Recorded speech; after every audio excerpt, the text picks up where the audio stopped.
хотели, чтобы я занимался. And he looked at me in my eyes, and then he embraced me and he put his head on my shoulder.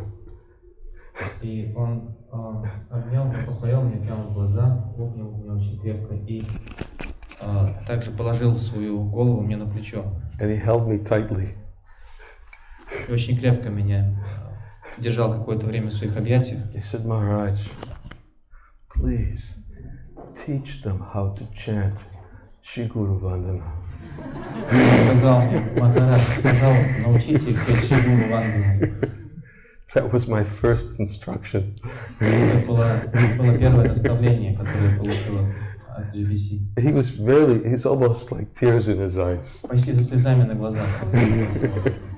And he held me, said, please. И он держал меня очень крепко в объятиях и умолял, пожалуйста. I failed. Мне не удалось это сделать. Some places I've been able to. В некоторых удалось, в некоторых нет. But I don't, even to this day, I can't even imitate how you do it. До сих пор, даже если я захочу, у меня не получится петь так, как вы. Не смогу подражать. Something about the cartels on the offbeat. Can you do it? Can you imitate? Can you imitate it? How they do it? I can't even imitate it. I think it goes like that. Huh? Shiguru Charana Padma.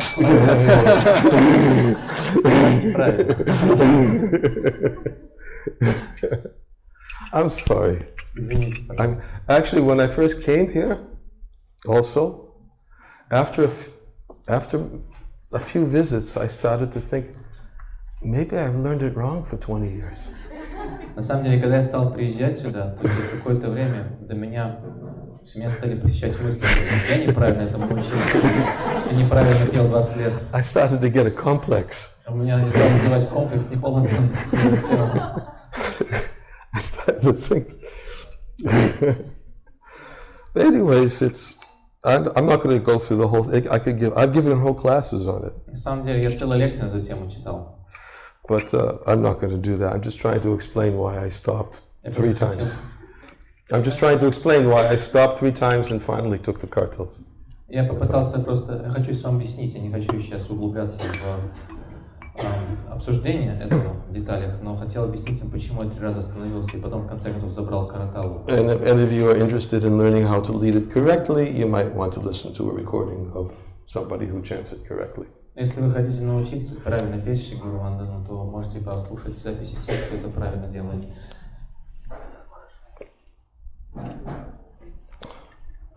Srimad Bhagavatam. Om Namo Bhagavate Vasudevaya.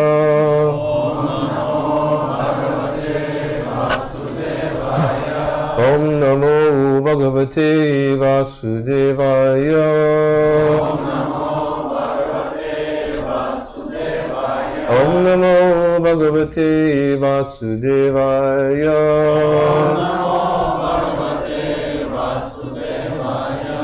Reading from Srimad Bhagavatam, Canto 4, Chapter 22, Text 24. Читаем Шримад Бхагаватам, 4-я песня, глава 22, текст 24.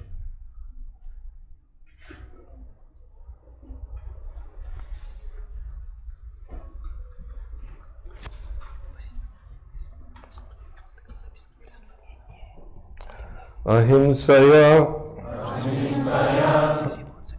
Paramahangsya Charyaya Smitya Mukunda Acharita Agya Siddhuna Yamai Akamai Niyamai Cha Api Anindaya Nirihaya Dvandva Titikshaya Cha Ahingsaya Paramahangsya Charyaya Smitya Mukunda Charitagya Siddhuna Yamai akamai niyamais chapyan indaya. Nirihaya dvandvatitikshaya cha.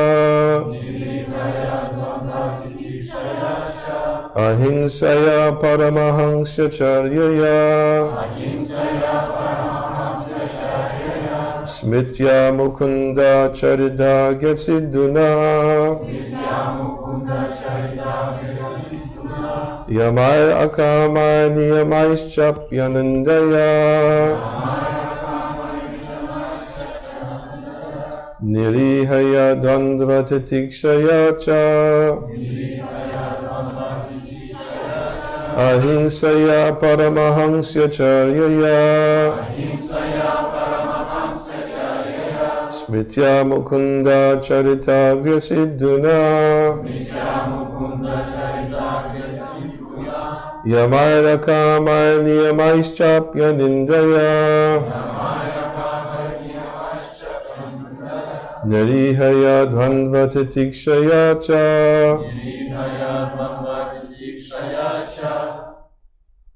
Ahimsaya paramahamsya charyaya. Smritya mukunda charitagya siddhuna. Yamaya rakamaya niyamaya chapi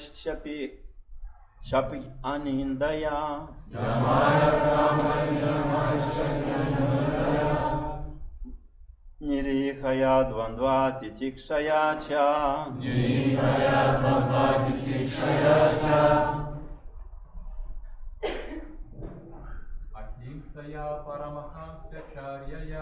Ahimsaya paramahamsya charyaya. Smritya mukunda charitagya siddhuna.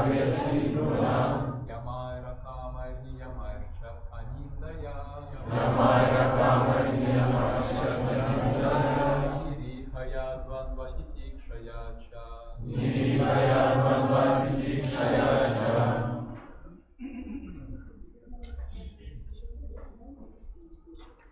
Ladies?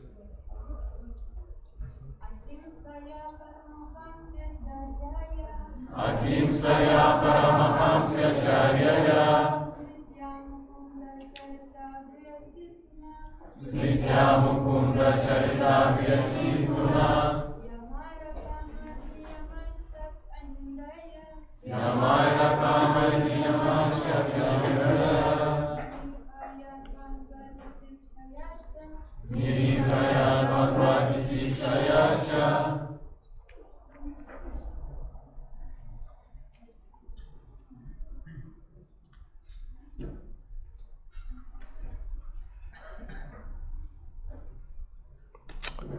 Sorry, I lost my place.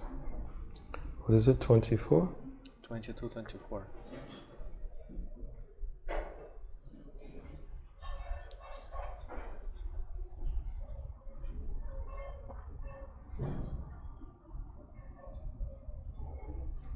Ahimsaya, by non-violence. Не причиняя вреда другим живым существам. Paramahangsya charyaya, by following in the footsteps of great acharyas. Идя по стопам великих ачарьев. Smritya, by remembering. Помним. Mukunda, the Supreme Personality of Godhead. Верховную личность Бога. Acharita agya, simply preaching his activities. Рассказывая другим о его деяниях. Sidhuna, by the nectar. Нектаром.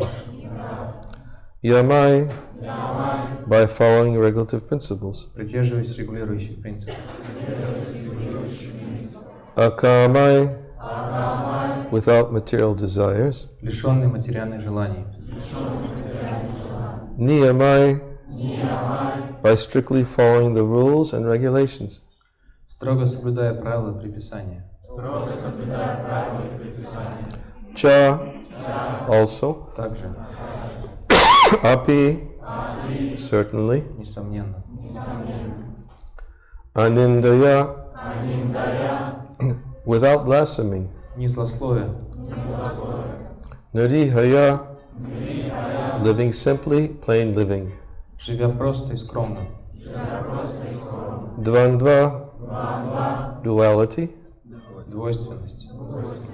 Titikshaya, by tolerance. Терпение.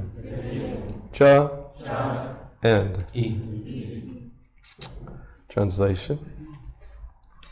A candidate for spiritual advancement must be non-violent, must follow in the footsteps of great acharyas, must always remember the nectar of the pastimes of the Supreme Personality of Godhead, must follow the regulative principles without material desire, and while following the regulative principles, should not blaspheme others. Devotee should lead a very simple life, not be disturbed by the duality of opposing elements. He should learn to tolerate them. Перевод. Человек, стремящийся к духовному совершенству, не должен причинять вреда ни одному живому существу. Он должен идти по стопам великих ачарьев, всегда помнить нектарные игры Верховной Личности Бога, следовать всем регулирующим принципам, не рассчитывая на материальное вознаграждение, и никогда не злословить. Преданному следует жить просто, оставаться невозмутимым, сталкиваясь с проявлениями контрастов материального мира и терпеливо переносить все, с чем ему приходится сталкиваться в этом мире. Om Jnana Timirandasya Gnanjana Svakaya Chakshur Miritanya Tazmai Shri Gurave Namaha Ukam Karoti Vachalam Bhangam Bhangaya Te Garim Yakripatamaham Mande Shri Gurum Dinatarana Nama Om Vishnu Padaya Krishna Prastaya Bhutale Srimati Bhaktivinoda Swami Tinamani Namaste Saraswati Devi Gauravani Pacharane Nirvishesha Shanyavadi Paschachade Satarane Jai Shri Krishna Chaitanya Prabhu Nityananda Shri Advaita Gadadhar Shivasadi Gaura Bhaktivinoda Hare Krishna Krishna Krishna Hare Hare Hare Rama Rama Rama Hare Hare. Before I begin reading the purport, I just want to put this verse into context in the chapter that it's in. Прежде чем мы перейдем к комментарию, хотел рассказать о контексте этого стиха, который описан в этой главе. The verse today is a verse spoken by Sanat Kumar. Этот стих произносит Санат Кумар. He's giving an answer to the questions which were presented to him by Prithu Maharaj. Отвечая на вопросы, заданные ему Притху Махараджем. Prithu Maharaj, after his coronation of king, of becoming the king, these personalities, the four Kumaras, appeared before him, and he very graciously received them. Когда Притху Махарадж взошел на трон, то появились на арене событий эти великие личности, четверо кумаров, и Притху Махарадж с большой учтивостью и уважением принял их. He displayed his wonderful qualities by properly receiving saintly persons to come and to offer their blessings to him. Он проявил свои качества, очень приветливо встретив этих великих святых и попросил у них благословения. And he understood that the responsibility entrusted to him could not be executed without blessings of superior devotees. Он понимал, что невозможно должным образом выполнить свои обязанности, которые стали на него возложены, без благословения великих преданных. So when they appeared there, he received them very wonderfully and glorified them. Поэтому, когда четверо кумаров явились, Притху Махарадж очень приветливо и очень уважительно встретил их и прославил. And then he, as responsibility of a leader, he took the opportunity to ask important questions about spiritual life. Движимой обязанностью лидера общества, он задал им вопросы, касающиеся духовной жизни. And one of the questions he asked was about persons who are entangled in this dangerous material existence because of their previous actions. И один из вопросов, который задал Притху Махарадж четырем кумарам, касался судьбы людей, которые в силу своей прошлой деятельности запутались в этом материальном мире. he asked, could such persons whose only aim is sense gratification be blessed with any good fortune? И вопрос звучал так: могут ли рассчитывать на какую-то удачу в своей жизни люди, чья единственная цель — это чувственное удовлетворение? Just as King Parikshit asked many questions to Sukadeva Goswami for the benefit of everyone, similarly Prithu Maharaj was asking such questions. How can people who are addicted to sense gratification have any possible good fortune in their life? Так же, как Шукадева Госвами отвечал на вопросы Махараджа Парикшита, которые тот задавал ради блага всех, точно так же и Притху Махарадж задается вопросом, обращаясь к 4 кумарам, могут ли рассчитывать люди, привязанные к чувственным наслаждениям, какую-то удачу и счастье в своей жизни? Because according to the Vaishnava understanding, good fortune is that which leads towards Krishna consciousness and towards Krishna. Потому что в соответствии с пониманием вайшнавов, удача — это то, что ведет человека к сознанию Кришны, к Кришне самому. Just like there's a very wonderful book put out by Madhavananda Prabhu. He called it When Good Fortune Arises. Как, например, замечательная книга, которую опубликовал Мадхавананда Прабху, которая называется «Когда восходит удача». In other words, good fortune, and the whole book was about, of course, his glorification of his spiritual master. Разумеется, вся эта книга посвящена прославлению его духовного учителя. And he had asked me also if I would contribute something to the book also. И он также попросил меня внести свой вклад в эту книгу. And I explained my own realization and experience of good fortune, how it arose by when I got the association of his spiritual master. Я поделился своим пониманием того, как я получил ту великую удачу, когда мне выпала возможность общаться с его духовным учителем. Good fortune is causeless. Удача — это беспричинно. It's by the mercy of Vaishnavas. Эта удача приходит к нам по милости вайшнавов. And therefore, it appears by the mercy of Vaishnavas. Она является по милости вайшнавов. And therefore, Prithu Maharaj was asking, how can those who are addicted to sense gratification have any good fortune in their life? Поэтому-то Притху Махарадж задался вопросом, могут ли рассчитывать на какую-то хорошую удачу в своей жизни люди, привязанные к чувственным наслаждениям. And then he said to the Kumaras that I don't have to be concerned about your good fortune. I know you're always situated in good fortune. Он добавил, обращаясь к 4 кумарам, что, конечно же, я не пекусь о вашей удаче, потому что знаю, что вы всегда ее имеете. And therefore, he also asked, I therefore ask you, how in this material world can we very soon achieve the ultimate goal of life? И поэтому он также спросил, как же можно, оставаясь в материальном мире, очень быстро достичь высшей цели жизни. And then he continued to glorify the 4 Kumaras. И продолжил прославлять 4 кумаров. And Sanat Kumar began with his response by saying, wonderful question. Санат Кумар, ответив на его вопрос, сказал вначале, что это замечательные вопросы. And such questions are beneficial for everyone, Эти вопросы несут благо всем. especially because they are raised by you, Особенно потому, что задаешь их ты. who are always thinking of others' welfare. Ты думающий о благе всех всегда. And then Sanat Kumar said, although you know everything and you know the answer to this question, still you ask because that is the behavior of a saintly person. И Санат Кумар добавил, что хотя тебе самому прекрасно известно ответить на эти вопросы, но ты задаешь их, потому что таково поведение святых людей. And then Sanat Kumar says that when there is ever a discussion when there is a congregation of devotees, their discussions, questions and answers become conclusive to both the speaker and to the audience. И когда преданные собираются, обсуждают что-то вместе, тогда их выводы звучат и становятся убедительными и для самого рассказчика, и для того, кто слушает. Thus, such a meeting is beneficial for everyone's real happiness. Таким образом, эти ответы приносят, такого рода встречи приносят благо всем. So he's beginning already to answer the question.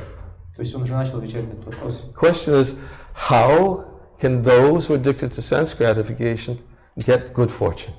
Вопрос заключался в том, как может рассчитывать человек, привязанный к чувственному наслаждению, на удачу в жизни.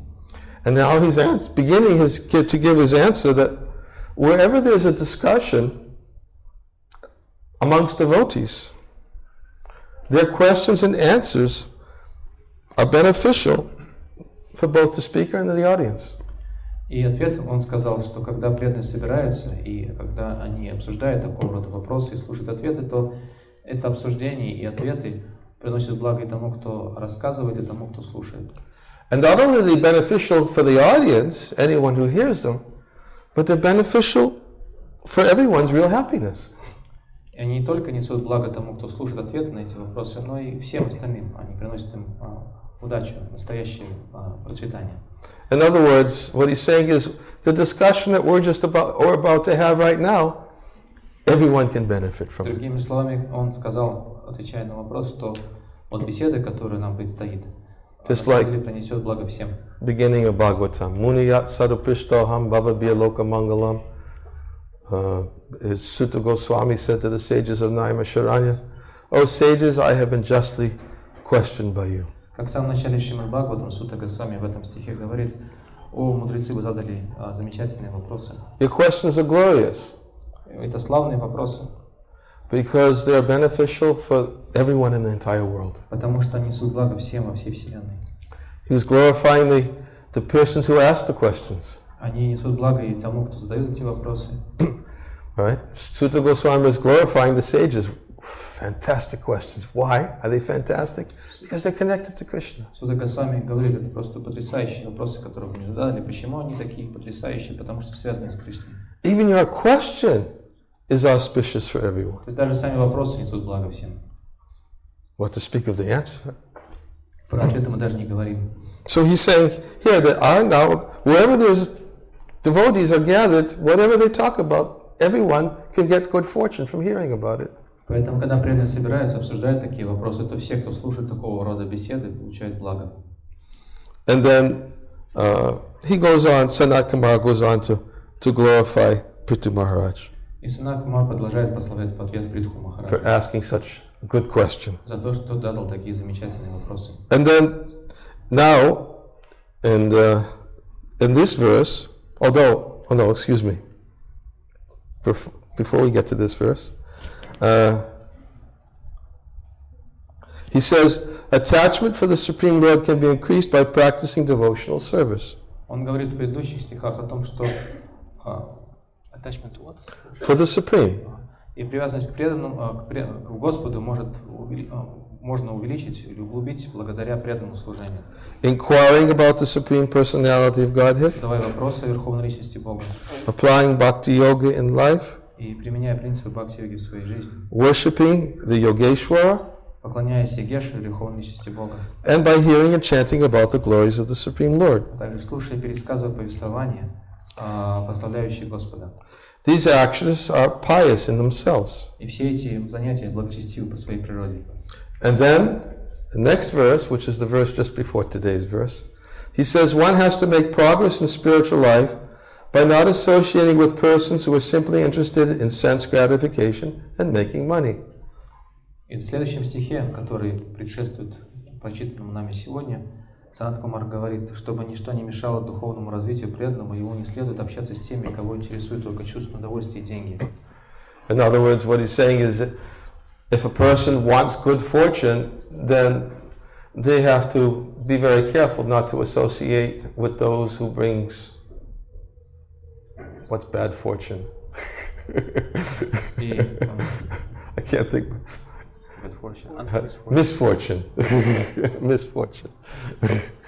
И поэтому он говорит, если человек хочет, рассчитывает получить какую-то удачу в жизни, то нужно сторониться общения с теми, кто приносит неудачу. What brings misfortune? Association with those who are simply interested in sense gratification and making money. И что же приносит человеку неудачу в жизни? Общение с теми людьми, которых интересует только чувство удовольствия и деньги. Lord Chaitanya made the same statement. Asat sanga tyaga e vaishnava acha. Господь Чайтанья говорит о том же самом в этом стихе Чайтанья Чаритамрити. He gave his instructions. He says, asat sanga tyaga. One should renounce asat sanga. Он говорит в этом стихе асат санга тьяга, нужно отказаться от тьяга, от такого общения, от сатсанги. Because sangha means association. Санга означает общение. So there's two types of association. Есть два типа общения. There's satsanga and asatsanga. Есть сатсанга и асатсанга. Satsanga means to associate with sat. Сатсанга означает общение с сад. that which is eternal. Сад означает то, что вечно. And asatsanga means to associate with that which is temporary and the source of miseries. А сатсанга означает общение с тем, что является временным и потому несет страдания. So Lord Chaitanya instructed asatsanga tyaga, renounce asatsanga. Поэтому Господь Чайтанья в этом стихе говорит, нужно отказаться от асатсанги. Sangi ek asaru Krishna Bhakta Ara. One has, not only should one give up the association of worldly persons, and he says, who are worldly persons? Those who are addicted to sense gratification and those who are addicted to enjoying the opposite sex.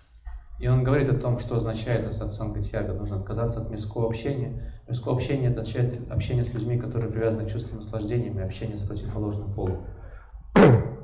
In spiritual life, there are always favorable activities that one should favorably accept, and there are also activities that one has to avoid. В духовной жизни всегда есть деятельность, которую необходимо принять, это благоприятная для преданного служения деятельность. И напротив, есть то, что неблагоприятно, это необходимо оставить. Just like we oftentimes quote the verse that Hare Krishna, Smartavyam satatam Vishnu, Vismartavyo najatuchit, Savavidi nasedasyor, etayor eva kinkara. That Krishna has to always be remembered. Как мы очень часто цитируем этот стих, в котором говорится, нужно всегда помнить о Кришне. Krishna should never be И forgotten. никогда нельзя о нем забывать. So the favorable activity is to always remember Krishna. Это благоприятная деятельность, и все время помнить о Кришне. And the unfavorable activity is to forget Krishna. Неблагоприятная деятельность означает забывать о Кришне. Right? Smartavyam satatam Vishnu, Vismartavyo najatushit, Sava Veda nisidisyo etiyor eva kinkara. Sava Vidi nishedasyo. Vidi and nishedas. Vidis are those activities which are favorable. И в этом стихе дальше говорится, что есть два вида деятельности. Види – это благоприятная деятельность. Those activities which help us to move forward in our spiritual life. Вид – это деятельность, которая помогает нам продвигаться выше в своей духовной жизни. Those activities which bring good fortune. Это деятельность, которая приносит нам благоденствие. And the shadas means those activities which one has to avoid. Нишеда означает деятельность, которую следует избегать. Because if one doesn't avoid those activities, then Bhaktivinoda Thakur describes, to the degree that we associate with that which we're supposed to avoid, our faith in devotional service simply comes down, decreases.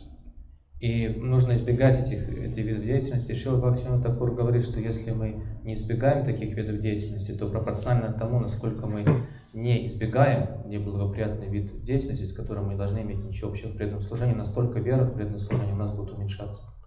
So, Sava Vidi Niseda Sure means that all the rules and all the prohibitions which are given in the scriptures are meant to serve these two principles. Сара Вида Нишеда Сьюр означает, что описывает все правила и предписания, которые содержатся в священных писаниях. What are the two principles? Какие два принципа?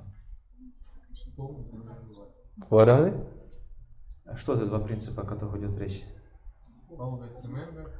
And never forget. Yes. Always remember and never forget. Это слуги тех двух принципов. Всегда помните, никогда не забывать. Just like when we make our vows at the time of initiation. Как, например, во время инициации мы даем обет. There are vidis and shedas. В эти обеты включаются и виды, и нишеды. We make a vow. I will always chant 16 rounds for the rest of my life, minimum. Мы даем обет. Я всегда до конца своих дней буду повторять каждый день минимум 16 кругов святого имени. It's favorable. Это благоприятная It деятельность. brings good fortune. Она приносит удачу. We also take vows, И мы также принимаем другие обеты. other vows. Другие обеты.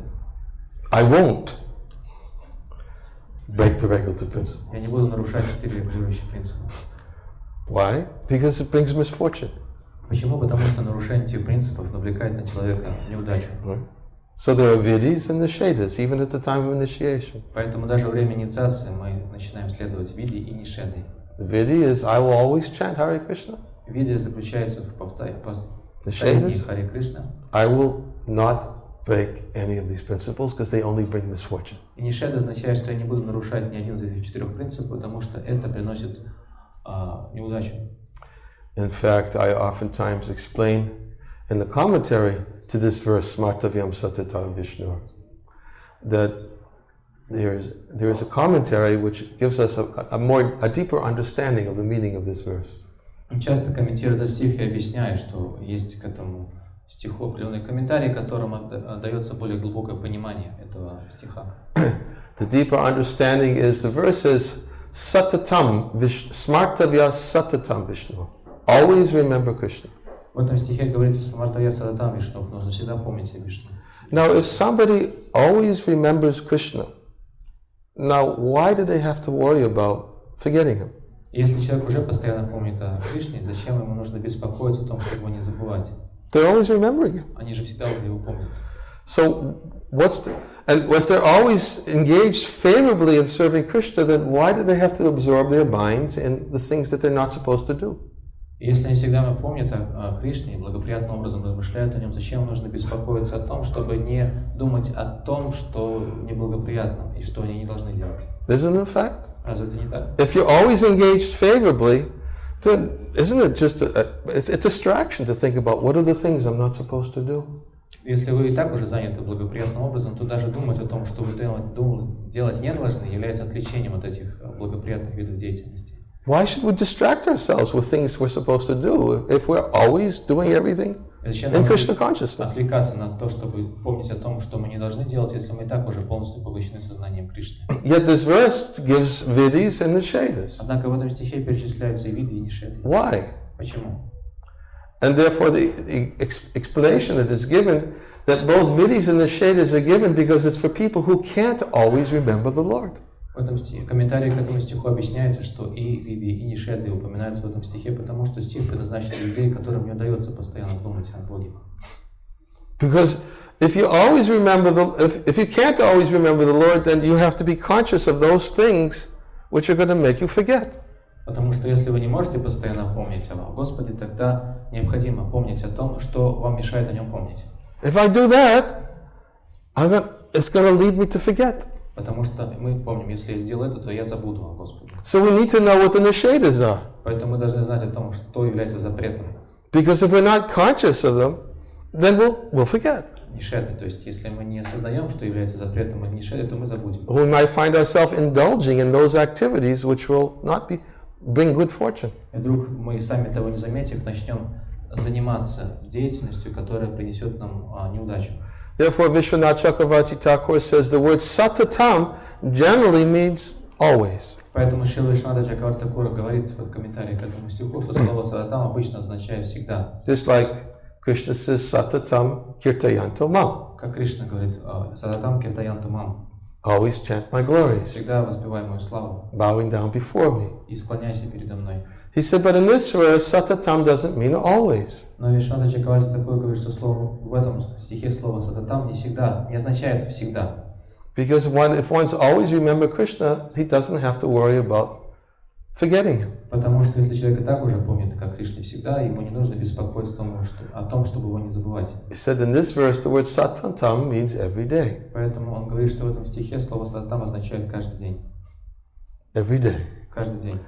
One has to engage in activities which help him to remember Krishna. Нужно каждый день заниматься деятельностью, которая будет помогать ему помнить о Кришне. Why? Because he'll be constantly bombarded by different allurements and opportunities to indulge in activities which are not favorable for Krishna consciousness. Почему? Потому что он постоянно будет подвергаться этой бомбардировке со стороны различных соблазнов и видов деятельности, которые не будут благоприятны для его сознания Кришны. And the best protection against this influence is Krishna consciousness. Самой лучшей защитой от этого неблагоприятного влияния является сознание Кришны. Of course, this is simply more evidence to our talk that we gave last night. Разумеется, это служит еще одним доказательством тому, о чем мы говорили в прошлом вечере. Srila Prabhupada in many places in the Bhagavatam, where he explains that the reason why we establish temples is so that those who are living outside can come and have the opportunity every day to hear about Krishna. Потому что Шрила Прабхупада подчеркивает, что причина, по которой мы организовываем, открываем храмы, заключается в том, чтобы дать людям, живущим за пределами храма, приходить каждый день и слушать о Кришне. He says that very clearly. Srimad Bhagavatam, 7th canto, 14th chapter, 3rd verse. You can find it there. Вы можете сами найти этот стих в Шримад Бхагаватам, 7 песень, 14 глава, текст 3. In the verse Shinvan Bhagavato Krishnam Avatara Katamritam, that the Supreme Personality of Godhead, discussions and pastimes of the Supreme Personality of Godhead have to be constant, abhikshnam. В этом стихе 7.14.3 говорится, что нужно постоянно обсуждать о Кришне, повествовании Верховной Личности Бога. And what was that answer to? И этот стих звучит в ответ на какой вопрос? It was another conversation. Another very auspicious conversation. Звучит проходит еще одна интересная, очень благоприятная беседа. Because Bhagavatam is filled with auspicious conversations. Шримад Бхагаватам полон таких благоприятных бесед. You won't find any inauspicious conversation in Bhagavatam. Вообще не содержится никаких неблагоприятных бесед. It's always somebody asking the perfect question and somebody giving the perfect answer. И всегда кто задает прекрасные, совершенные вопросы, кто-то дает на них совершенные ответы. And that verse, Shinvan Bhagavato Krishnam Avatara Katamritam, was Narada Muni's answer to Yudhishthira Maharaj. Этот стих, который мы процитировали, сейчас является ответом Нарады Муни на вопрос Юдхиштхира Махараджа. And Yudhishthira Maharaj asked Narada Muni, can you help me achieve the goal of life? Юдхиштхира Махарадж задает вопрос Нараде Муни: можешь ты мне помочь достичь цели в жизни? He said, I'm Grihamudadi. Он сказал, что я Грихамудадхи. Grihamudadi. He presented himself, I'm ignorant of the goal I'm a fool. Mudha. Grihamudadi means ignorant of the goal of life. Грихамудадхи означает я невежественный глупец, которому неизвестна высшая цель жизни. He said, I'm a householder. Я домохозяин. You're a brahmachari. Ты брамачари. You're speaking to Narada Muni. Обращаясь к Нараде Муни, он говорит такие слова. Can you please give some instruction how those of us who are ignorant about the goal of life can achieve all perfection in life by strictly following the scriptures? Не могут ли дать нам наставления, которые помогут нам, людям невежественным в отношении высшей цели жизни, достичь этой высшей цели жизни, строго следуя указаниям Священного Писания? That was Yudhishthira Maharaj's perfect question. Это был совершенно вопрос Юдхиштхира Махараджа. Presenting himself as very fallen, forgetful of the goal of life. В этом вопросе Юдхиштхира Махарадж сказался о самом себе, как о очень падшему и забывшему о цели жизни. And Narada Muni begins his answer to that question by explaining that the householder, first he says that the householder must earn an honest means of livelihood. И вначале, отвечая на этот вопрос, Нарада Муни сказал, что домохозяин должен зарабатывать на жизнь честными способами. And he must offer the fruits of his work for the satisfaction of the Supreme Personality of Godhead. Должен предлагать плоды своей деятельности для удовлетворения Верховной Личности Бога. And then he says, how to understand how the fruits of one's work to the Supreme Personality of Godhead can only be understood in the association of saintly people. И понять, как можно предлагать свои плоды Верховному Господу и тем самым доставлять ему удовлетворение, можно только общаясь со святыми преданными, святыми людьми. And then the next verse is Shinvan Bhagavato Krishnan Avatara Katamritam, is that one has to associate and hear the message of Srimad Bhagavatam regularly. В следующем стихе говорится, что для этого необходимо общаться и слушать регулярно послания Шримад Бхагаватам. And then he says the result of hearing about these topics which are connected to Krishna and his incarnations and his pastimes and his activities, if they're heard regularly in the association of devotees, then what happens? И дальше он говорит, что случится, если человек будет так регулярно слушать о Господе Кришне, его повествованиях, деяниях, его различных аватарах в обществе преданных, то что произойдет? He says what happens is that the person who is forgetful about the goal of life gradually begins to remember. Это что произойдет в этом случае? Это человек, забывший о целях жизни, постепенно начнет ее вспоминать. And his gradually wakes up from a bad dream. И его воспоминания о высшей цели жизни сравнивается с человеком, который постепенно пробуждается от ночного кошмара. He actually gives the analogy of just like when a person gradually awakens from a dream. In the same way, those who are attached to the materialistic way of life, they gradually become detached from those attachments, which is the cause of bondage. Даже как человек постепенно пробуждается от сна, точно так же человек, который забыл о высшей цели жизни и привязанный к материальному наслаждению, постепенно начинает проявлять отречение к ним и осознавать свою высшую цель. Devahuti asked Kapila Dev the same question. Девахути задал Господу Капила Деви тот же самый вопрос. And Lord Kapila Dev said, Prasanga majaram pasham atmanakavayud vidu saeva sadashu krito moksha dvaram upavrita. That every learned person knows that attachment to material things is the cause of bondage for the living entity. Девахути задал такой же вопрос Господу Капила Деви, и в ответ на этот вопрос Капила Дева сказал, что каждому разумному человеку понятно, что привязанность к материальным вещам является причиной порабощения человека. But that same attachment, when it's applied to self-realized devotees and moksha dvaram upavrita, it opens the gate to liberation. Однако та же самая привязанность, если ее перенести на освобожденных преданных, тогда на великих преданных она открывает перед человеком врата освобождения. Taite sadava sadvi sava sangha vivajita sangashte shvatate pratya sangha dosha hara ite. Oh my mother, O virtuous lady, you have to seek out the association of devotees who are speaking about Krishna.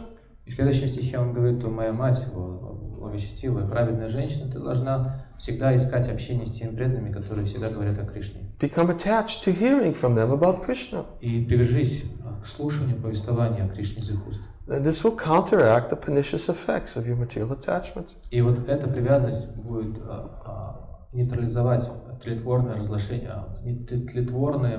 влияние материальной привязанности. That was Kapila Dev's answering his mother's questions about, about devotional service. Так Капила Дева ответил на вопрос своей матери о преданном служении. And Narada Muni speaking to Yudhishthira Maharaj about how to achieve the goal of life. И Нарада Муни таким же образом ответил на вопрос Юдхиштхира Махараджа о том, как достичь высшей цели жизни.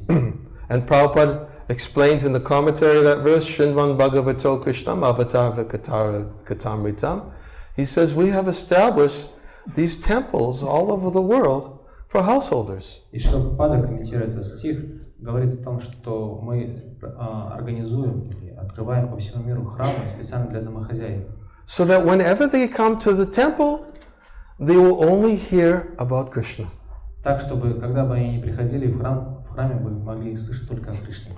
It's supposed to be a spiritual oasis. Это должны быть такие места, наполненные духовностью. There's enough distractions in householder life to forget Krishna. Потому что семейная жизнь полна различных отвлекающих факторов, которые могут нас заставить забыть о Кришне. Read 5th canto of the Srimad Bhagavatam, Jad Bharata's instructions to Maharaj Rahugana. Почитайте, например, наставление Джада Бхарата Махараджа Рахугани в 5-й песне Шримад Бхагаватам. Another conversation. Еще одна беседа. Maharaj Rahugana said to Jad Bharata, when Jad Bharata instructed Maharaj Rahugana about how he wasn't affected by his insults. Когда Джада Бхарата стал давать наставление Махараджа Рахугани, он сказал, что оскорбление Махараджа Рахугана никак не затрагивает его. Because Maharaj Rahugana heavily insulted Jad Bharata for who he was. Потому что Махараджа Рахугана осыпал оскорблениями Джада Бхарату, потому что ему не понравилось поведение Джада Бхарата. He was playing the role of somebody who was deaf, dumb, couldn't speak, couldn't hear. Потому что Джада Бхарата играл роль глухонемого. Externally, he appeared to be like a complete dullard. Внешне он казался таким отсталым дурачком. And he was caught and grabbed to carry the palanquin for Maharaj Rahugana because everybody was thinking, well, here's somebody who's perfect. He's big, strong body, and he won't talk back. И как раз когда слуги несли паланкин Махараджа Рахугана и необходим был носильщик, они увидели в Джада Бхарате подходящего кандидата на эту работу, потому что поняли, что у него очень крепкое и сильное тело, но при этом умом он не вышел, и поэтому не будет перечить нам. So they brought Jad Bharata to carry the palanquin, but Jad Bharata was self-realized, saintly person.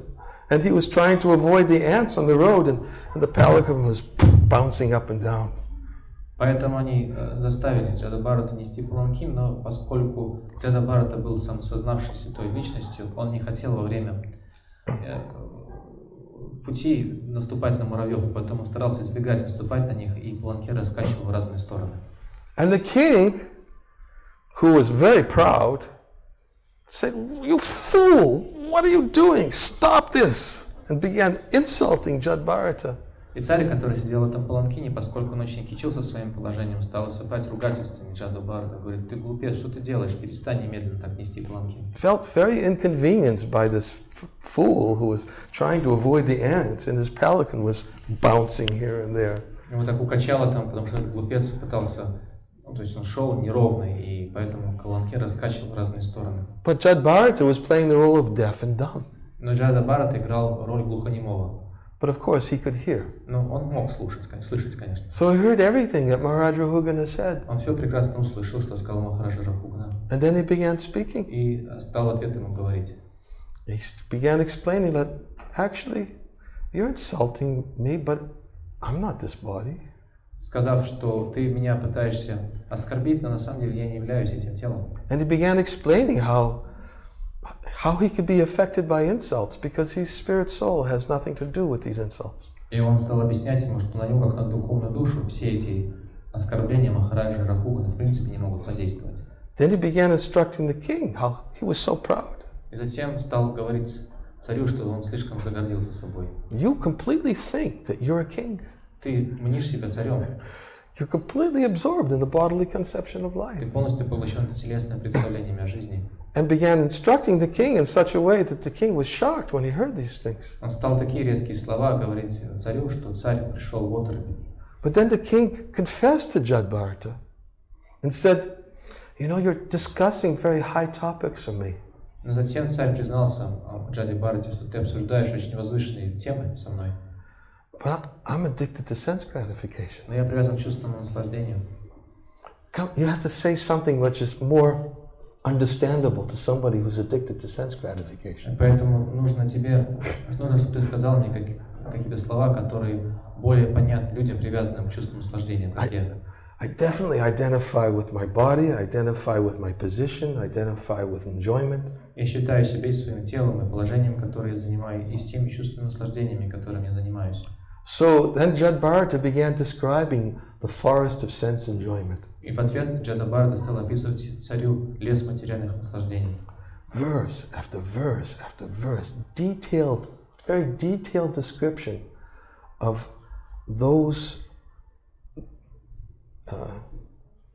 the description of material life. Стих за стихом, и в этих стихах Джада Бхарата очень ярко и красочно описал материальную жизнь. And he was giving different comparisons to what like family members who are completely materialistic are like. И он также стал описывать, например, на что похожи в этом лесу материальных наслаждений материалистичные члены нашей семьи.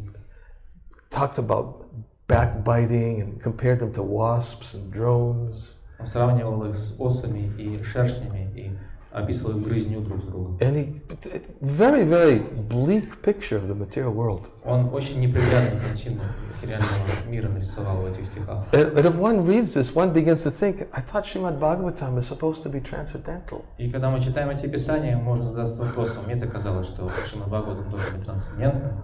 Why all these negative verses about material life? Зачем же в нем включать все эти пропитанные негативом описания материального? In fact, somebody could read them and they begin to think, maybe I should go to some other section of the Bhagavatam. Описание материальной жизни. И более того, кто-то, читая эти стихи, может даже захотеть перескочить какую-то другую, более приятную Not just one chapter, but there's two chapters. главу Шримад Бхагаватам, потому что там не одна глава посвящена описанию леса материального. Just the forest of sense enjoyment and the suffering that one has to get when one enters into the forest for sense enjoyment. Целые две главы посвящены описанию леса материальных наслаждений, а также тем страданиям, которые человек испытывает, когда заходит в этот лес. Now, of course, Jadbharata was speaking directly to Maharaj Rahugana, who said, I'm too addicted to sense gratification, and what you've told me too far is too high for me. Разумеется, Джада Бхарата обращал свои слова непосредственно к Махараджу Рахугане, который сказал ему, что я привязан к чувственным наслаждениям, поэтому твои слова очень возвышенные не доходят до меня. So Jadbharata then gave a very, very graphic description of the forest of sense enjoyment. Поэтому-то Джада Бхарата и рассказал ему об очень наглядном, очень ярком описании картине леса материальных наслаждений. And all the different sources of suffering that one has to get when one enters into the forest only for sense enjoyment. И рассказал также во всех бесчисленных страданиях, на которые обрекает себя человек, который заходит в этот лес ради наслаждений. Just like we read last night in the purport, verse and purport. В комментарии и в стихе мы прочитали об этом. Verse was saying that one can achieve auspiciousness in the temple or by entering into the forest. В стихе говорилось, что человек может обрести благоденствие или духовное благо, если он окажется в храме или в лес уйдет. But Prabhupada explained, but these days we don't see any benefit by entering into the forest. Шрила Прабхупада говорит в комментариях, что сейчас не стоит рассчитывать на какое-то благо, если просто в лес уйти. He says the only benefit of entering the forest is if one associates with the Supreme Lord and his Krishna consciousness is awakened. Единственное благо от ухода в лес будет заключаться только в том, что если человек сможет пробудить там в себе сознание Кришны, будет общаться с Верховным Господом. He says, but if one enters into the forest to live like a monkey, what is the benefit? Но Шрила Прабхупада добавляет, что если человек отправляется в лес, чтобы просто жить там как обезьяна, то какого это блага? The monkeys, they swing from tree to tree for sex life. А обезьяны перепрыгивают с дерева на дерево ради поиска полового партнера. They live in the forest. Вот они живут в лесу с этой. Then they look very renounced. И выглядят очень отреченными. But what is the value of living in the forest in a very renounced way, like a monkey? Какой смысл жить в таком отречении в лесу, как обезьяна? So Prabhupada therefore made the point that in this age, there's no benefit to enter into the forest. Better to go to the temple. Поэтому Шрила Прабхупада говорит в своем комментарии, что в наш век жить в лесу нет никакого смысла, лучше в храм переехать. Because the temple is a place which is supposed to bring auspiciousness. Потому что храм должен быть тем местом, которое приносит благоденствие в нашу жизнь. It's a place where those who are suffering in the forest of sense enjoyment can come and get relief. Это то место, где те люди, которые страдают в лесу материального наслаждения, могут в конце концов обрести успокоение и отдых. It's supposed to be a spiritual oasis. Этот храм должен быть оазисом духовности. Because there's so many diversions, distractions when one has to associate with materialistic people. Потому что когда нам приходится общаться с материалистическими людьми, это общение заставляет нас отвлекаться от цели жизни. Очень много приносит отвлекающих факторов. One become very easily distracted by thinking that sense gratification is the goal of life. И человек с легкостью начинает поддаваться мыслям о том, что именно чувство наслаждения является высшей целью жизни. And if one becomes too driven by the idea of making money for sense gratification, then the result is that one loses his attraction and loses his faith in hearing about Krishna. Если человек слишком поддается этой цели, считает, что именно зарабатывание денег ради чувства наслаждения является целью жизни, тогда он теряет привязанность и вкус к слушанию о Кришне и воспеванию его слов. I'd like to hear about Krishna. Я хотел бы послушать о Кришне, конечно, but I have no time. но времени на это нет.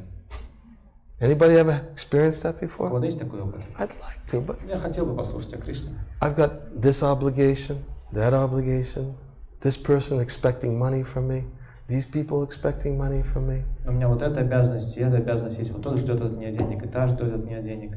I have these bills to pay. Вот эти счета, которые нужно оплатить. I have these people making demands. И вот от меня эти люди требуют того. I'd like to think about Krishna. Хотелось бы, конечно, думать о Кришне. But how can I think about Krishna? Но I как можно? have no time to think about Как Krishna. можно думать о Кришне, если на размышления о Кришне времени не остается? I have to think about all these other things that are pulling me in so many directions. Потому что мне приходится думать обо всех этих обязанностях, которые меня просто разрывают на части. And then we start thinking that, let me get all these things that are pulling me in different directions out of the way, and then I'll think about И мы Krishna. начинаем думать, я сейчас разберусь со всеми этими вещами, которые заставляют меня забыть о Кришне, отвлекают меня от этого, и потом, когда разберусь с ними, начну думать о Кришне. But the day never comes. Но такой день никогда не настает. And then when we go to the temple, И когда, we forget that it's supposed to be a spiritual oasis to hear only topics about Krishna. когда мы приезжаем в храм, то забываем, что храм должен быть духовным оазисом, в котором должны обсуждаться и слушаться только темы, связанные с Кришной. We get so used to our mundane conversations out of the temple that we carry our mundane conversations into the temple. Мы настолько привлекаем к этим материалистичным беседам за пределами храма, что привносим их и в храм также. And we think, I went to the temple. И думаем при этом, я вот съездил в храм. But did we go to the temple? Но мы в храме были на самом деле или нет?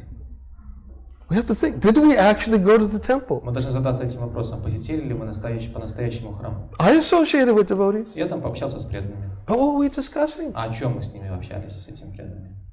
The temple is a place that's supposed to be a spiritual oasis. Потому что храм должен быть оазисом духовности. You won't get anything else except Krishna consciousness. Чтобы ничего другого, кроме сознания Кришны, невозможно было бы здесь получить. And that's why Srila Prabhupada established temples. Именно поэтому Шрила Прабхупада организовывал храм. And in the purport to Srinvan Bhagavato Krishnam Avatara Katamritam, Prabhupada describes the plight of the householders. И поэтому в этом стихе Шрила Прабхупада обсуждает тяжелую судьбину домохозяев. How they have to spend so much time going to work, coming back from work. Как домохозяям приходится очень тяжело трудиться, ездить на работу, возвращаться с работы. They spend so much time on the road, having to drive in traffic. Что им приходится очень много времени проводить в дороге на работу, и там очень много пробок. Not in the purport though, but one other lecture Prabhupada once told a story. Это звучало не в комментарии, но в одной из своих лекций Шрила Прабхупада рассказал одну историю. He told a story about a young boy who didn't know what his father looked like. Он рассказал историю про одного мальчика, который не знал, как выглядит его отец. Because he was a very young child, and his father always left very early in the morning. Он был очень маленьким, и его отец уезжал на работу, когда тот еще спал. And always came home very late at night. Очень рано утром возвращался очень поздно вечером. And because he was a young child, he was always sleeping when his father left in the morning and came back in the evening. И поскольку он был еще ребенком совсем, поэтому каждый раз, когда отец уезжал с работы, он еще спал, а когда возвращался, уже спал. And Prabhupada used this as an example. We told this story about this young boy who didn't know what his father looked like until he became old enough to be awake when his father was around. И этот мальчик так и не знал долгое время, как выглядит его отец, потому что все время спал, когда отец был дома. И потом, в какой-то момент времени, когда мальчик подрос, он уже не должен был спать в это время. So he's explaining this, uses an example of the plight of householders. Шрила Прабхупада использует эту историю как пример описания тяжелой жизни домохозяев. He wasn't criticizing householders. Он не критиковал семейную жизнь. He was actually very compassionate. Он просто проявлял большое сострадание. He's saying, look what they have to go through. И сказал, посмотрите, через что им приходится проходить в жизни. This is why we have to have temples for them. Именно поэтому нам нужно иметь храмы для них. He was speaking out of great compassion. Он говорил эти слова из великого сострадания к ним. We have to have temples so that people can come and just nothing else. Just hear about Krishna, see the deity, take Krishna Prasad, chant Hare Krishna, nothing else. Мы должны иметь храмы для того, чтобы люди занимались там этими 4 видами деятельности, чтобы они слушали о Кришне, чтобы они видели божества, чтобы они принимали прасад и думали о Кришне. Все. Prabhupada wasn't criticizing householders. Шрила Прабхупада не критиковал домохозяев. He was having compassion for them. Он проявлял к ним сострадание. That's what that purport is. Srinvan Bhagavato Krishna is Prabhupada's bleeding, his compassion for householders who have to work so hard. Шрила Прабхупада в этом стихе просто являет свою, как Махарадж сказал, просто истекает состраданием здесь, в этом комментарии к домохозяевам, которые должны так тяжело трудиться. He wants to give them hope. Потому что хочет дать им надежду. The hope is that every day I can come to a place and get an opportunity to have my consciousness elevated so that I can remember Krishna.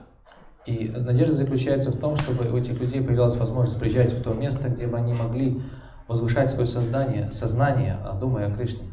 Because smartavyam satatam Vishnu means every day we have to hear about Krishna. Потому что смартавьям сататам Вишну означает, что мы должны каждый день вспоминать о Кришне. If we don't make the effort to every day to hear, then we will forget. Если мы не будем прилагать усилия к тому, чтобы помнить о Кришне каждый день, то мы забудем его.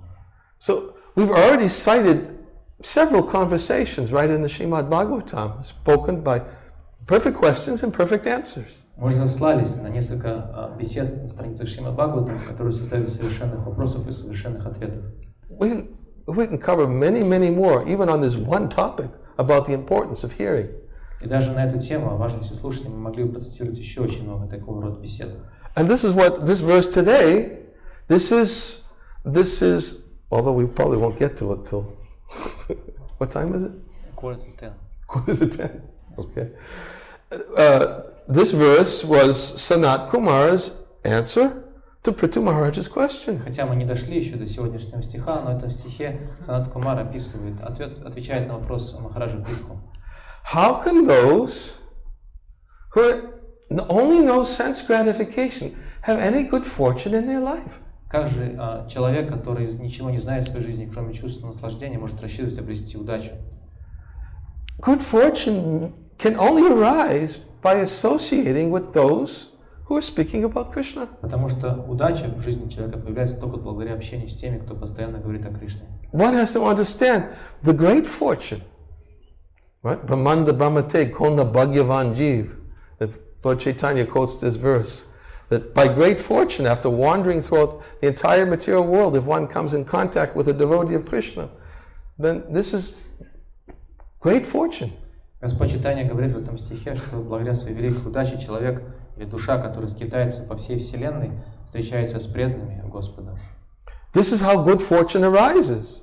И вот так возникает эта удача в жизни человека. One gets a chance to hear about Krishna. Человек обретает возможность или шанс услышать о Кришне. Has his faith awakened in Krishna consciousness? Вера в сознание Кришны пробуждается в нем.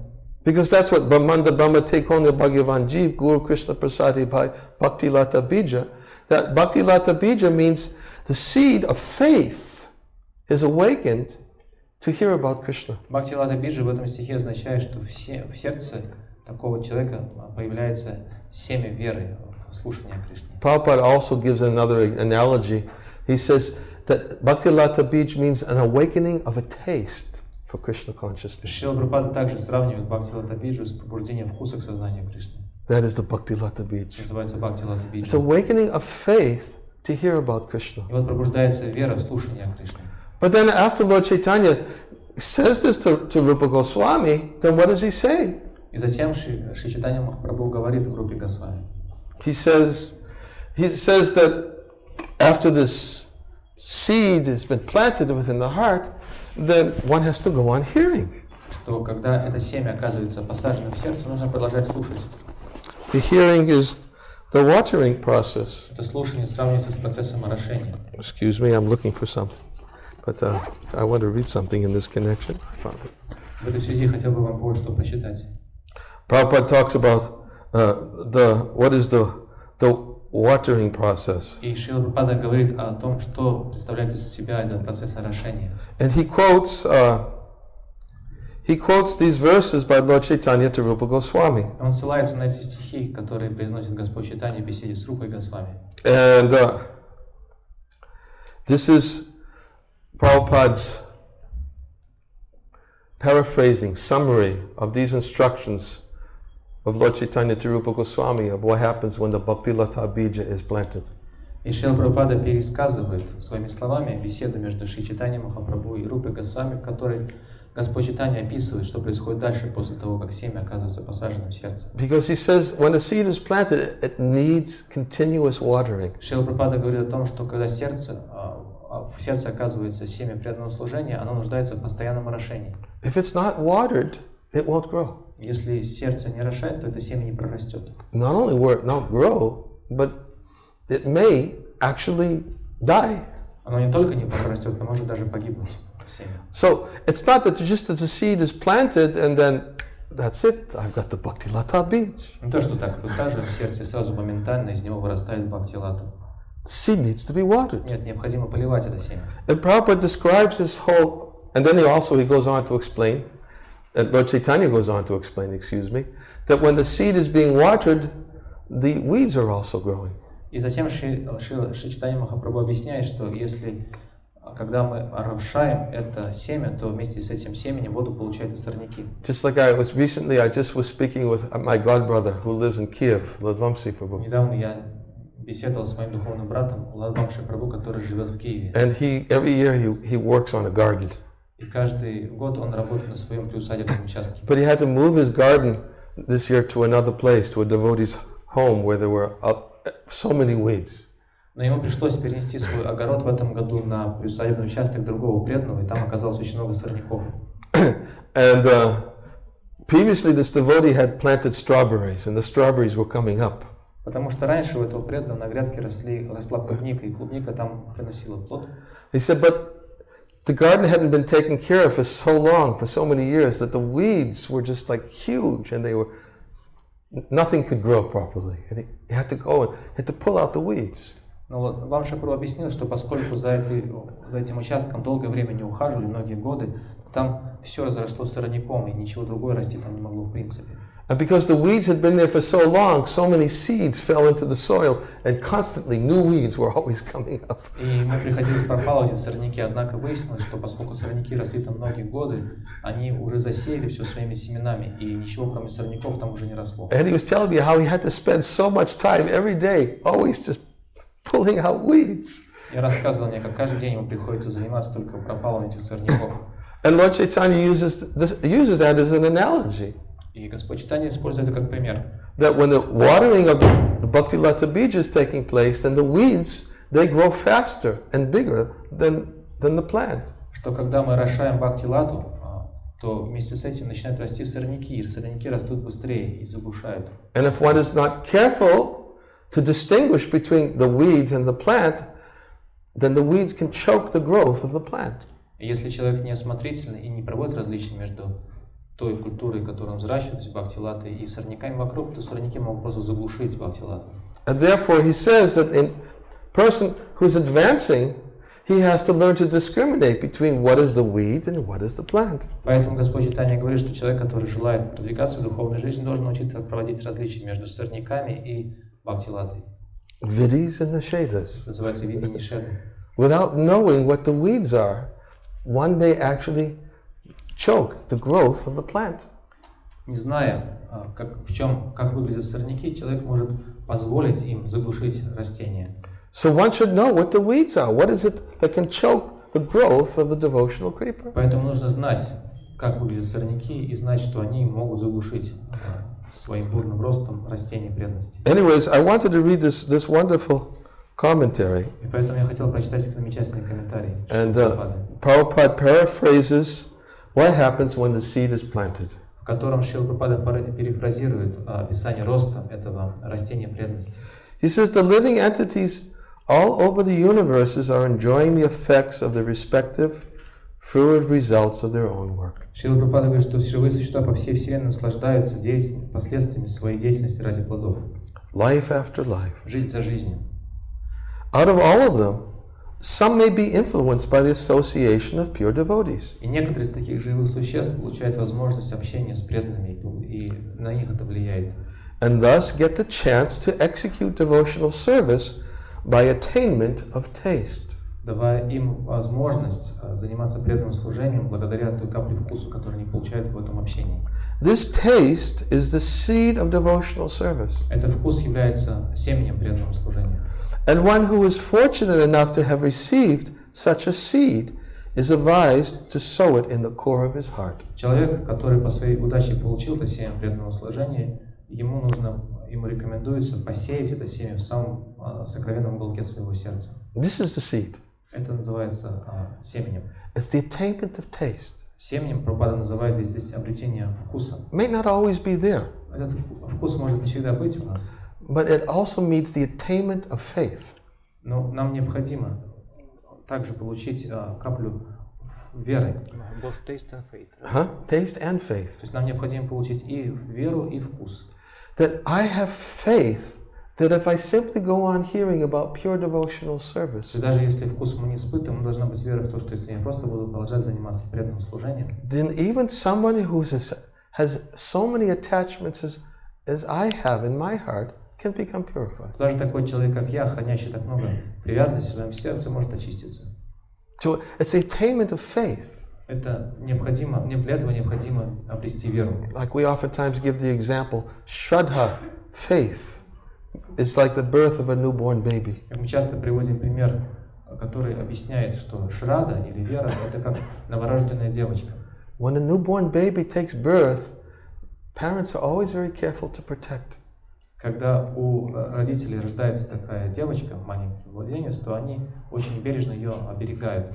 Mothers thinking about hunger and thirst, И матери все время думают о том, не голоден ли ребенок, не хочет ли он пить. heat and cold. все время оберегают дочку от dangerous, жары и холода и от опасных животных. dangerous creatures. Yes.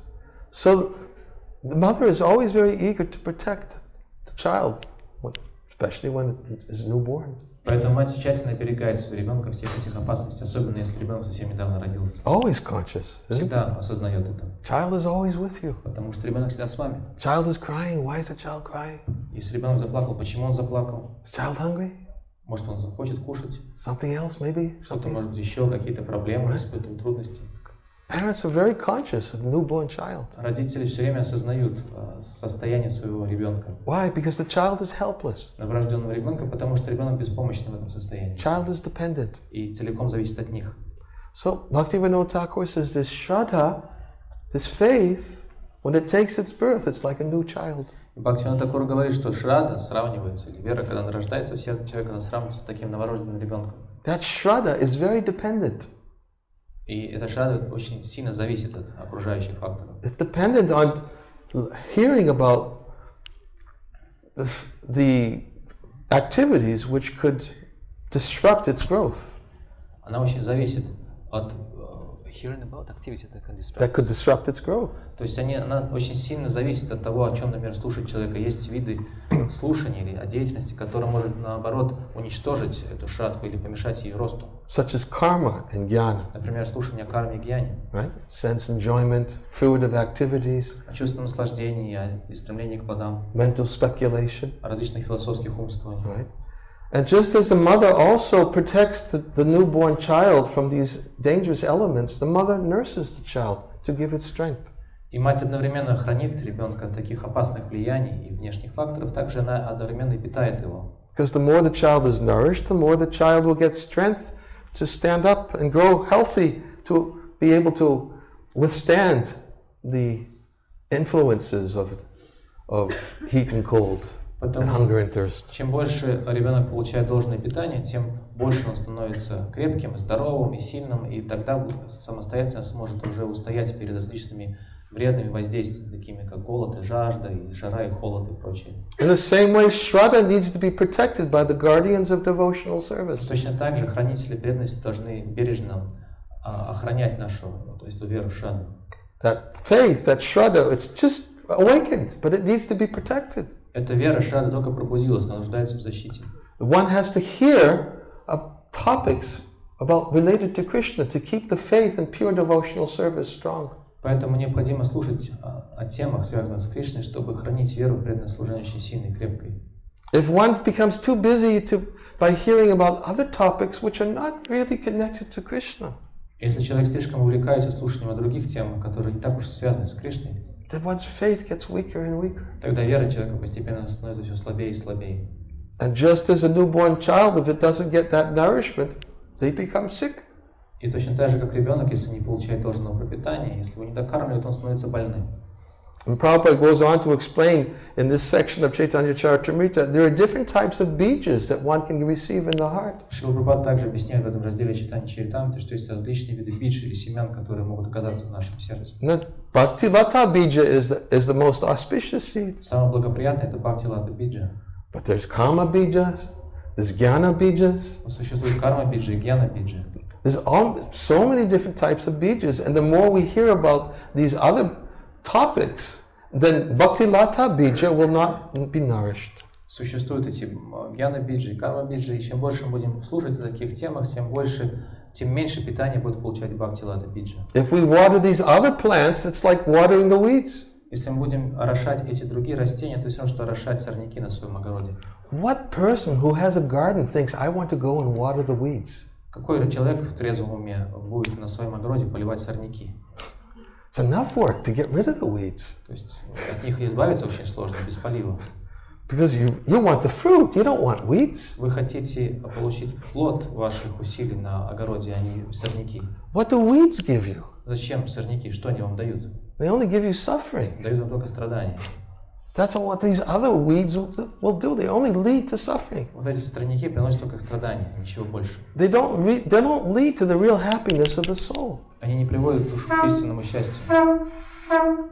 So, therefore, Prabhupada says here that Bhakti Lata Beach, this taste, the seed of devotional service, this taste is the seed of devotional service. And one who is fortunate, when good fortune arises, enough to have received such a seed, is advised to sow it in the core of his heart. И этот вкус, говорит Шрила Прабхупада, является семенем преданного служения. Человек, которому повезло, то есть, как мы уже объяснили, когда человек обретает это благоденствие, передачу своей жизни, он, такой везучий человек, помещает или высаживает это семя преданного служения в самом сокровенном уголке своего сердца. As one cultivates a seed by pouring water to fructify it, the seed of devotional service sown in the heart of the devotee may be cultured by pouring water in the form of hearing and chanting. И точно так же, как человек, орошая семя, приводит к его росту, точно так же человек должен, посадив это семя в свое сердце, орошать его водой слушания и повторения. Of the holy name and pastimes of the Lord. Повторение и слушание святого имени и деяний Господа. The creeper of devotional service, so nourished, gradually grows. И тогда лиана преданного служения, которая получает такого рода питание, постепенно растет. And the devotee, acting as a gardener, goes on pouring the water of constant hearing and chanting. И преданный, который выступает в роли садовника, постоянно продолжает орошать это растение водой слушания и воспевания. The creeper of devotional service gradually grows so high that it passes through the entire material universe. И постепенно лиана преданности вырастает до таких размеров, что пронзает оболочки Вселенной. And enters into the spiritual sky, И проникает в духовное небо. growing still higher and higher until it reaches the planet Goloka Vrindavan. Прорастая сквозь него, она в конце концов достигает высшей планеты Галоки Вриндавана. The devotee gardener is in touch with the abode of the Lord even from the material plane. И даже находясь на материальном уровне, в материальном мире, имеется в виду, такой преданный постоянно поддерживает свою связь с Верховным Господом. By dint of performing devotional service to the Lord by simply hearing and chanting. Занимаясь и продолжая заниматься преданным служением Господу, просто слушая и повторяя о нем. What is Prabhupada saying here?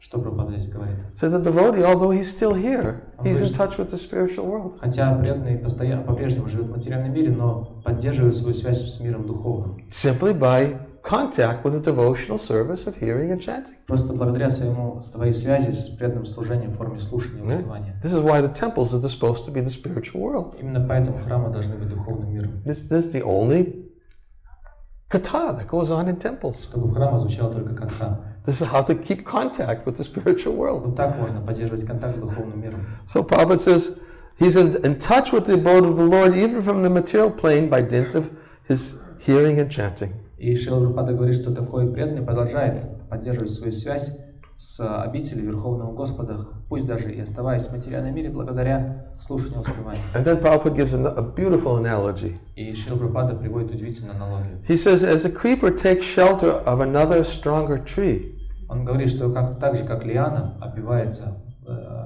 вокруг какого-то крепкого дерева для того, чтобы найти в нем поддержку. similarly, the creeper of devotional service, nourished by the devotee, takes shelter of the lotus feet of the Lord. Точно так же это растение преданного служения, которое преданный питает, находит опору Верховного Господа And thus becomes fixed. и укрепляется там. Right? It's like a creeper. A creeper always wraps itself around a tree. Например, Right? лиана Usually. всегда обвивается вокруг какого-то дерева, крепкого дерева. Creeper will take shelter of another object so it can be fixed. Такие вьющиеся растения обвиваются вокруг каких-то неподвижных, прочных It's the объектов, nature чтобы of creepers. укрепиться. Они, в этом заключается They don't grow alone. природа. Они не растут сами по себе. They find an object to latch onto, and so they can become fixed. Они всегда ищут какой-то объект, вокруг которого могли бы обвиться, чтобы обрести в нем опору. And then when the creeper becomes fixed, then what happens is it's ready for the fruit. И когда лиана опирается на какое-то такое прочное дерево, тогда она готова принести плод. So Prabhupada says a creeper takes shelter of another stronger tree. As a creeper takes shelter of another stronger tree, similarly the creeper of devotional service, nourished by the devotee, takes shelter of the lotus feet of the Lord and thus becomes fixed. И Шрила Прабхупада говорит, точно так же, как обычная лиана принимает прибежище или опору какого-то дерева, точно так же лиана преданного служения, которая продолжает питаться преданным, благодаря процессу слушания и воспевания, обвивается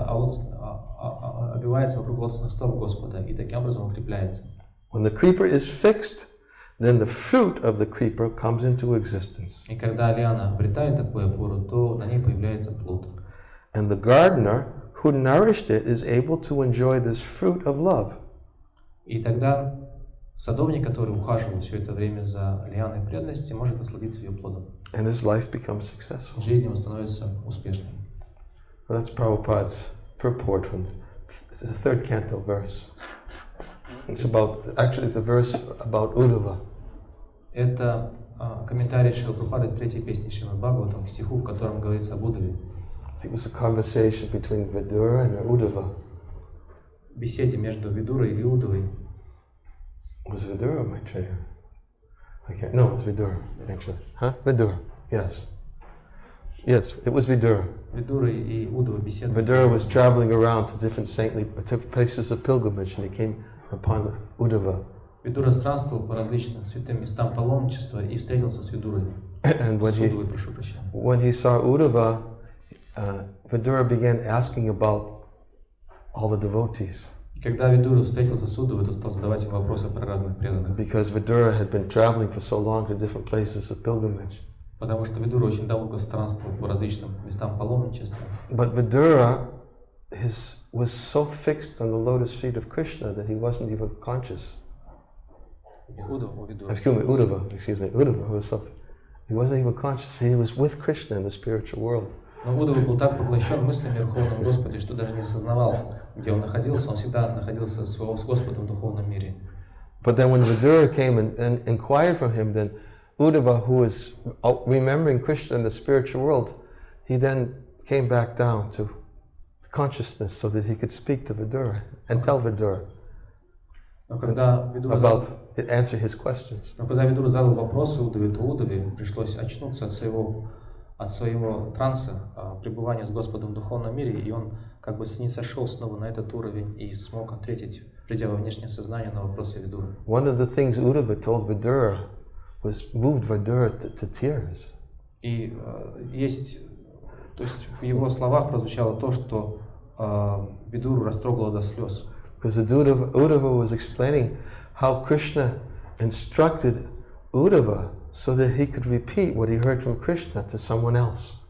Потому что перед своим уходом Господь Кришна дал наставление Уддаве, чтобы Уддава смог, оставшись здесь, передать это наставление дальше другим людям. And when Uddhava told that to Vidura understood that Krishna must have been thinking about him. И когда Уддава сказал об этом Видуре, то Видура понял, что Кришна имел в виду его, Видуру. Because now Uddhava is going to answer Vidura's questions, answer them exactly as he heard them from Krishna himself. И теперь Уддава расскажет, передаст Видуре ответы на его вопросы в точности, как он услышал их от самого Кришны. Questions and answers. Вопросы и ответы. Oh, Bhagavatam is just filled with such illuminating dialogues. И Бхагаватам полон таких прекрасных диалогов, которые открывают нам глаза на истину. Who will not want to relish the taste of Srimad Bhagavatam, filled with such wonderful conversations? Кто же откажется от вкушения Бхагаватам, который наполнен такими прекрасными темами? They help us to remember Krishna. И они помогают нам помнить о Кришне. And that is the whole purpose of Srimad Bhagavatam. В этом цель Шримад Бхагаватам. It is non-different from Krishna. Бхагаватам не отлично от Кришны. So, Nastapayeshu Abhideshu Nitya Bhagavata Sevaya, by regularly hearing Srimad Bhagavatam and serving the devotees of the Lord, all that is troublesome to the heart becomes destroyed. И в этом стихе говорится, благодаря служению Шримад Бхагаватам и регулярному слушанию из уст преданных, почти все, что неблагоприятное в сердце, полностью уничтожается. I oftentimes cite my experience of that verse from Srimad Bhagavatam, first canto. Я часто делюсь своим опытом или пониманием этого стиха из первой песни Шримад Бхагаватам. In the early translations of that verse, it said by regularly hearing Srimad Bhagavatam. Потому что в ранних изданиях Шримад Бхагаватам говорилось благодаря регулярному слушанию Шримад Бхагаватам. But Prabhupada changed it to by regular attendance of classes of Srimad Bhagavatam. Шрила Прабхупада поменял перевод, и теперь он звучит благодаря регулярному посещению лекций по Шримад Бхагаватам. By regularly attending Srimad Bhagavatam class. Благодаря регулярному посещению лекций по Шримад Бхагаватам. And serving the И devotees. служению преданным. All that is troublesome to the heart becomes destroyed. Все, что неблагоприятно и беспокоит сердце, уничтожается. And loving devotional service to the Supreme Lord, who is praised for his transcendental glories, pastimes, becomes established as an irrevocable fact. Это любовное служение Господу, которое прославляется в возвышенных словах и писаниях, утверждается в сердце как неоспоримый факт. Okay, I'm going to stop here. Здесь мы остановимся. And what time is it? I don't have my watch. It's 10 minutes past 10. 10 minutes past 10. Okay. And no questions. Вопросов не будет сейчас. And No questions, no answers. I haven't spoken about questions and answers. no questions. Questions have already been answered by somebody else. Что Махарадж только что говорил, это вопросы, ответы как-то важные. Вопросов поэтому не будет сегодня. Махарадж сказал, что все вопросы уже были отвечены в сегодняшнем. Uddhava answered Vidura's question. Уддава ответил на вопросы Видуры. Sanat Kumar answered Prithu Maharaj's question. И Санат Кумар ответил на вопросы Притху. Maharaj Rahugana answered. No, Judge Bharata answered Maharaj Rahugana's question. Джада Бхарат ответил на вопросы царя Рахугана. Sutta Goswami answered the questions of the sages of Naimisharanya. Сутта Госвами ответил на вопросы мудрецов Наймишарани. No, Narada Muni answered Yudhishthira Maharaj's question. Нарада Муни ответил на вопросы Юдхиштхиры. So we already had many questions and answers. Поэтому уже все, мы услышали вопросы и ответы. And somebody who had better answers than me already gave them. То есть те, у кого есть лучшие ответы на ваши вопросы, чем я, уже вам их дал. So for now we'll stop. Поэтому No more сейчас questions. No more questions and answers. Вопросов не будет сегодня, ответов больше. Все, хватит. Hare Krishna. Jai Shri Prabhupada. Om Namo Bhagavate Vasudevaya. Om Namo Bhagavate Vasudevaya. Om Namo Bhagavate Vasudevaya. Om Namo Bhagavate Vasudevaya. Om Namo Bhagavate Vasudevaya. Om Namo Bhagavate Vasudevaya.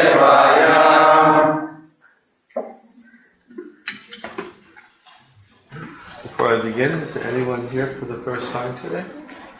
Прежде чем я начну, хотел бы спросить, кто из вас впервые на лекции или программе, посвященной сознанию Кришны? Это есть? Oh, Спасибо. okay. Thank you very much for coming. Welcome. Большое спасибо, что пришли. Добро пожаловать. And please stay. Пожалуйста. Entire program, and there'll be more specifically for you after our chanting today. Пожалуйста, оставайтесь до конца программы. Будет еще отдельно что-то для вас после того, как мы будем петь. And if any of you have any questions, please feel free to ask our devotees who will approach you after. И если у вас возникнут какие бы то ни было вопросы, пожалуйста, не стесняйтесь задавать их преданным, которые к вам подойдут. I'm going to read a verse today from Bhagavad-Gita, chapter 6, text 32. Which 50? 6:32. 32. Сегодня я буду читать из Бхагавад-Гиты, глава 6, текст 32. I'll read first the Sanskrit and then the translation. Commentary by His Divine Grace, A.C. Bhактиведанты Свами Прабхупады. Сначала прочитаю санскрит, перевод и комментарий Божественной милости человека Бхактиведанты Свами Прабхупады. Atmalpamena savatra samam pashati yojana sukham va yadiva dukham sayogi paramomata. Translation. Перевод. He is a perfect yogi who by comparison to his own self sees the true equality of all beings, both in their happiness and distress, O Arjuna. Совершенным йогом, о Арджуна, называют того, кто, сопоставляя каждого с собой, видит, что и в счастье, и в горе все существа поистине равны. Purport. Комментарий. One who is Krishna conscious is a perfect yogi. He is aware of everyone's happiness and distress by dint of his own personal experience. Человек, обладающий сознанием Кришны, является совершенным йогом. По своему опыту он знает, что каждый в этом мире страдает и каждый испытывает счастье. The cause of the distress of a living entity is forgetfulness of his relationship with God. Мы страдаем, потому что забыли свои отношения с Богом. The cause of happiness is knowing Krishna to be the supreme enjoyer of all the activities of the human being. А истинное счастье приходит к тому, кто понял, что плоды всей нашей деятельности принадлежат Кришне, ибо Он верховный наслаждающийся, и значит, что Он также владыка. There's also the controller. Can you please read the next sentence? Oh, Krishna. Krishna is the proprietor of lands and planets? Yes. The perfect yogi is the sincerest friend of all living entities. И знает, что Он также владыка всех земель и планет, и лучший друг каждого. He knows that the living being who is conditioned by the modes of material nature is subjected to the threefold miseries due to forgetfulness of his relationship with Krishna.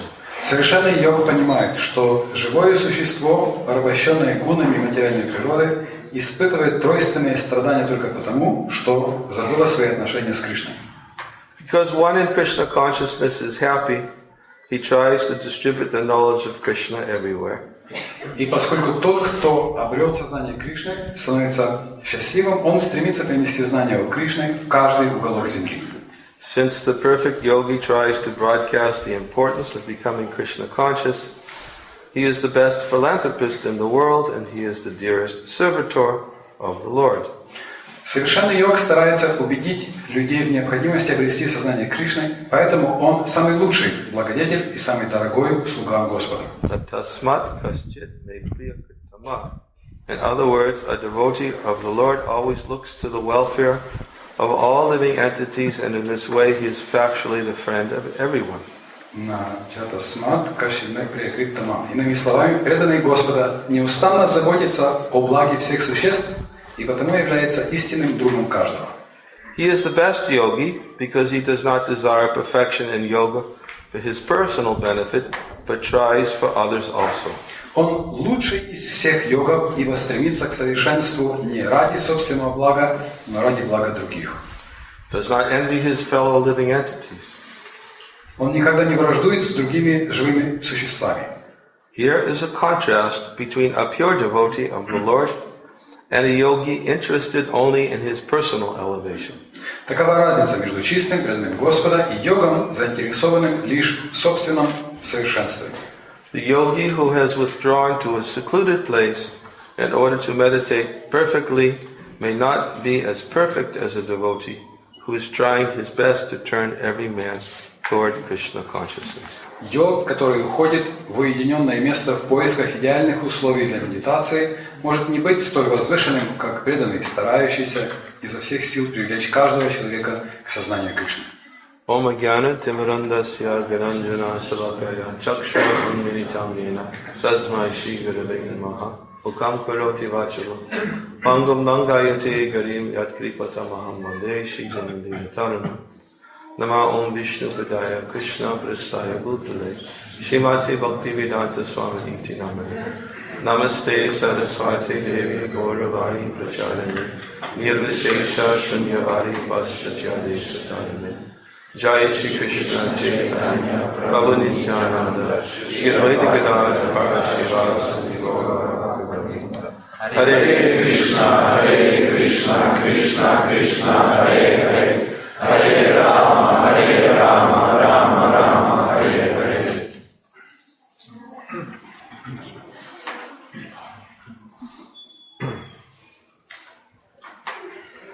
Actually, I was going to read a different verse, but I did.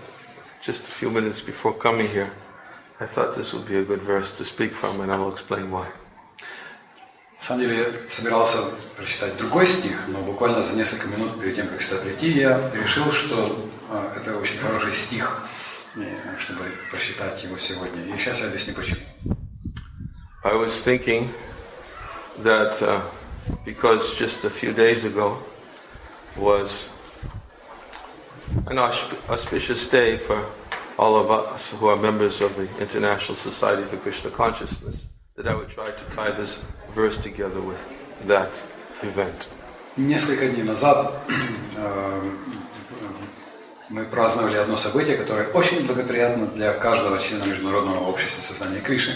И поэтому я подумал, что уместно будет поговорить об этом стихе. This verse speaks about the perfect yogi. Several places it's mentioned. В этом стихе речь идет о совершенном йоге. Это выражение упоминается несколько раз, совершенный йог. How the perfect yogi is the sincerest friend of all living entities. Здесь говорится, что совершенный йог, искренний друг всех живых существ. Perfect yogi tries to broadcast the importance of becoming Krishna conscious. Совершенный йог пытается донести до всех важность принятия сознания Кришны. Perfect yogi is the best philanthropist in the world.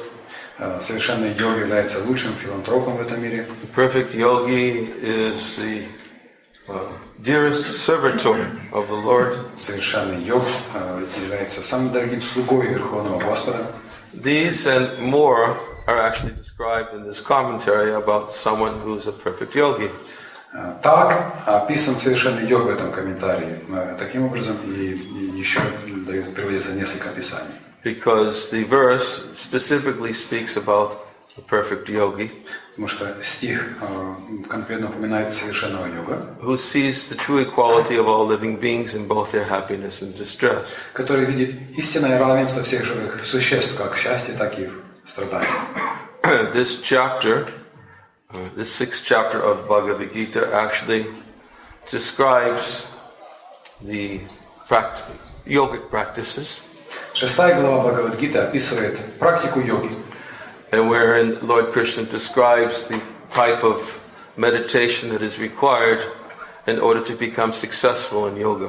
И здесь Господь Кришна описывает медитацию, которая требуется для того, чтобы достичь в йоге совершенства. In fact, there is a common book which is distributed. I remember distributing it in 1973, entitled Perfection of Yoga. Есть одна книжка, которую мы часто распространяем на улицах. Я помню, я сам в 1973 году ее распространял. Она называется «Совершенство йоги».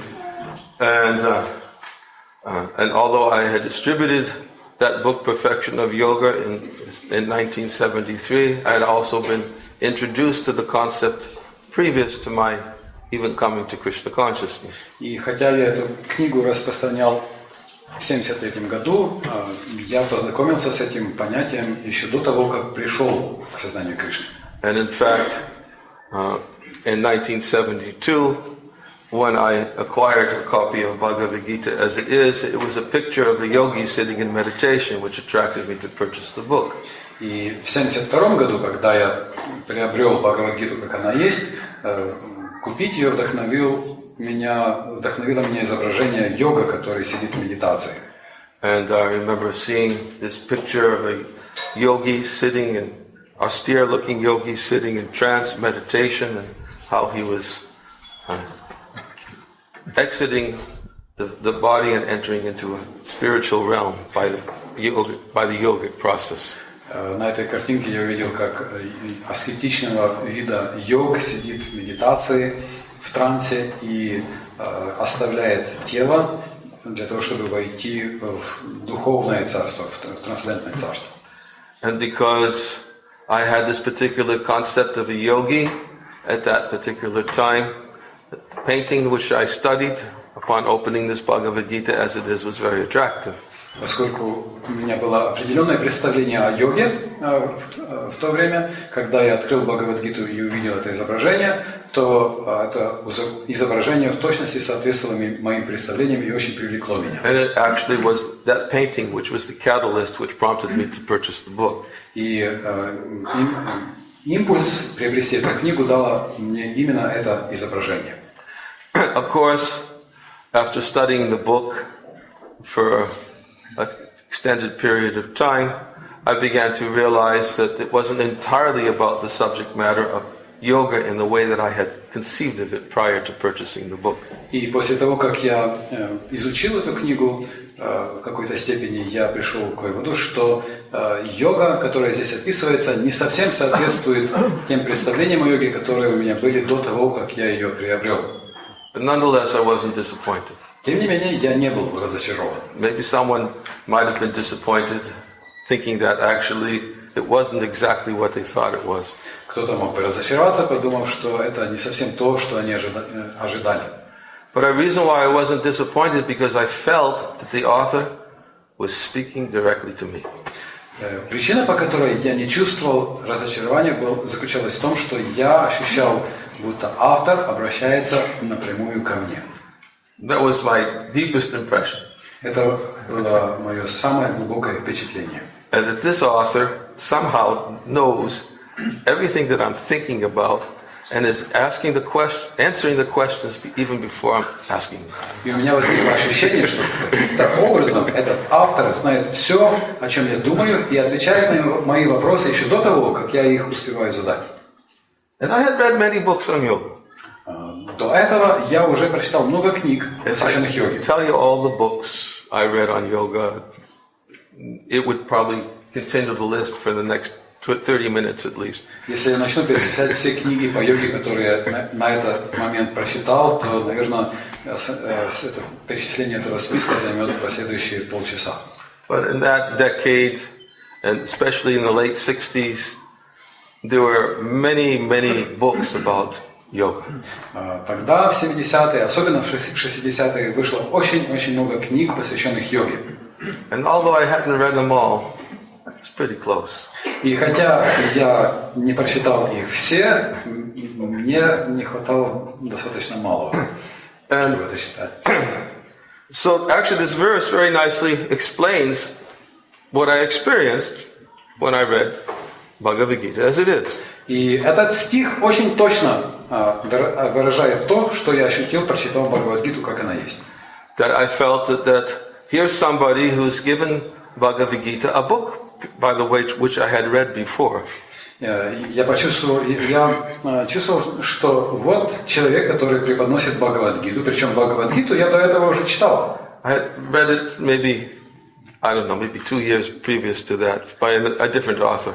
Я читал Бхагавад-Гиту, наверное, за 2 года до этого, переведенную другим автором. But I definitely didn't get the same out of that one as I did when I read Bhagavad-Gita as it is. Но я не ощутил ничего подобного, когда читал ту Бхагавад-Гиту, по сравнению с тем, что я ощутил, когда я читал Бхагавад-Гиту, как она есть. So, therefore, my concept of yoga was definitely fine-tuned after reading Srila Prabhupada's Bhagavad-Gita. Таким образом, чтение Бхагавад-Гиты Шрилы Прабхупады настроило мое представление о йоге намного точнее. And I'm sure many other people will also testify in a similar way that this is not something which is unique to me. Я уверен, что подобным опытом могут поделиться многие, что этот опыт не является чем-то уникальным для одного меня. And the reason is because our realization, gleaned by our own experience, was that Srila Prabhupada, the author, was a perfect yogi. И причина в том, что мы из своего опыта могли понять и увидеть, что Шрила Прабхупада является совершенным йогом. He was the sincerest friend of all living beings. Он был искренним другом всех живых существ. He definitely tried to broadcast the importance of becoming Krishna conscious to everyone. Безусловно, он старался донести до каждого важность обретения сознания Кришны. His philanthropic work was incomparable. Его филантропическая деятельность, благотворительность была ни с чем не сравнима. He obviously must have been dear to Krishna, because otherwise how could he have accomplished what he accomplished? И нет сомнений, что он был очень дорог Кришне, иначе как бы он смог достичь того, чего он добился? And what he had accomplished even at that time was he started a Krishna consciousness movement in the West with practically nothing. Даже к тому времени он добился того, что на Западе положил начало движению сознания Кришны, изначально не имея почти ничего. And it was 50 years ago, from 3 days ago, that he left on that journey. И именно 50 лет назад, 3 дня раньше, до 3 дня назад, Шрила Прабхупада отправился в это путешествие. On August 13th, 1965, Srila Prabhupada boarded the steamship Jaladuta. 13 августа 1965 года Шрила Прабхупада взошел на борт парохода Джаладута, which left from Calcutta and then traveled across the ocean and arrived in the port of Boston in America. I think it was September 17th. Этот пароход Джаладута пересек океан и, по-моему, 17 августа вошел в гавань порта Бостона. And then during that journey, because of rough waters, he suffered 2 heart attacks. И во время этого путешествия из-за бурного волнения, из-за того, что были высокие волны в начале, Шрила Прабхупада пережил 2 инфаркта. And didn't know if he would make it to the other side or not. Он не знал, удастся ли ему доплыть до цели или нет. I wrote about all of these experiences in his journey, known today as the Jaladuta Diary. И все, journal, excuse me. Что он пережил в этом путешествии, он записал в своем дневнике, который в наши дни известен как дневник с Джаладуты. And when he left Calcutta on August 13th, когда он отправился из Калькутты 13 августа, it's also interesting to note the circumstances under which he left. Интересно отметить, при каких обстоятельствах он отправился в путь из Калькутты. He had struggled to get passage to America. Ему с трудом удалось получить билет или эту возможность поплыть в Америку. Not only struggled for his ticket, but struggled for his visa. Ему с трудом удалось получить не только билет, но и визу. And he had 40 rupees, which was the equivalent of $7. На руках у него было 40 рупий, что соответствовало примерно $7. And by his persistent efforts to communicate with an acquaintance he knew who was the owner of a steamship company, он очень настойчиво пытался убедить собственницу, знакомую ему, которая владела пароходной компанией. he explained his mission to her and begged her, please give me passage to America. Он объяснил ей свою миссию и очень смиренно попросил ее, пожалуйста, позволь мне отправиться в Америку. She resisted. Она возражала. Not because she wasn't willing to give him passage, but because she saw that he's an old man in very fragile health. Не потому, что ей было жалко предоставить ему возможность доплыть до Америки, но потому, что она видела, что он пожилой человек, и здоровье его не очень сильное. And she tried to convince him not to go. И она пыталась убедить его никуда не ехать. And in fact, she even rejected the proposal first time he came there to visit her. На самом деле, первый раз, когда он пришел туда, она наотрез ему отказала. And he came and he sat there and simply waited again and to meet her again. Шрила Прабхупада потом пришел снова и сел и решил не уходить, пока он не встретится с ней еще раз. And would not go away until she agreed to meet with him. И он отказался уходить, пока она не согласилась с ним встретиться. And finally she had granted passage aboard a cargo freighter. И в конце концов она предоставила ему место на грузовом корабле. It wasn't a big cruise ship. Это не был какой-то многоэтажный круизный корабль with a swimming pool and bar and restaurants. с бассейнами, барами и ресторанами. It was a freighter.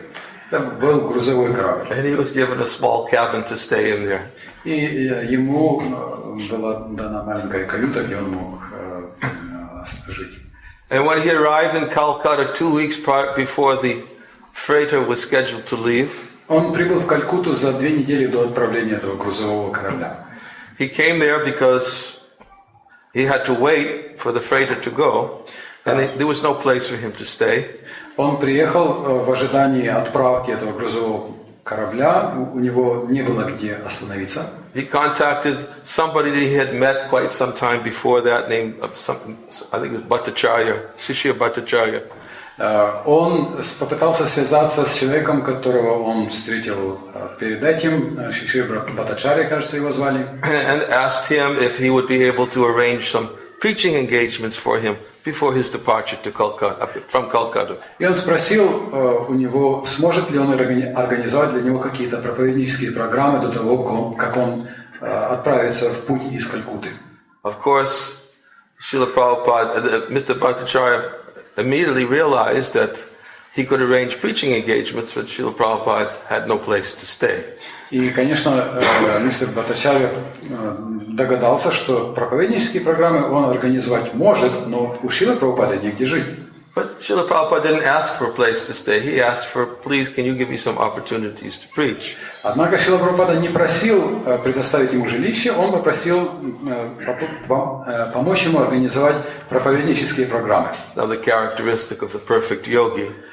Это еще одно качество совершенного йога. That the perfect yogi is only interested in the welfare of others and doesn't think of himself. Совершенный йог заботится лишь о благе других, он не озабочен собственной персоной. In fact, that's what this verse is describing. The perfect yogi who sees all beings equally in both their happiness and distress. Именно об этом говорит данный стих. Он говорит, что совершенный йог одинаково видит всех живых существ как в счастье, так и в страдании. And in fact, Prabhupada concludes his commentary saying that the yogi who thinks about the welfare of others is certainly a higher yogi than one who simply goes to a secluded place and only thinks of himself.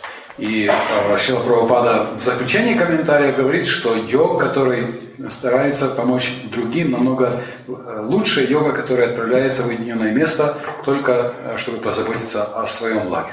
So Mr. Bhattacharya invited him to stay there, and he arranged every evening lectures for Srila Prabhupada to give. Таким образом, мистер Бхаттачарья пригласил его организовать для него жилище и организовал для него программы, чтобы Шрила Прабхупада мог читать лекции каждый вечер. And then 1 week prior to the departure, after 1 week of lecturing every night, 1 week prior to departure, Srila Prabhupada then journeyed 100 kilometers to Sri Dham Mayapur, to the samadhi of his spiritual master, Srila Bhaktisiddhanta Saraswati Thakur. И за неделю до отъезда, после этих ежедневных лекций, Шрила Прабхупада отправился за 100 километров от Калькутты, в Майяпур, чтобы посетить самадhi своего духовного учителя Шрилы Бхактисидданты Сарасвати Тхакура. For those who may not be familiar with the samadhi, that is the place where Vaishnava acharyas, realized saintly persons, are entombed, and people go there to offer prayers and respect. Если кто-то не знает, самадhi – это место, где погребен вайшнавский ачарья или осознавшая себя душа, святая душа, и куда люди отправляются, чтобы вознести свои молитвы. So Srila Prabhupada went to his spiritual master samadhi to offer prayers. Таким образом, Шрила Прабхупада отправился к самадhi своего духовного учителя, чтобы помолиться ему. Because his journey across the ocean was about to take place, and it was an order that was given to him by his spiritual master.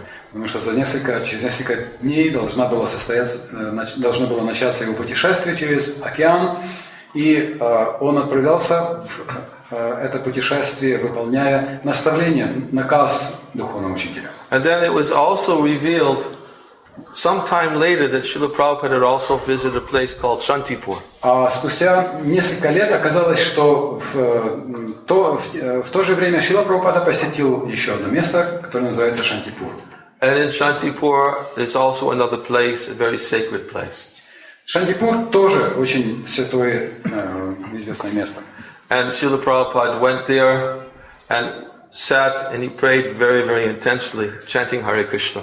Шрила Прабхупада отправился в Шантипур, и он сидел там и молился с большим рвением. And then, as the story was revealed sometime later, there was a person there who's known as a pujari, saw Srila Prabhupada. И как позже стало известно, в Шантипуре был один пуджари, человек, который видел Шрилу Прабхупаду. And he recognized him from somebody who had to be the same person who had been visiting about 10 years prior very regularly. он узнал в нем, в Шриле Прабхупаде, человека, которого он видел очень часто, который 10 лет до этого регулярно приезжал и посещал Шантипур. But when he was visiting 10 years prior, he had been wearing white cloth, which is the cloth which is generally worn by those who are married householders. Но 10 лет до этого Шрила Прабхупада, когда приезжал, был одет в белые одежды, которые обычно носят семейные люди, живущие семейной жизнью. But this time Srila Prabhupada was wearing saffron cloth. Однако в этот последний раз Шрила Прабхупада был одет в шафрановые одежды. Which is cloth which is worn by the renunciate. Это цвет одежд, которые носят отрешенные люди. So the Pujari approached Srila Prabhupada, who was sitting there, chanting very, very intensely. И этот пуджари увидел, что Шрила Прабхупада сидит и очень интенсивно воспевает святые имена. And he saw that Srila Prabhupada was crying. И он увидел, что Шрила Прабхупада плачет. And he asked Srila Prabhupada, he said, I recognize you. You used to come here many years ago. Он обратился к Шриле Прабхупаде и сказал, что я тебя узнаю, ты приезжал сюда часто, много лет назад. And he asked Prabhupada, why has it been so long that he was away and why was he coming now? И он спросил у Шрилы Прабхупады, почему его так долго не было и почему он приехал сейчас. So Srila Prabhupada told him that I have come here to offer prayers to all the great Vaishnavas who reside in this place. И Шрила Прабхупада ответил, что он приехал вознести молитвы ко всем святым личностям, пребывающим в этом месте. He said, I need their blessings. Он сказал, что он нуждается в их благословении. Because next week I'm about to embark upon a very difficult journey. Потому что на следующей неделе я отправляюсь в очень тяжелое путешествие. I have been ordered to go to the West and to bring Sanatan Dhamma, the eternal religious activity of the soul, to the Western-speaking world, where it has never been introduced before. Я получил наказ отправиться на Запад и принести туда Санатана Дхарму, учение о вечной деятельности души, о котором никто еще раньше на Западе не говорил.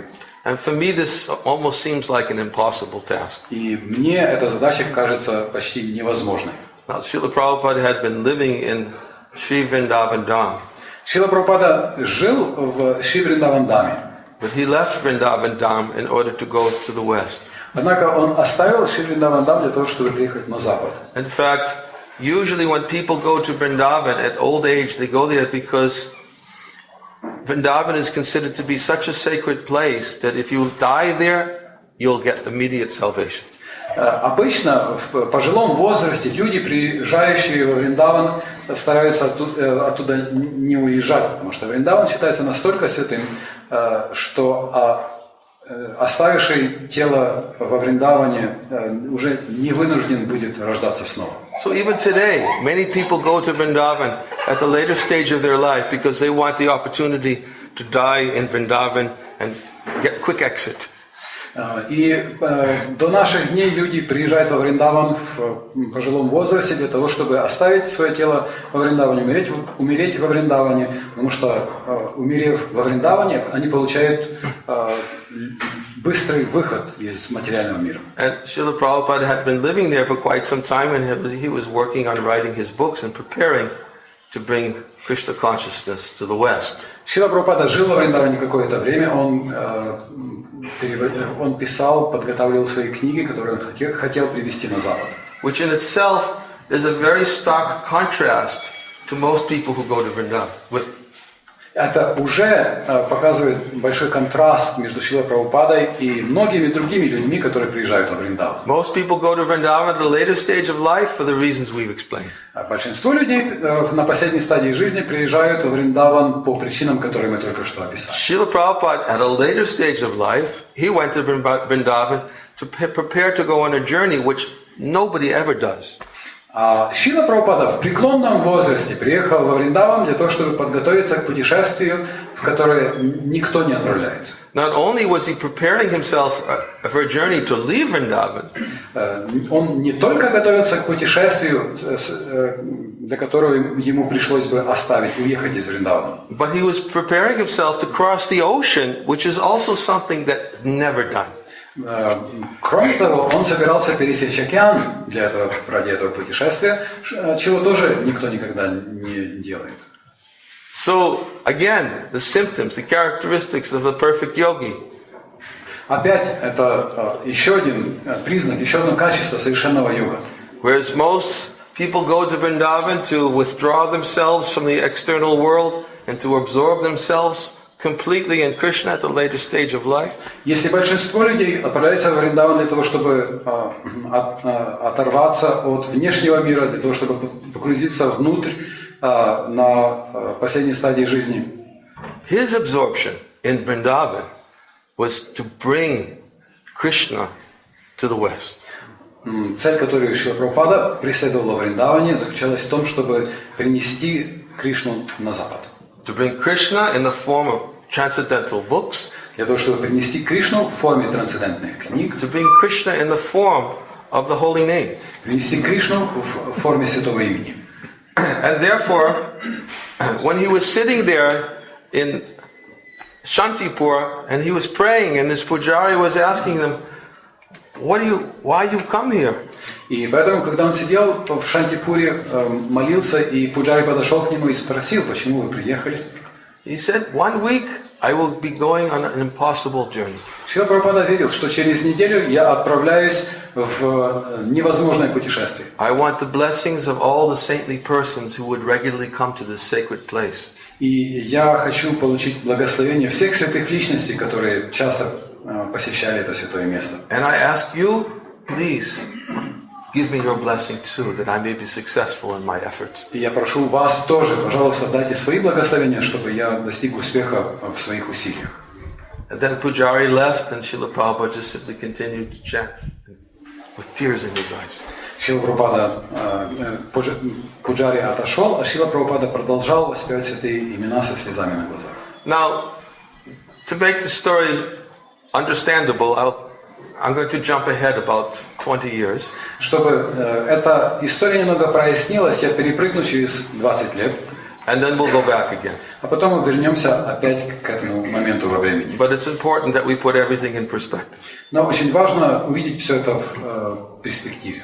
About 20 years later, many people used to come to this same sacred place.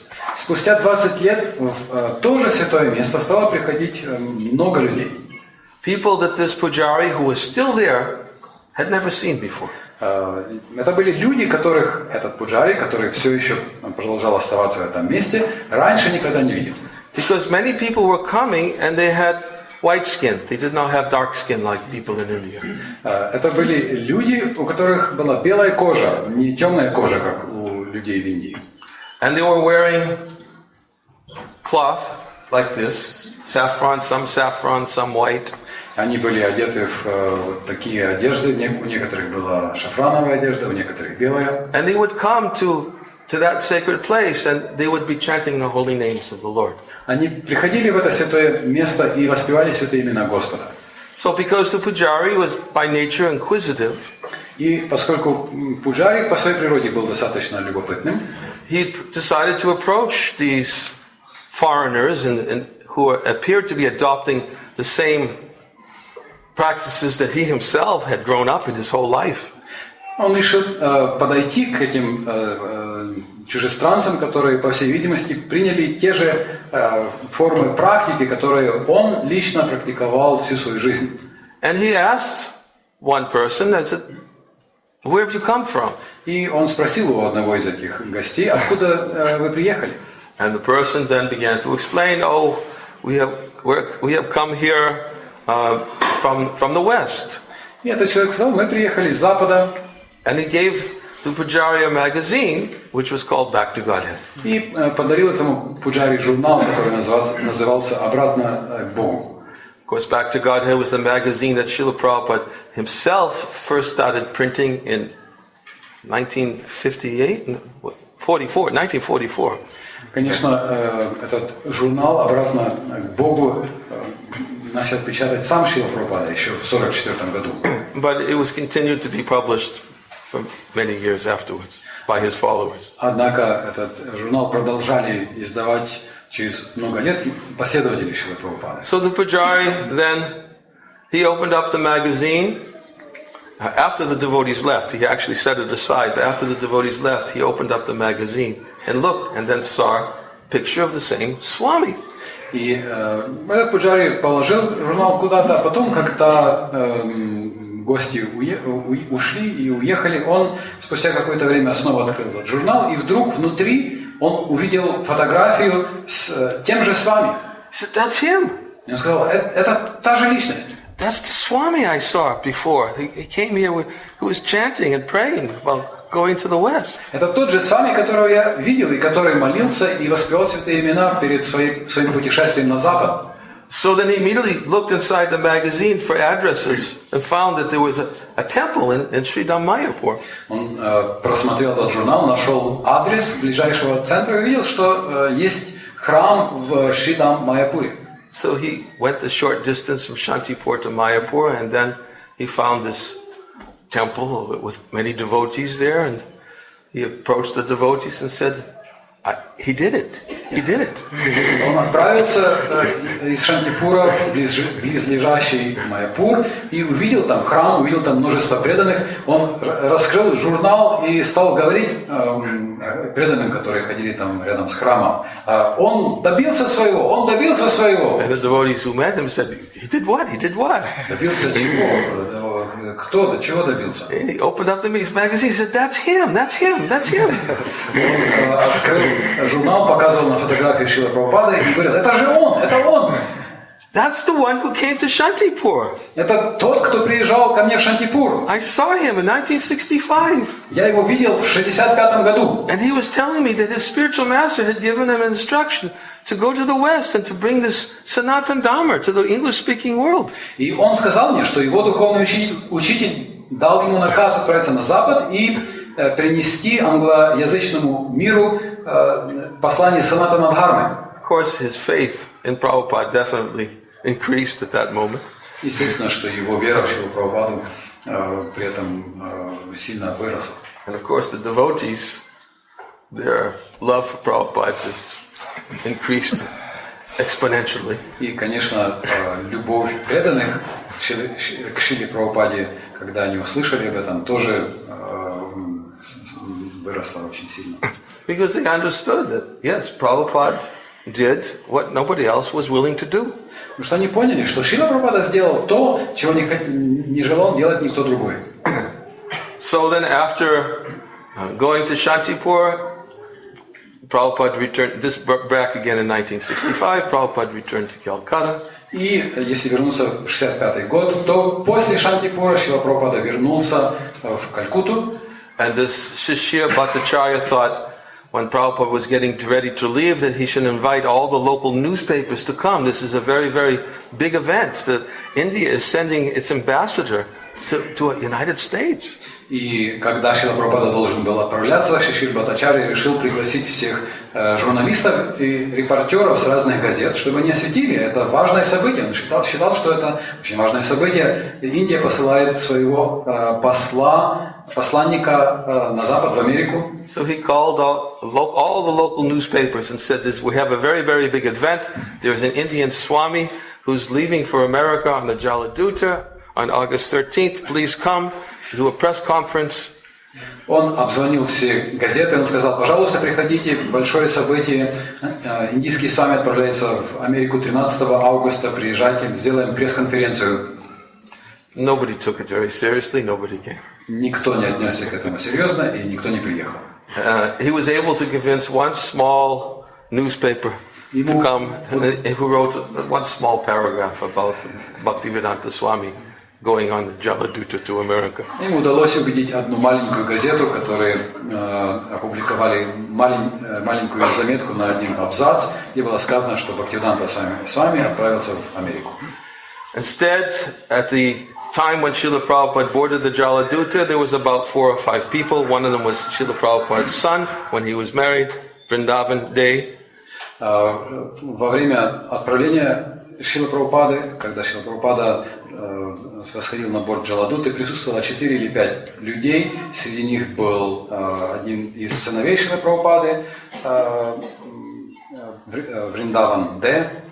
And a few other people, I can't remember their names. Было еще несколько человек, я не помню их имена. And Srila Prabhupada with an umbrella, a small suitcase, and a little container of dry cereal. И Шрила Прабхупада шел с зонтиком, с небольшим чемоданчиком и небольшим сосудом для сухого зерна. The suitcase was, like the size of a little shoulder bag. Этот чемодан был чемоданчик был очень небольшого размера, как наплечная сумка. He was carrying the suitcase, and then in the other hand he had his umbrella.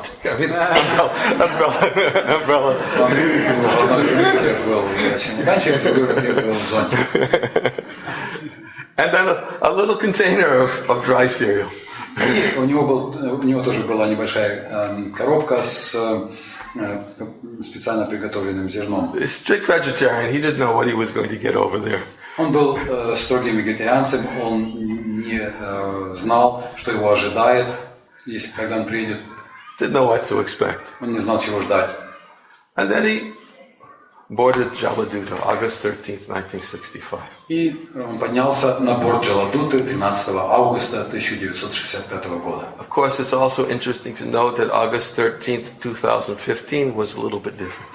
И, конечно, интересно обратить внимание, что 13 августа 2015 года то, что происходило на этом месте, значительно отличалось. On August 13th, 2015, which was 3 days ago, 13 августа 2015 года, а именно 3 дня назад, there were thousands of people at that same place where the Jaladuta left. на том же месте, откуда отправился Джаладута, находились тысячи людей. And members of the Krishna consciousness movement, I can't remember from how many countries, it was well over 100 countries had come. Туда приехали члены общества сознания Кришны, я не помню точно цифры, но из более чем 100 стран. Local officials were there, the mayor of Calcutta. Там присутствовали местные власти, мэр Калькутты. I think also Prime Minister was there. Насколько я of понимаю, India. Там присутствовал тоже премьер-министр Индии. The local governor of Bengal was there. Был губернатор штата Бенгалия. And there was a monument there also. И также там был памятник. There was a monument that was unveiled, which was interestingly, for those of you who may be interested, made in Kiev. Это был памятник, который там был установлен и открыт для публики. И, наверное, может быть, кому-то из вас интересно узнать, что этот памятник был сделан в Киеве.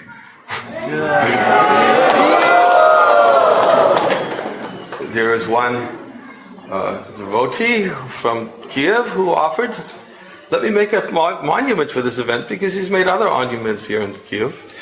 Есть преданный в Киеве, который предложил, почему бы мне не сделать памятник для этого праздника. Я сделал другие памятники в Киеве. And although he had previously made a monument of the current mayor of Kiev, хотя раньше он сделал скульптуру нынешнего мэра Киева, Кличко.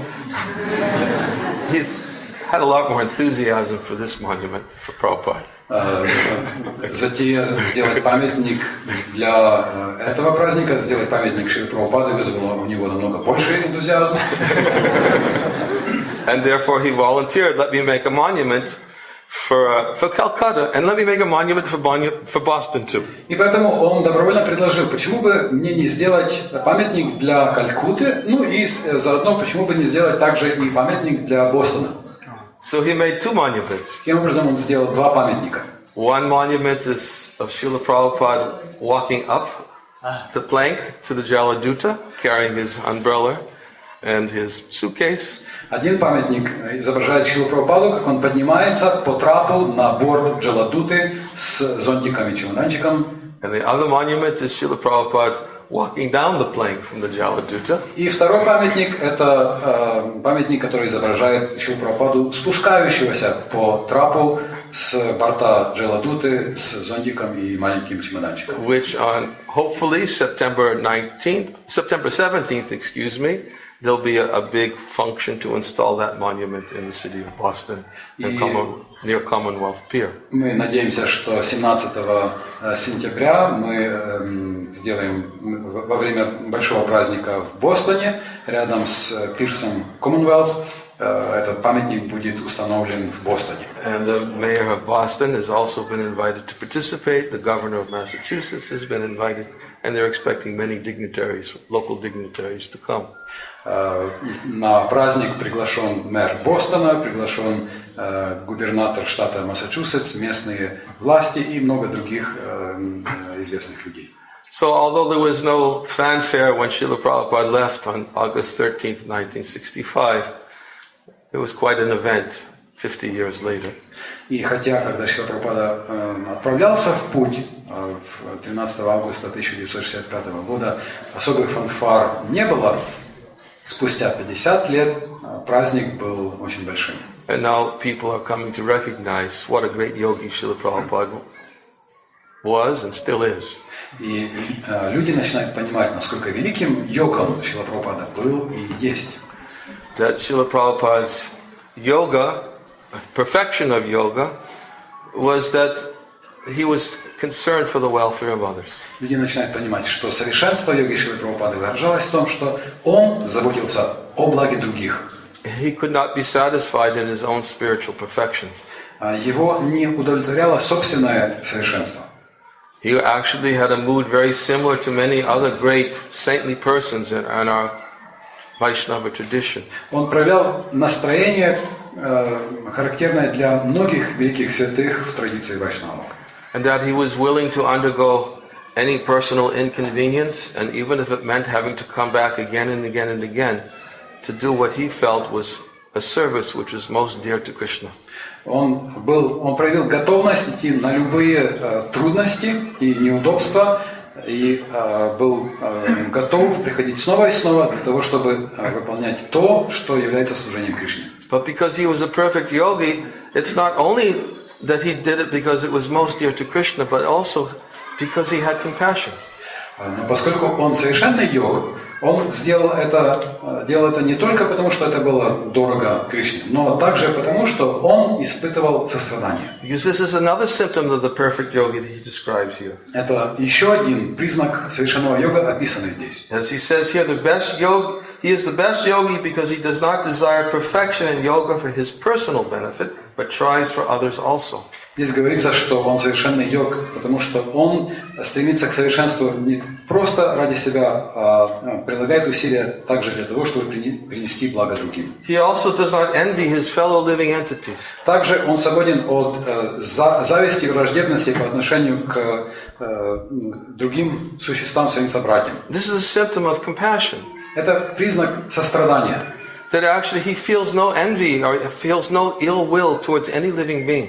Он свободен от зависти или неблагожелательности к другим живым существам, к собратьям и к ближним. And he's ready to tolerate all kinds of inconveniences. И он готов ради этого терпеть любые неудобства. Even if he's mistreated, he doesn't feel ill will towards them. Даже если с ним поступают нехорошо, он свободен от неблагожелательности. He sees everyone equally.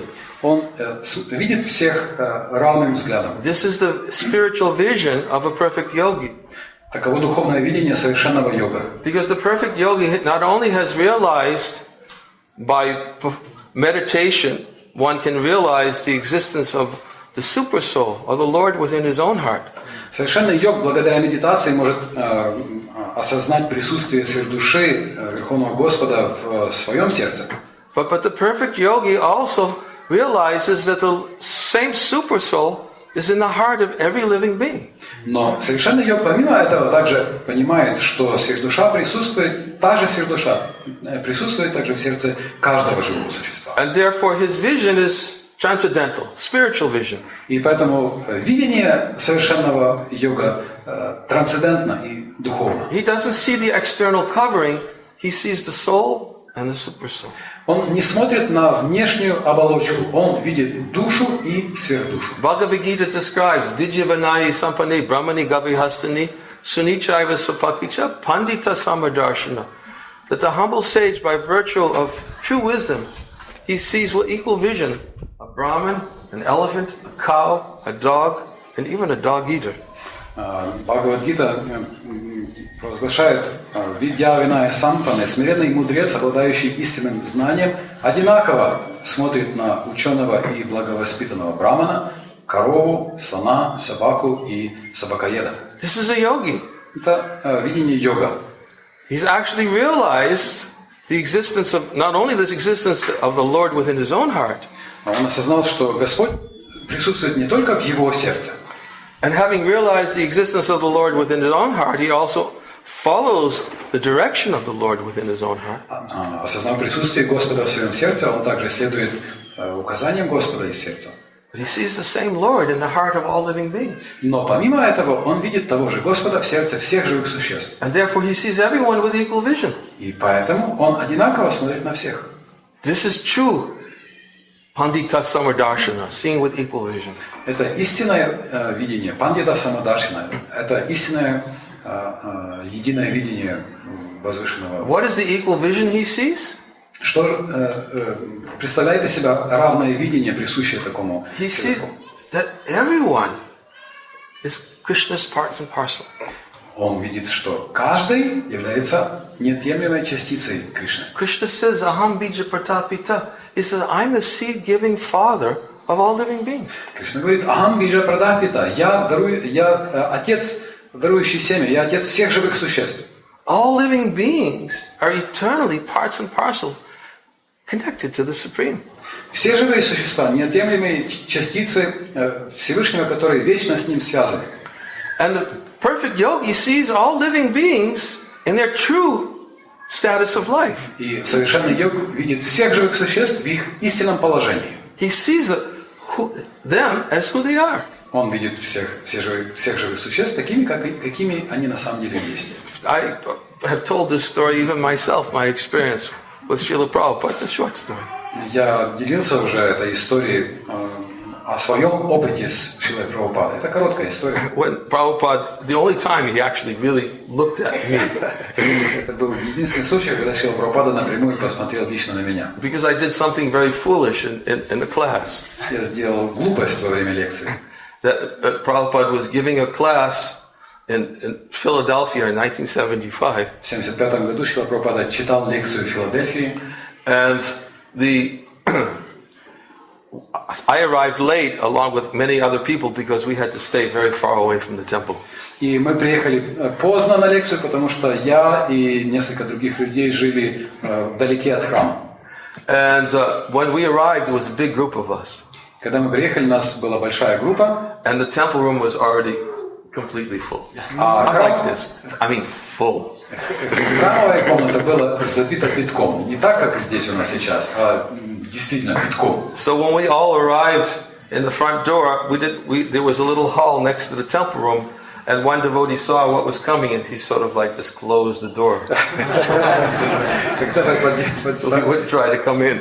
Подошли к храму, перед храмом была небольшая прихожая, и один преданный, стоявший у дверей, видел, что происходит, и как бы невзначай прикрыл двери, чтобы никто из нас не смог зайти. And all of us were standing there like, И мы все там completely стояли, crestfallen. чувствуя себя полностью подавленными. We wanted to see Prabhupada. Мы хотели увидеть Шрилу We Прабхупаду. wanted to hear class, at least hear class. Мы хотели услышать его лекцию, по крайней мере, услышать его лекцию. So while we were standing, all of a sudden the door opened. И когда мы там стояли, вдруг дверь открылась. And Prabhupada had told the devotee who closed the door to open the door. Потому что Шрила Прабхупада сказал преданному, закрывшему дверь, чтобы он ее открыл. And then he invited us in. И пригласил нас зайти внутрь. So I was thinking, okay.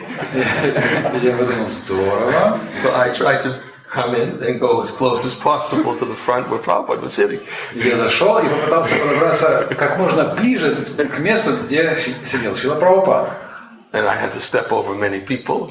Мне пришлось переступить через много других людей. Prabhupada looked at me. И Шрила Прабхупада посмотрел на меня. And I looked at him. Я посмотрел на него. And I was locked in his gaze. И наши взгляды сомкнулись.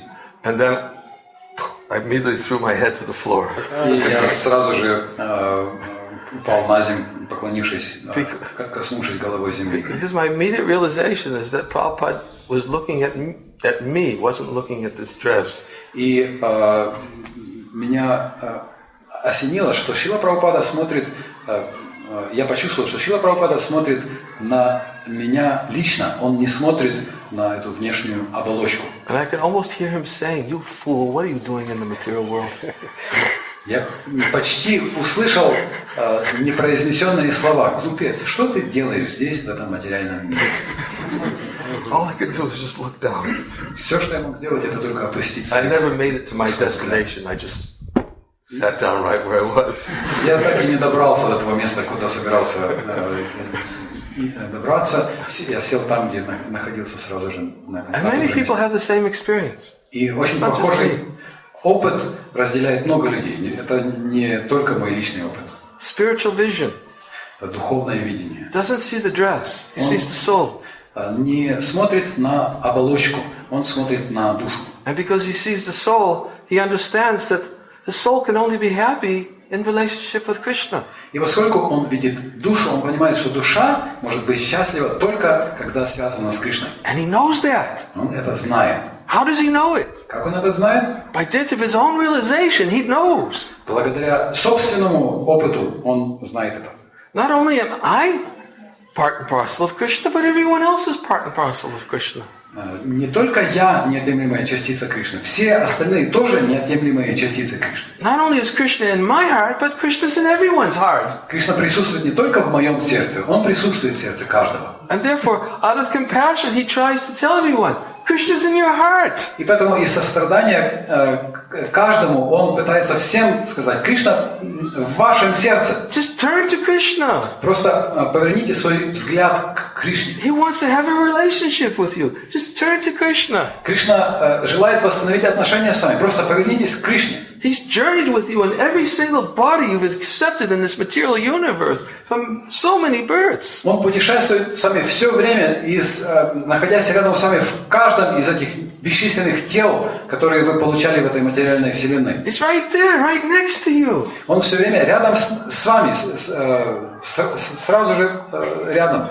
And when you give up this body, you'll have to go to another body, and he'll go with you. И когда вы оставите это тело, вам придется получить новое тело, и он пойдет вместе с вами. And he knows all the things that you wanted when you gave up this body. Он знает все, чего вы желали, когда вы оставляли это, когда вы будете оставлять это тело. And he's giving you a chance to get all the things you wanted in your next life. И в следующей жизни он предоставит вам возможность получить все вещи, которых вы желали. Because nothing can happen without his sanction. Потому что без его дозволения не происходит ничего. But he just wants you to turn to him. Но он желает, чтобы вы просто повернули свой взгляд к нему. Stop trying to find permanent shelter in this temporary world. Оставьте попытки найти надежное прибежище в материальном мире. You're an eternal soul. Вы вечная душа. You have an eternal relationship. У вас вечные отношения. That's the perfect yogi. Таково видение совершенного йога. That's how the perfect yogi sees. That's how Srila Prabhupada sees. Так видит мир совершенный йог, так видит мир Шрила Прабхупада. He knows why others are suffering. Он знает, почему все страдают. He knows because he's connected to Krishna. Он знает, потому что он связан с Кришной. And he sees Krishna in everyone's heart and says, please, just turn to Krishna. Он видит Кришну в сердце каждого и говорит: пожалуйста, просто поверните свой взгляд к Кришне. And he's never envious of anyone. И он никогда не испытывает зависти ни к кому. Why would he be envious of anyone? Почему бы он испытывал злобу или зависть к кому бы то ни было? He doesn't need anything from anyone. Он ни в чем не нуждается ни от кого. A person who's envious of somebody else, he's envious because he's got something that I don't have. Человек, завидующий другим, завидует лишь потому, что желает того, что имеют другие. He thinks, I want it. Он думает: я хочу иметь это. So he becomes envious. И поэтому он завидует. But how can a perfect yogi be envious of anyone? Но как может кому бы то ни было завидовать совершенный йог? Nobody has anything that he wants. Ни у кого нет ничего, чего он бы хотел. Because all he wants is Krishna. Потому что единственное, чего он хочет, это And all he wants Кришна. is to please Krishna. Единственное, чего он хочет, это удовлетворить Кришну. And therefore all he speaks about, all he tells others about is about Krishna. И поэтому единственное, о чем он говорит, что он сообщает другим, это Кришна. And Krishna says, Nachatasman manusheshu kashchin me kriya. He says, there's no servant in this world who's more dear to me than he. И поэтому Кришна заявляет: «Начата свами манушишу кашинме приякритама». Нет слуги в этом мире, который был бы для меня дороже этого человека. That's what Prabhupada says right here in the commentary. Еще Прабхупада приводит эту цитату в нынешнем комментарии. The perfect yogi tries to broadcast the importance of becoming Krishna conscious. Совершенный йог старается убедить людей в необходимости обрести сознание Кришны. He is the dearest servitor of the Lord. Поэтому он самый дорогой слуга Господа. Tasmat kaschit me priyakritama. Krishna says, there's no servant more dear to me than he. Начата сман кашинме приякритама. Нет слуги дороже для меня. Therefore he can feel compassion. Поэтому такой человек способен испытывать сострадание. Only a person who's freed from envy can feel compassion towards others. Лишь тот, кто свободен от зависти, может испытывать сострадание к другим. And if we serve somebody who's freed from envy, even though we don't have compassion, we can begin to understand what is compassion. И если мы служим тому, кто свободен от зависти, если даже у нас нет сострадания, мы в состоянии понять, что такое сострадание. That's what Srila Prabhupada gave to us, his followers. Что дал Шрила Прабхупада нам, его последователям. It's what he asked us to do. Это то, о чем он попросил нас, что он хочет, чтобы мы делали. If you want to serve me, then just give Krishna to others. Если вы хотите послужить мне, пожалуйста, просто давайте Кришну другим. Give his holy name to others. Даруйте святое имя Кришны другим. What did Prabhupada do when he arrived in America? Что Шрила Прабхупада стал делать, когда он приехал в Америку? He didn't stay very long in Butler, Pennsylvania. Он не остался в Батлере, штат Пенсильвания, надолго. He stayed long enough to milk a cow. Он остался лишь настолько, сколько времени требуется, чтобы подоить корову. That's what a sannyasi does. He doesn't stay that very long. And he stays long enough simply to milk a cow. Говорится, что саньяси не остается в доме надолго. Он приходит лишь настолько, сколько времени требуется, чтобы выдоить корову. After Butler, Pennsylvania, he went right into the heart of Manhattan.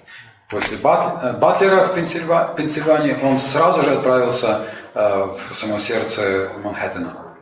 Same 40 rupees. С теми же 40 рупиями. But he had his trunk that was set previously of 200 Srimad Bhagavatams. Но у него был сундук, который он отправил еще раньше, и в сундуке было 200 книг Шримад Бхагавата. I was thinking, I can't go alone. I bring the holy name and I bring Srimad Bhagavatam. Both of them are incarnations of Krishna. Он считал, я не могу отправиться один сам, я приеду с святым именем и с Шримад Бхагаватом. И святое имя и Шримад Бхагаватам оба являются воплощениями Кришны. Never felt alone. Шрила Прабхупада никогда не чувствовал себя в одиночестве. I always felt that I have Krishna with me. Шрила Прабхупада всегда чувствовал, что со мной Кришна. And he was ready to go into Manhattan. He had Bhagavatams and the holy name. И он был готов поселиться на Манхэттене, потому что у него был Бхагаватам и у него было святое имя. And then when somebody would become a little bit interested, he would try to introduce them to Srimad Bhagavatam. И как только кто-то проявлял какой-то интерес, Шрила Прабхупада пытался познакомить их с Шримад Бхагаватом. And then when he had a few people interested, he went to Tompkins Square Park where there's another little plaque. И когда собралось несколько людей, Шрила Прабхупада повел их в парк Томпкинс Сквер. Srila Prabhupada personally sat himself.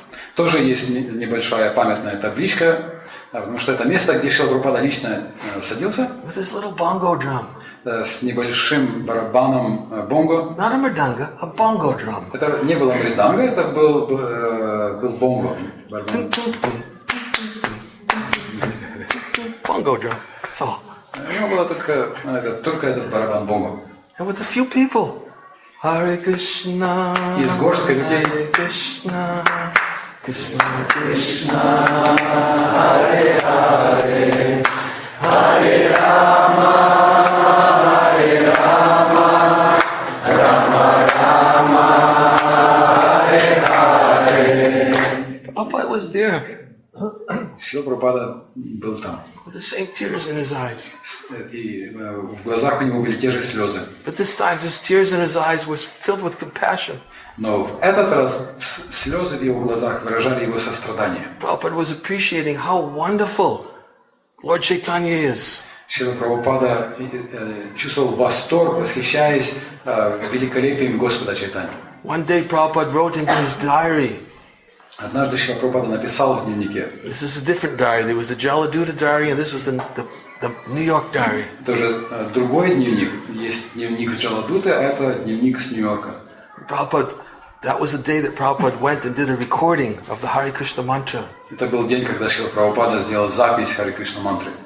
Prabhupada wrote in his journal entry in the diary, "Today I'm experiencing the mercy of Lord Chaitanya Mahaprabhu." И в этот день Шрила Прабхупада в своем дневнике написал: «Сегодня я ощутил, что такое милость Господа Чайтаньи Махапрабху». He said, Haridas Thakur has said that everyone can chant the holy name of the Lord, even the beasts and lower and animals can chant the holy name of the Lord. Он говорит, Харидас Такур говорит, что святое имя могут воспевать все, даже животные и звери.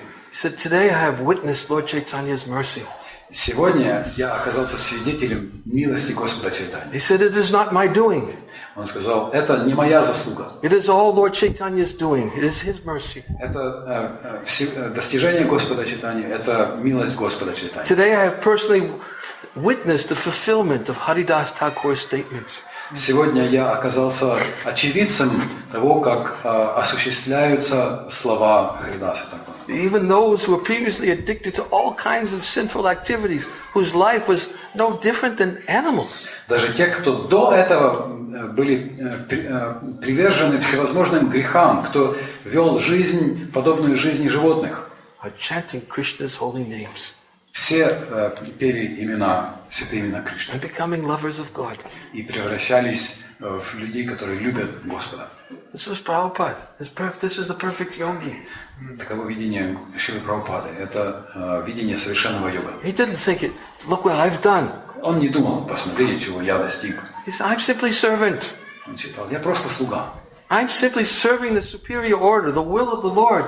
Я просто служу высшему наказу. Я служу, исполняя волю Господа. My life is meant for nothing except to serve the higher order and the will of the Supreme. Моя жизнь не предназначена ни для чего другого, кроме того, чтобы служить наказу Господа, выполнять Его волю. And today I'm personally witnessing how Lord Chaitanya is so kind and compassionate upon these fallen souls. И сегодня я стал очевидцем того, насколько милостив Господь Чайтанья ко всем, насколько Он сострадателен ко всем падшим обусловленным душам. Perfect yogi Совершенный йог feels compassion, испытывает сострадание, thinking how others are suffering and how their lives can become perfect. видя страдания других и размышляя о том, как помочь людям сделать свою жизнь совершенной. And what does he ask of us? И о чем Он просил нас? Kindly help me. Пожалуйста, помогите мне. That's all he says. Kindly help me. Это была его единственная просьба. Пожалуйста, помогите мне. I am one small old man. Я старый, маленький человек. What can I do? Что я могу сделать? But Krishna has sent you to me. Но Кришна послал вас мне. Please, therefore, kindly help me. Поэтому, пожалуйста, помогите мне. Please give this Krishna consciousness to others. Пожалуйста, несите сознание Кришны другим. Please give this holy name to others. Make others happy, as I've experienced in my life. Пожалуйста, несите это святое имя другим. Сделайте других счастливыми. Дайте им то же счастье, которое я испытал в And when своей you жизни. genuinely think how to make others happy, you'll automatically become happy yourself. И если вы искренне будете заботиться о том, чтобы сделать счастливыми других, то вы обретете счастье сами. You don't have to make any extraneous efforts to become happy. Вам не придется делать никаких других усилий помимо этого, чтобы стать счастливым самому. There's no happiness in this material world. В материальном мире счастья нет. Real happiness is that happiness which comes from the spiritual platform. Подлинное счастье приходит, это счастье, которое не исходит с духовного уровня. If you do something to make others genuinely happy, you'll become happy. Если вы будете прилагать усилия, чтобы помочь другим стать поистине счастливыми, вы само собой обретете счастье сами. And when I see you becoming genuinely happy, I become happy. А когда я вижу, как вы обретаете подлинное счастье, я становлюсь счастливым. This is how Srila Prabhupada would preach to us. Вот как проповедовал нам Шрила Прабхупада. Please help me. Пожалуйста, помогите мне. I can't do it all my own. Я не могу все это сделать один. He's given all of us the opportunity to help him. И всем нам Он предоставил эту возможность помочь Ему. Anyone who hears his message really hears. Каждый, кто услышит Его послание, по-настоящему услышит. Simply give submissive oral reception to Srila Prabhupada. Просто со смирением склонит свой слух к словам Шрилы Прабхупады. When he reads this Bhagavad-Gita, he will say, he's talking to me. Читая Бхагавад-Гиту, такой человек скажет: Шрила Прабхупада обращается ко мне. That's the experience of coming in contact with a perfect yogi. Это то, что вы ощутите, соприкоснувшись с совершенным йогом. He's not talking to my body. Шрила Прабхупада обращается не к моему телу. He's not even talking to my mind. Он не обращается даже к моему уму. He's talking to me. Он обращается ко мне. And I have to listen to him. И я должен прислушаться к нему. Such are the words of the perfect yogi. Таковы слова совершенного йога. We should try to remember this on this auspicious occasion. И в эти благоприятные дни нужно помнить об этом. And understand that what Srila Prabhupada has done to give Krishna consciousness to the world cannot be in any way replicated or duplicated. Мы должны попытаться понять, что то, что Шрила Прабхупада дал этому миру, невозможно превзойти или повторить. Will always be tiny little particles and compared to the ocean of compassion of Srila Prabhupada. Все мы можем быть лишь частичкой по сравнению с безграничным океаном милости Шрилы Прабхупады. But even a tiny little particle becomes significant in the ocean of devotional service. Но даже крошечная частичка приобретает огромное значение в океане преданного служения. Srila Prabhupada gave us a way to become significant in Krishna's eyes. Шрила Прабхупада дал нам способ, как обрести значимость в глазах Кришны. This is what he's done for us. Вот что Он даровал нам. He's given us a way to become significant in Krishna's eyes. Он дал нам способ, как обрести значимость в глазах Кришны. How can anyone possibly ever pay back such a debt to Prabhupada? Как кто бы то ни было может, когда бы то ни было отплатить этот долг Шриле Прабхупаде? I end with 3 words. Я закончу 3 словами. Kindly help him. Пожалуйста, помогите мне. Him. Ему.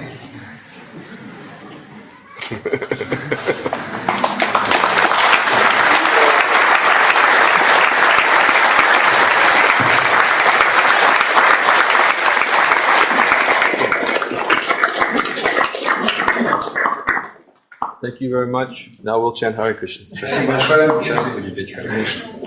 So,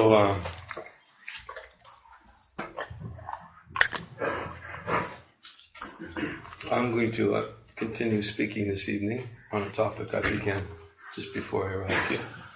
Я продолжу сегодня обсуждение темы, с которой я начал после того, как прилетел в Кишинев. When I was speaking in Budapest on Sunday, one devotee asked me to speak about the following topic. Потому что когда я давал лекцию в воскресенье, один из преданных попросил меня обсудить одну конкретную тему. He said, can you speak on what do we achieve by diving deeper into the nectar of devotional service? Он сказал, не могли бы вы, Махарадж, объяснить, что мы обретаем, если мы глубоко погружаемся в нектар преданного служения? And I don't know. I didn't ask him how deep he was referring to. Я не знал, что он имеет в виду под глубиной. Because devotional service actually is very deep. Потому что преданное служение, несомненно, очень глубокая тема. And the more you dive into it, the more you realize that this depths just continue to go. И чем глубже мы погружаемся в эту тему, тем больше мы понимаем, что нас ждут еще более глубокие глубины. And I immediately thought of a verse that I oftentimes quote. И я, как только услышал этот вопрос, немедленно вспомнил стих, который часто цитирую. And I decided to speak on that verse to introduce the topic. И стал обсуждать этот текст, чтобы тем самым предварить обсуждение самой темы. And although we didn't necessarily go into the complete depths of the ocean of devotional service, И хотя мы не перешли к обсуждению всей этой неисчерпаемой глубины преданного служения, океана преданного служения, we tried to enter into at least somewhere below the surface. но мы, по крайней мере, попытались погрузиться чуть глубже поверхности. Because if we stay on the surface, we won't be able to fully appreciate what lies below the surface. Потому что если мы остаемся на поверхности преданного служения, тогда мы не сможем понять ценности, таящиеся в глубинах преданного служения. It's like several weeks ago I was in Bali, Indonesia. Несколько недель назад мне довелось быть на острове Бали, который принадлежит стране Индонезии. And we were going into the ocean to take a dip. И мы также ходили к океану и окунались в его воду. And one of the devotees said, I have a mask and a snorkel.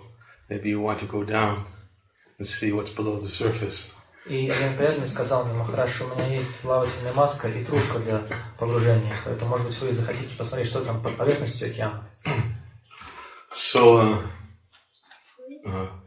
I went into the water, started swimming, but the mask was leaking. I wasn't able to go down. Я зашел в океан и пытался погрузиться, однако оказалось, что в этой маске есть течь, и поэтому глубоко погрузиться мне не удалось. And he said he was trying to describe all the things that are there below the surface. Я не смог разглядеть, что там находилось, хотя он пытался описать мне, что там меня ждет. But because I couldn't go below the surface, I couldn't really see what was down below. Поскольку я не смог погрузиться в глубины, мне не удалось воочию убедиться в том, что он рассказывал. So in the same way, when we engage in the process of devotional service, if we simply stay on the surface, it's hard to really appreciate what lies below. Точно так же, когда мы занимаемся преданным служением, если мы остаемся на поверхности этого океана преданного служения, нам очень сложно понять и оценить богатство, таящееся в его глубинах.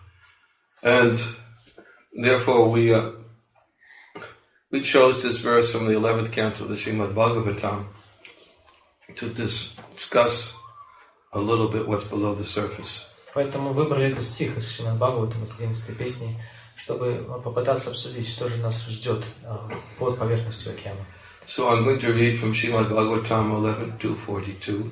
Итак, это 11 песня Шримад Бхагаватам, 2 глава, текст 42. And I'll read first the Sanskrit, then the translation, and then we can begin the commentary. Сначала я прочитаю санскрит, затем прочитаем перевод стиха и комментарий.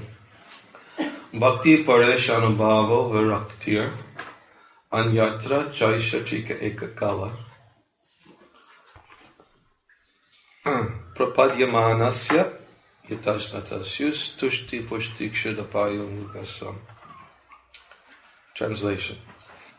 Do you have it? Okay.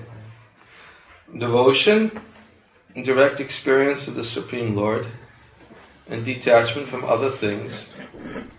These three occur simultaneously for one who is taking shelter of the Supreme Personality of Godhead, in the same way that pleasure, nourishment, and relief from hunger come simultaneously and increasingly with each bite for a person engaged in eating.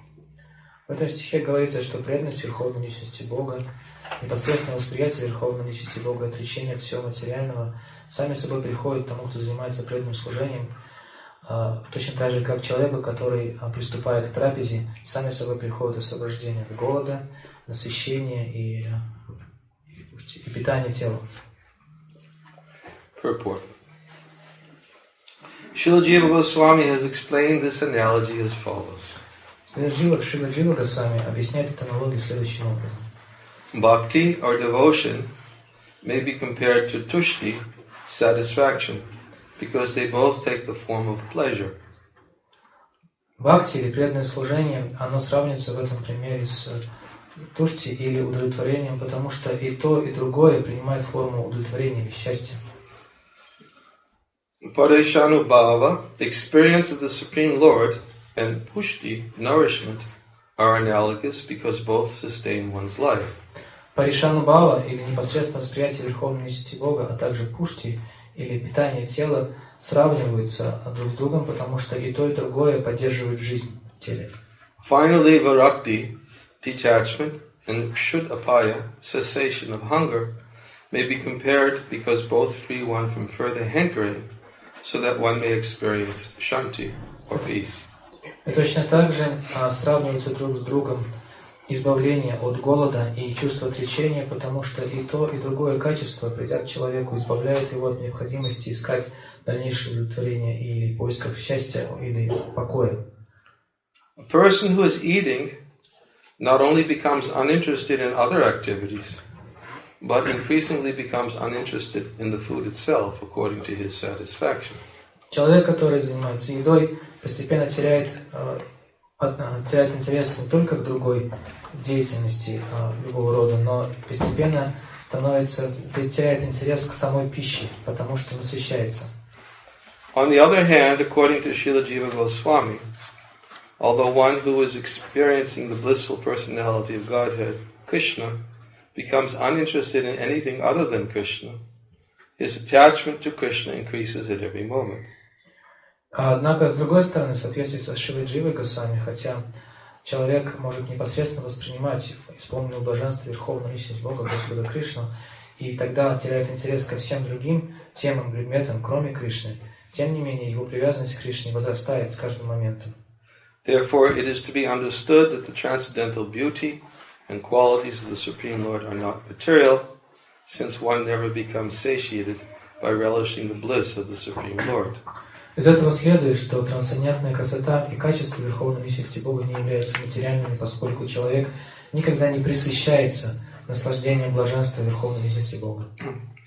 It is a long purport. I'll speak a little bit here and then we can continue. Довольно длинный комментарий, здесь я прервусь, чтобы объяснить этот момент, затем продолжим его читать. So, I oftentimes quote this verse. Я часто цитирую этот стих. But here the commentary also takes us a little bit deeper into the meaning of the verse. Но комментарий позволяет нам проникнуть еще глубже в значение этого стиха. The verse gives us a very simple analogy that everyone can relate to. В этом стихе приводится очень простая аналогия, каждый может ее понять. Most people have experienced the process of eating. Потому что большинству из вас знакомо чувство приема пищи. They can have direct experience of the benefits derived from it. И потому каждый из вас может понять непосредственные блага, которые мы получаем от процесса принятия пищи. Especially if a person is hungry. Особенно если мы голодны. Then the eating process can bring about significant pleasure. Если мы испытываем голод, тогда процесс приема пищи превращается в огромное наслаждение.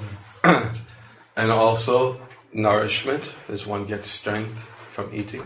Также процесс приема пищи приводит к насыщению, мы черпаем силы с каждым съеденным куском. And also one can directly experience how one's hunger is going away. И также мы непосредственно наблюдаем за тем, как исчезает наш голод. It is a subjective experience. Это субъективный опыт.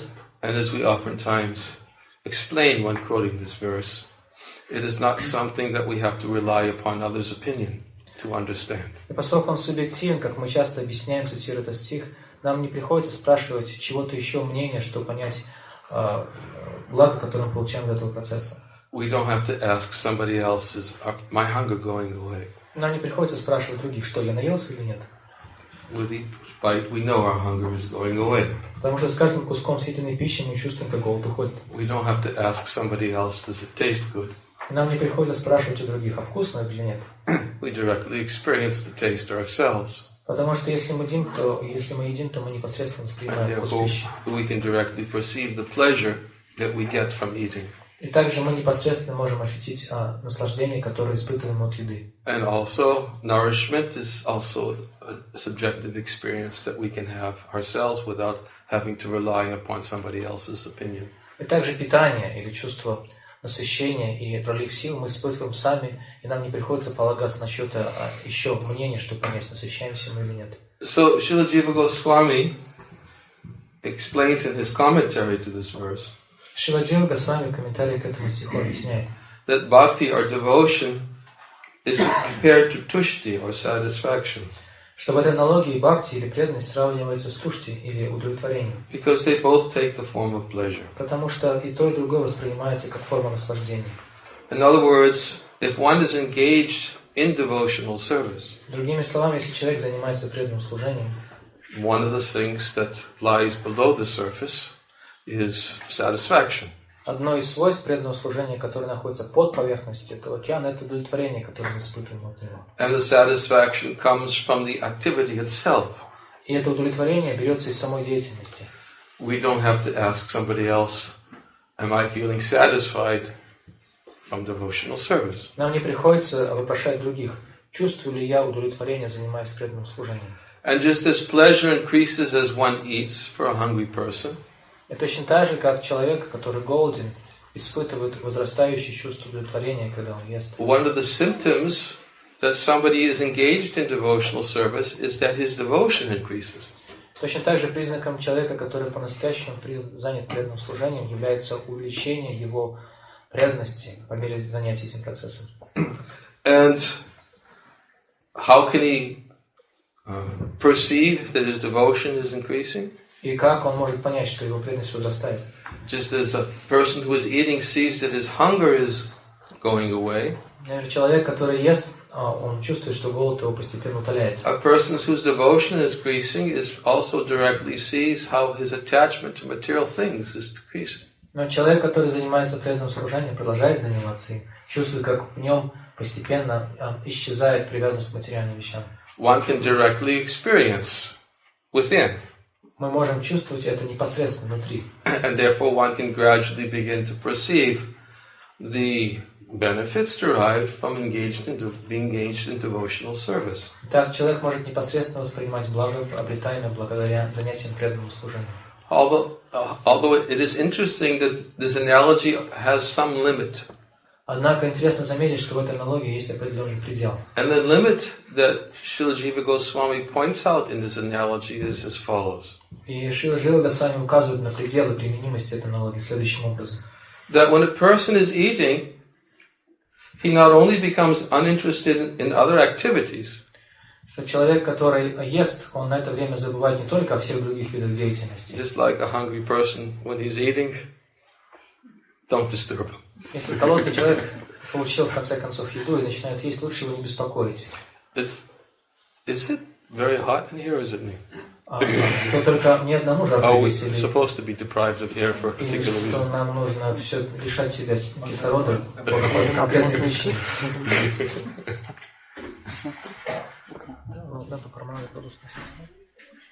Только там открой.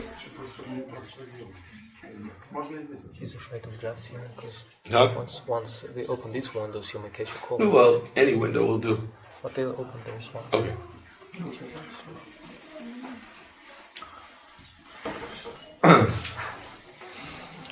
So, when a person is very hungry and is eating, not thinking about something else.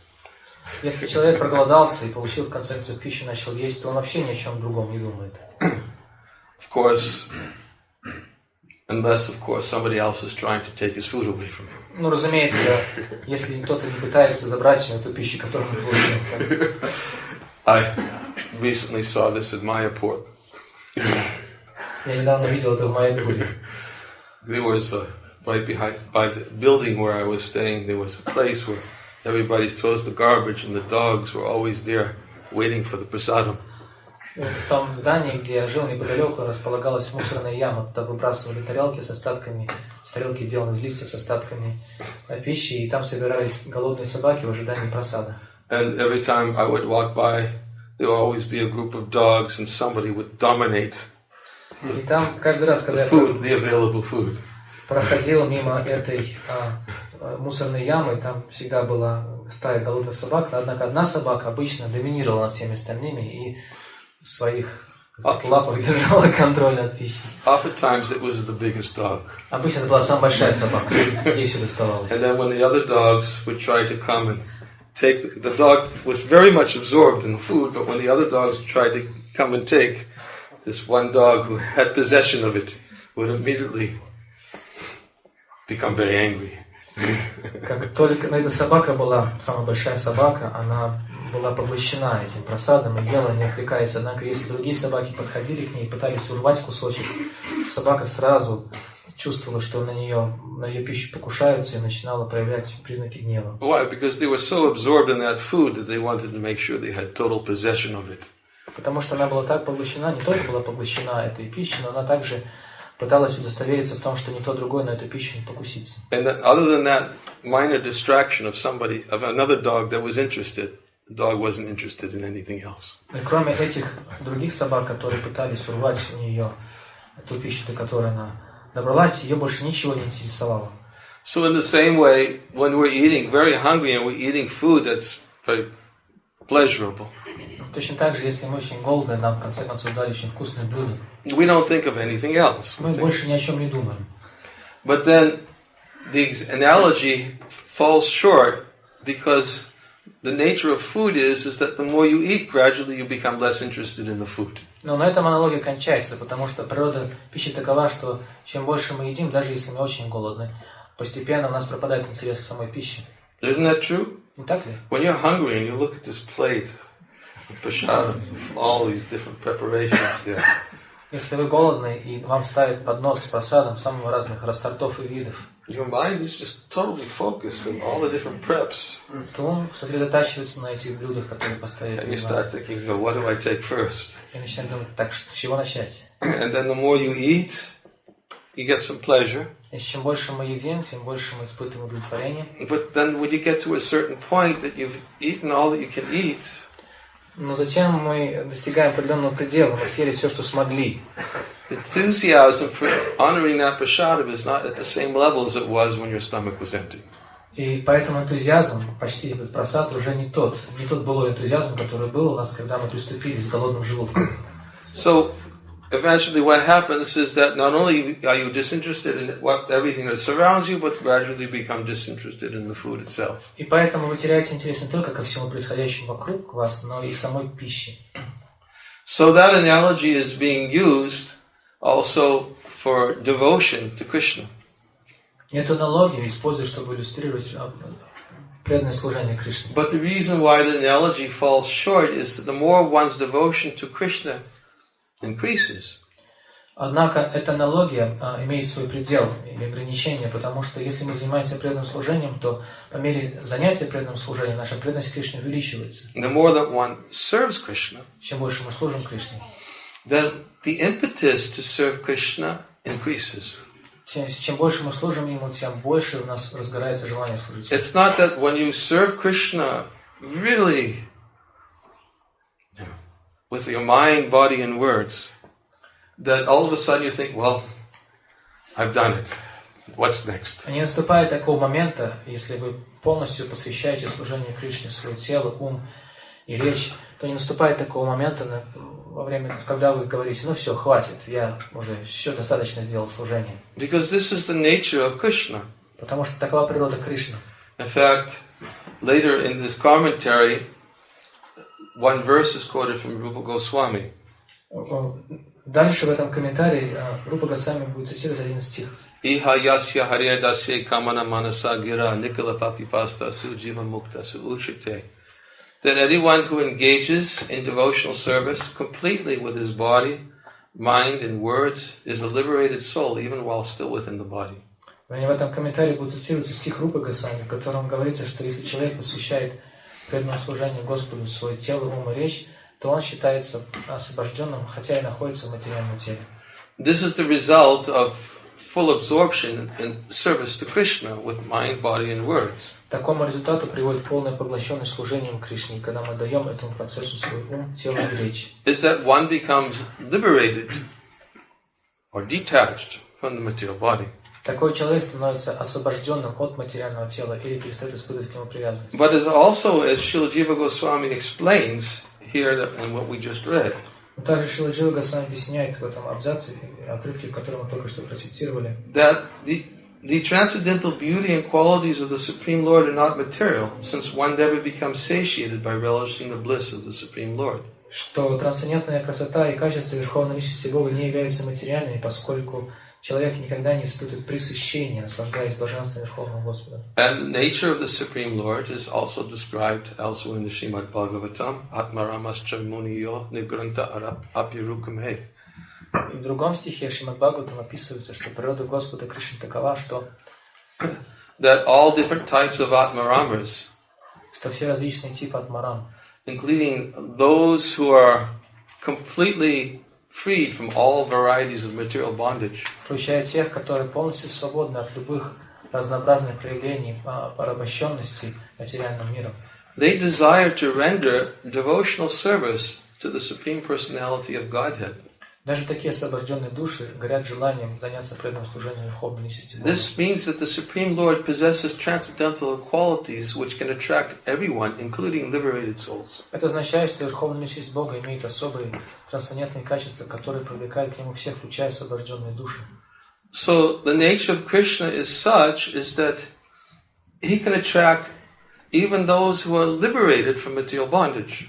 Природа Кришны такова, что он может привлечь к себе даже тех, кто свободен от материального рабства. He attracts them by increasing their desire to serve him. Он привлекает их к себе, усиливая их желание служить Ему. This means that Krishna provides a reciprocal pleasure to his devotees, which is even greater than liberation. Это означает, что, отвечая на служение своих преданных, Кришна дарует им блаженство, которое превосходит блаженство освобождения. Otherwise, why would liberated souls desire to serve him? В противном случае, чего это освобожденным душам служить Ему? It means that the pleasure of serving Krishna is even greater than liberation. Это означает, что счастье служения Кришне превосходит даже освобождение. So, as evidenced in these verses, и как доказывается в этих стихах, Krishna's transcendental qualities are so attractive трансцендентные качества Кришны настолько привлекательны, that they create an increasing desire to serve the Lord, что они порождают все возрастающее желание служить Ему. which is ever increasing. Это желание постоянно растет. The more one serves, the more one wants to serve. Чем больше человек служит Кришне, тем больше он хочет продолжать служить. Which is a little bit different than the more one eats, one loses his interest in the food itself. Что отличает этот процесс от процесса приема пищи, потому что человек, принимающий пищу, постепенно утрачивает интерес к самой пище также. Of course, you may say, well, the prasadam was so good that I'm going to put it aside and save it for tomorrow. I'm still Конечно, interested. кто-то может сказать, просад такой вкусный, что я хоть и наелся, я его отложу на завтра, потому что я по-прежнему питаю к нему интерес. I didn't lose complete interest. I know it'll be taste just as good tomorrow as it tasted Я today. не потерял интерес к этому просаду, потому что знаю, что и завтра он будет таким же удивительным на вкус, как и сегодня. Although in general, we shouldn't save prasadam for the next day. Хотя лучше не хранить просад на следующий день. In fact, one devotee asked the question, why shouldn't we save prasadam for the next day? Однажды преданный задал вопрос, а почему нам нельзя оставить просад на следующий Because день? I told the story that in the old days, in the 1970s, Prabhupada didn't encourage us to save prasadam. Потому что я рассказал историю, в которой упомянул, что в 70-х годах в нашем движении Шрила Прабхупада не поощрял такие откладывания просада на следующий день. He wanted it, whatever was prepared should be distributed completely. Шрила Прабхупада хотел, чтобы все, что приготовлялось, распространялось полностью. Of course, one reason behind that is to learn how to depend on Krishna. Just as Krishna provided prasadam today, we have faith that he'll provide prasadam tomorrow. Ну, одна из причин заключается в том, что мы верим в Кришну, мы учимся полагаться на Него. Мы верим, что если Кришна дал нам этот просад сегодня, Он также даст нам и завтра. And also, I remember in the 70s that it was a policy that if all the prasadam wasn't distributed at the Sunday feast, then we would go out and distribute it in the streets. И также у нас в 70-х годах было особое правило в храме. Если мы готовили просад на воскресный пир и весь его не раздавали в храме, тогда мы выходили на улицы и раздавали его на улицах полностью. So everything was distributed. Все раздавалось до конца. Although in those days the brahmacharis did a pretty good job to make sure all the prasadam was gone by the end of the Sunday feast. Однако, надо сказать, что брамачари в те времена довольно хорошо преуспевали в этом важном ответственном деле, следить за тем, что весь просад кончался к концу воскресного пира. Because our life was quite austere. Потому что мы жили довольно аскетично. And during the week, we only used to have a little oatmeal and 3 chickpeas and a quarter of a slice of an orange for breakfast. Потому что в те времена на завтрак нам давали овсяную кашу, 3 горошины турецких и четвертинку апельсина. Это был наш завтрак. And for lunch, we had potatoes and bread. А на обед у нас была картошка и хлеб. And that's all we could afford. Это единственное, что у нас хватало средств в храме. But Sunday feast, wow. Но на воскресных пирах мы развивались. Sunday feast was always 2-3 types of sabjis. На воскресный пир у нас всегда были 2-3 типа видов сабджи. Halava, sweet rice, pakoras, samosas. Халава, сладкий рис, пакоры, самосы. And Boston Temple was famous for its Sunday feasts. И все храмы славились, большинство храмов славились своими воскресными пирами. And therefore, it was the one day a week that we got to taste all these wonderful preparations. Поэтому нам удавалось попробовать эти прекрасные блюда только один раз в неделю, по воскресеньям. We would also try to defy the logic that we become disinterested in food the more that we eat. И мы также прилагали все усилия, чтобы опровергнуть этот закон, что нужно терять интерес к пище по мере ее поедания. Этого с нами не происходило. And we would eat so much that all we could do after cleaning up after the feast was lie on the floor as if our stomachs had been kicked. As if our stomachs had been kicked. И единственное, что на что нас хватало после того, как мы заканчивали воскресный пир и заканчивали уборку в храме, просто лежали на полу, как будто нас ударили под дых. Все лежали так вот. That's what it was like in the early days. Вот так это выглядело в те ранние годы. And we used to eat a lot on Sunday. По воскресеньям мы отрывались. So it wasn't that often that there was prasadam to be taken into the streets and distributed. Поэтому нам не так-то часто приходилось выходить на улицу после воскресного пира, сдавать не оставшийся просад. But still, from time to time, that's what we would do. We would take it out and distribute it to everyone we could give it to. Однако время от времени нам все-таки приходилось выходить из храма и раздавать просад на улице всем тем, кто попадался нам на глаза. So although our interest in eating food decreases the more that we eat, Но хотя по мере приема пищи интерес к пище также угасает. still we may maintain some interest and try to save it for the next day. Однако мы можем хранить интерес к этой пище, к этому блюду и попытаться отложить его на следующий день. But the point is that we have our limits as to how much we can eat. Но суть в том, что у нас у всех есть предел нашему приему пищи. But there are no limits as to how much we can serve. Однако нет предела для служения. Of course, when a devotee is fully engaged in devotional service, Конечно, если преданный занят преданным служением целиком, even his sleeping, his resting, they're also devotional service. даже сон и отдых такого преданного становится преданным служением. It's not that one can go on serving endlessly with this material body and never derive and never take any rest. Невозможно представить себе, чтобы можно было просто жить, может просто было заниматься преданным служением, абсолютно обходясь без отдыха и сна. And as long as one has a material body, then he has to be moderate in his eating and his sleeping. Пока у нас есть материальное тело, нам необходимо регулировать и балансировать прием пищи и отдых, и сон.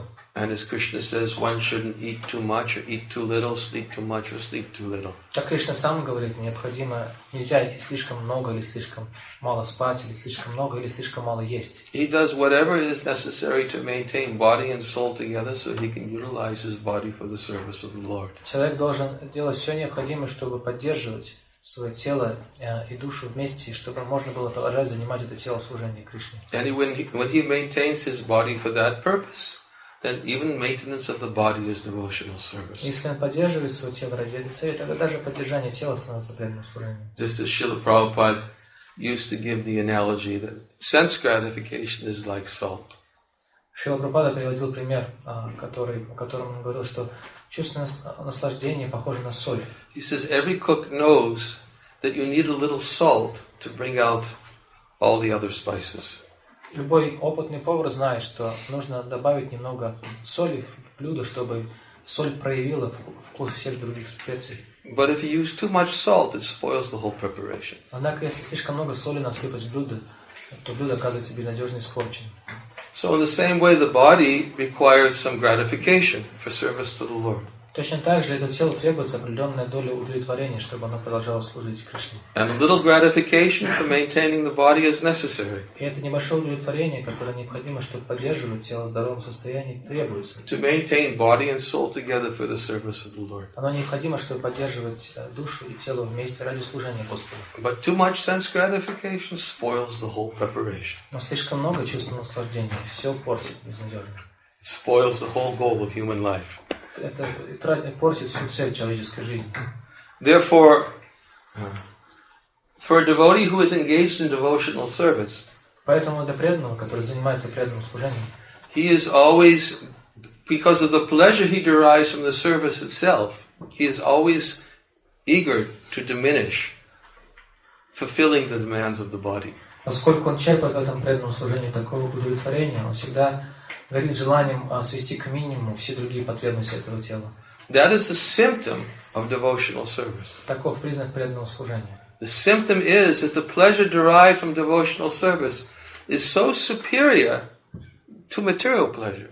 Признаком преданного служения является убежденность, что счастье, которое мы испытываем в преданном служении, значительно превосходит удовлетворение материального счастья. That the impetus to serve Krishna increases. И наш стимул к служению Кришне увеличивается. And to the degree that the impetus to serve Krishna increases, to that degree our desire to satisfy the demands of the material body will decrease. И настолько, насколько наш стимул к преданному служению будет возрастать, настолько же пропорционально этому будет уменьшаться наша потребность в удовлетворении забот нашего тела. Why does that happen? Почему это происходит? That's what a devotee needs to find out by going a little bit below the surface. Вот это как раз и нужно выяснить немного глубже, опустившись под поверхность океана. If he simply stays on the surface, he won't be able to appreciate what's below the surface. Если преданный остается плавать на поверхности, тогда он не сможет понять, что таится в недрах океана. If he simply stays on the surface by externally engaging in devotional service, Если преданный остается на поверхности, просто поверхностно занимаясь преданным служением, but not fully engaging with his mind and his words, но не занимая процессом преданного служения свои слова, вещи и свой ум, even though his body may be engaged, даже если его тело продолжает заниматься преданным служением, unless his mind is also favorably engaged. пока его ум не будет также благорасположен к преданному служению. Favorably engaged means favorably accepting the service itself. Благорасположенность к преданному служению означает, что ум соглашается принять преданное служение как благо. As a means for pleasing the Lord. Как благо и как способ доставить удовольствие Господу. And this means the meditation is also there. Это означает, что необходимо также медитировать на служении. It's that not with body, but as Rupa Goswami says, body, mind, and words. Не только одним телом заниматься преданным служением, но, как Рупа Госвами говорит, заниматься преданным служением и телом, и умом, и речью. In other words, if one simply engages on the surface with the body, Другими словами, если человек занимается преданным служением только своим телом на поверхности, but the mind is thinking, why am I doing this? а он думает, что я этим занимаюсь? Or, why do I have to do this? Или даже еще серьезнее, а почему я должен заниматься этим? Or, why isn't he doing this? И почему он этим занимается? Or why isn't she doing А this? почему она этим занимается? In other words, the mind has to favorably accept the service. Нет, но ум должен согласиться принять очень благорасположенное преданное служение. If the mind doesn't favorably accept the service in a positive way, Если ум не принимает преданное служение такой позитивной ценностью, what does it mean to favorably accept the service in a positive way? что означает заниматься преданным служением таким позитивным образом? It means this service is for Krishna's pleasure. It's not for my pleasure. Благорасположенность служения означает, что мы считаем, что служение Кришне нужно для того, чтобы доставить удовольствие Кришне, а не самому себе. Now, which is it? Так что же это счастье? Is it for Krishna's pleasure? Для того, чтобы доставить удовольствие Кришне, Or is it for my pleasure? или для меня? And if we don't know, Если мы не знаем ответа на этот вопрос, we're on the surface. мы находимся на поверхности. Our business is to know. Мы должны знать. We need to know if it's for Krishna's pleasure or my pleasure. Мы нуждаемся в том, чтобы знать, для чего и для кого предназначено служение, для удовольствия Кришны или для моего собственного. If we don't know, Если мы не знаем этого, how can we engage in service with devotion? как мы можем заниматься преданным служением с преданностью. It may be service, Это может быть служением, but we're talking about devotional но service. мы говорим о преданном служении. The more we engage in devotional service, devotion increases. Чем больше мы занимаемся преданным служением, тем больше у нас растет преданность. It's not that more that we engage in service, Это не значит, что просто занимаясь служением, devotion increases, мы развиваем себе преданность. Нет. because everybody's engaged in service. Все занимаются служением. That's the symptom of life, to serve. Все без исключения, это признак жизни, служить. But devotional service is that service which satisfies the self. Но преданное служение, оно удовлетворяет душу. When the sages of Naimisharanya asked, what is the highest activity for all mankind, they were told that Savai Pungsam Paro Damo Yato Bhaktirad Hoksije. Когда у мудрецов когда мудрецы на Мишране спросили, в чем заключается высшая религия или дхарма для человеческого общества, они услышали в ответ вот этот стих «Савайпам сам паро дармо». It's the supreme occupation for all mankind, is that by which man can engage in loving devotional service to the transcendental Lord. Высшее занятие для человека заключается в той деятельности, которая позволит человеку развить преданность верховной личности Бога.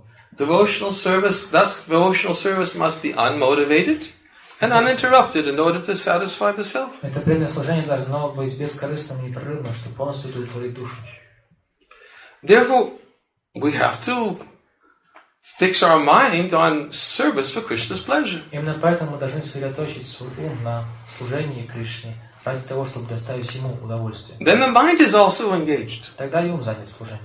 If the mind is always rejecting, thinking, I don't want to do this, А если он все время сопротивляется, отвергает эту идею, говорит, нет, я не хочу этого делать. our business is to make the mind accept it in a favorable way. Тогда наш долг заставить ум принять это и проникнуться такой благорасположенности к служению. This is one of the symptoms of devotional service. Таков признак преданного служения. Rupa Goswami also says one of the symptoms is to render the service favorably. Один из принципов или признаков преданного служения, как говорит сам Рупа Госвами, что одним из признаков чистого преданного служения является желание доставить удовольствие Кришне этим служением. Of course, Krishna is so merciful Разумеется, Кришна очень милостив. that even if the service is rendered unfavorably, without even knowing that we're engaging in service, Что даже если человек занимается преданным служением без такого чувства доставить удовольствие Кришне, даже еще не зная, что он занимается преданным служением, we still benefit. мы тем не менее получаем благо.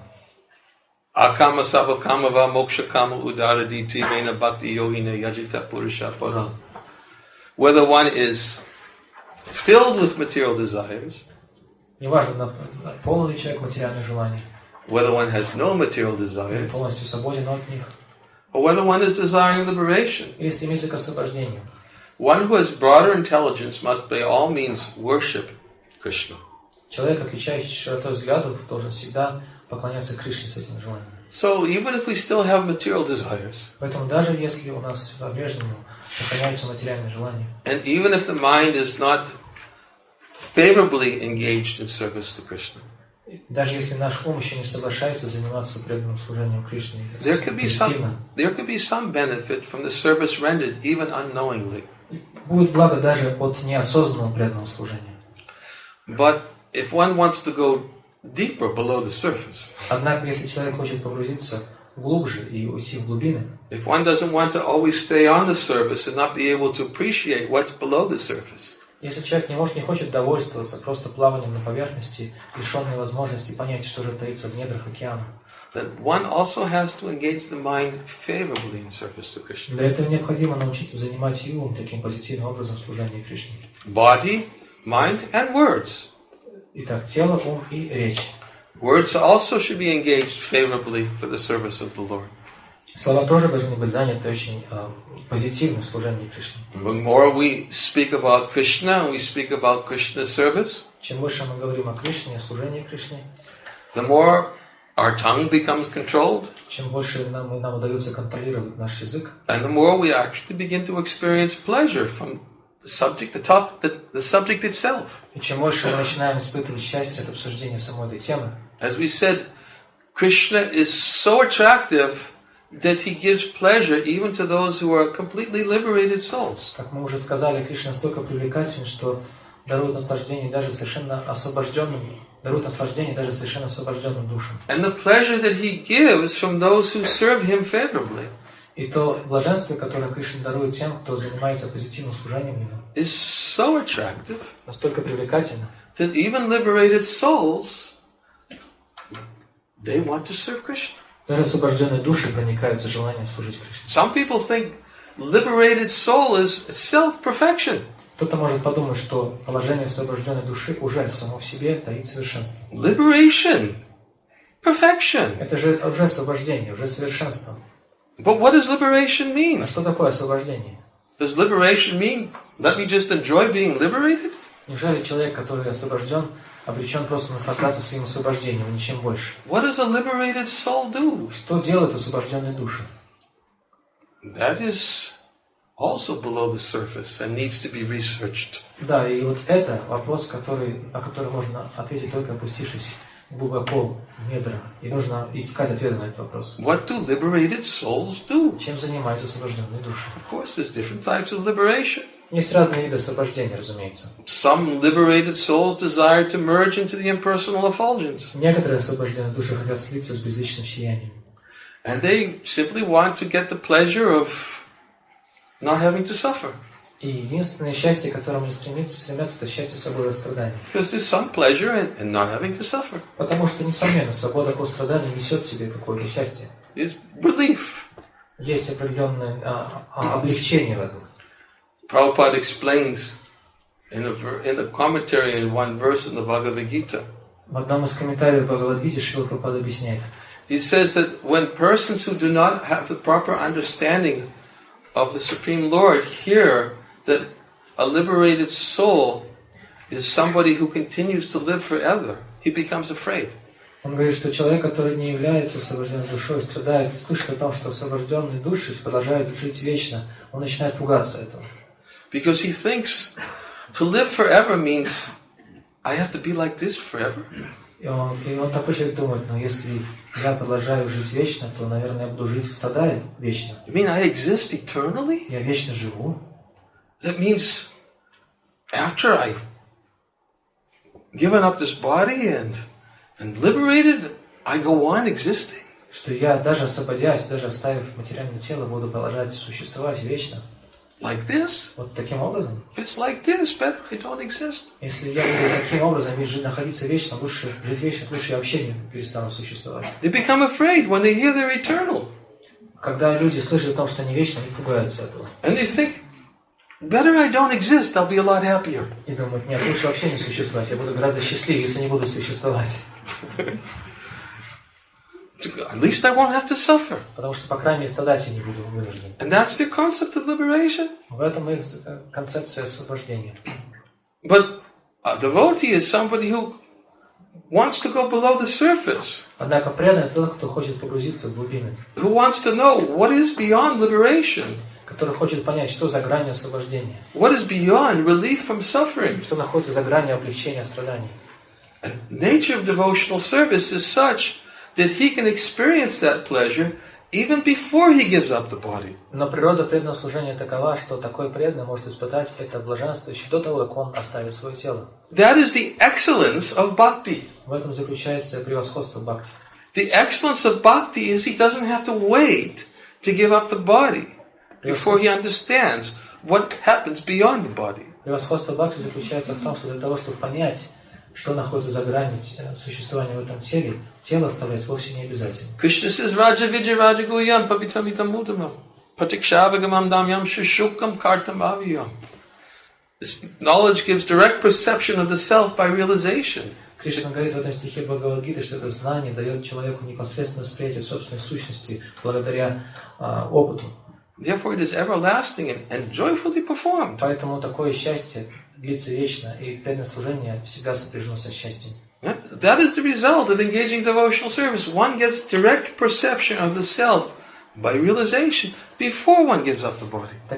Таков один из результатов преданного служения. Человек обретает непосредственное ощущение освобождения до того, как он оставит свое материальное тело. He doesn't have to wait for giving up the body. Ему нет необходимости даже ждать, когда он оставит свое тело. He doesn't have to wait to see what is liberation. Ему не нужно ждать, чтобы понять, какое же какое освобождение, как оно ощущается? He can experience what liberated activities are performed even while within the body. Даже находясь в этом теле, такой преданный может понять, какова деятельность на освобожденном уровне. And that is the meaning of the verse. Iha yasya haryadasya kamana manasa gira. В этом заключается смысл этого стиха. That anyone who engages in devotional service with his body, mind, and words is liberated soul, even though he's still in the body. Каждый человек, который занимает свое тело, ум и речь служения Кришне, уже освобожденная душа, хотя и по-прежнему находится в материальном теле. So even though he's liberated soul, still the body grows old. И хотя он освобожденная душа, но тело, тем не менее, старится. The body may become diseased. И тело может испытать какие-то проблемы со здоровьем. But because he's already liberated, но поскольку человек уже освобожден, his next destination is assured. Его следующий пункт назначения гарантирован ему. He will continue to engage in devotional service. Он будет продолжать заниматься преданным служением. And experience the same pleasure he's already experiencing within the body. И испытывать то же самое счастье, которое испытывает, находясь в материальном теле. Except it's ever increasing. За одним исключением. Это счастье будет постоянно усиливаться. Prabhupada gives the analogy in the Bhagavad-Gitу. Шрила Прабхупада приводит в одном из комментариев Бхагаватам следующую аналогию. Gives the analogy of the fan. Он приводит пример с вентилятором. He says when the fan is plugged in, the fan continues to spin. Когда вентилятор включен в розетку, он продолжает вертеться. Because the electricity is causing the fan to spin. Потому что электричество побуждает лопасти вентилятора вращаться. But if you pull out the plug of the fan, но если мы вытащим вилку из розетки, because there's no electricity going into the fan, поскольку электричество больше не проникает в мотор, the blade will slowly come to a stop. It won't spin again. Постепенно замедлив свое вращение, остановится, больше не будут вращаться. If you don't plug it in again, it won't spin. И пока вы не включите его снова в розетку, вентилятор не будет вращаться. This is similarly for one who's fully engaged in devotional service. Точно так же человек, который полностью занят преданным служением. The body may grow old, may become diseased. Может испытывать болезни и старость. But it's the result of the previous movement, just as the movement of the fan that continues to move when the plug is pulled out is the result of the previous movement. Но это старение тела и болезни, которые приходят к нему, являются всего лишь результатами движения этого тела по инерции, точно так же, как по инерции двигаются лопасти вентилятора, пока не остановятся. The blade continues to move because it was moving before. Эти лопасти вентилятора продолжают двигаться лишь потому, что они двигались до этого, по инерции. But there's no electricity. Но электричества там уже нет. So in the same way, for a liberated soul, his body continues to grow old, becomes diseased. И точно так же освобожденная душа, находясь в этом теле, видит, как его тело стареет, и как оно испытывает различные проблемы со здоровьем. And the body dies. И в конце концов тело умирает. But there's no karma. Но кармы нет. No more karma, therefore there's no need for another body. Поскольку уже нет кармы, нет необходимости принимать новое тело. So the soul simply continues in its liberated activity. И душа продолжает жить в своем освобожденном состоянии, деятельности. And that liberated activity is service to the Lord. Это освобожденное состояние, деятельность живого существа, это служение Господу. Which has nothing to do with this material world. Которое никак не связано с материальным миром. Devotional service is completely on the transcendental spiritual platform. Преданное служение находится на совершенно трансцендентном уровне, духовном. And Krishna helps his devotee. И Кришна помогает своим преданным. By giving his devotee encouragement he needs to go on, and impetus he needs to go on serving him. Вдохновляя преданного продолжать служить ему, а также побуждая его делать это. The devotee is never alone in his endeavors. Преданный никогда не чувствует себя в одиночестве в своих усилиях. He knows that by engaging in devotional service, he gets direct perception of the Lord. Он знает, что занимаясь преданным служением, он испытывает присутствие Господа непосредственно в своей жизни. Devotion, direct perception of the Lord, and detachment from material things. Итак, это преданность, непосредственное восприятие Господа в своей жизни и отречение от материальных вещей. We already explained about devotion, how it increases. Мы уже объяснили, как увеличивается преданность. He gets direct perception of the Lord in his life. И он также видит, как Господь непосредственно вмешивается в его жизнь.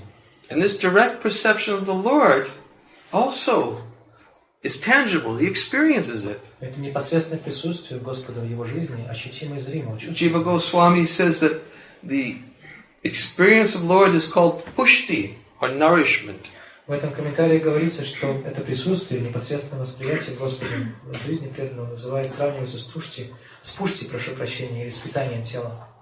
Pareshanubhava, experience of the Supreme Lord, and pushti, nourishment, are analogous because both sustain one's life. Паришанубхава или непосредственное восприятие верховной личности Бога и пушти или поддержание или питание тела сравниваются друг с другом как аналогичные, потому что и то, и другое поддерживает жизнь. Direct perception of the Lord sustains our life. Непосредственное восприятие Господа поддерживает нашу жизнь. As we oftentimes use that very simple example. Мы очень часто приводим простой пример в этой связи. When we speak about necessities of life. Мы говорим о потребностях жизни. Now everyone knows that necessities of life generally are thought of in terms of food, air, water. И обычно, когда речь идет о насущных потребностях жизни, то люди называют этим словом еду, воздух и воду. Generally we think of that as necessity for life. Да, обычно люди называют эти три вещи главными потребностями жизни. But actually it's not. Но на самом деле они не являются потребностями жизни. Why? Почему? Because life has its own necessity. Потому что у жизни есть ее собственные потребности. Food, water, and air are necessary for maintaining life in this body. Потому что еда, вода и воздух нужны для того, чтобы поддерживать жизнь в материальном теле. Those are necessities for maintaining life in this body. Поэтому их называть правильно нужно потребностями для поддержания жизни в теле, в материальном теле. But the very basic principle of spiritual life is that life continues after this body. Но азбучная истина духовной жизни заключается в том, что жизнь продолжается после этого материального тела. So life must have its own necessity. И раз это так, тогда у жизни есть и должны быть ее собственные потребности. Food, air, and water is the necessity of maintaining it in the body. Потому что еда, воздух и вода являются необходимостями для того, чтобы поддерживать и потребностями и поддержания жизни в материальном теле. But what is life's necessity after the body? Но в чем нуждается душа после того, как она расстается с телом? That's what Jiva Goswami is explaining here. Jiva Goswami объясняет это здесь. Pareshanubhava means direct experience of the Lord. It sustains our life. Паришанубхава или непосредственное восприятие верховной личности Бога поддерживает нашу жизнь. Life's necessity is service to Krishna. Потребностью жизни является служение Кришне. And who else but Krishna can give award service to him? А кто еще, кроме Кришны, может наградить человека преданным служением ему? It is Krishna who accepts the service. Кришна принимает служение. It is Krishna who reciprocates that service. Кришна откликается на взаимственное служение. It's Krishna who participates in our life every day. Кришна непосредственно участвует в нашей жизни каждый день. And the more we experience His participation in our life every day, И чем больше мы испытываем непосредственное участие Кришны в нашей жизни каждый день, the more our life is sustained by Krishna, тем больше мы чувствуем, как Кришна поддерживает нашу жизнь. and the more we feel that connection with И Krishna. тем больше мы чувствуем связь с Ним. Therefore, Krishna is the source of life. Поэтому Кришна является источником жизни. Nityo Nityanam Chaitanas Chaitananam Ekubahanam Yog Vididati Kama. And Krishna is the supreme eternal being, and He's maintaining all of the living beings. Кришна является вечным живым существом и изначальным, и Он поддерживает все другие вечные живые существа. How is He maintaining them? Как Он их поддерживает? Not just by providing food, clothing, water, air.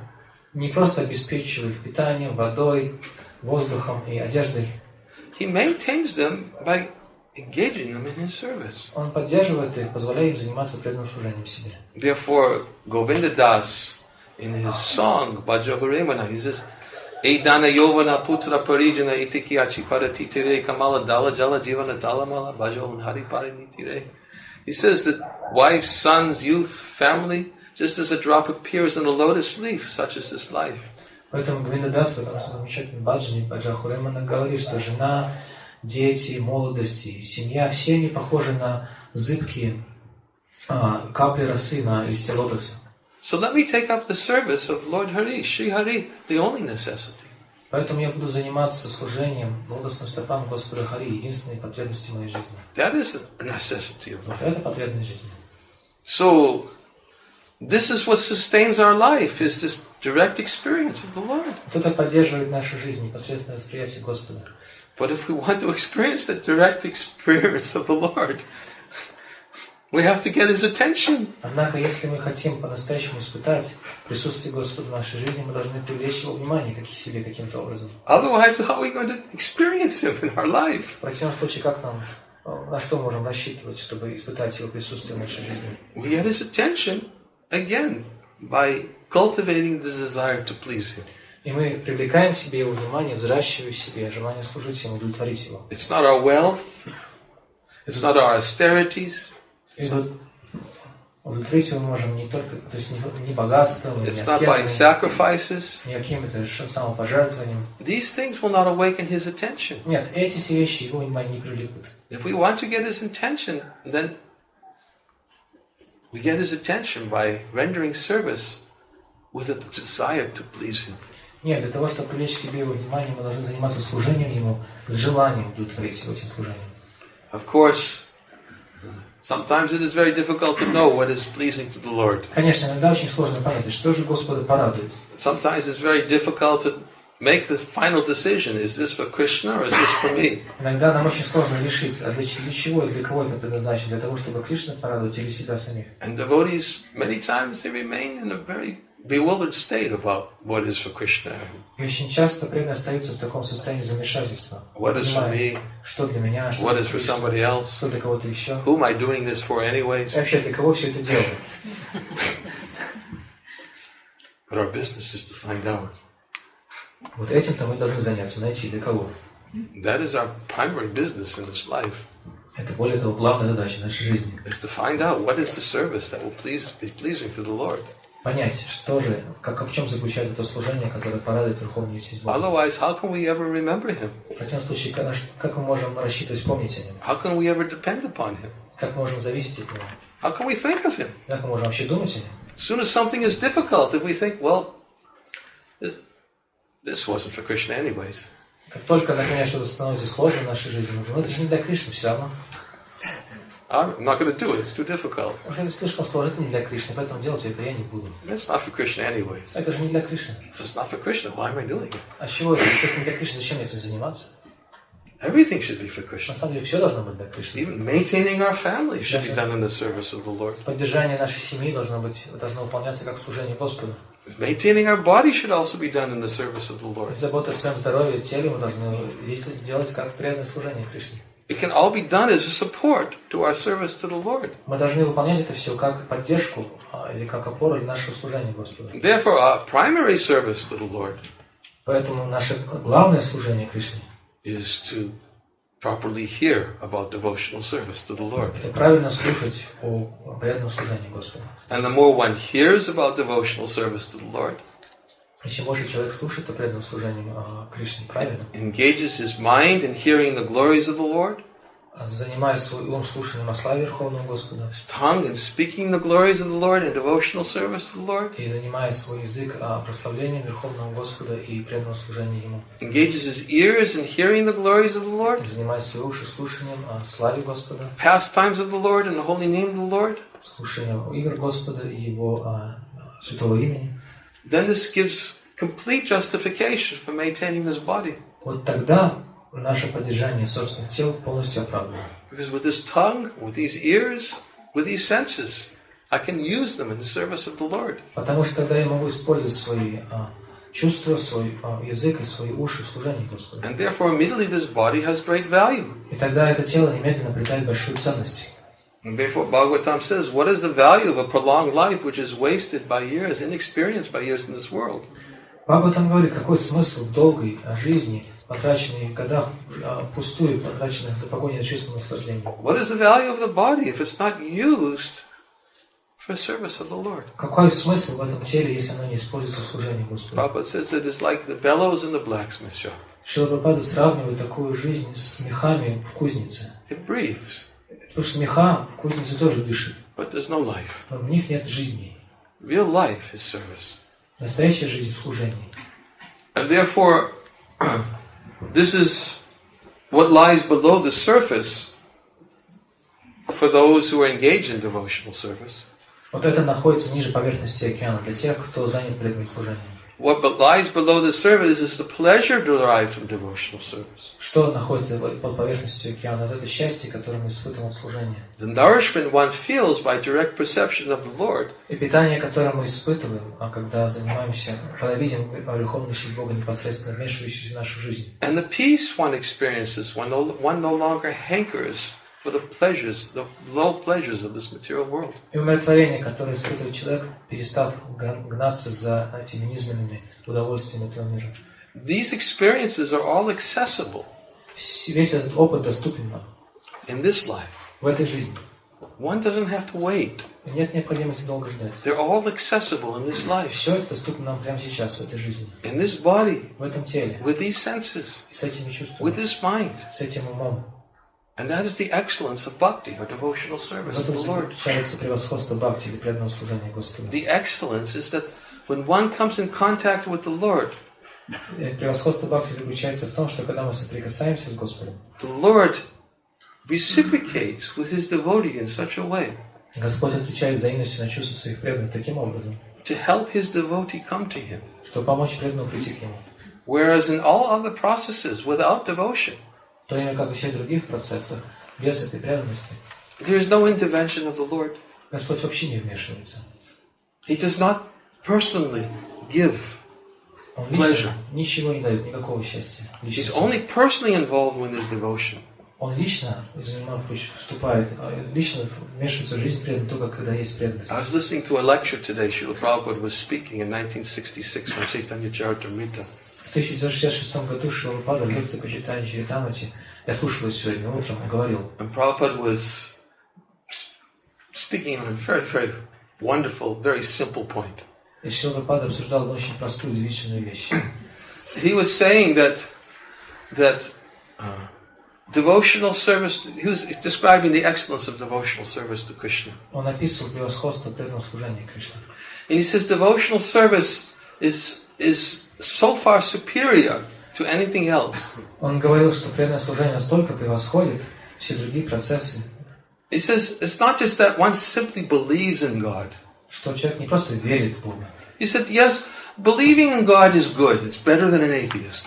Да, Прабхупада говорит, слушай, хорошо верить в Бога, это лучше, чем быть атеистом. So, better to believe in God Лучше than to верить be в an Бога, atheist. чем быть атеистом. He says, but bhakti is much more than that. Но бхакти превосходит даже веру в Бога. He said, generally when people come before God, they think, oh God, you are my order supplier. Обычно, когда люди обращаются к Богу, они думают, ну, Господь, Ты же мой поставщик, Ты все мои желания удовлетворяешь. Please God, I'm suffering. Bring me happiness. Я страдаю, Бог, дай же мне счастье.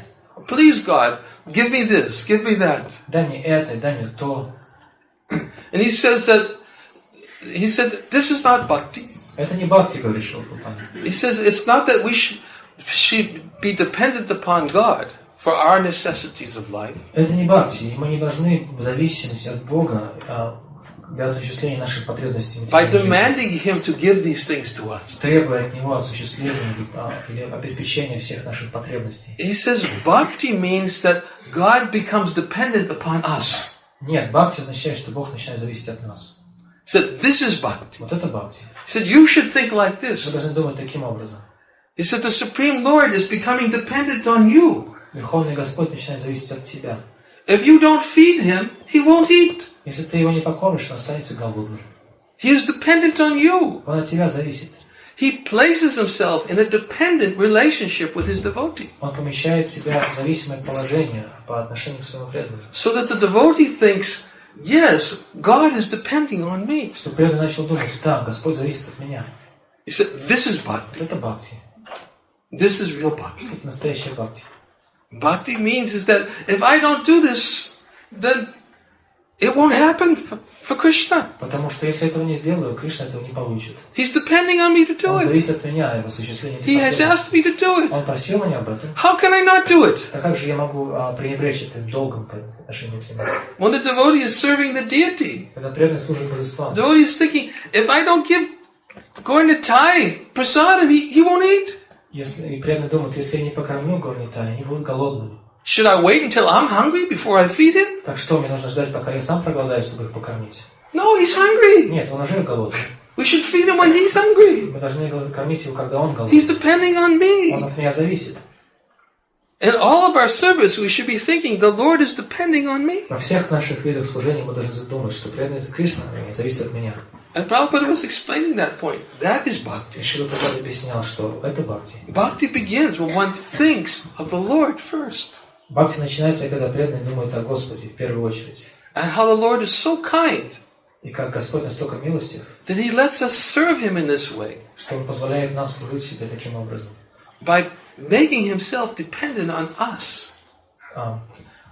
Позволяя себе зависеть от нас.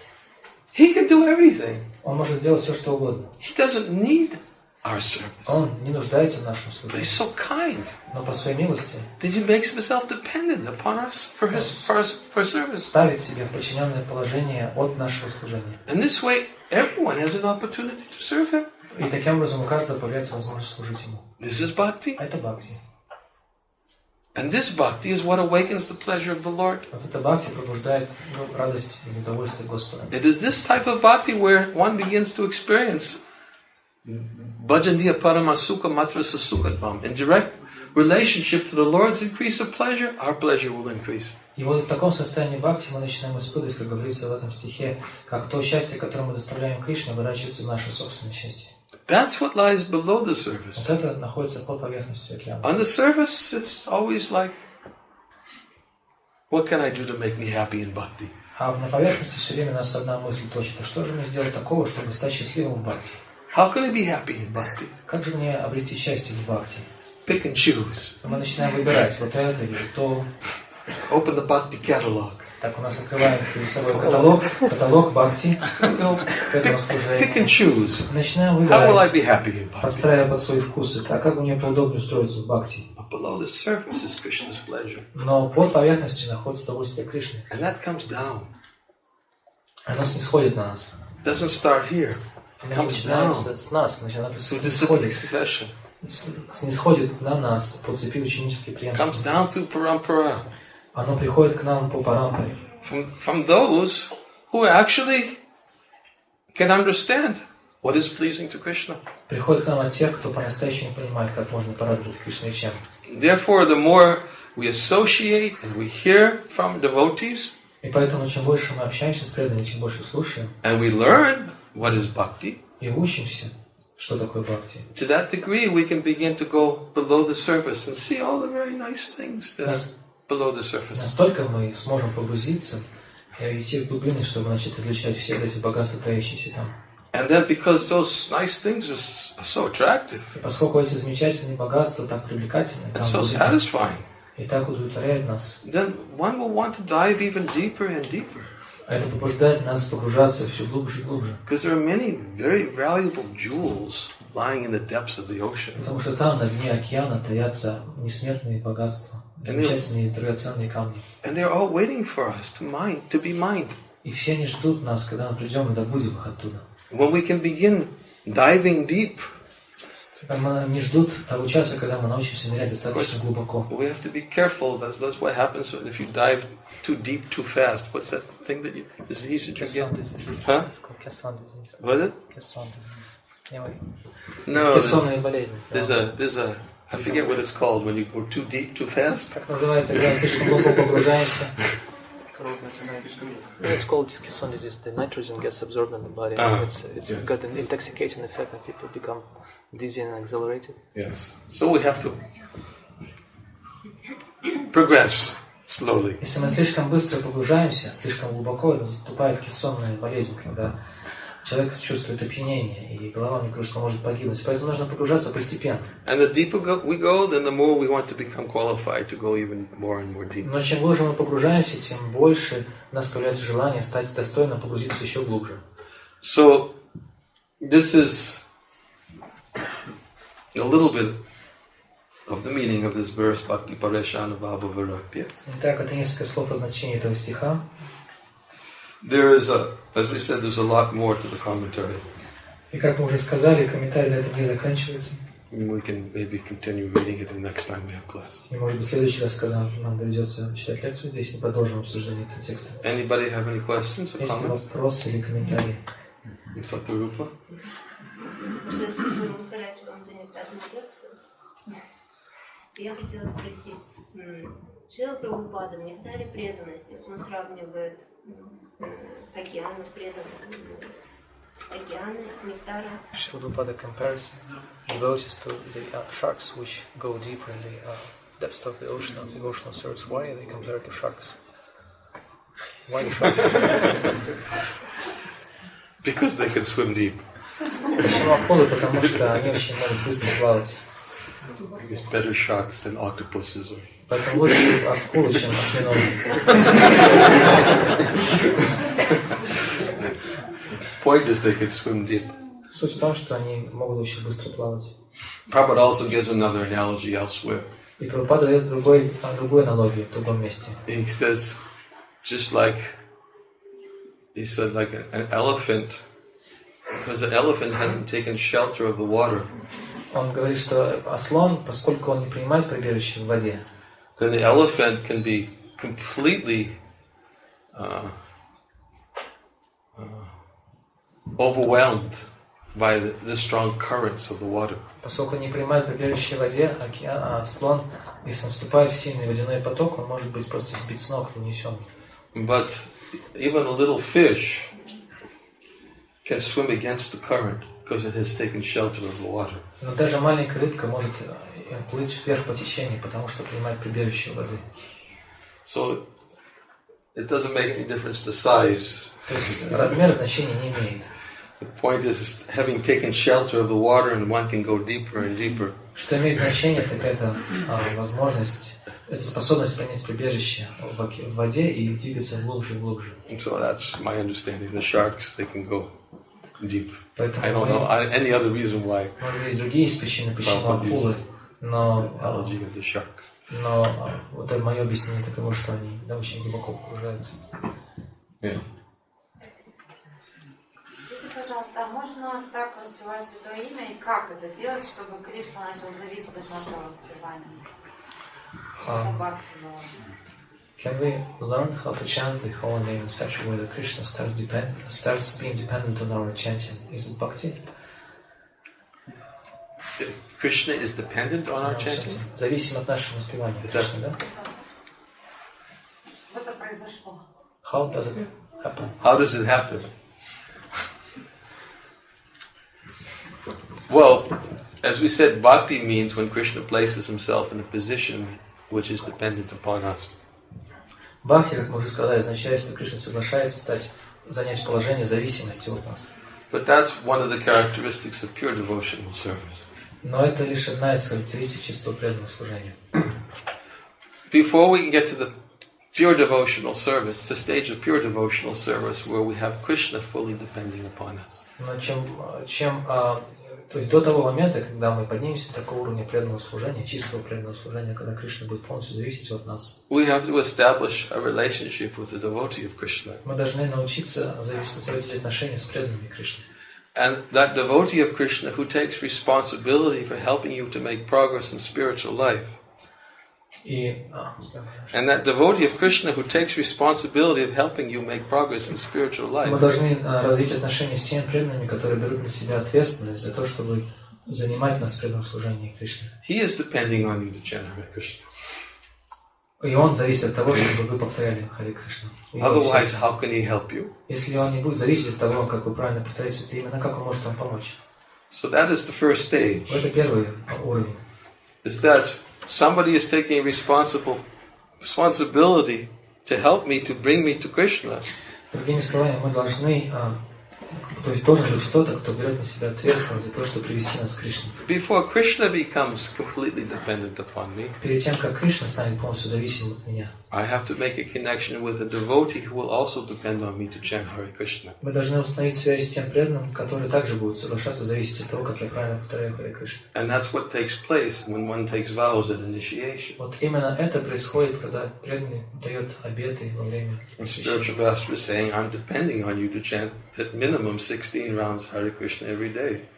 И тогда духовный учитель говорит: я полагаюсь на тебя, на твое обещание повторять 16 кругов минимум каждый день. Otherwise, how can I help you? Если ты не будешь выполнять это обещание, как я смогу тебе помочь?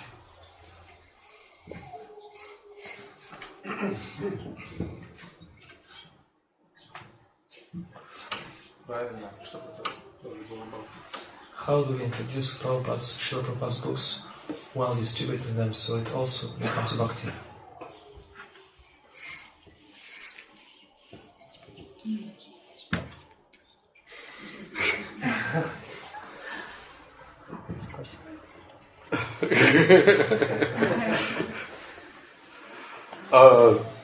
Why would it not be bhakti? А когда это может быть не бхакти? Unless you're just thinking about how you can take money from that person. Если, конечно, вы не думаете, как будет поделиться деньгами от этого человека, которому вы передаете. But if you actually want the person to accept the book favorably and read it, если вы хотите, чтобы человек принял от вас книгу, чтобы он ее прочитал, then that should be your meditation. И позитивно прочитал, это должно быть вашей медитацией. And if that is your meditation, that is favorable for distributing the book. А если это ваша медитация, тогда это будет очень благоприятно для распространения книг. It's not what you say. Это не так важно, что вы говорите. It's the motive. Это мотив, который движет вами. You must be properly motivated. Необходимо иметь правильные мотивы в If you are motivated, oh, I want to collect Lakshmi. Если вы мотивируетесь сбором средств, and you see everybody is a wallet instead of a spirit soul. Вместо того, что всех людей, вместо того, чтобы видеть людей как живых духовные души, видеть как кошельки, that will not awaken bhakti in their heart. Это в их сердцах бхакти не пробудут. Although Prabhupada's books may compensate for your lack of Krishna consciousness. Хотя, может быть, книги Прабхупады компенсируют недостаточное сознание Кришны в вас самих. But still you should help. Но вы должны помогать им. Кришна, может ли быть у нас такое настроение, чтобы Кришна был зависим от нас? Сначала все-таки в Шикшаштаке, не в Шикшаштаке, а в Гуру Вандане мы поем последний стих, что надо удовлетворить сначала духовного учителя. В чем вопрос? Может ли Кришна? Да, то есть можем ли мы быть в таком настроении, что сначала мы все-таки должны удовлетворить Гуру? Прежде чем Кришна да. He's quoted the last verse of Shikshashtaka where it says that one gets the mercy of Krishna by the mercy of the spiritual masters. Guru. Yes, and he says that should we first develop the mood of pleasing the spiritual master before we can count on Krishna depending on us in our devotional service.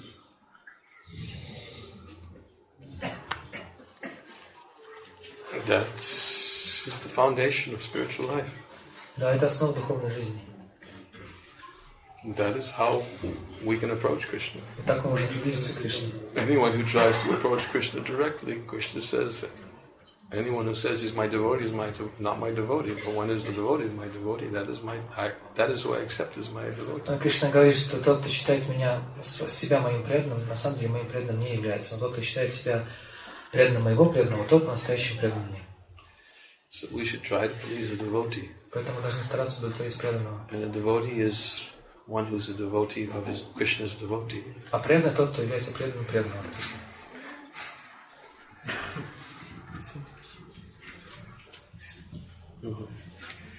Как научиться доверять Кришне? How do you learn to trust Krishna?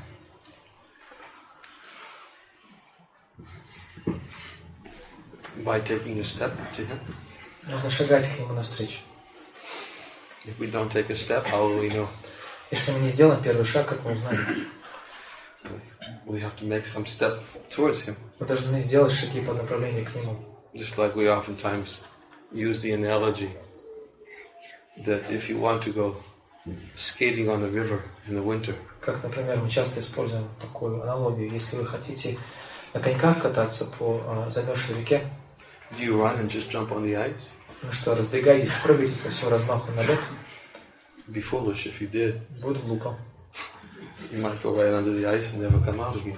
Вы можете сразу сквозь лед пролететь, и больше никогда вас никто не увидит. But if you want to go skating, если вы хотите все-таки кататься на коньках, you still have to test it. Нужно попытаться проверить прочность льда. So you put one foot on the ice.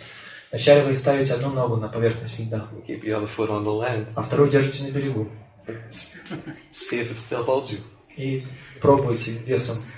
If it holds you, если лед выдерживает, then you walk out a little bit да, farther. немножко движитесь так слегка.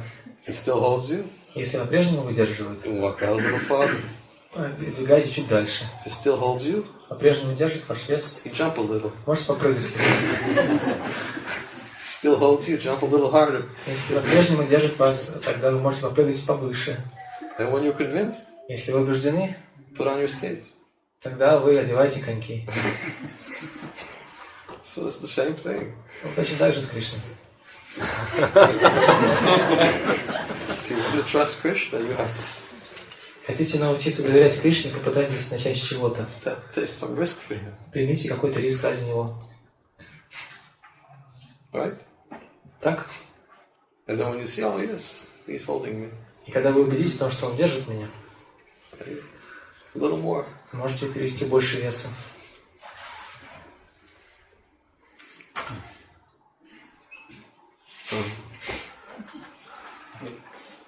Можем ли мы на начальном уровне всегда чувствовать радость на этом пути?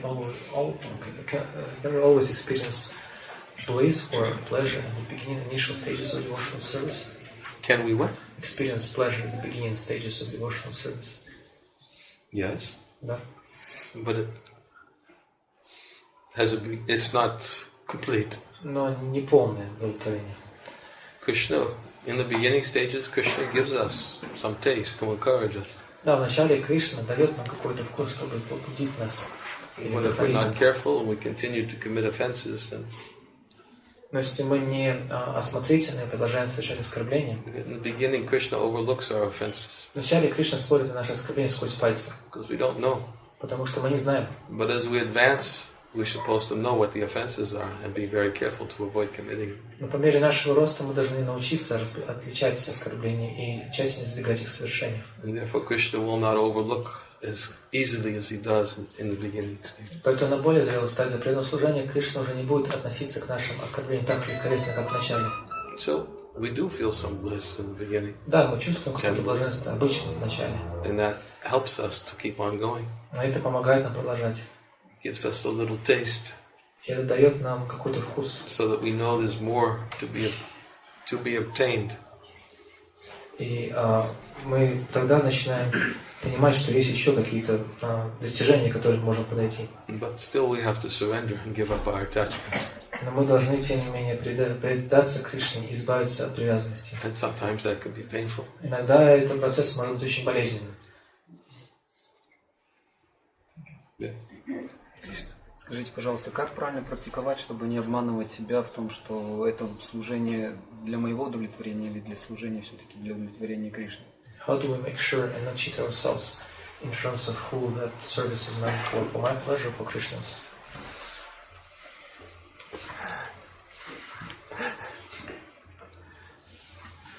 There's no way to be completely sure. Невозможно полностью в этом убедиться. Until one develops faith in Vaishnava. Не развив веры Вайшнава. That much we depend upon. Вот от этого мы должны зависеть, от веры Вайшнава.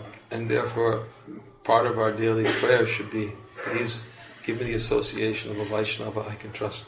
Поэтому мы должны каждый день молиться о том, чтобы мы могли общаться с Вайшнавами, которым мы можем доверять. Krishna is in your heart. Кришна в нашем сердце. And you're dependent upon him. И мы зависим от него.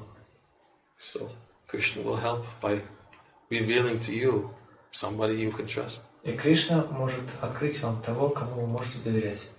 When you find somebody you can trust, и когда мы сможем найти того, кому мы можем доверять, you ask him. Спросите у этого преданного.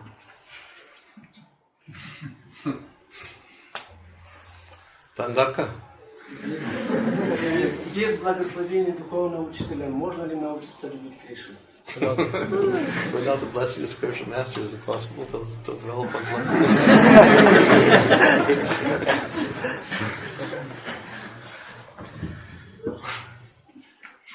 It is not possible.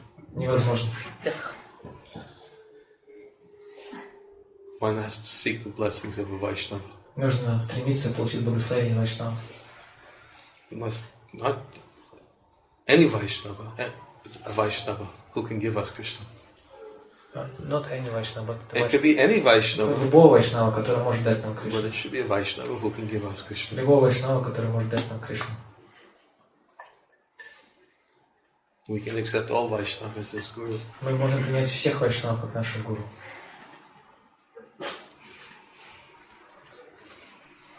Yes. Yes.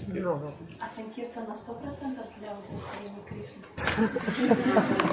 Is Sankirtan 100% meant for Krishna's pleasure? A Sankirtan 100% meant for Krishna's pleasure. Everything we do is supposed to be 100% for Krishna's pleasure. Все, что мы делаем, должно быть на 100% для радости, для счастья Кришны. А могу быть уверена, что это так? Могу быть уверена, что это так. Когда выхожу на Санкиртан, могу быть уверена, что это 100% для Кришны. When she goes out on Sankirtan, can she be sure that it's 100% meant for Krishna's pleasure? If you offer the results to Krishna, yes. Если предлагаете результат Кришне, то да. That's what it means to be for His pleasure. Потому что это и значит делать это для удовлетворения Кришны. It means you offer the results to Him. Предлагаете результаты Кришне. And we're not interested in any results for ourselves. И мы не хотим получить никакого результата для нас самих. We're not interested in recognition. И мы не стремимся к признанию, prestige, к престижу, profit, и какой-то выгоде для себя. To any degree that we try to enjoy the results of Sankirtan, to that degree it's not for Krishna's pleasure. Ровно настолько, насколько мы пытаемся наслаждаться чем-то, какими-то результатами Санкиртан сами, вот настолько это не предназначено для счастья Кришны. Last question. Последний вопрос. Когда вы имеете в виду, насколько нужно брать на себя ответственность во время инициации или просто после нее в целом в духовной жизни? Насколько важно брать чувство служения, помимо того, что мы это, потому что есть такое настроение, что я пообещал вот это, и другого я не обещал. So the question is, at the time of initiation, we promise to follow the Four Regulatory Principles and chant a minimum of 16 rounds every day. But sometimes devotees think that that's it. Since he or she hasn't promised anything else at the point of initiation, then he or she shouldn't feel any obligation doing any other services because it's not promised. So the question is, how important is it to take upon oneself some responsibility for a particular service as one's almost like a vow or something? Devotional service is not a mechanical process. Преданное служение — это не механический процесс. Devotional service, the essence of devotional service can be actually defined in one word. На самом деле суть преданного служения можно описать одним словом. Absorption. Погружение или поглощенность. To the degree that we are absorbed настолько, насколько мы поглощены in service to Krishna, служение Кришне, to that degree we are engaged in devotion. Настолько мы заняты служением Ему. If we chant 16 inattentive rounds, если мы повторяем 16 невнимательных кругов, and spend the rest of the day simply catering to the whims of the mind and the body, а на протяжении оставшегося дня просто потакаем с прихотям ума и тела, do you think that's why your spiritual master wants you to chant 16 rounds? Неужели вы думаете, что именно это и есть та цель, ради которой духовный учитель попросил вас читать 16 кругов в день? Do you think that's why he asked you to chant 16 rounds? Думаете, поэтому он попросил вас читать 16 кругов? Chanting Hare Krishna is actually praying to Krishna, engage me in your service. Потому что повторять Харе Кришна означает молиться Кришне, займи меня при служении тебе. So, the effectiveness of chanting properly, in a proper state of mind, is that you will become more absorbed in service to Krishna. И эффективность, мера эффективности повторения святых имен Господа с правильной поглощенностью умом в этом процессе является наша способность поглотиться, то есть поглощаться или погружаться в преданное служение в течение всего дня. And therefore, devotees can help you. И преданные могут помочь вам в этом. By providing you an opportunity to serve Him. Дав вам возможность заняться служением Ему. So, if we're completely absorbed in Krishna consciousness 24 hours a day, если мы полностью поглощены сознанием Кришны 24 часа в сутки, And because we are chanting our 16 rounds so with such great attention, если мы очень внимательно, с большим вниманием повторяем свои 16 кругов, that we are never forget Krishna. Мы никогда не забудем о Кришне. We're always absorbed in thoughts of Him. Мы будем всегда помнить о Нем. And we're always endeavoring to please Him. Всегда будем прилагать усилия, чтобы порадовать Его. And then you'll be chanting more than 16 rounds a И day. тогда вы начнете повторять гарантированно больше 16 кругов в день, сами собой. You will not be satisfied to chant 16 rounds a day. Вы не сможете довольствоваться 16 кругами больше. Absorption. That is the key. Поглощенность, вот это является ключом. We have to absorb the mind in Krishna. Мы должны быть поглощены своим умом в служении Кришне. Favorably. Должны делать это с позитивным образом. And if we're having difficulties, then we should seek help. Если нам это сложно, попросите о помощи. Prabhupada, in one commentary in the Bhagavad-Gittu, he gives the analogy of the waves of the river. В одном из комментариев к Бхагаватам Шрила Прабхупада приводит аналогию с волнами реки. He said that to try to stop the pushings of the mind and the senses is like trying to stop the waves of the river by our own strength. Шрила Прабхупада говорит, что попытки каким-то образом обуздать эти побуждения ума и чувств, все равно, что пытаться остановить собственными усилиями речные волны.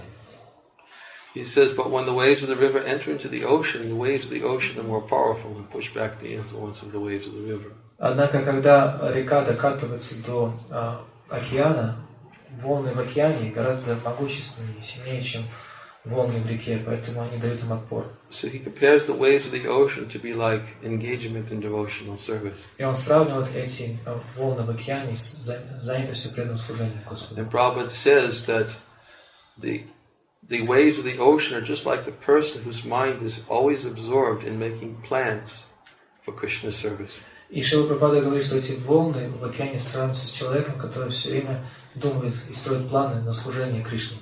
When the mind is always absorbed in making plans for Krishna's service, когда наш ум постоянно поглощен различными планами в служении Кришне, then the influence of the dictations of the mind and the senses will decrease. Тогда влияние побуждений ума и чувств на нас ослабеет. Just as the influence of the waves of the river will decrease by the influence of the waves of the ocean. Точно так же, как океанские волны, они пересиливают волны в реке. Again, absorption. Поэтому снова повторюсь, поглощенность. We have to fill our mind favorably for Krishna's service. Позитивным образом служением Кришне. Krishna suya samaya haya andakara yahan Krishna tahamaya mayara harikara. Krishna is like sunshine and Maya is like darkness. Кришна сравнивает с солнечным светом, а Майю с тьмой. Wherever there is sunshine, there cannot be darkness. Там, где есть солнечный свет, нет места тьме. So wherever there is Krishna consciousness, then the influence of the illusory energy cannot take place. Поэтому там, где есть сознание Кришны, тогда в этом месте не может быть влияния тьмы и невежества. Srila Prabhupada understood who he was preaching to when he came and started preaching to the Westerners. Шрила Прабхупада понимал, кому он начал проповедовать, когда приехал на Запад. And he knew that first, that we cannot imitate Haridas Thakur. И он знал о том, что мы не можем подражать Харидасу Такуру. And simply immediately absorb ourselves completely in chanting the holy name all day long. И поэтому мы не могли сразу начать повторять это имя Господа днями напролет. He says if we try to imitate, the mind will always be disturbed. Если мы попытаемся, Прабхупада говорит, подражать Харидасу Такуру, наш ум постоянно будет пребывать в возбуждении. Mind will always be thinking about our own personal comfort, personal necessities. Ум будет постоянно думать о нашем комфорте, наших потребностях, pleasures, relief. О счастье, облегчении. Can't do it. Мы не можем делать этого. If we try to imitate, it will be the cause of fall down. Если мы пытаемся подражать Харидасу Такуру, это станет причиной для нашего падения. Understanding the limitations of the Western mind. И понимая эту ограниченность западного ума, Srila Prabhupada encouraged us to chant 16 rounds a day. Шрила Прабхупада просил нас повторять 16 кругов в день. And beyond that, to use the active senses in the service of the Lord. А помимо этого занимать наше активное чувство служения Кришне. And to that degree we can become absorbed. Вот настолько мы можем быть полностью поглощены преданным служением. Gradually become purified. Постепенно мы могли бы очиститься. And someday come to the point for Kirtaniya Sadahari. И в этот момент подняться до уровня Киртания Садахари. Where we can only just chant Hare Что мы могли Krishna. просто повторять весь день напролет Харе Кришна. So let's have a short kirtan if that's okay, and then we can end. And then we can end. Hare Krishna. Om Jnana Timarandasya Gananjana Salakaya Chakshu Umladitam Nena Tasmai Shri Gurave Namaha Ukam Karoti Vachalam Bangum Dangayate Garim Yat Kripa Tamaham Vande Shri Gurundina Taranam Nama Om Vishnu Padaya Krishna Prastaya Bhutale Shrimati Bhaktivedanta Swami Iti Namane Namaste Saraswati Devi Gauravani Pacharane Niveshesha Shanyavari Pastachade Satarane Jai Shri Krishna Chaitanya Prabhu Nityananda Shri Advaita Gadadhar Shivasadi Gaura Bhaktivinda Hare Krishna Krishna Krishna Hare Hare Hare Rama Rama Rama Hare Hare.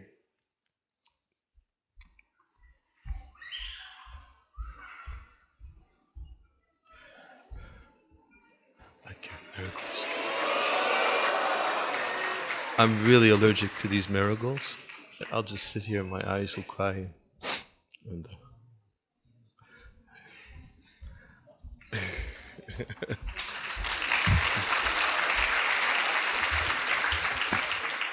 I don't want to offend anybody, but marigolds really do affect me. Пожалуйста, не обижайтесь те, кто делал гирлянду, но эти бархатцы, они для меня не подходят, потому что у меня на них аллергия, Махарадж говорит. I would just sit here and my eyes would start watering and you'd think there's something else besides allergies to marigolds. Потому что начну глаза слезиться у меня и так далее. Кто-то подумает, что это что-то другое, нежели просто аллергическая реакция на бархатцы. I don't want to take that risk. I don't want to take that risk. Я не хочу рисковать этим. You thinking that it's something else besides allergies to marigolds. Не хочу, чтобы кто-то подумал, что у меня что-то другое, кроме аллергии на бархатцы.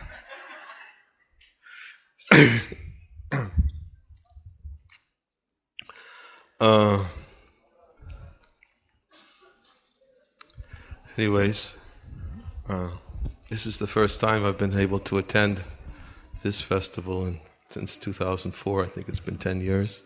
То есть уже прошло 10 лет с тех пор, как я последний раз был на этом фестивале.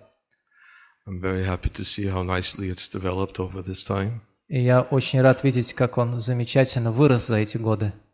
Not only in terms of numbers of devotees attending, but excellence in organization. Не только в смысле численности участников этого фестиваля вырос, но также в смысле замечательной организации. And my compliments to the organizers who have undertaken a very significant task to accommodate all of these devotees and to facilitate their hearing and chanting. И я благодарен очень организаторам этого фестиваля за то, что они приложили так много усилий, чтобы принять и разместить всех преданных, приехавших на этот фестиваль, а также предоставить для них возможности для слушания и воспевания в обществе друг друга.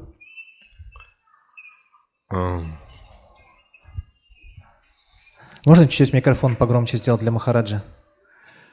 Это максимальная громкость, да? Maximum. You having a hard time hearing me? Yes, Maharaj, it's all over the place. It's all over the. Isn't there a monitor?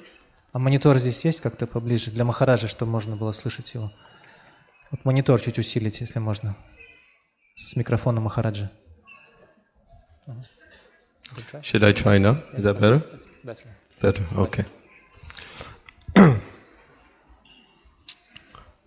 It's a notice for you. A reminder.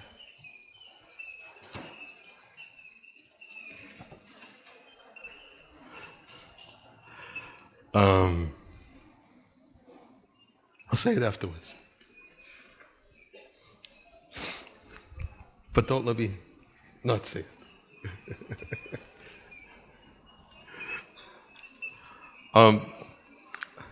I am not giving seminars here this year. Я не планирую проводить семинар в этом году. I'm going to, because it's been so long since I've been here, I chose to have smaller gatherings so I can meet with devotees, smaller groups of devotees who may have questions and answers. Потому что, поскольку я уже так давно не посещал фестиваль, я в этом году решил ограничиться встречами с немногочисленными группами преданных, чтобы я мог лично ответить на их вопросы и пообщаться с ними. So those will be beginning tomorrow. Эти встречи начнутся с завтрашнего дня. But the organizers asked me if I would fill this slot today because there was nobody here, so therefore I'm here. Но организаторы фестиваля попросили меня заполнить вакансию на сегодняшнюю вечернюю лекцию, поскольку лектора не оказалось, поэтому вот я здесь сижу перед вами.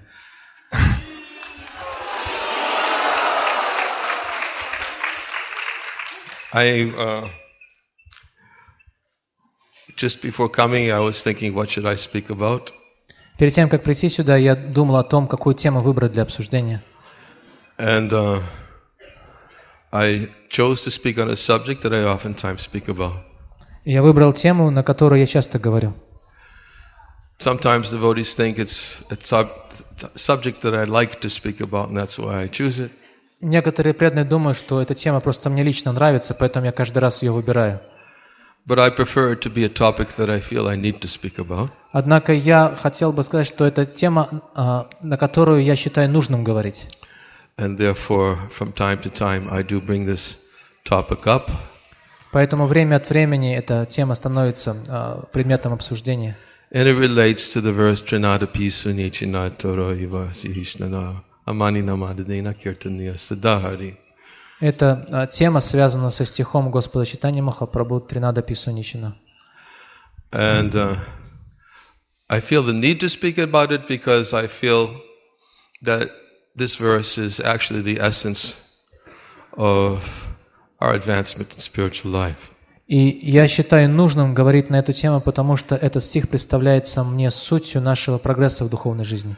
Naturally, association with devotees is very, very important topic to discuss. Разумеется, другой важной темой для обсуждения является тема общения с преданными.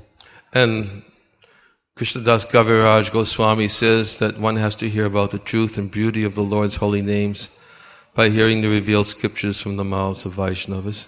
Шрила Кришнадас Кавирадж Госвами говорит, что нужно услышать о славе и красоте святого имени Господа, слушая о заключениях богооткровенных писаний из уст чистых вайшнавов. Nowhere else you'll be able to taste the sweetness of Krishna's names. Именно таким образом можно почувствовать, и никаким образом другим нельзя почувствовать сладость чистого имени Господа Кришны. This was a verse spoken when Haridas Thakur heard Rupa Goswami's explanation of the holy name. Этот стих прозвучал, когда Харидас Такур услышал, каким образом Рупа Госвами прославляет святое имя Господа. And upon hearing the verse that Rupa Goswami had composed about the holy name, Haridas Thakur went into ecstasy. И когда Харидас Такур услышал стих, составленный Рупой Госвами, прославляющий святое имя Господа,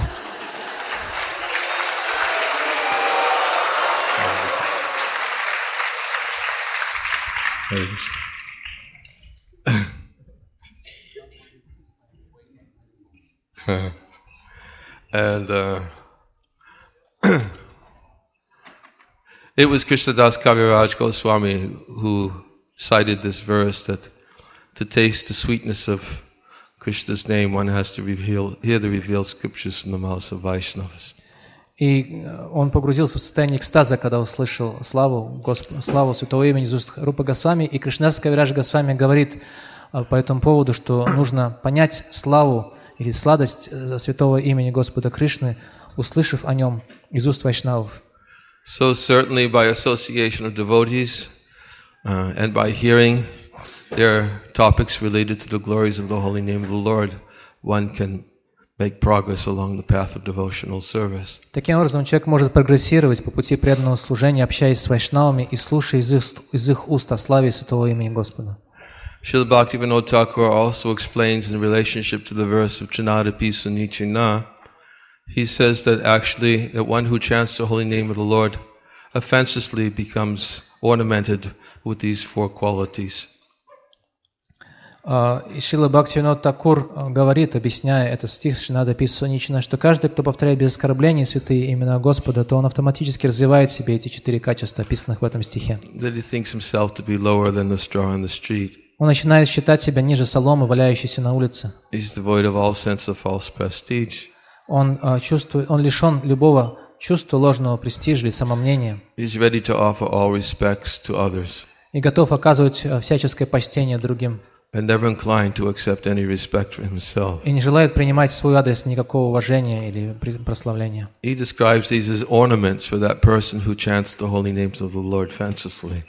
Шрила Бхактивинода Такур говорит, что эти 4 качества являются украшениями преданного, который повторяет святые имена Господа без оскорблений.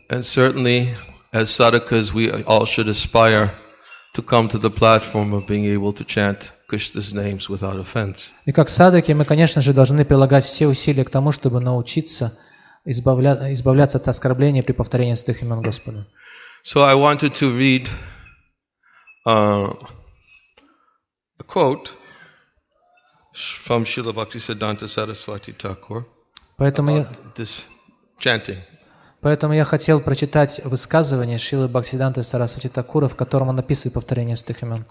And we can discuss a little bit about the elaboration he makes on this verse. И мы также обсудим его объяснение этого стиха. This is an answer to the question, how should we call the Supreme Lord? Шрила Бхактисиддханта Сарасвати Такур отвечает в этих словах на вопрос, как нужно обращаться к Верховному Господу. Shri Gaurasundar taught us that in order to chant the Lord's holy names, Шрила Гаурасундар учил нас, что для того, чтобы повторять святые имена Господа, we must become lower than the straw on the street. Мы должны стать ниже соломы, лежащей на улице. Unless we consider ourselves insignificant, we cannot call upon another for help. Пока мы не научимся чувствовать себя незначительными, мы не сможем взывать к другому о помощи. Only when we pray for another's help do we consider ourselves helpless. Только когда мы взываем о помощи кому-то еще, мы по-настоящему чувствуем себя беспомощными. Such a state of mind, we think that without another's help, we will be unable to do anything. В таком состоянии ума мы считаем, что пока мы не получим этой помощи, которую взываем со стороны, мы не сможем сами сделать ровным счетом ничего. We will feel it impossible to do that thing alone, which is meant to be done by 5 people. И мы понимаем, что не сможем справиться с чем-то в одиночку, что на самом деле под силу только 5. Shri Gaurasundar has instructed us to chant the Lord's names. И Гаурасундара учил нас повторять святые имена Господа. We get this information from our spiritual master. Мы узнали об этом от нашего духовного учителя. To chant the Lord's names means to take His help. Повторять святые имена Господа значит взывать о Его помощи. But while chanting, if we consider Him our servant or expect Him to do our work, then there is no question of our living in the conception, I am lower than the straw on the street. Но если мы, взывая, то есть повторяя святые имена Господа, считаем Его своим слугой или хотим, чтобы Он за нас сделал какую-то работу, тогда и не может идти и речи о том, что мы вообще научились считать себя ниже соломы, лежащей на улице.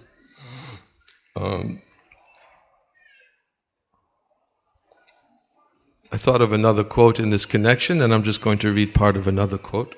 В этой связи на ум приходит другая цитата из Шрилы Бхактиведанты Сарасвати Такура, я прочитаю часть ее. Because he's saying that we should be very careful to not try to engage the Lord in our own service. Потому что в этих словах, которые мы только что прочли, Шрила Бхактиведанта Сарасвати Такура говорит, что мы должны тщательно остерегаться отношения к Господу как к своему слуге. Which means that a devotee should be praying exclusively for Krishna's service. Это означает, что преданный должен молиться только о том, чтобы самому служить Господу. And in this quote, Srila Bhaktisiddhanta says, И в этой цитате, которую я прочитаю следующей, Шрила Бхактиведанта Сарасвати Такур говорит, in answer to the question, how should we chant the Lord's holy names? Отвечая на вопрос, как нужно повторять святые имена Господа, he says, pure devotees do not chant the Lord's names to counteract sinful reactions. Говорит, чистые преданные никогда не повторяют святые имена Господа с надеждой тем самым нейтрализовать последствия греховных поступков. Accumulate piety. Или накопить благочестие. Attain heavenly pleasures. Достичь райских наслаждений. to mitigate famine, чтобы избавиться от голода, devastating epidemics, справиться с какими-то разрушительными эпидемиями, social unrest, или противодействовать беспорядкам в обществе, disease, болезням, civil strife, или каким-то общественным неурядицам, or to obtain wealth, обрести богатство, or an earthly kingdom. или обрести власть над земным царством. Since the Lord is the Supreme Personality of Godhead, to ask Him to fulfill our wishes is to treat Him as our servant. Поскольку Верховный Господь является Верховным Повелителем, обращаться к Нему с просьбами о выполнении наших собственных пожеланий означает относиться к Нему как к собственному слуге. This is an offense. И это оскорбление. Therefore, calling the Lord's names for any reason other than to attain His devotional service is useless. Поэтому взывать Господу по какой-либо любой другой причине, кроме одной, просить у Него чистого преданного служения, является бесполезным занятием. Jesus Christ told us not to take the Lord's name in vain. Иисус Христос учил нас не повторять имя Господа в суе. However, this does not mean that we do not need to always chant the Lord's name. Но это не означает, что мы не должны повторять святое имя Господа всегда. While sleeping, awake, eating, во сне, наяву, за едой, or enjoying happiness, наслаждаясь каким-то счастьем или радостью. To chant the Lord's name, begging for His service, is not a useless activity, it is our only duty.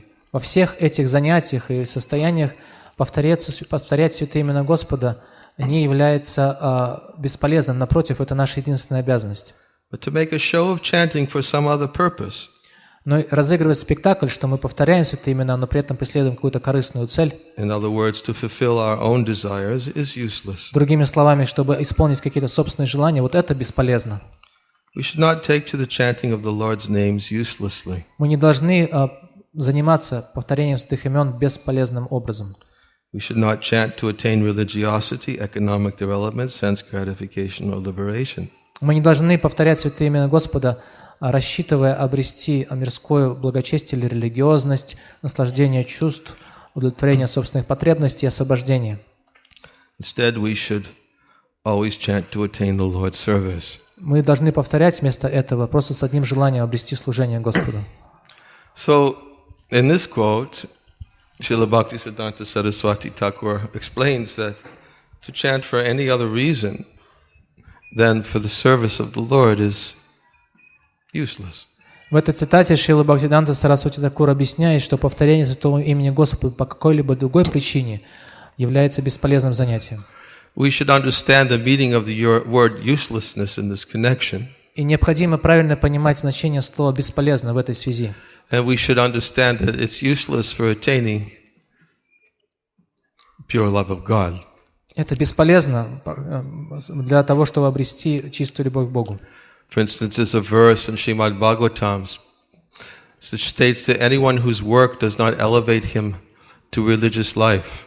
Как, например, в Шримад Бхагаватам есть стих, в котором говорится, что любой человек, чья деятельность не приводит его к благочестию или религиозности, and anyone whose ritualistic performance do not raise one to the platform of renunciation, и любой человек, чьи занятия религиозной деятельностью и ритуалами приводят его до уровня освобождения, прошу прощения, отречения, and anyone who is situated in renunciation that doesn't lead to devotional service to the Supreme Lord. И любой человек, который достиг отречения, но это отречение не приводит его к преданному служению Господу, is considered to be a dead body, although breathing. Такой человек должен считаться трупом, хоть и дышит. This was verse spoken by Devahuti, I believe. Это стих произнесла Девахути.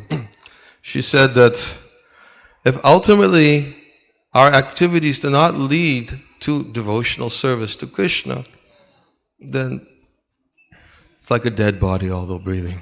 Она говорит в этом стихе, что любой человек, который занимается любым из этих видов деятельности, но эта деятельность не подводит его к преданному служению, такой человек должен считаться мертвецом, хоть и дышит.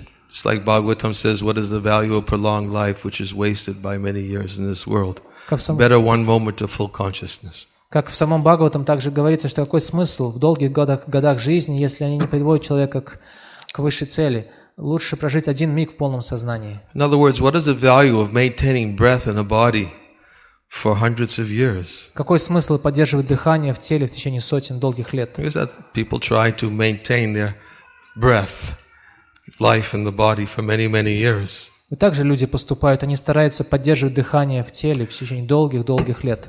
So Bhagavatam says, what is the value of prolonged life which is wasted by so many, inexperienced by so many years in this world?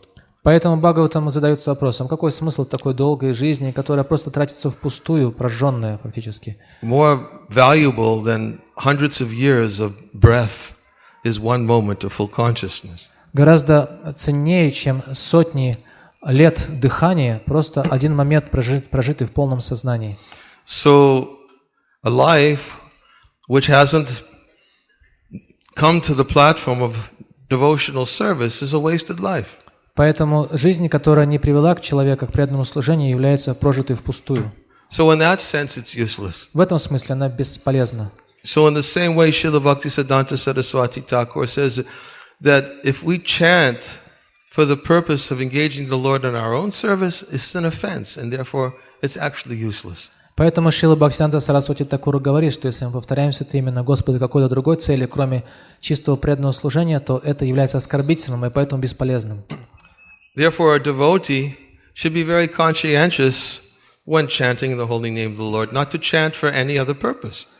И поэтому преданный, который повторяет святые имена Господа, должен очень внимательно, прилежно относиться к тому мотиву, который им движет, и не повторять святые имена Господа ни для какой другой причины. He simply wants service. Он просто хочет служения. Of course, he wants to be engaged in service to the Lord. Разумеется, он хочет заниматься преданным служением Господу. So, therefore, back to the first quote that I started to read. Поэтому, возвращаясь к той первой цитате, с которой я начал, Because it's connected to Trinada Pisa Nichina. поскольку эта цитата как раз связана со стихом Тринада Пису Ничина. And I have to find it. Yes, here it is. An external display of humility is not necessarily genuine humility, but cheating. Внешнее проявление смирения еще не является подлинным смирением, оно может быть обманом.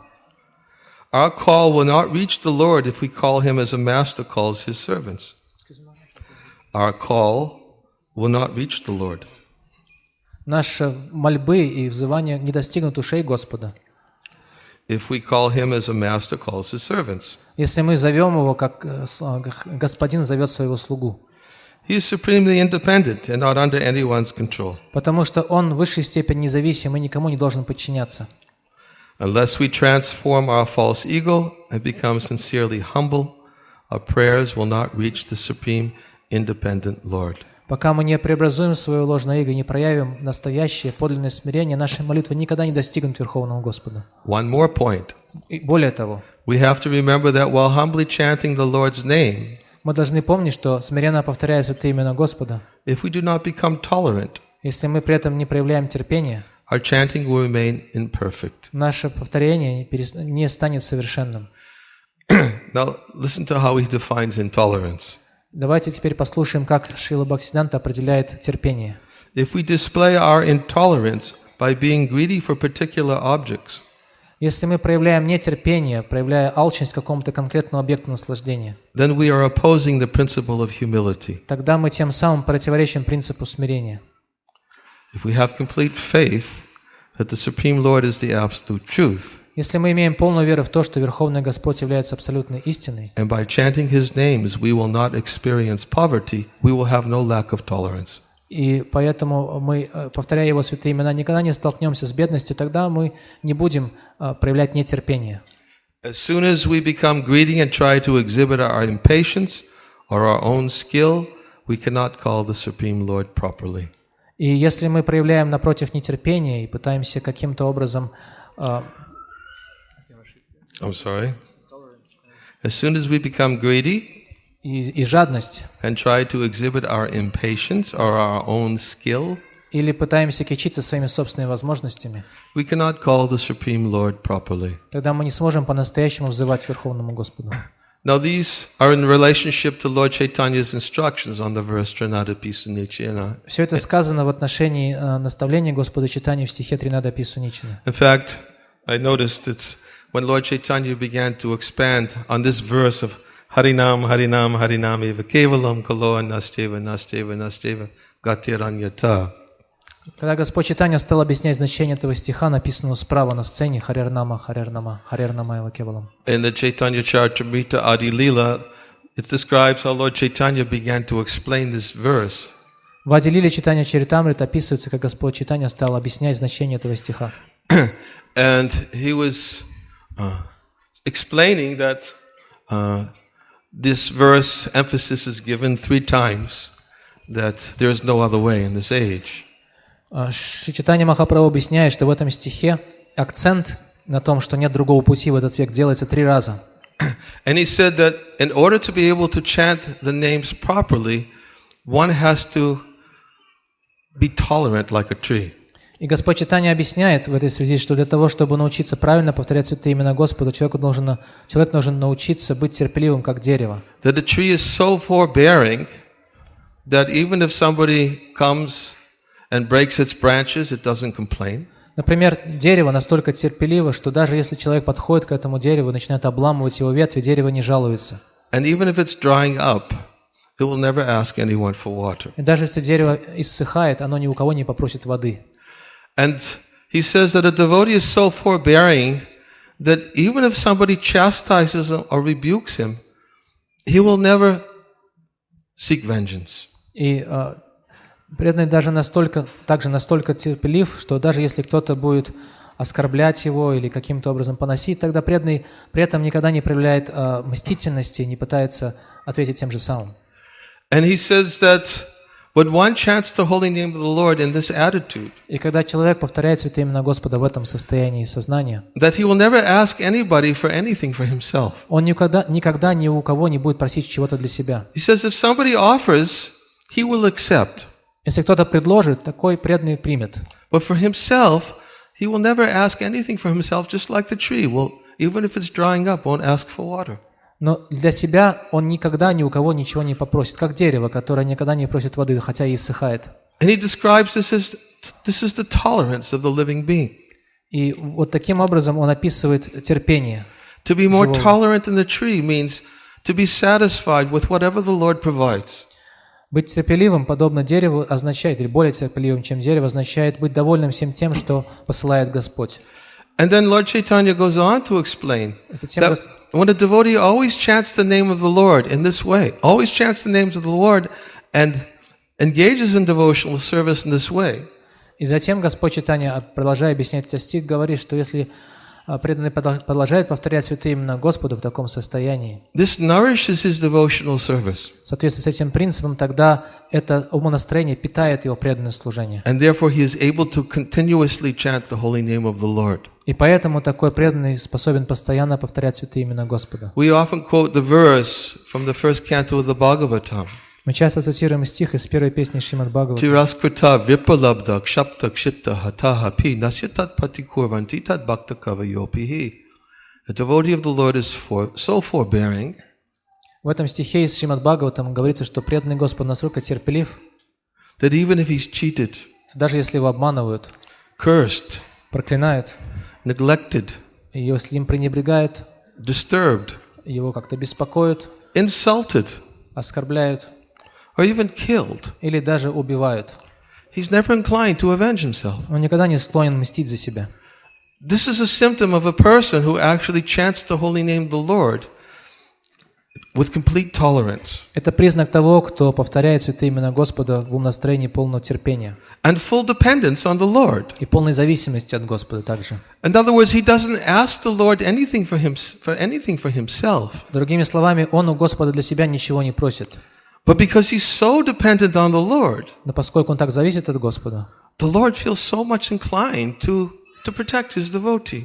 То Господь желает защитить своего преданного. Just as we read that the devotee never chants the holy name of the Lord to counteract disease. Как мы только что прочитали в этой цитате, преданный никогда не повторяет святые имена Господа, чтобы как-то противостоять разрушительным эпидемиям, болезням, Civil strife. Или каким-то общественным беспокойством, неурядицам. To attain heavenly pleasures. Он не стремится обрести наслаждение на райских планетах. In other words, he's not going to ask the Lord anything for himself. He doesn't want to think, you should give me these things. Другими словами, он Господа ничего не просит для себя и не думает, вот ты, Господь, должен все это мне дать. A devotee who chants the holy name of the Lord properly is ready to tolerate all kinds of inconveniences. Преданный, который по-настоящему правильно повторяет святые имена Господа, способен и готов терпеть любые невзгоды и трудности. Because what does he want? What does he want for the fruit of his chanting? Потому что в чем он видит плод своего повторения? He wants service.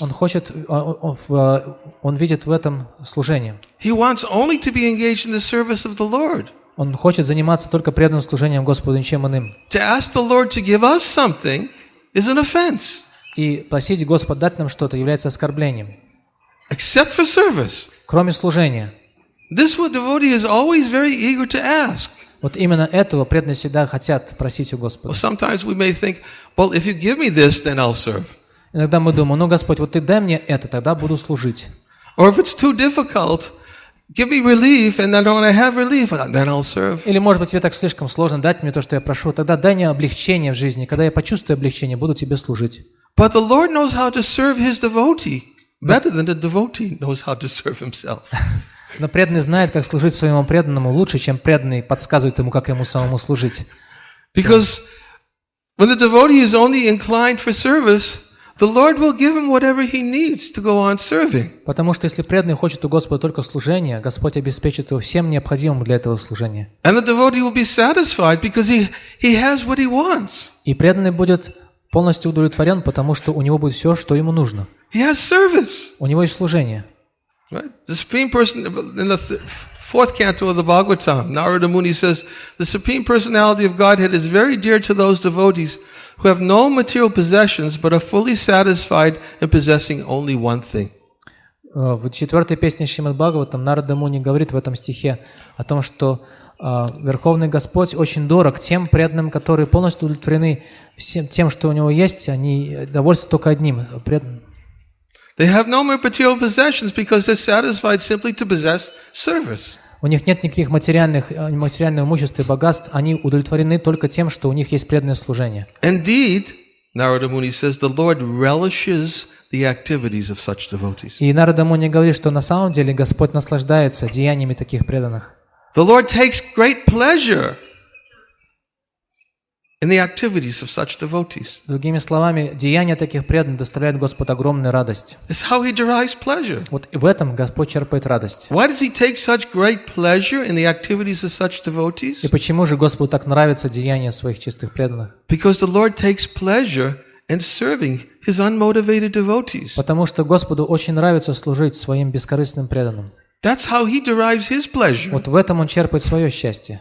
It's not that he simply takes service and is ungrateful. Не то, что он просто принимает от всех служений, при этом не проявляет никакой благодарности за He него. made this point very, very clear in his conversation with the gopis. Например, в беседе с Гопи Господь сказал это очень ясно и недвусмысленно. He said, I'm never ungrateful. Он сказал, что я никогда не проявляю неблагодарности. Of course, in the case of the gopis, he felt he couldn't give anything equivalent to offer in comparison to what the selfless service they offered to him. Разумеется, в примере с Гопи Господь просто сказался неспособным дать что-то эквивалентное по ценности тому бескорыстному преданному служению Гопи, которое они оказывали ему. Therefore, he said, let your service be my way of reciprocating.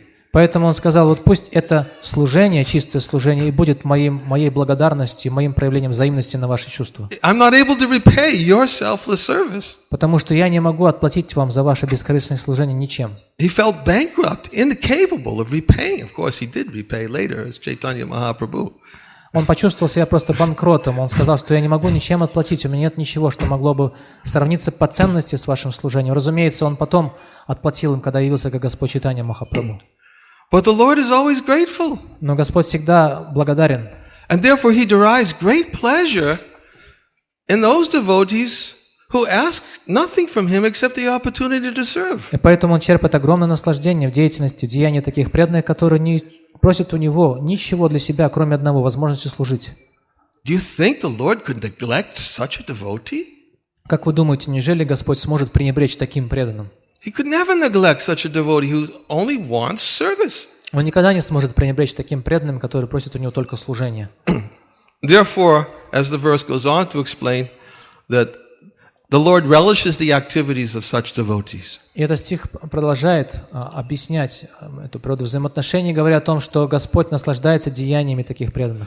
Said those who are proud of their material opulence, high education, respectable parentage. И он дальше говорит о том, что те же люди, которые кичатся своим богатством, своим блестящим образованием, благородным происхождением, they're generally puffed up by possessing such material things. Обладая такими материальными достояниями, такие люди очень гордятся собой.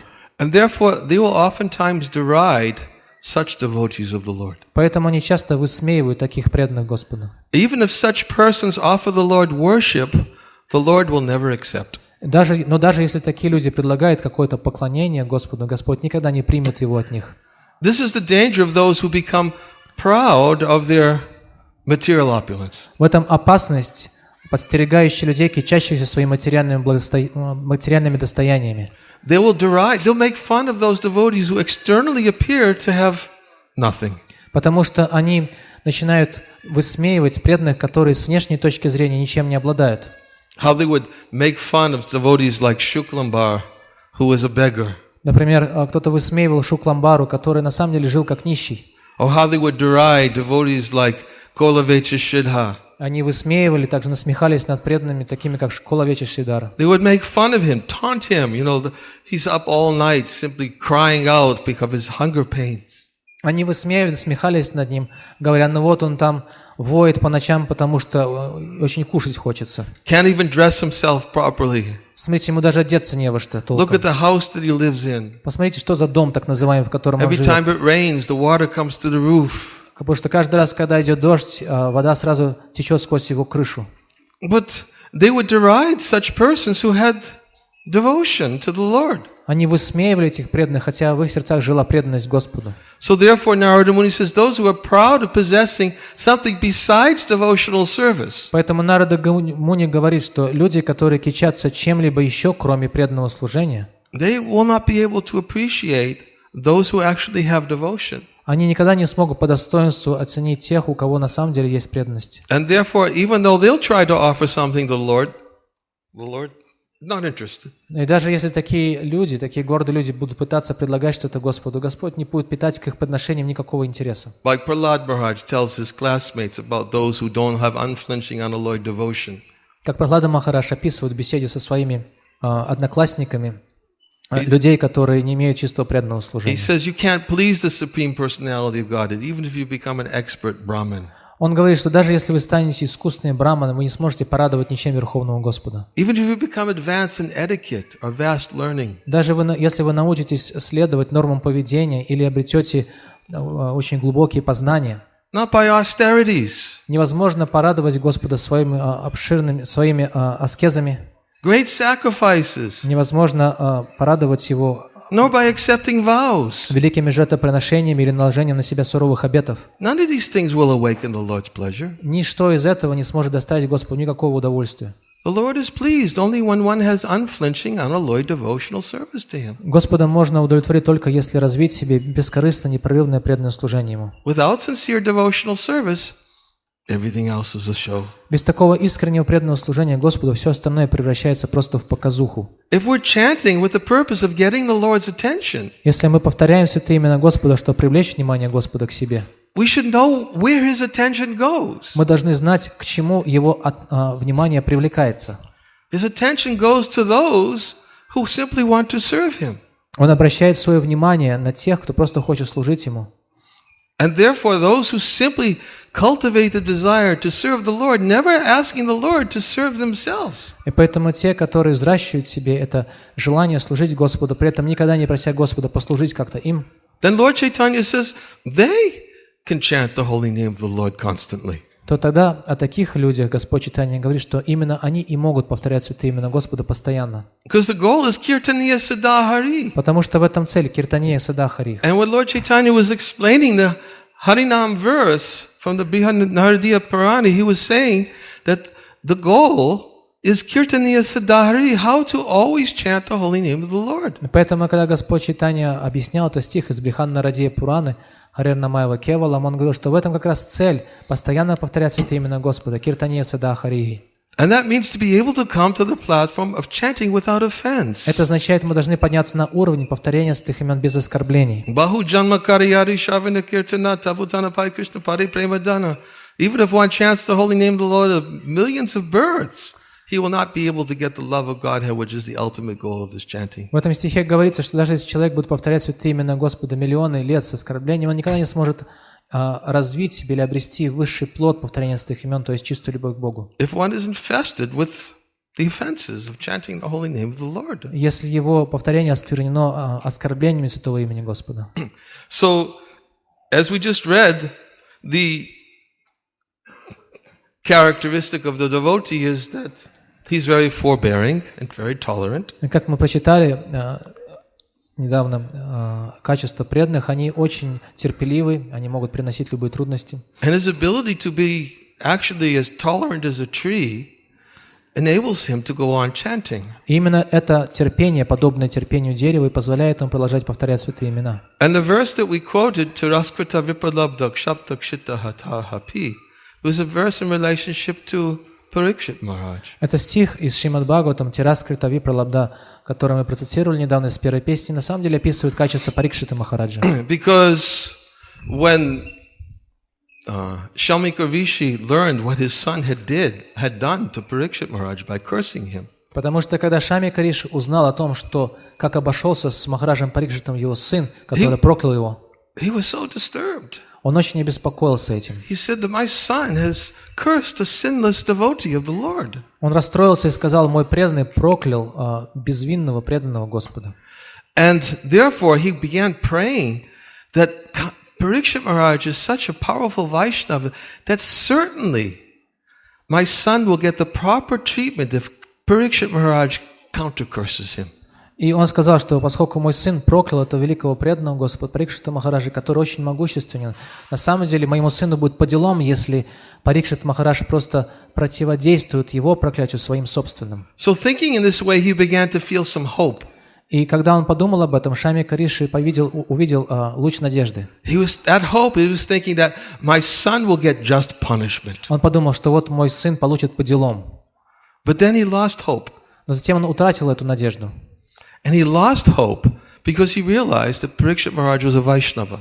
И он потерял эту надежду, потому что вспомнил, что Парикшит Махарадж является вайшнавом. And because he's such a Vaishnava, he will never counter-curse. И поскольку он вайшнав, он никогда не будет проклинать человека в ответ. Why? Почему?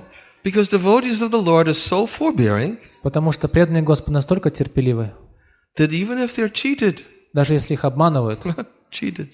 Think of how many times we wanted to seek vengeance for being cheated. Вспомните, пожалуйста, вот вас как-то попытались обмануть, и как вы горели жаждой отмщения за это. Of course, for Krishna's service, we can become like a lion. Разумеется, ради служения Кришне мы можем проявлять себя как львы. I just like recently I've been reading Prabhupada Lilamrita, and I'm just now at the section about the Bombay Temple and Mr. N. Совсем недавно вот я читал Прабхупаду Лиламриту, и этот раздел Прабхупады Лиламрита описывал те перипетии с нашим храмом в Бомбее, и особенно историю этого злокозненного господина Н. And all the detail is there, how Prabhupada did not tolerate the cheating of Mr. N. И там очень подробно описывается, что Прабхупада не желал мириться с обманом этого господина Н. And the devotees, as you read the whole account, they started to wonder, why is Prabhupada becoming so fiery on this topic? И преданные, которые участвовали во всей этой истории, сами начинали уже недоумевать, а почему Прабхупада так бурно реагирует на все это произошедшее, и почему он так яростно отстаивает? Because he had placed Radha Rasa Bihari there, and he said, now I'm giving you this entrusting you to this place. I will build a temple for you here. Отстаивает нашу землю. И Шрила Прабхупада на самом деле уже пригласил Шиши Рады Раса Бихари, он поместил их на эту землю и сказал: дорогие Шиши Рады Раса Бихари, пожалуйста, оставайтесь здесь, я для вас здесь построю замечательный храм. And Mr. N, by so many different types of material calculations, was trying to cheat Prabhupada. А этот господин Н плел свои интриги и пытался просто обмануть Шрилу Прабхупаду и забрать землю обратно. So for Krishna's service, a devotee will not tolerate. Поэтому ради служения Кришне преданный не будет мириться с таким обманом никогда. And Prabhupada was always very fixed on Krishna's service. И Прабхупада всегда был целиком полностью сосредоточен на служении Кришне. For himself, he could tolerate anything. Что касалось его лично, его самого, то он мог терпеть все, что угодно. And he displayed his tolerance under so many circumstances. Есть также много историй, описывающих, как Шрила Прабхупада в разных обстоятельствах проявлял это терпение. But for Krishna, he would not tolerate. Но ради Кришны он не готов, он не терпел. So Parikshit Maharaj was thinking that, Shamik Rishi was thinking that even if a devotee is cheated, поэтому Шамика Риши думал, даже если преданного обманывают, neglected, если им пренебрегают, sometimes we may feel insulted by neglect. Например, мы иногда чувствуем себя оскорбленными, когда нас не замечают. Oh, I did so much. Я так много сделал. And I didn't get the recognition I expected. И меня за это не признали, так как я ожидал. But if a devotee is so tolerant, so forbearing, если преданный так уж терпелив, and depends on the Lord, если он зависит от Господа, he'll not be neglected. Тогда им никто не пренебрежет. The Lord knows, He's in everyone's heart. Потому что Господь пребывает в сердце каждого, и преданный знает об этом. He knows when a devotee is depending on Him. И преданный, Господь знает, что преданный зависит от Него. So externally he may appear to be neglected. И, конечно, с внешней точки зрения может показаться, что преданным пренебрегают. But the devotee always has firm, confident faith that Krishna is in his name. Но преданный имеет твердую, непоколебимую веру в то, что Господь находится в его имени. And I'm praying for service. Я молюсь Господу о служении. Certainly, He will not neglect. И Господь точно не обойдет меня вниманием. So, cheated, disturbed, neglected, insulted. Итак, мы говорили уже, обманывают, и беспокоят, и пренебрегают, оскорбляют. Many of us have had to face insults. И многим из нас приходилось сносить оскорбления. Some deliberate. Некоторые Some unintentional. намеренные оскорбления или ненамеренные. But our false ego has to become very, very tiny. Но наше ложное эго должно съежиться до очень маленьких размеров. It's like Bhaktivinoda Thakur says, when you consider the blade of grass, its false ego in relationship to itself is not very big. Как, например, Бхактивинода Тхакур объясняет положение травинки. Травинка, у нее тоже ложное эго есть, однако это ложное эго по сравнению с самой травинкой незначительное. So we should try to become like a blade of grass. И наше ложное эго, мы должны стать таким же по сравнению с травинкой. No, lower than a blade of grass. Более того, ниже, чем травинка. Right? We should try to make our false ego even lower than the blade of grass. Мы должны сделать наше ложное эго ниже, чем ложное эго травинки. But unfortunately, our false ego is so big that if somebody just even unintentionally says something about us, we're ready to seek vengeance. Но, к сожалению, наше ложное эго настолько большое, раздутое, что даже если кто-то допускает какую-то ненамеренную ремарку в нашу сторону, мы сразу начинаем искать удовлетворение оскорбленных чувств. But a devotee is never inclined to avenge himself. Но преданный никогда не стремится мстить за себя. So Shamika Rishi realized that when he took this into consideration, here I was, I had hope that my son would be counteracted, his curse would be counteracted by Parikshit Maharaj, and he would be counter-cursed. И Шамика Риши думал было, что вот, может быть, нам повезет, и сын мой также получит по заслугам, потому что его проклятие, которое он послал Махараджи Парикшиту, будет отражено, и Махарадж Парикшит проклянет его в ответ. But after full deliberation, he realized he lost his hope. Но обдумав все тщательно, он понял, что надежды нет. Parikshit Maharaj won't counter-curse him. Потому что Парикшит Махарадж никогда не будет проклинать его в ответ. So then he understood that he had to just leave it up to the Lord. И поэтому он понял, что нужно оставить все на волю Господа. Somehow you have to take this matter into your hands, and whatever you seem fit, consider fit, please deal with my son appropriately. Так или иначе, Господь, пожалуйста, возьми это все в свои руки, и все, что ты сочтешь надлежащим способом научить моего сына, сделай это. So this is one form of intolerance, tolerance, excuse me. Это одна из форм терпения. And Srila Bhaktisiddhanta Saraswati Thakur is also explaining here intolerance by being greedy for particular objects. Но также Шрила Бхактиведанты Свами Прабхупады объясняет другую форму терпения или нетерпения. Это стремление как можно скорее получить какой-то конкретный объект наш вожделенный. He says, if we do not become tolerant, our chanting will remain imperfect. Шрила Бхактиведанты Сарасвати говорит, что если мы не наберемся такого терпения, наше повторение святых имен останется несовершенным. If we display our intolerance by being greedy for particular objects, если мы проявляем нетерпение, желая обрести какой-то вожделенный объект, then we are opposing the principle of humility. Тогда тем самым мы противопоставляем себя принципу смирения. If we have complete faith that the Supreme Lord is the absolute truth, если у нас есть полная вера в то, что Верховный Господь является абсолютной истиной, and by chanting His names we will not experience poverty, и что, повторяя Его святые имена, мы никогда не столкнемся с бедностью и нищетой, we will have no lack of tolerance. Тогда нам всегда будет хватать терпения. In other words, what is he saying? Что он говорит здесь? He's saying that when a devotee chants in this mood of Trinadapi Sunichena, он говорит, что когда преданный повторяет святые имена в таком духе Тринадапи Суничена, he's never greedy for anything for himself. Он не проявляет алчности к чему-либо ради себя самого. He's never interested in asking anything for himself. Он даже не питает никакого интереса к тому, чтобы попросить что-то для себя. He doesn't fix his mind on some object of greed and think, I have to have this. Он не сосредотачивает свой ум на каком-то объекте, который представляется ему вожделенным, и не думает, что вот я должен получить это. Faith in the holy name of the Lord means that we have faith that the Lord will provide whatever we need for service. Вера в Святое Имя означает, что мы верим в то, что Господь обеспечит нас всем, что необходимо для служения Ему. And that's why Srila Bhaktivinoda Thakur explains in his Harinam Chintamani. Именно поэтому Шрила Бхактивинода Тхакур объясняет в Харинама Чинтамани. He describes what is the characteristic of a faithless person. Он описывает характеристики или признаки неверующего человека. Because one of the offenses to the holy name of the Lord is to preach the glories of the holy name of the Lord to those who have no faith. Потому что одним из оскорблений Святого Имени Господа является проповедовать Его сокровенную славу неверующим.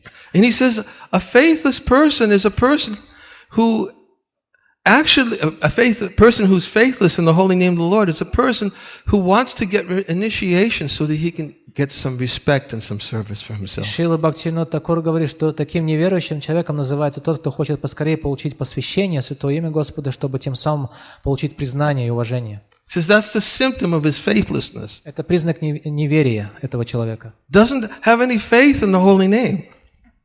У него нет никакой веры в Святое Имя Господа. And therefore, to preach the glories of the holy name of the faithless is an offense. И проповедовать славу Святого Имени Господа таким неверующим людям является оскорблением. It says, therefore, it is the duty of the spiritual master to first awaken faith in the holy name of the Lord. И поэтому обязанностью духовного учителя является вначале пробудить веру в Святое Имя. Before initiation. Перед инициацией. He says, otherwise, it's like casting pearls before swine. В противном случае это будет как метать бисер перед свиньями. Or otherwise, it's like giving fancy clothes to a monkey. Или давать какую-то роскошную одежду обезьяне. If you give fancy clothes to a monkey, what does a monkey do? Если вы дадите какой-то роскошный наряд обезьяне, что обезьяна с ним сделает? He rips them up. Она просто разорвет его в клочья. So, without awakening faith in the holy name of the Lord, then one should not give initiation to those who have insufficient faith. Поэтому человек не должен давать, вайшнав не должен давать посвящение в Святое Имя Господа тем, кто еще не развил в него веру. And we're reading about the qualities of faith. И мы здесь читаем о качествах веры. This is what it means to have faith in the holy name. Вот это и называется иметь веру в Святое Имя Господа. And this is how one can go on chanting the holy name and keep one's vows at the time of initiation. Именно так можно постоянно продолжать повторять Святое Имя Господа и хранить верность обетам, которые мы дали во время посвящения. Otherwise, if one doesn't have faith, how can they make such a vow? I will never give up chanting the holy names of the Lord. Если у человека вообще нет веры в Святое Имя Господа, как же он может решиться давать такой обет и никогда не перестану повторять Святое Имя Господа? And Bhaktivinoda Thakur says that unless the spiritual master awakens this kind of faith, that if he's not careful, и Шрила Бхактивинода Тхакур объясняет, что пока духовный учитель не пробудил в своем ученике такой веры, если он не осмотрителен, and a disciple goes on faithlessly chanting the holy name of the Lord, he can drag the spiritual master down by his offenses. Если ученик продолжает такое повторять Святое Имя Господа без веры в них, тогда он своими оскорблениями может просто стянуть духовного учителя вниз. And he gave the example how Lord Chaitanya, even when giving the holy names to Jagai and Madhai, first he awakened their faith. И он привел пример в этой связи тому, как Господь Чайтанья Давая святое имя Господа, Джага и Мадхаю вначале пробудил в них веру. And so that is the actual method of a genuine initiation, is first to awaken faith in the heart. И Бхактивиданта Такур объясняет, что именно это является подлинным посвящением. Вначале нужно пробудить веру в сердце. So this faith is described here in terms of tolerance. И вот эта вера описывается здесь, и одним из признаков является терпение. By being intolerant, if we display our intolerance by being greedy for particular objects, then we are opposing the principle of humility. Если мы проявляем нетерпение, говорит Бхактивиданта Сарасвати Такур, стремясь к каким-то объектам, наше желание, то мы тем самым противопоставляем себе принципу смирения. As soon as we become greedy and try to exhibit our impatience or our own skill, И если мы проявляем такую алчность и тем самым проявляем нетерпение или пытаемся продемонстрировать свои какие-то умения и способности, we cannot call the Supreme Lord properly. то мы не сможем по-настоящему обратиться к Верховному Господу. Impatience, there's so much in the topic of impatience. И, конечно, сама по себе тема нетерпения или нетерпеливости заслужит отдельного обсуждения. Srila Bhaktivinoda Thakur describes what patience is in Sri Bhakti Loka. В своей книге Шри Бхакти Лока Шрила Бхактивинода Такур объясняет, что такое терпение. He says patience means that a devotee is prepared to go on serving Krishna. Шрила Бхактивинода Такур объясняет, что терпение это означает, что преданный готов продолжать служить Кришне. Always expecting his mercy. Всегда ожидая Его милости. And he will never give up Krishna's service. И никогда не перестанет служить Кришне. He says that someday I will get Krishna's mercy. Уверенный в том, что однажды я обрету милость Кришны. Whether it's now, 10 years from now, 100 years from now, or 100 lifetimes from now. Либо сегодня, либо через 10 лет, либо через 100 лет, либо через 100 жизней. I will never give up Krishna's service. Я никогда не перестану служить Кришне. He says this type of patience is required for those engaged in the execution of sadhana bhakti. Такур говорит, что именно такого терпения следует набраться тем, кто хочет идти путем садхана бхакти. Which means that one will never give up the chanting of the holy name of the Lord. Это означает, что нужно набраться решимости и никогда не переставать повторять святое имя Господа. So as soon as we become greedy and try to exhibit our impatience or our own skill, и как только мы становимся такими алчными и проявляем нетерпение или пытаемся продемонстрировать собственные способности, in other words, when we become proud of our own material abilities, другими словами, когда мы начинаем гордиться нашими собственными материальными способностями, sometimes people equate material abilities with their level advancement in devotional service. Иногда люди ставят знак равенства между своими материальными способностями и уровнем прогресса в преданном служении. Oh, I may be very expert businessman, I may be expert manager, expert organizer. Я, может быть, очень искусный организатор или менеджмент и успешный бизнесмен. And when I try to engage others, they can't come up to my standard. Я пытаюсь, конечно, также занимать других, но им далеко до моего уровня. Therefore, I don't pay any attention to others. Поэтому я вообще не обращаю никакого внимания на них. We don't see the potential for devotional service in others. Другими словами, мы не замечаем способности к преданному служению в других. We think that others' qualification is their material expertise. Мы думаем, что способностью к преданному служению является какие-то материальные навыки или наклонности. And therefore, we cannot preach. И поэтому мы не можем проповедовать. Because we can't see the potential for devotional service in others' heart, because we think they have no qualification. Поскольку мы не можем увидеть этот потенциал и способность к преданному служению в сердцах других, потому что под этой способностью мы понимаем их материальные навыки. Where the only qualification is the desire to serve. Но на самом деле единственной квалификацией к преданному служению является желание служить. That's the only qualification required. Это единственное качество, которое требуется. If one sincerely has a desire to serve and chants with that purpose. Если у человека есть это искреннее желание служить и повторять для этой цели. So it's not by material skills. То есть это вовсе не сводится к материальным способностям. And that's what Narada Muni explains in that verse we quoted before. Именно это и объясняет Нарада Муни в том стихе 4-й песни, которую мы процитировали раньше. Those who are proud or puffed up by their material opulence or by their respectable parentage. Люди, которые кичатся своим материальным богатством или благородным происхождением. They'll deride genuine devotees of the Lord, насмехаются над подлинными преданными Господа, who are only interested in service. которые питают интерес только к служению. And even though those proud persons may offer worship to the Lord, sorry, I don't want. Но даже если такие гордецы предлагают какое-то поклонение Верховному Господу, Господь ничего не принимает от них, говорит, спасибо, не надо. Vrindavan Das Thakur in Chaitanya Bhagavat, he explains this principle. Вриндаван Дас Такур в Чайтанья Бхагавате объясняет тот же самый принцип. In relationship to Kolavecha Shuddha. В связи с историей о Коловече Шридаре. When he described how eager the Lord was to take from Kolavecha Shuddha, he was so eager that he would even take before Sridhar offered it. Они видели, как горячо желал Господь принимать подношения Коловече Шридаре, настолько горячо желал, что принимал эти подношения раньше, чем Шридар успевал их предложить. And how he would be so satisfied to take from Sridhar. И как он очень был рад получить то, что Шридар предлагал ему. And how he became so bound to Kolavecha Sridhar that he was ready to bestow any benediction on him. И он был чувствовал себя таким обязанным Шридару, что был готов осыпать его любыми благословениями. When he called Kolavecha Sridhar during the Mahaprakash Leela and said, bring that person here who's always calling out my name in the middle of the night. И он призвал во время Махапракаши Лилы, призвал к себе Шридару и сказал, позовите-ка сюда этого человека, который постоянно по ночам взывает к моему имени. He sent the devotees to go find Sridhar and bring him to me. Он послал преданных на поиски Шридара и сказал, приведите мне его сюда. They said, where do we go? А куда нам идти? Сказали, how do we know where to find him? Как мы можем его найти сейчас? Just listen.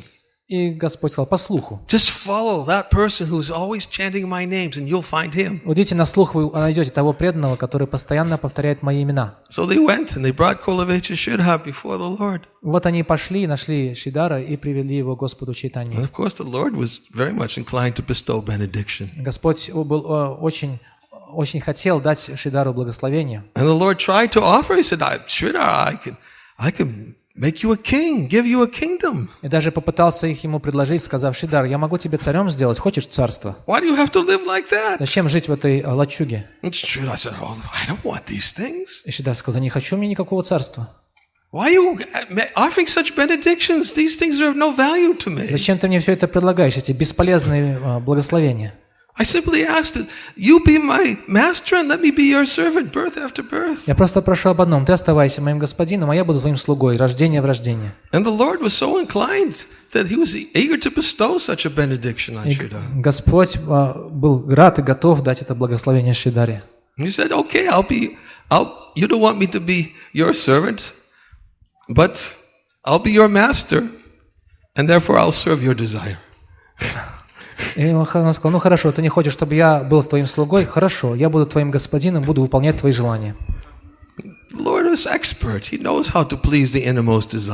Господь очень искусен, знает, как удовлетворить самые глубокие чаяния преданного.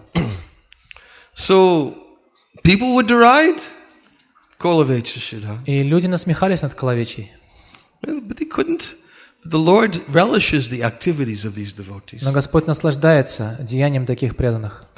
One more point, and then I think I have to stop. I'm almost finished with this, and then I'll stop. И еще один момент, и тогда я уже завершу лекцию. He says, Srila Bhaktisiddhanta says that we often think we are doing the Lord a favor by offering Him prayers. Шрила Бхактиведанты Свами Прабхупады говорит, что иногда мы думаем, что, вознося Господу молитву, мы Ему услугу оказываем. That we could have engaged in some other activity in chanting the Lord's name. Мы же могли заниматься чем-то еще, кроме повторения славы Господа. Such a mentality is an example of a lack of tolerance. Вот это умонастроение является примером отсутствия терпения. In other words, I'm doing the Lord a favor by praying, by chanting. Представляете, то есть молимся и тем самым оказываем услугу Господу. As if He needs it. Как будто Ему нужны наши молитвы. The Lord doesn't need anything from us. We benefit. Господь вообще ни в чем не нуждается от нас, потому что благо-то получаем мы. But like Prahlad Maharaj says, that when one decorates his face in the mirror, then he doesn't have to simultaneously decorate the reflection. Как Прахлада Махарадж говорит Бхагаватам, что если человек стоит перед зеркалом, украшает свое лицо, глядя в отражение в зеркале, то ему не нужно прилагать отдельные усилия, чтобы украсить еще и отражение. Nobody stands in the mirror, puts decorations on their face and says, "Oh, business is finished. Now I have to do the mirror next." Никто не стоит перед зеркалом, не украшает свое лицо, говорит, ну вот, лицо украшено, теперь возьмемся за отражение. No, simultaneously the reflection is decorated. Нет, отражение автоматически украшается. Similarly, when we do something for the Lord, it's for our benefit. Одновременно с лицом, и точно так же, когда мы делаем что-то для Господа, то мы получаем благо сами. So we should not think this way. Поэтому that we're doing the Lord a favor by offering Him prayers. Поэтому мы никогда не должны думать, что мы оказываем услугу Господу, вознося Ему молитвы. Such a mentality is an example of a lack of tolerance. Такое умонастроение является примером отсутствия терпения или недостаточного терпения. We need someone to protect us from such a mentality. И нам нужен кто-то, кто будет хранить нас от такого умонастроения. Someone to help us become lower than the straw on the street. Кто-то, кто будет помогать нам чувствовать себя ниже соломы, лежащей на улице. We certainly need to take shelter of a person who will deliver us from sinful motives. Мы должны принять прибежище у человека, который избавит нас от греховных мотивов деятельности. Шрила Нарottam Thakur says, Lord Krishna does not reject those who worship Him under the shelter of the spiritual master. И Нароттам Дас Такур говорит, что Господь Кришна никогда не отвергнет того, кто служит Ему под покровительством духовного учителя. Others simply die uselessly. А другие просто встречают свою бесславную, бесполезную кончину. Powerful statement. Очень крепкое, сильное утверждение, правда? Maybe I should stop here. Наверное, на нем мы и закончим.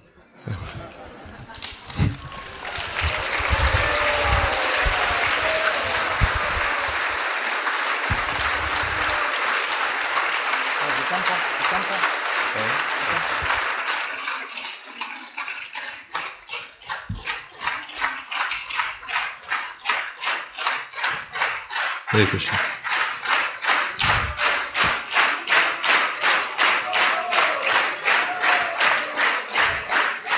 So,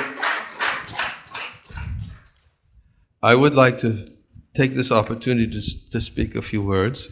Я хотел бы также воспользоваться этой возможностью, чтобы сказать несколько слов. I already mentioned Prabhupada's determination when he was trying to establish a temple for Radharasa Bihari. Я уже упомянул вам о непоколебимой решимости Шрилы Прабхупады в строительстве этого храма Шри Радхараса Бихари Бомбеи.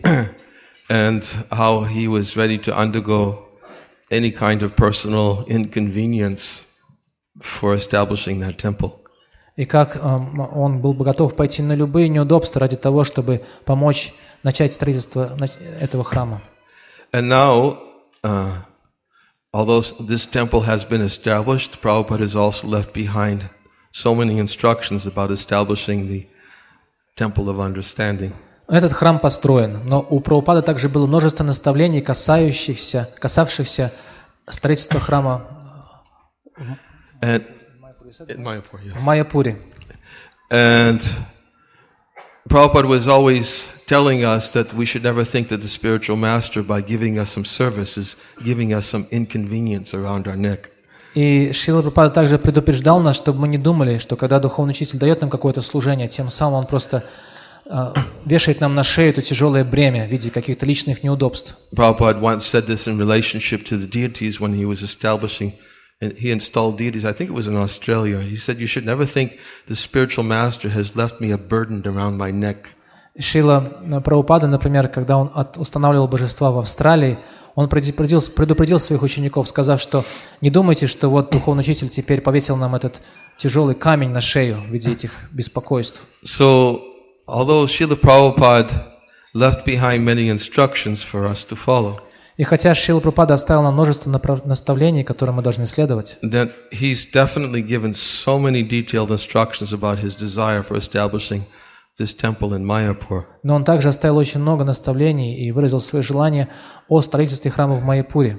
And although Prabhupada said that we should not think any instructions he's left for us to be a burden around our neck, и хотя Шрила Прабхупада предупредил нас, чтобы мы не относились к наставлениям духовного учителя как к какому-то бремени или тяжести на шее, we do see how there are many devotees who have accepted this burden of love.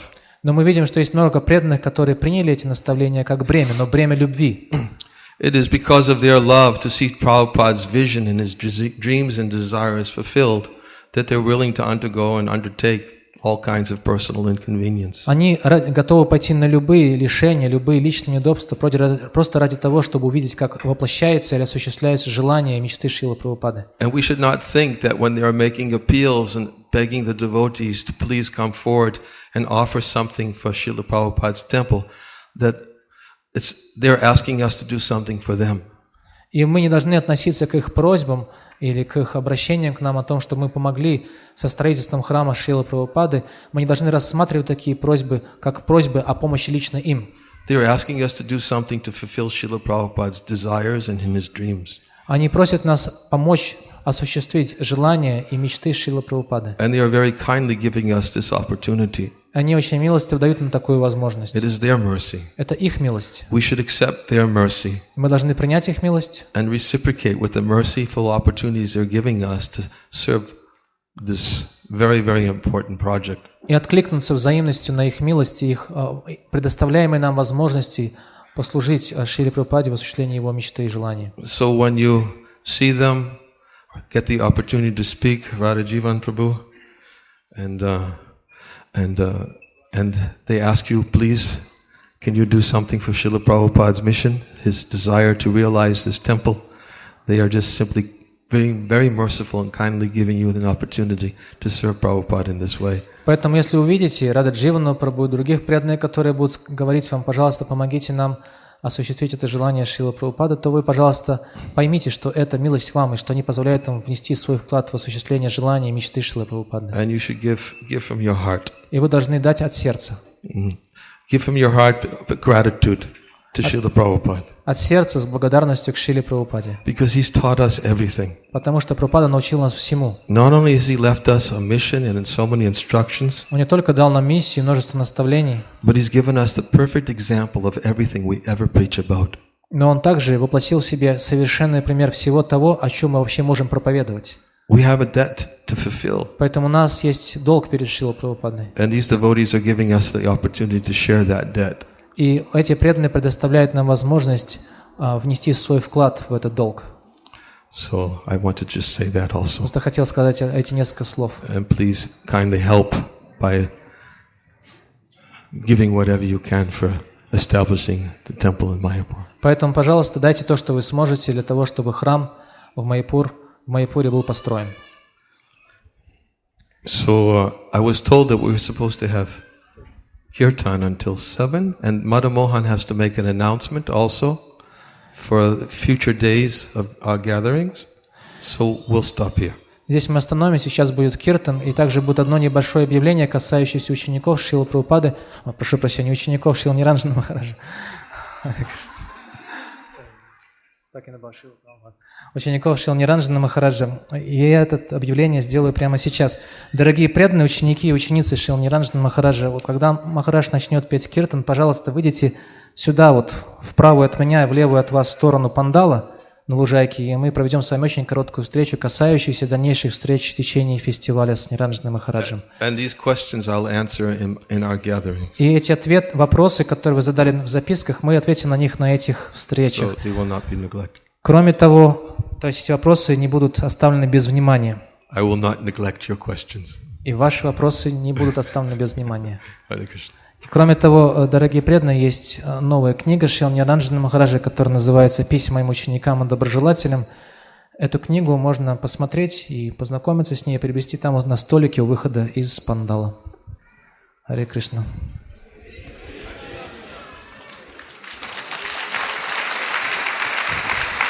Practice of yoga. This perfection is characterized by one's ability to see the self by the pure mind and to relish and rejoice in the self. In that joyous state, one is situated in boundless transcendental happiness, realized through transcendental senses. Established thus, one never departs from the truth, and upon gaining this, he thinks there is no greater gain. Being situated in such a position, one is never shaken, even in the midst of greatest difficulty. This indeed is actual freedom from all miseries arising from material contact. Перевод стихов. Когда йог достигает этой ступени совершенства, именуемой трансом или самадхи, его ум полностью отстраняется от материальной деятельности. Благодаря чистоте ума он обретает способность видеть свое истинное «Я», и оно становится для него источником радости и счастья. Обретя удовлетворение, йог своими духовными чувствами ощущает безграничное духовное блаженство, достигнув истину, Постигнув истину, он уже никогда не забывает ее и считает, что нет ничего превыше ее. Такой человек не теряет самообладания, даже сталкиваясь с величайшими трудностями. Вот подлинная свобода от страданий, возникающих от соприкосновения с материальным миром.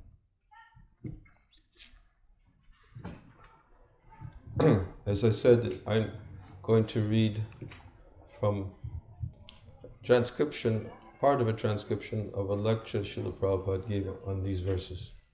И как я сказал вначале, я также прочитаю транскрибированную лекцию Шрилы Прабхупады, часть, вернее, ее, которую Шрила Прабхупада прочитал по этим стихам. He's speaking specifically, quoting this part of the verse.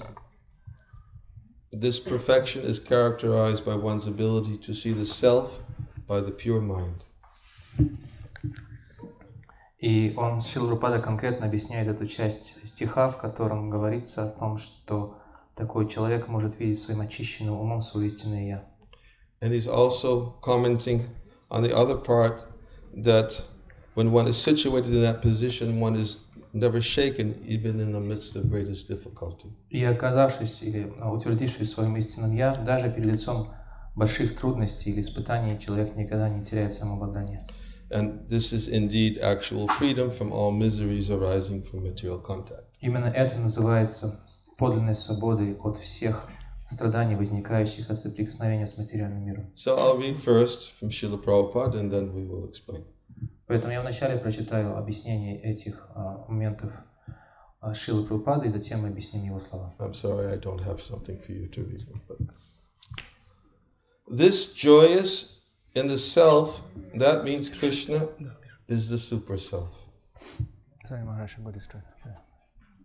Are you done? No, yeah, we're done with this stuff. Yeah. This joyous in the self, that means Krishna is the super self. И то, что человек испытывает счастье в самом себе, означает, что Кришна является высшей душой. Yoga practice. Это и называется практикой йоги. That I am individual self. Я являюсь индивидуальным «я». When I am in samadhi with Vishnu super self, that is my steadiness of the mind. И спокойствие или утвержденностью ума можно достичь в состоянии самадхи, когда человек видит, что Вишну является сверхдушой. So super self and self, when they enjoy, enjoyment cannot be alone. И невозможно наслаждаться в одиночку, и поэтому сверхдуша и душа наслаждаются общением друг с другом. There must be two. Должно быть два компонента наслаждения. Have you got any experience of enjoyment alone? Разве у вас есть опыт наслаждения в одиночку? No. Нет. So enjoyment alone is not possible. Невозможно наслаждаться в одиночку. Enjoyment means two, Krishna and you. Поэтому наслаждение, значит, подразумевает два участника. Вы и Кришна.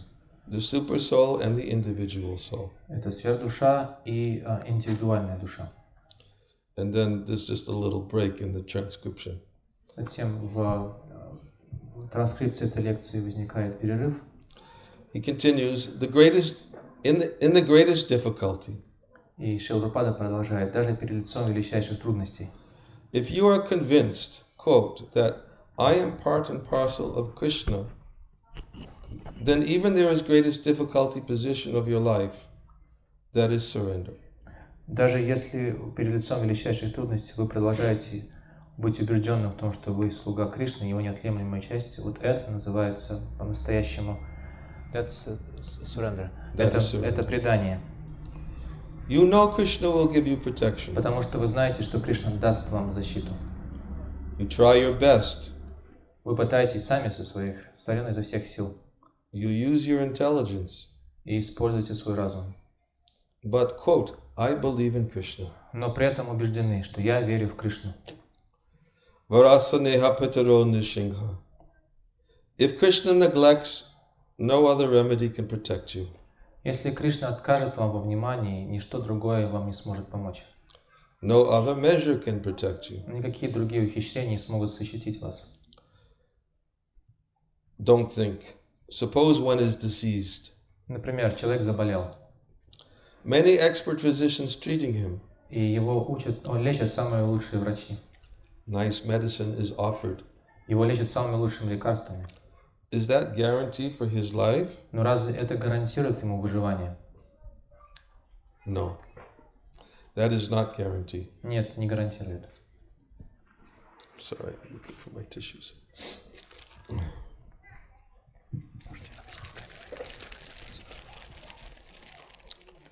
If Krishna neglects, in spite of all these good physicians and medicines, he will die. Если Кришна пренебрегает кем-то, тогда, несмотря на самые лучшие лекарства и на помощь самых лучших врачей, человек умрет.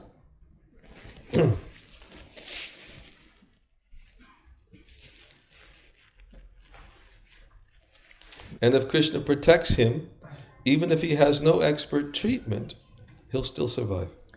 А если Кришна защищает такого человека, тогда, несмотря на то, что он не получает должной медицинской помощи, он выживет. So one who is fixed up in Krishna, fully surrendered, поэтому такой человек, который утвердился в понимании осознания Кришны, полностью преданному. And one of the points of surrender is that one has firm faith that Krishna will protect me. И одним из компонентов или составляющих частей такого предания является вера в то, что Кришна меня защитит. Then you are happy. Тогда вы всегда пребываете в состоянии счастья. Just like the child. Как ребенок. He's fully surrendered to the parents and he's confident. Ребенок полностью предан или покорен своим родителям и поэтому убежден. That my father is there, my mother is there, so he's happy. Он убежден в том, что отец и мать всегда рядом и могут помочь им, поэтому он счастлив. Kedaham aikantika nitya kinkara. If you know that somebody is there who is your patron, who is your savior, are you not very happy? Разве вы не испытываете счастье, если у вас такой есть попечитель и спаситель, который находится рядом? But if you do everything on your own account, at your own responsibility, are you happy? Но если вам приходится полагаться только на самого себя и на свои собственные способности, разве вы можете при этом испытывать счастье? Similarly, if you are convinced in Krishna consciousness that, quote, Krishna will give me protection, and if you are true to Krishna, that is the standard of happiness. И поэтому точно так же, если вы остаетесь верными Кришне, убеждены в сознании Кришны и знаете, что Кришна вас защитит, вот это называется по-настоящему эталоном счастья. You cannot be happy otherwise. Невозможно быть счастливым по-другому. That is not possible. Просто невозможно. Eko bahunam vididati kamam. That is the fact. Это факт.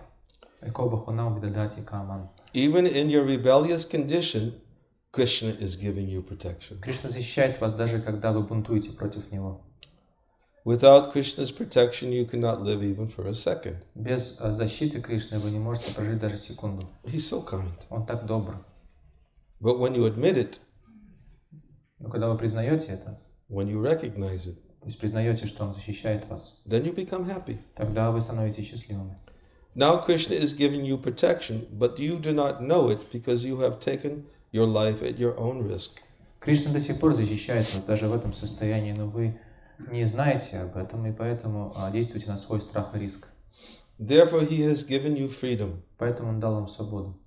All right, do whatever you like. Хорошо, можешь делать, что тебе заблагорассудится. As far as possible, I will give you protection. И насколько возможно, я тебя буду защищать. But when you fully surrender, the whole charge is to Krishna. Но когда вы полностью предаетесь Кришне, тогда и на Кришну возлагается ответственность целиком. That is special. Вот это особенное положение. That is special protection. Особая защита. Just like a father. Как отец, например. The child who has grown up doesn't care for the father. He's acting freely. Ребенок, который уже вырос, не полагается на отца во всем и действует самостоятельно, как ему заблагорассудится. What the father can do. И что может с этим поделать отец? All right, do whatever you like. Хорошо, делай, что хочешь. But the child who is fully under the protection of the father, he takes more care. Однако, he means father. Но когда ребенок действует полностью под защитой своего отца, и отец, в свою очередь, берет на себя больше ответственности за него.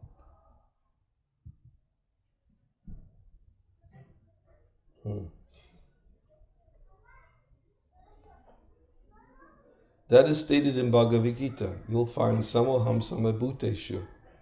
Об этом говорится в Бхагавад-Гите, в этом стихе. Самохам самабхутешу. I'm equal to everyone. Кришна говорит, я равно отношусь ко всем. Name dveshya. Nobody is my enemy. На Медвежье никого не считаю своим врагом. How can he be envious?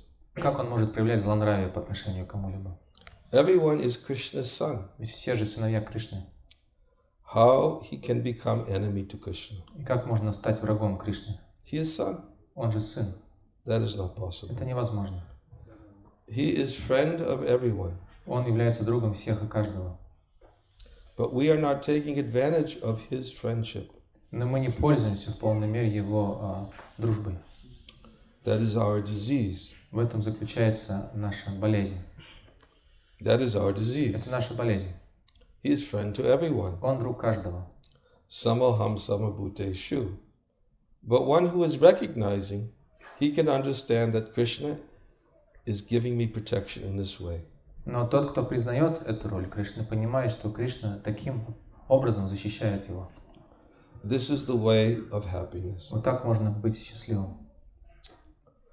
Om Jnana Timirandasya Ниранджана Свами Chaksho Onmeritam Tasmai Shri Gurave Namaha Mukam Karoti Vachalam Bhangam Bhangayati Gurim Yat Kripatamaham Bande Shri Gurum Dinatananam Nama Om Vishnu Padaya Krishna Pristaya Bhutale Srimate Bhaktivedanты Swami Namane Namaste Saraswati Devi Gauravani Pracharane Nirvishesha Shanyavadi Pastachade Satarane Jai Shri Krishna Chaitanya Prabhu Nityananda Shri Advaita Gadadhar Shivasadi Gaura Bhaktivinoda Hare Krishna Krishna Krishna Hare Hare Hare Rama Rama Rama Hare Hare.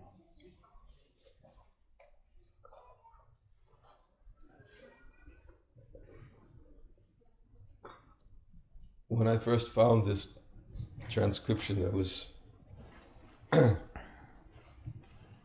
I guess you could say, inspired, enlivened. Когда мне первый раз попался на глаза текст этой лекции, то, можно сказать, я был очень воодушевлен.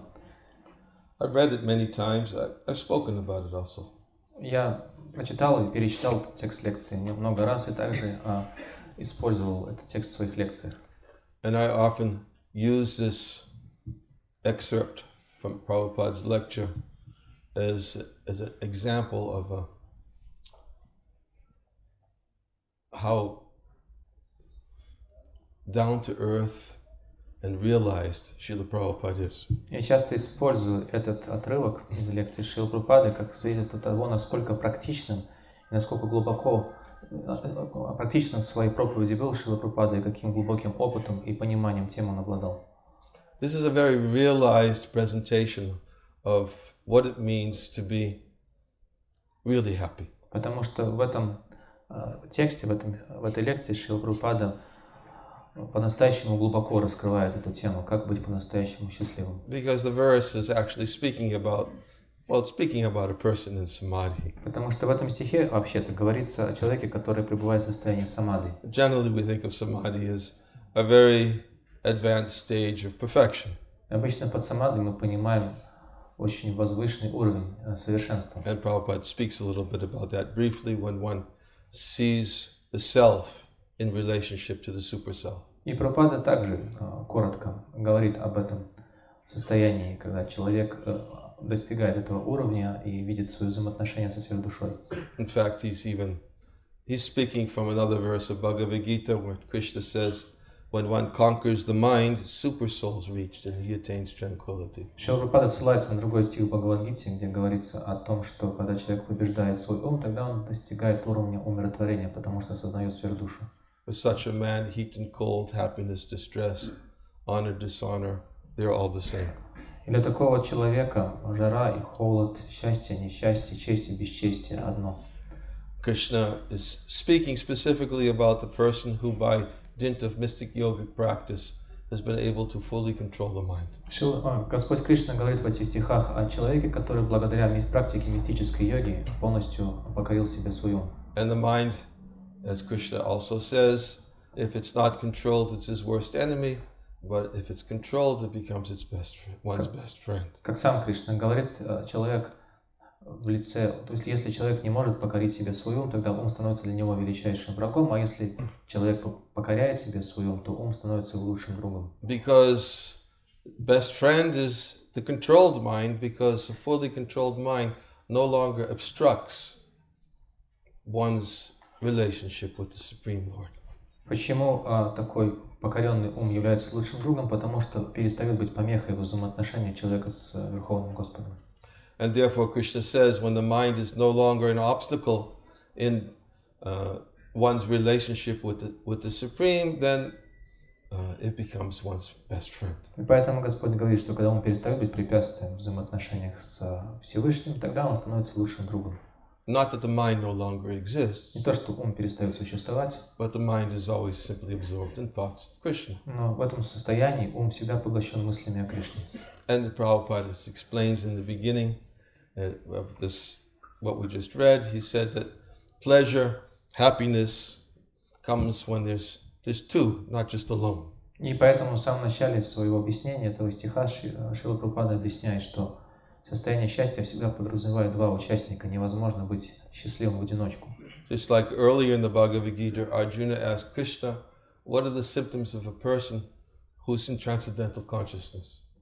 В первых главах Бхагавад-Гиты Арджуна спрашивает у Кришны, просит Кришну описать ему признаки человека, который находится в трансцендентном состоянии сознания. And Krishna's response to that was that when a person has full control of his mind and senses and finds satisfaction in the self alone, then he is considered to be in pure transcendental consciousness. И Господь Кришна отвечает на вопрос, говоря, что когда человек полностью покоряет себе ум и чувства, и когда он черпает наслаждение в себе самом, вот это называется состоянием трансцендентного положения человека. So Prabhupada is actually explaining what that means here. Трансцендентного сознания. И Шрила Прабхупада объясняет здесь, что это значит на практике. What does it mean to find satisfaction in the self alone? Что значит черпать удовлетворение в самом себе? And Prabhupada says, alone there's no real satisfaction. Потому что Прабхупада говорит, в самом себе черпать невозможно полное удовлетворение, только в самом себе. There has to be two. Потому что должно быть два участника в этом. He says there's the soul and the super soul. И он говорит, это душа и сверхдуша.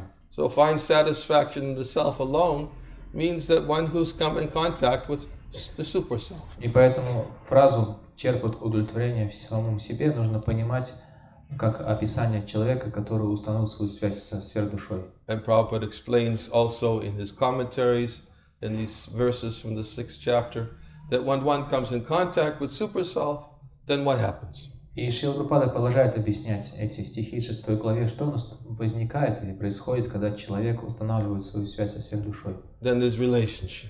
Возникают взаимоотношения. And when there's relationship, then the super soul dictates in such a way to that living entity to establish a firm connection with him. Когда возникает эта связь со сверхдушой, как объясняет Шрила Прабхупада, тогда сверхдуша руководит действиями человека так, чтобы эта связь стала прочной. Because without a connection with the Supreme, as Krishna also states in the 2nd chapter, for one who's not connected to the Supreme can have neither a controlled mind nor steady intelligence, without which there could be no possibility of peace. Потому что без такой связи со сверхдушой, как Господь Кришна сам объясняет во 2 главе Бхагавад-Гиты, невозможно ни контролировать свой ум, невозможно утвердить свой разум, без которых невозможно умиротворение. How can there be any happiness without peace? А как можно рассчитывать на счастье, не имея умиротворения? So Krishna very clearly explains that one has to be connected to the Supreme. Поэтому Господь Кришна ясно и недвусмысленно объясняет, что необходимо установить эту связь со Всевышним. So this verse also from the 6th chapter explains what happens when one's connected to the Supreme. В этих стихах 6 главы объясняется, что происходит, когда человек устанавливает свою связь со Всевышним. One of the symptoms is that he transcends the dualities of this world. Одним из признаков такого человека является то, что он выходит за рамки двойственности материального мира. One may transcend the duality of this world by trying to negate the material world. Разумеется, можно пытаться выйти за рамки двойственности материального мира, отказывая миру в существовании. And another way to transcend the dualities of the material world, which is more secure, is to understand how everything is connected to Krishna. Однако гораздо более безопасным способом преодолеть двойственность материального мира является видеть все связанным с Кришной. One is incomplete, the other is far more complete.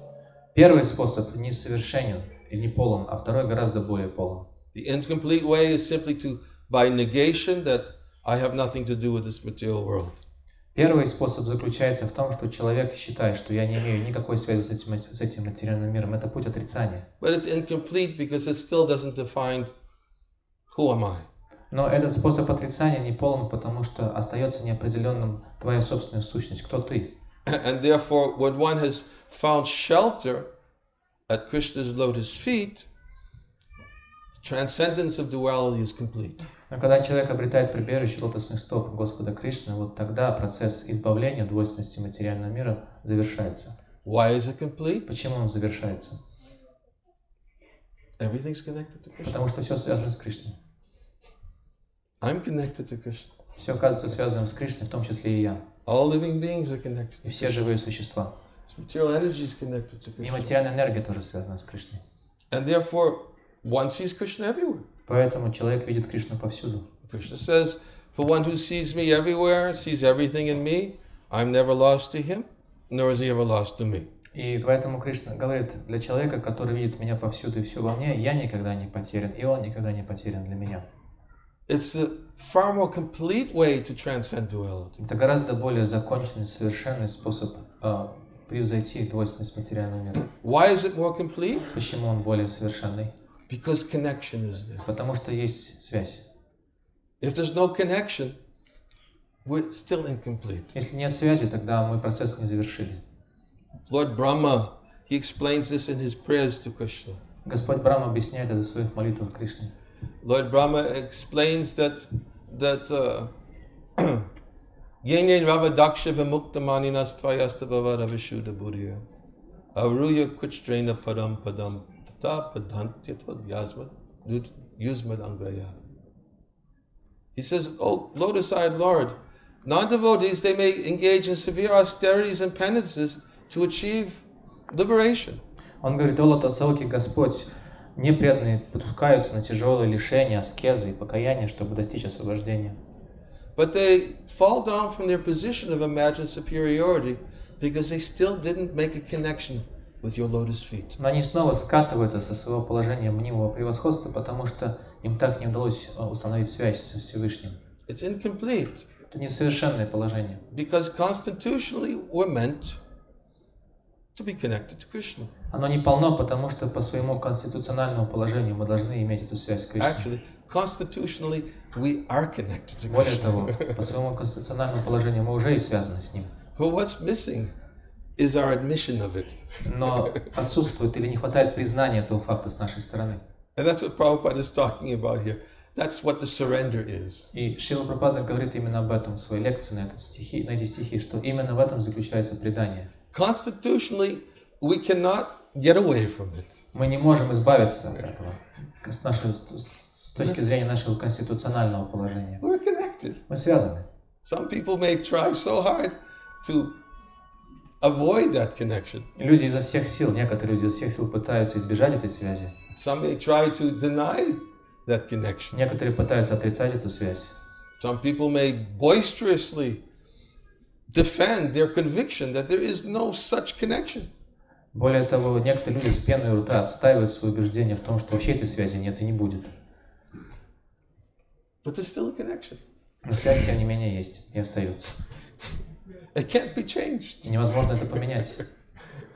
Imagine having to live and dedicate one's whole life to boisterously decrying the existence of a connection with the Supreme. Представьте себе, что это вообще значит на практике, если вы всю свою жизнь положили на то, чтобы с пеной у рта доказывать, что этой связи нет со Всевышним и не будет.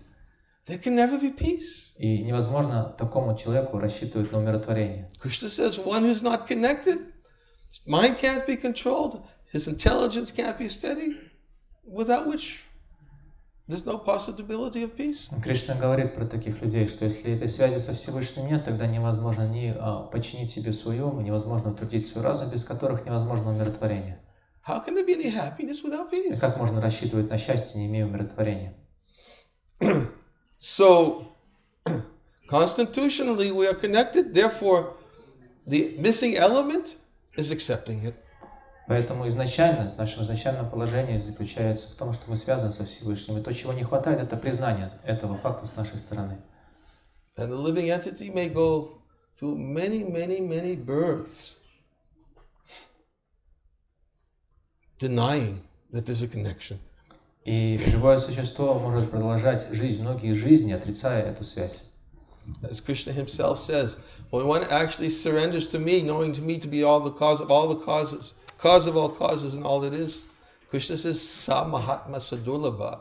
Such great souls are very rare. И сам Господь Кришна говорит об этом, о том, что человек после многих-многих рождений признает, когда он признает, что я являюсь источником всего и причиной всех причин, то такой человек очень редок. Bahunam janmanamante jnanavamam prapachate Vasudeva savamiti sa Mahatma Sadurlabha. Bahunam janmanamante, after many, many, many births. Кришна говорит об этом в этих словах. Бахунам джанманаманте означает после многих и многих рождений. One who actually comes to this platform of understanding Vasudeva savamiti, that Krishna is everything, and surrenders to him.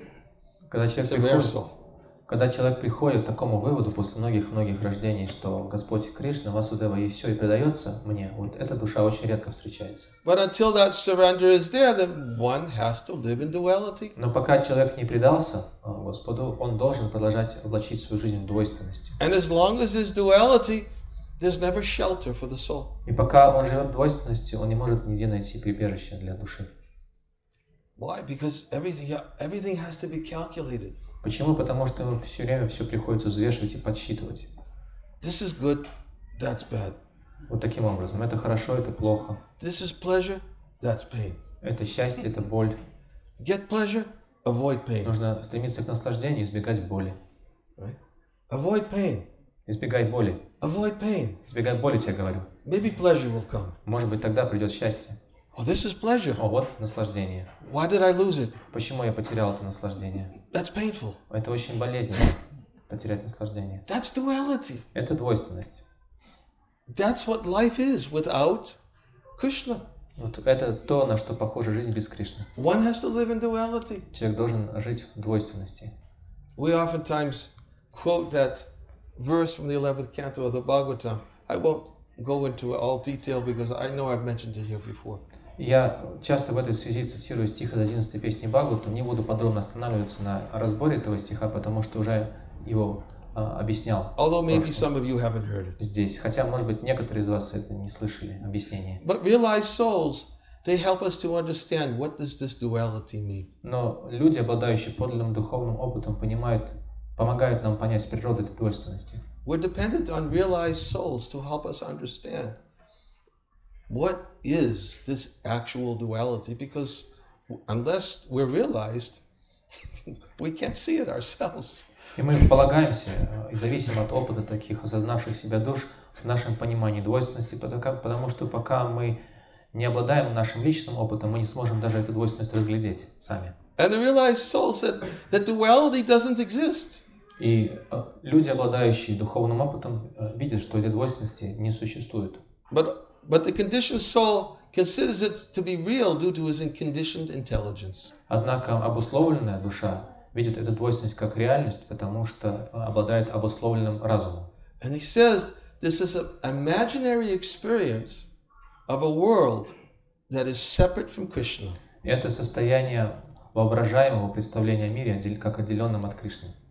Imaginary experience of a world which is separate. Воображаемое представление о Кришне как отделенном, о мире как отделенном от Кришны. Can be compared to dreaming and desiring. И это состояние сравнивается со сном и грезами.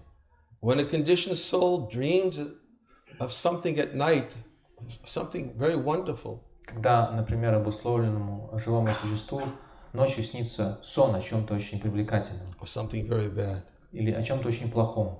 Or when he daydreams of something that he would like to have, or something he would like to avoid. Или когда он грезит наяву о чем-то, что он хотел бы, мечтал бы обрести, или о чем-то, что он пытается избежать.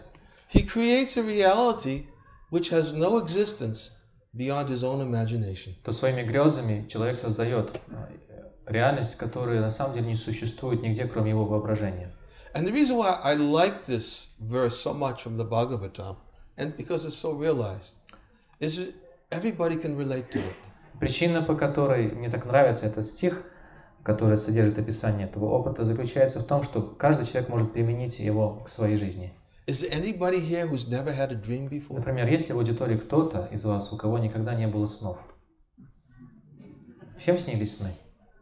Я вообще никогда в жизни не встречал человека, который никогда снов не видел. У вас у всех есть опыт сна. Right.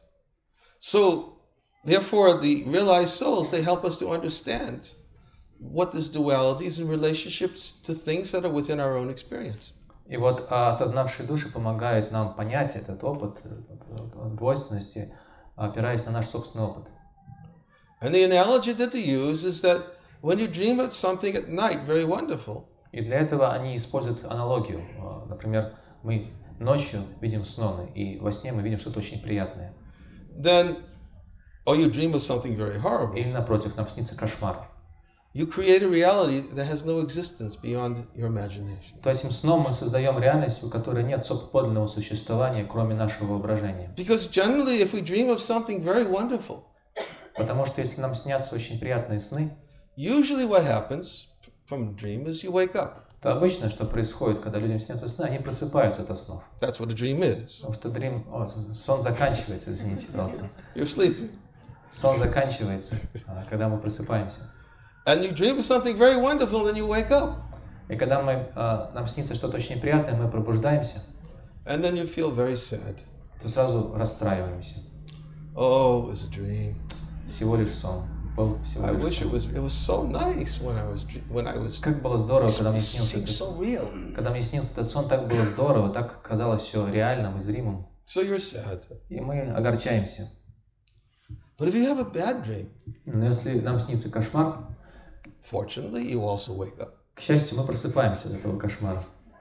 And when you wake up from your bad dream, you think, wow, it was only a dream. И когда мы пробуждаемся от кошмара, мы очень рады, думаем, вау, это был бы всего лишь сон, как здорово. And you're really happy. И мы становимся очень счастливыми. Oh, it was only a dream. Всего лишь сон был, этот кошмар всего лишь сон. So you experience happiness when you wake up from the bad dream. И вот мы испытываем счастье, когда пробуждаемся от кошмара. And you experience distress when you wake up from the good dream. И испытываем горе, когда пробуждаемся от приятного сна.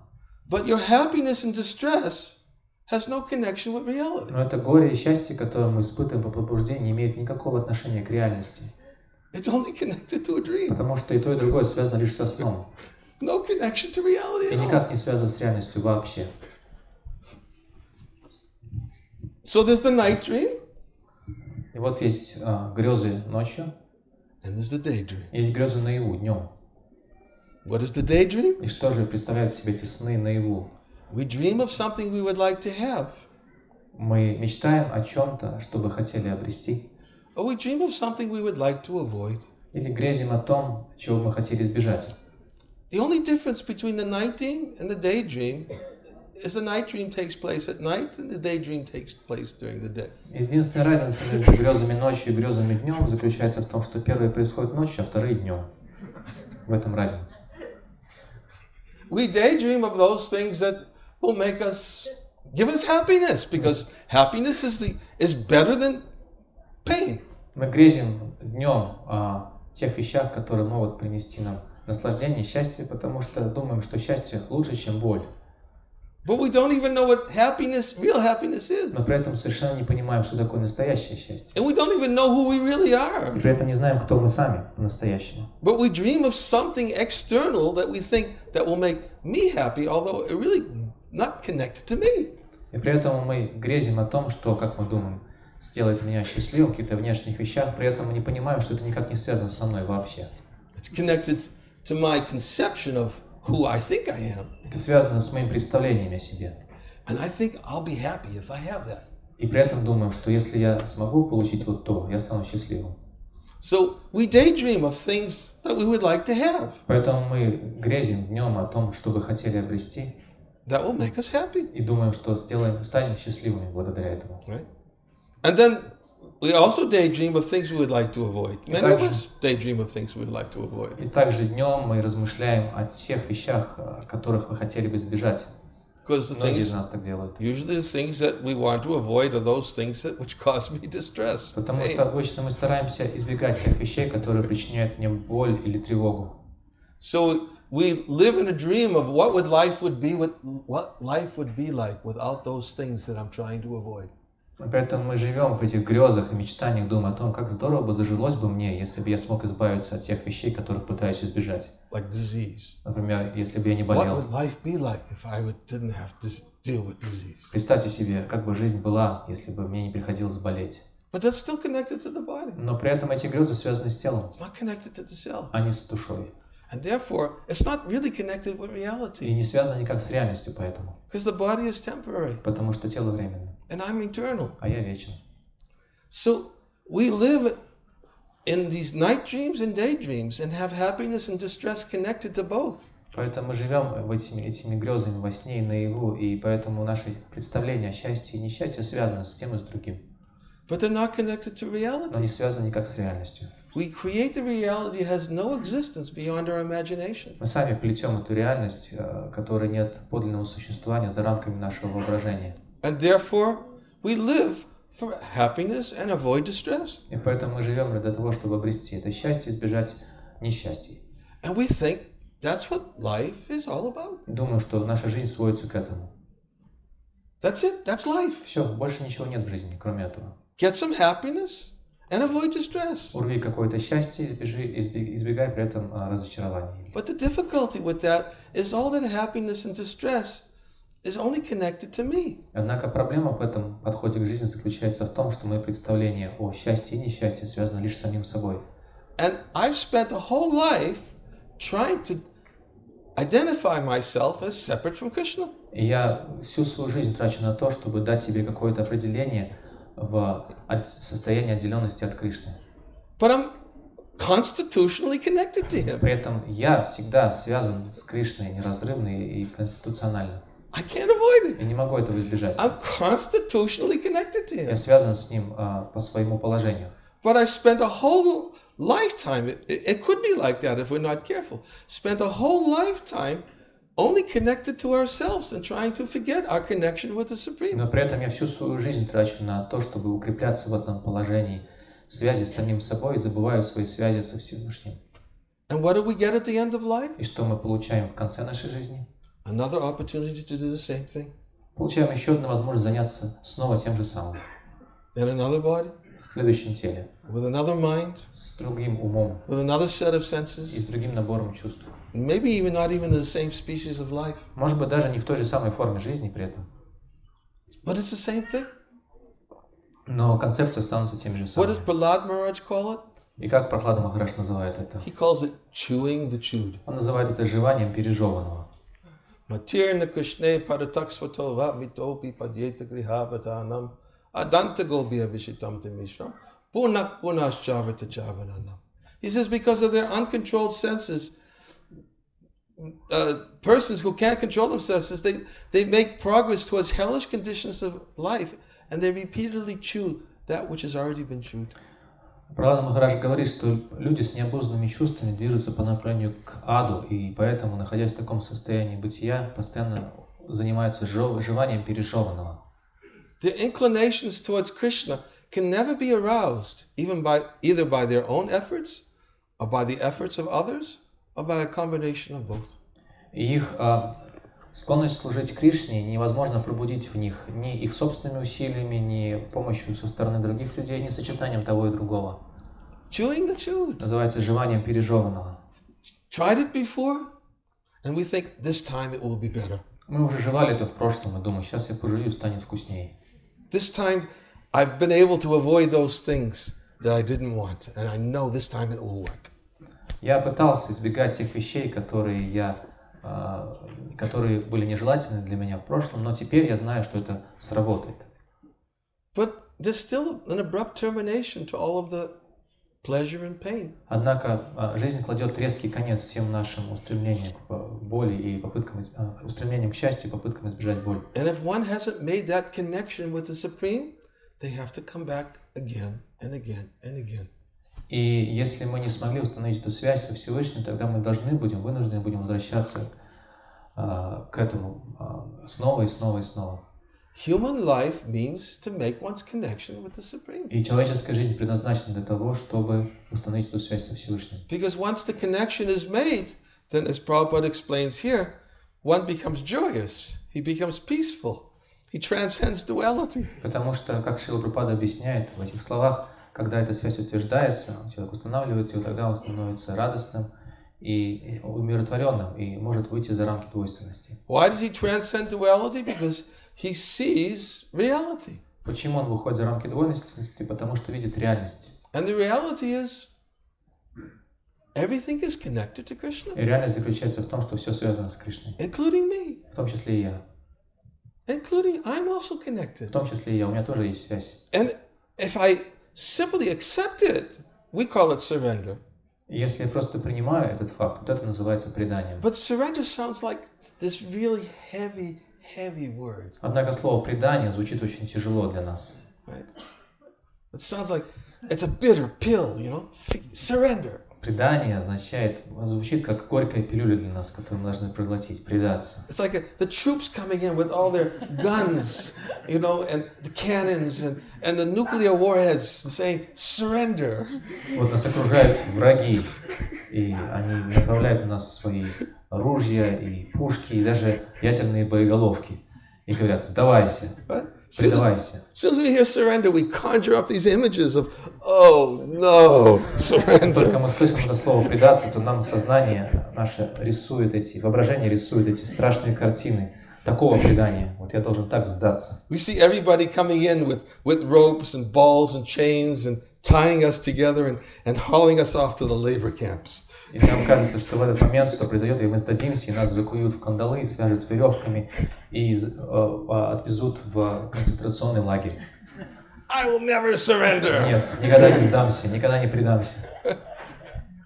We have to conjure up this conception when Krishna says surrender. That's what it actually. It's just suffering. И поэтому наше сознание, наше воображение рисует нам вот такие страшные картины предания, которые становятся эквивалентом страданий. It's enslavement. Это будет рабством для меня. It's giving up my whole individuality. Я буду забыть о своей индивидуальной природе. How am I ever going to be happy when I'm a slave? Как я смогу быть счастливым, если я буду рабом? Slaves aren't happy. Рабы же несчастны. They're slaves. Они же рабы. They're completely dependent on their masters. Рабы, которые во всем целиком и полностью зависят от своего господина. Who spoon-feed a little pleasure just to keep them going. Который дает им маленькими дозами небольшое наслаждение, чтобы они просто продолжали на него трудиться. That's what surrender is? Что вот это называется предание, да? No, it's not what surrender. Нет. Krishna's not that kind of a slave master. Нет, Кришна не такой рабовладелец. We have to know who's Krishna. Мы должны знать, кто такой Кришна. The difficulty is we don't know who's Krishna. Проблема в том, что мы не знаем, кто он. He's not that kind of a slave Он не master. рабовладелец. He doesn't need anything. Ему ничего ни от кого не нужно. Doesn't need our hard labor. Ему не нужно, чтобы мы на него вкалывали. What does he need our hard labor for? It's all his anyway. Зачем ему нужно, чтобы кто-то на него вкалывал, если все и так его уже? And he can manifest anything he wants simply by thinking about it. Просто подумав о чем-то, Кришна может создать все, что угодно для себя сам.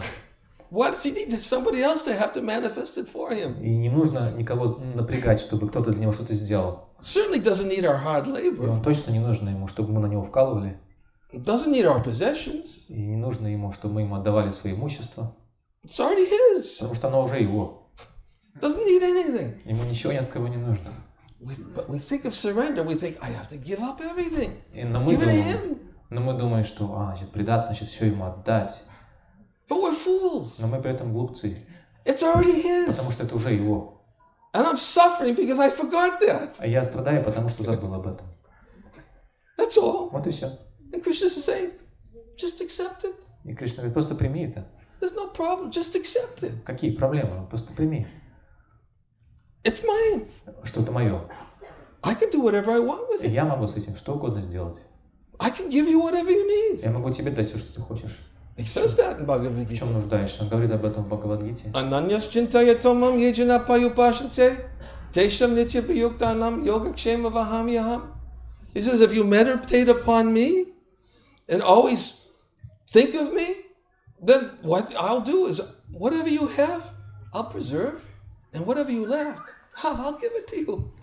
И Кришна в этом стихе Бхагавад-Гиты говорит, если ты просто всегда медитируешь на меня и помнишь обо мне, тогда я тебе дам все то, что тебе не достает, и сохраню то, что ты уже имеешь. All he asks is just meditate on me. Единственное, что просит он от нас, это чтобы мы медитировали на него. Just accept that everything belongs to me. Просто прими то, что все мне принадлежит. And accept that you're my servant. И прими, что ты мой слуга. Not that you're my slave. Не раб. You're my servant. Слуга. And Krishna is not the kind of a master that doesn't take care of his servants. И Кришна не является таким господином, который не заботится о своих слугах.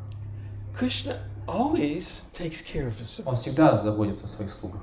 Even better than the servants can take care of themselves. Гораздо лучше, чем слуги сами могут о себе позаботиться. Even better than the other servants can take care of the other servant. Даже лучше, чем одни слуги могут позаботиться о других. He knows how to take care of everyone perfectly. Он знает, как в совершенстве позаботиться обо всех. Because he's in the heart. Потому что он в сердце. And he knows exactly what we desire. И он знает точно, что мы желаем. And he can satisfy all our desires. И он может удовлетворить все наши чаяния. Every one of them. Все до единого. We don't even have to spell them out. Даже не нужно Кришне о них ничего говорить. We don't have to keep a long list to tell Krishna when he asks us, what do you want? Нам не нужно записывать эти желания в список, чтобы потом предоставить список Кришне. You make a connection with Krishna and you think, oh, finally, I've made my connection. Let me read that list I've been saving up for the last 40 years. И вот, в конце концов, мы установили связь с Кришной. Нужно поскорее, пока эта связь есть, нам нужно Кришне прочитать этот список желаний, которые я составлял последние 40 лет. As if Krishna doesn't know. Как будто Кришна не знает о них. He already knows. Он уже знает. Why do you have to even tell him? Ему даже говорить ничего не He already нужно. knows. Он уже знает обо всем. As Prabhupada says, if you have a patron who knows everything you need, aren't you happy? Как Шрила Прабхупада говорит, если у вас есть покровитель, который знает прекрасно всех ваших потребностях, разве это не делает вас счастливым? Can't you be happy? Разве не можете при You have этом? a patron who knows everything you need. Разве не будете счастливым, если у вас есть такой покровитель, который знает в точности все, что вам нужно? That is Вот happiness. это называется счастьем. He already knows it, and he's ready to give it everything and then more. Он знает обо всем и готов вам дать все то, в чем вы нуждаетесь, и даже больше. Because not only will he give you what you need, but he'll give you himself too. Потому что он даст не только то, в чем вы нуждаетесь, но и себя в придачу. When you have Krishna, you've got И everything. когда у вас Кришна, тогда все остальное тоже есть. You don't have to go separately and start adding up all your assets. Вам не нужно отдельно накапливать какие-то свои собственные богатства и достояния. Like a person who goes into the treasure house and counts all his assets and takes inventory. Oh, I have this, I have that, I have that. Как человек, например, составляет список своих пожитков и своего имущества. У меня вот это есть, и вот это, и он всю свою сокровищницу переписывает таким образом. When you have Krishna, you have everything. Если у вас есть Кришна, у вас есть все. Because he's the source of everything. Потому что он источник всего. He's the source of us. Он источник нас. Surrender is not the way we think it is. И поэтому мы под преданием понимаем нечто совершенно им не являющееся. Surrender is actually happiness, as Prabhupada says. Предание — это синоним счастья, как говорит Шрила Прабхупада. This is real happiness. Это называется настоящим счастьем. He says, if you know that you have always somebody who's your patron who'll take care of, aren't you happy? Прабхупада говорит, если у вас есть такой попечитель или покровитель, который всегда заботится о вас, разве это не делает вас счастливым? But then Prabhupada says, but if you do everything on your own account, Но если вы делаете все самостоятельно, говорит Шрила Прабхупада, if you do it on your own account, then Krishna says, as far as possible, I can take care of you. полагайтесь только на себя, то Кришна говорит, как Прабхупада в этой лекции описывает, Кришна говорит, ну хорошо, насколько возможно, я тебе тоже буду заботиться. Why is it as far as possible? Почему он говорит, насколько возможно? If you don't depend on him, then what can Krishna do? Если вы от него не зависите, на него не полагаетесь, что может Кришна сделать? If you're depending on all these other arrangements, all these other fallible soldiers, what can Krishna do? Если вы полагаетесь на все свои ухищрения, на этих ненадежных солдат в своей жизни, то что может сделать Кришна? If you think all the fallible soldiers will make you happy, will make you healthy, will make you successful, what can he do? Если вы думаете, что все эти ненадежные солдаты сделают вас счастливыми, здоровыми и удачными, успешными, что может Кришна сделать? So Krishna says, as far as possible, I'll protect you. И поэтому Кришна говорит, я буду защищать тебя, насколько смогу.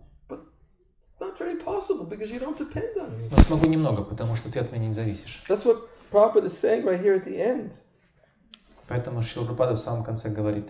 He says, Krishna says, I'm equal to everyone. Я отношусь ко всем равно, говорит Кришна. Name dvesha, nobody's my enemy. Наме двешья означает, никто не является моим врагом. How can he be envious? И как он может питать злонравие по отношению к другим? Everyone is Krishna's son. Потому что все являются сыновьями Кришны. How he can become enemy to Krishna? Как кто-то может быть врагом Кришны? His son. Он же сын. That is not possible. Это невозможно. He is friend of everyone. Он друг каждого. But we are not taking advantage of his friendship. Но мы не пользуемся возможностью его дружбы. That is our disease. Это называется нашей болезнью. Простите.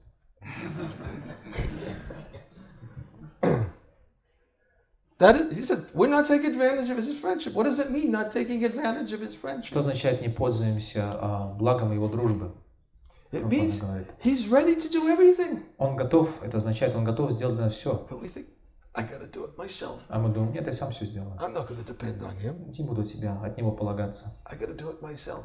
Не буду полагаться на него, буду делать все Do it сам. myself, I can enjoy the fruit. Потому что если я буду делать все сам, то я сам буду наслаждаться плодами. I can give Krishna a little bit. И Кришне немножко, поделюсь с ним немного. Keep him happy. Чтобы он был счастлив. Make sure he doesn't take everything away. Чтобы я буду подкармливать Кришну этими плодами, чтобы он у меня все не забрал.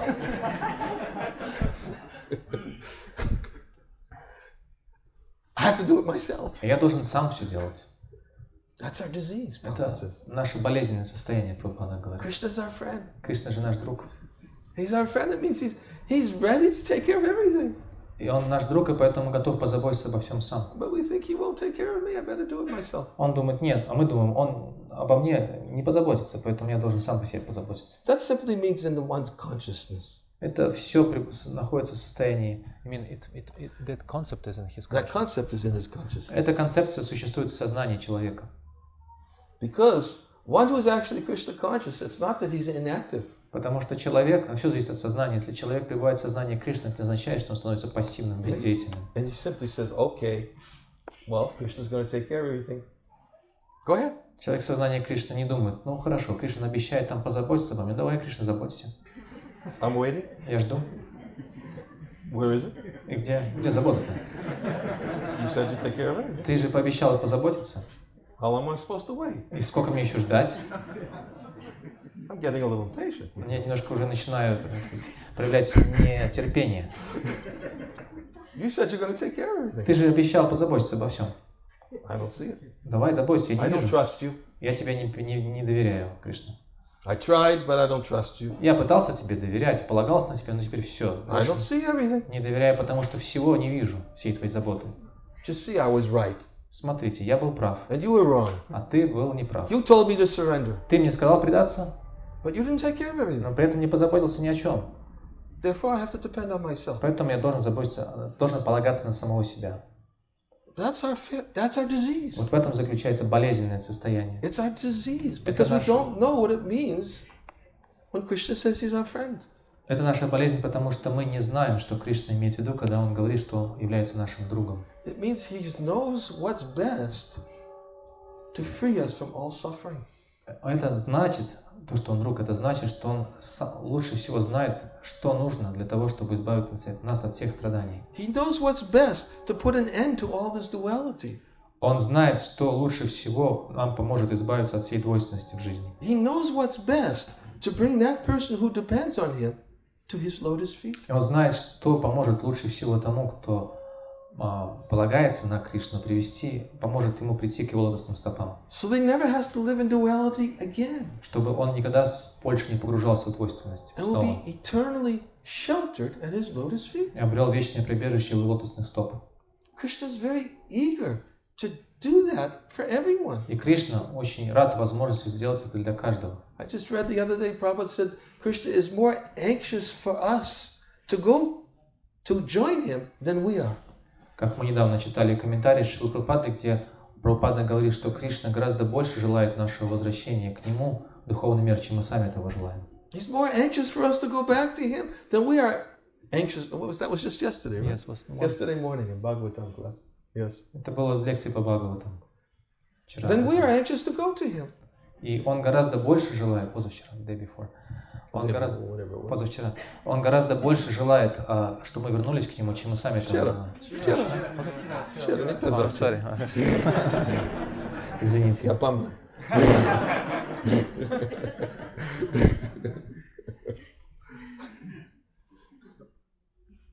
Krishna knows how to bring us to him. И Кришна знает, как нас к нему привести. And to put an end to our suffering. К себе привести и как положить конец всем нашим страданиям. Because as long as we live in duality, we'll have to suffer. Потому что пока мы живем в двойственности, мы должны страдать.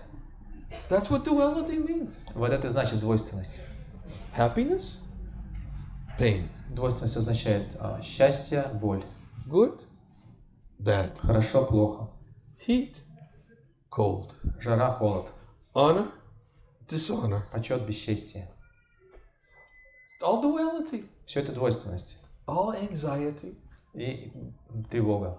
And Krishna says, ultimately you can transcend duality by making a connection with me. И Кришна говорит, что ты можешь выйти за рамки двойственности, если установишь свою связь со мной. For one who conquers the mind and makes his connection with supersoul is reached. Человек, который подчиняет себе свой ум, устанавливает свою связь со Всевышним таким образом, он обретает сверхдушу. And he transcends duality. И превосходит или выходит за рамки двойственности. Such a man, heat and cold, happiness, distress, honor, dishonor, they're all the same. Для такого человека жара, холод, счастье, несчастье, почет и бесчестие, все это одно. That is, of course, the fruit of one's endeavors to remember Krishna. Это результат усилий человека помнить о Кришне. It may not manifest immediately. Этот результат может не прийти сразу. But Krishna is so kind that he even sees that the person who endeavors to make a connection is also serving him. Но Кришна настолько добр, что даже в его глазах даже человек, который пытается установить эту связь с ним, тоже служит ему. He accepts that as service. Он принимает эти усилия как служение. He's making the effort to come to me. Потому что этот человек пытается, прилагает усилия к тому, чтобы прийти ко мне. Making the effort to remember me. И он пытается и прилагает усилия к тому, чтобы помнить обо мне. Making the effort to see me in everything. И он прилагает усилия к тому, чтобы увидеть меня повсюду. Tesham satatam yuktanam bhajatam pratipurvakam. Krishna said, to those who are making the effort, then I help them to come to me. И Кришна говорит, тем людям, которые прилагают усилия в этом направлении, я помогаю прийти ко мне.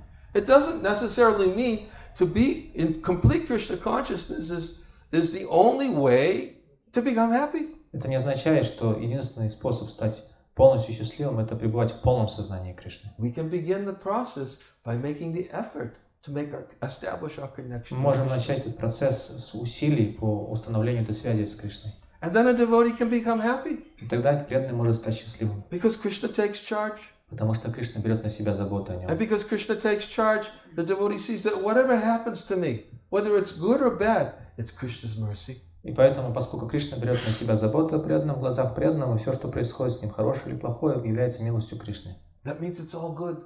Значит, все хорошо. It's Krishna's mercy. Поскольку It's all good. Милость Кришны, то значит все хорошо. We think good and bad, but actually, if it's Krishna's mercy, it's all good. Мы делим все на плохое и хорошее, но если это милость Кришны, значит все хорошо. Krishna never does anything to willingly cause pain to a living entity. Потому что Кришна никогда не причиняет сознательно боль живому He's существу. not that kind of a taskmaster. Он не является таким господином. Krishna is all good, absolute. Кришна все благой, он абсолютный. Therefore, whatever Krishna does is for my best interest. И поэтому все, что делает Кришна, это в моих лучших интересах. Our effort should be to see how it's connected to Krishna. Но мы со своей стороны должны прилагать усилия к тому, чтобы видеть все связанным с ним. Krishna, whatever happens to me, Кришна, что бы ни случилось со мной, let it be you who does it to me. пусть это происходит, потому что ты это делаешь со мной. If it's you, I'm sheltered. Если это по твоей воле, тогда я чувствую себя под защитой. I've been pounded enough by your material nature. Потому что меня твоя материальная природа уже била. And I see what your material energy does to me. Достаточно била. Наносил множество ударов, и я вижу, я знаю, что она может сделать со мной. It forces me to live in duality and to forget you. Потому что твоя материальная энергия заставляет меня жить в двойственности и забывать о тебе. And forgetting you is hell. И забвение тебе это равносильно аду. Therefore, Krishna, whatever you do, just you do it, please. Поэтому, пожалуйста, Кришна, что бы ты ни решал со мной делать, пусть это будешь делать ты со мной. And let me be your servant. И я останусь просто твоим слугой. Позволь мне это. This is the formula for happiness. Это формула счастья. And that's what Srila Prabhupada is telling us. И об этом говорит Шрила Прабхупада. So down to earth. Очень практичное объяснение. So simple. Очень простое. It's the formula for happiness. Это формула счастья. Just depend on Krishna. Просто зависеть от Кришны. We have to practice it. И мы должны упражняться в этом. And that Srila Prabhupada has given us the opportunity to do also. И Шрила Прабхупада дал нам все возможности для такой практики. He's given everyone the opportunity to practice, to depend on Krishna. Шрила Прабхупада дал каждому возможность практиковаться в зависимости от Кришны. This is his secret to success. Это его успех, его секрет успеха. This is his realized knowledge that he shared with us from the depth of his heart. И это то самое знание, которое Шрила Прабхупада создал на собственном опыте и делится с нами этим знанием, извлекая его из глубины своего сердца. We should be eternally grateful for such realized knowledge. И мы должны вечно быть благодарны Шриле Прабхупаде за то, что он делится таким осознанным знанием с нами. And we should be very eager to always stay in contact with it. И мы должны всегда гореть желанием поддерживать свою связь с этим знанием. So it will give us the strength to continue to make progress on the perfect path that he has left behind for us to follow. Чтобы нам всегда хватало сил идти по этому совершенному пути, который он для нас оставил. This is what he gave us in our Krishna consciousness. Вот это дал нам Шрила Прабхупада в движении сознания Кришны. And we are his servants. А мы его слуги. Hare Krishna.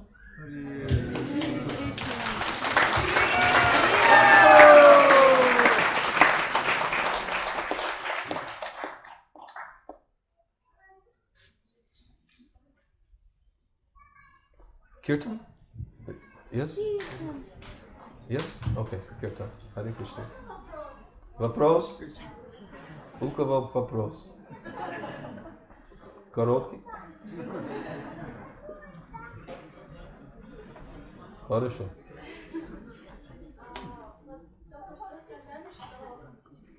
Чтобы не делалось преданным, хорошее или плохое, это все посылает Кришна.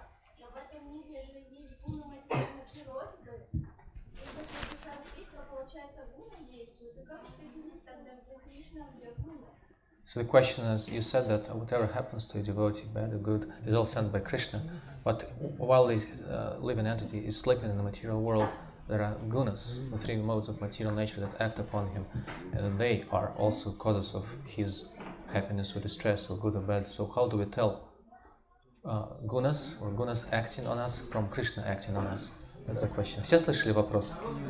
Вопрос о том, что Шрила Ниранджана Махарадж сказал на лекции, что все то, что происходит с нами, плохое или хорошее, это нам посылает Кришна и делает Кришна, но если живое существо находится в материальном мире и спит, то на него действуют гуны материальной природы, и они заставляют его страдать и наслаждаться. И как понять, что нам посылает Кришна, а что гуны? Правильно, да? Prabhupada used to give the example, when the sun rises, then everything that was previously in darkness becomes revealed. Шрила Прабхупада приводит пример, что когда восходит солнце, тогда все то, что раньше находилось во тьме, проявляется из тьмы. If we want to see how the modes of material nature are influencing us, если мы хотим видеть, как гуны материальной природы влияют на нас, then we have to see how they're connected to Krishna. Тогда мы должны видеть, как они связаны с Кришной. If we see how they're connected to Krishna, then we can see how we're being influenced by it. Если мы видим, как гуны связаны с Кришной, тогда мы сможем также видеть, как они на нас влияют. I'll give you a simple example. Приведу вам простой пример. Before we began chanting Hare Krishna, we used to think that everything that was in our mind was us. Перед тем, как мы начали повторять Харе Кришна, мы думали, что все, что происходит в нашем уме, это я. Right? Верно? That's me. Это я. When we start chanting Hare Krishna, you have an alternative. Но когда мы начинаем повторять Харе Кришна, мы вдруг видим перед собой альтернативу. It's reality. Krishna, who's in His name. Мы видим реальность, проявляющуюся в форме Кришны в святом имени. When you start chanting Hare Krishna, you begin to see that's my mind, and that's Krishna. И мы начинаем видеть, вот это Кришна в своем имени, а это мой ум. How many times did we ever say that my mind is doing this, my mind is doing that, my mind is saying this, my mind is saying that, before we were chanting Hare Krishna? Разве кто-то из нас до того, как мы начали повторять Харе Кришна, когда-нибудь говорил, ну это вот мой ум говорит то, мой ум говорит это, мой ум делает это со мной или то? What did we say? А что мы говорили тогда? I'm thinking this, I'm thinking that, I'm thinking this. Я думаю это, я думаю то. Так ведь, да? Right? It's me. Это я. But now there's this distinction. There's the mind. Но теперь мы видим различия. Это ум. And there's a difference between the mind and me. Есть разница между мной и умом. So now this is my mind that's doing that. My mind is saying this. My mind is saying that. Поэтому мы можем теперь говорить, это мой ум делает то или это, или говорит это или то. If you want to see how material nature works, the only way you could see how it's working is if you turn to Krishna. И если вы хотите понять, как действует на вас материальная энергия, единственный способ понять это повернуться к Кришне. Otherwise, if you simply try to see how material nature is working, and you're still bound by material nature. Потом в противном случае, если мы хотим понять, как действует материальная природа и при этом связаны материальной природой, then you'll still be acting according to the influence of the modes of nature. то мы будем продолжать действовать в соответствии с влиянием гун материальной природы. Because your question was, how do I know if it's Krishna or if it's the modes of material nature? Потому что вопрос заключался в том, как понять, Кришна на нас действует или гуны материальной природы. Your question was, how do I know how the modes of material nature are acting on me? Вопрос заключался не в том, как понять, как действует на меня гуны материальной природы, не в этом. That Krishna also explains. Потому что это тоже Кришна объясняет. How the mode of passion acts on you, how the mode of ignorance acts on you, and how the mode of goodness acts on you. Как гуна страсти, гуна невежества и гуна благости действуют на вас. That requires knowledge. Также требуется знание. You have to come to the platform of goodness to know how the modes of nature are acting on you. Чтобы понять, как гуны природы материальные действуют на вас, нужно подняться до уровня гуны благости. But your question was, how do I know if it's Krishna or the modes of nature? Но ваш вопрос заключался в том, как понять, действует на меня Кришна или гуны. Wasn't it? Так. Therefore, you have to see it in relationship with Krishna. И поэтому нужно все это видеть в связи с Кришной. And Krishna will help you to see the difference. И Кришна поможет вам увидеть эту разницу.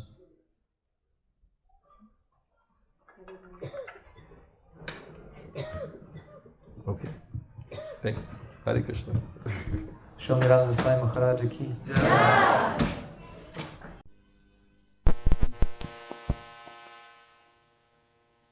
Васудевая, Ом Намо Бхагавате Васудевая.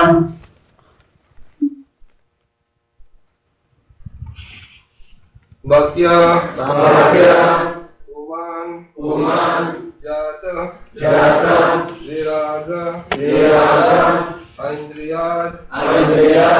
Drishta, Shrutam, Mat, Rachana Nuchintaya, Chitasya, Yato, Grahane, Yoga Yukto,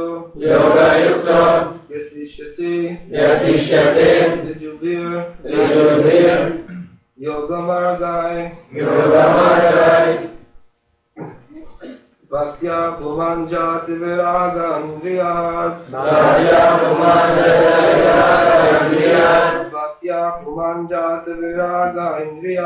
Bhaktya Pumanjati Viraga Indriyat, Drishta Shrutan Madvachana Nuchintaya, Drishta Shrutan Madvachana Nuchintaya,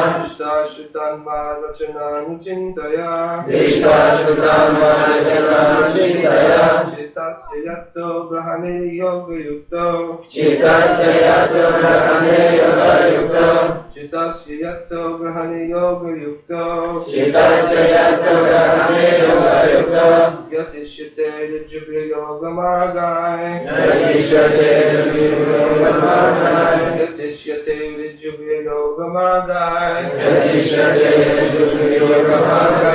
Bhaktya Pumanjati Viraga Indriyat, Drishta Shrutan Madvachana Nuchintaya, Chitasya Yato Grahane Yoga Yukto, Yatishyate Lijubir Yoga Margai, Bhaktya Pumanjati Viraga Indriyat, Drishta Shrutan Madvachana Nuchintaya, Chitasya Yato Grahane Yoga Yukto, Yatishyate Lijubir Yoga Margai,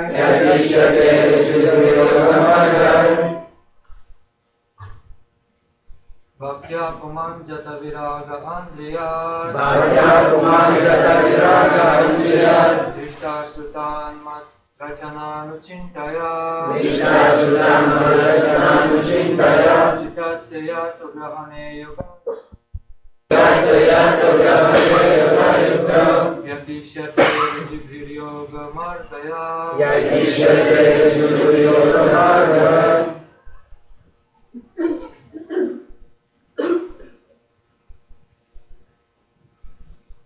Bhaktya Pumanjata Viraga Indriyat Bhaktya Pumanjata Viraga Indriyat Drishta Shrutan Madrachananu Chintaya Drishta Shrutan Madrachananu Chintaya Chitasya Yato Grahane Yoga Yukto Chitasya Yato Grahane Yoga Yukto Yatishyate Junubhir Yoga Margair Yatishyate Rajibhir Yoga Margaya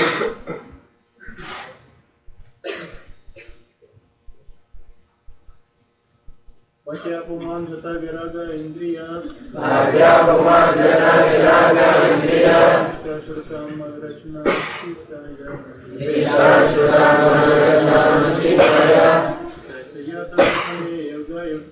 Chitasya Yato Grahane Yoga Yukta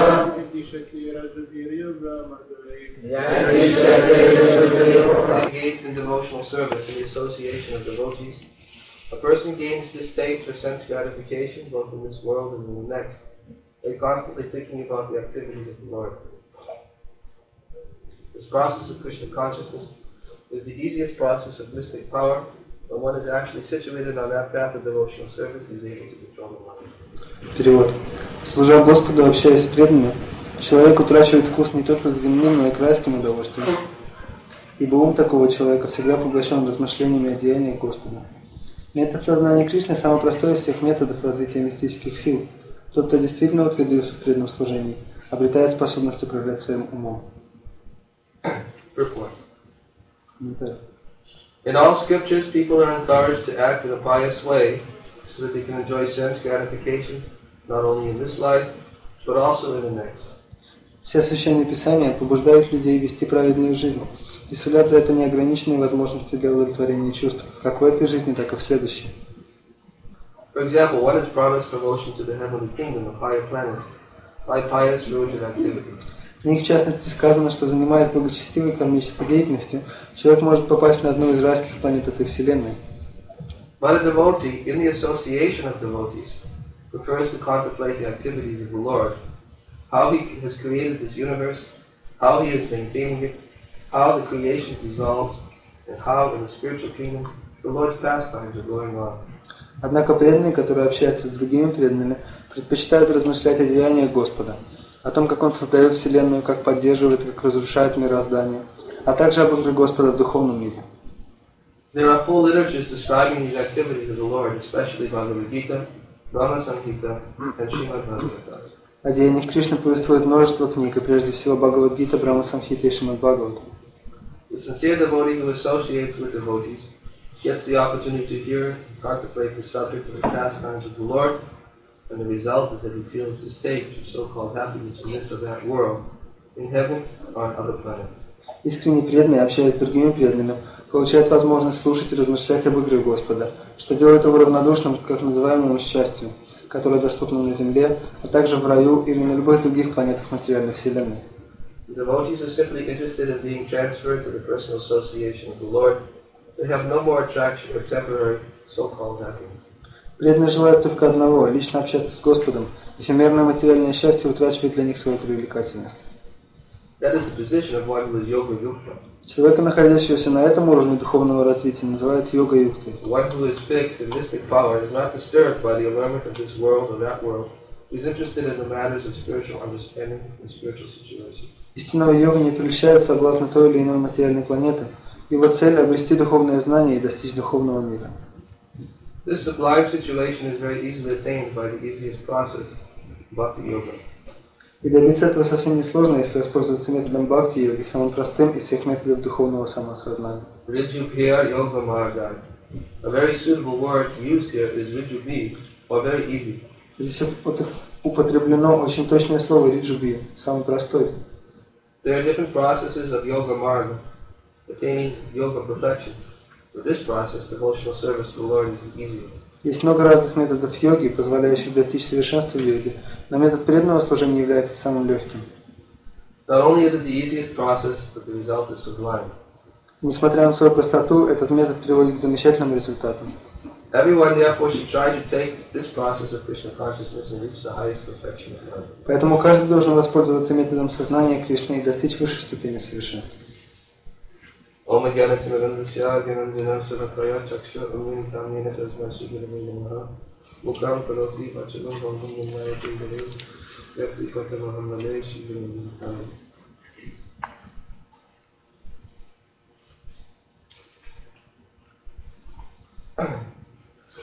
So yesterday's verse, we talked about how the devotees are getting the association of Krishna through their transcendental narrations. Так вчера мы обсуждали, как преданные дают общение как бы с Кришной через трансцендентное повествование. In today's verse, the natural outgrowth of that experience is described. В сегодняшнем стихе описывается естественное как бы последствие прошлого. The person engages in devotional service as a result of that association. А преданный, который в результате такого общения занимается преданным служением, And he gains a distaste for sense gratification.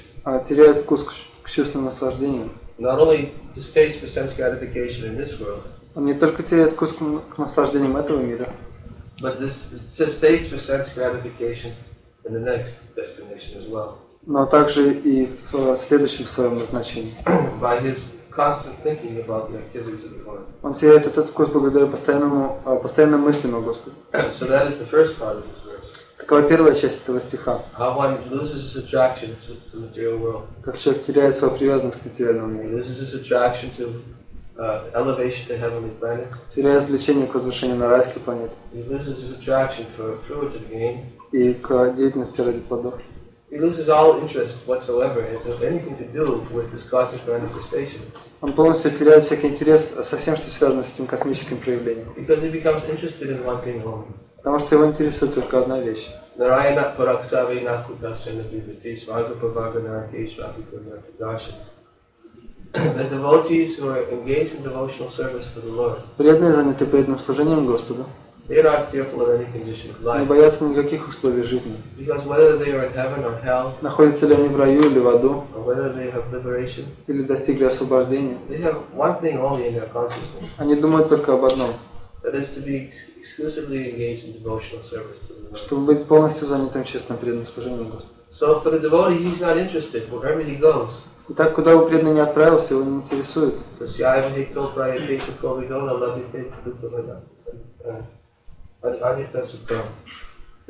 is also described in the Bhagavad-Gitу. Как также описывается в Бхагаватам. That those persons who are intelligent and philosophical inquiry. Те личности, которые разумны и склонны к философии, They never endeavor for those things. Никогда не стремятся к тому, Which are available from the topmost planet, Brahmaloka. Что доступно с самой высшей планеты Брахмалоки Down to the lowest planet, Patala. и до низшей Паталы. Because they know that as far as sense gratification is concerned, Потому что они знают, что касается чувственного наслаждения, it comes automatically in due course of time. оно приходит автоматически в свое время. So therefore, they do not endeavor for these things. Они не стремятся к этим вещам поэтому. They know that there's nothing to be gained. Они знают, что там нечего получаться. Instead, they endeavor only for that thing. Вместо этого они стремятся только к одной вещи, Which is of eternal benefit. Которая принесет им вечное благо. To increase their attraction to the lotus feet of the Lord. Увеличить, усилить свое влечение к лотосным стопам Господа. So here it is described Так здесь описывается, that when a person engages in devotional service in the association of devotees, что когда человек занимается преданным служением в обществе преданных, this is how he loses that taste. Таким образом он может потерять этот вкус. Both in this world and in the next. И в этом мире, и в следующем. One actually has to lose his taste for material sense gratification. Необходимо потерять вкус к материальному чувственному наслаждению. But in the beginning, it may not be possible to immediately give this up. Но вначале может быть невозможно полностью оставить это. Therefore, it is explained also in Srimad Bhagavatam. Поэтому также описывается в Бхагаватам. Tapasa brahmacharya samina cha damina cha tyagena satya satchabhyam yamena niyamena va.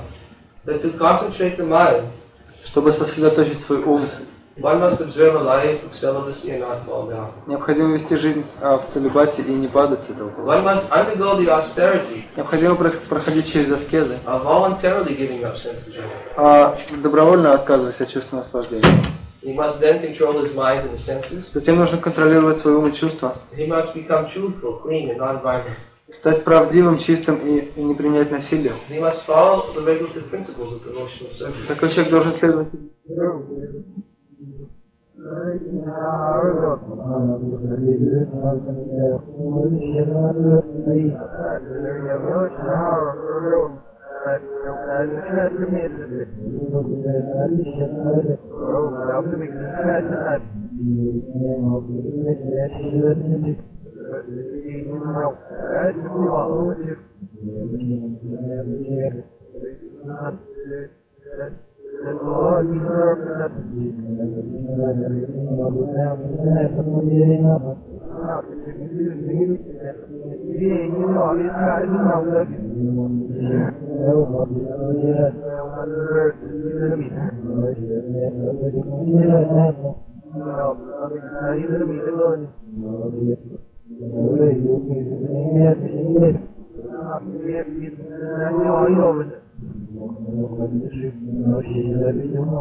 Литературу.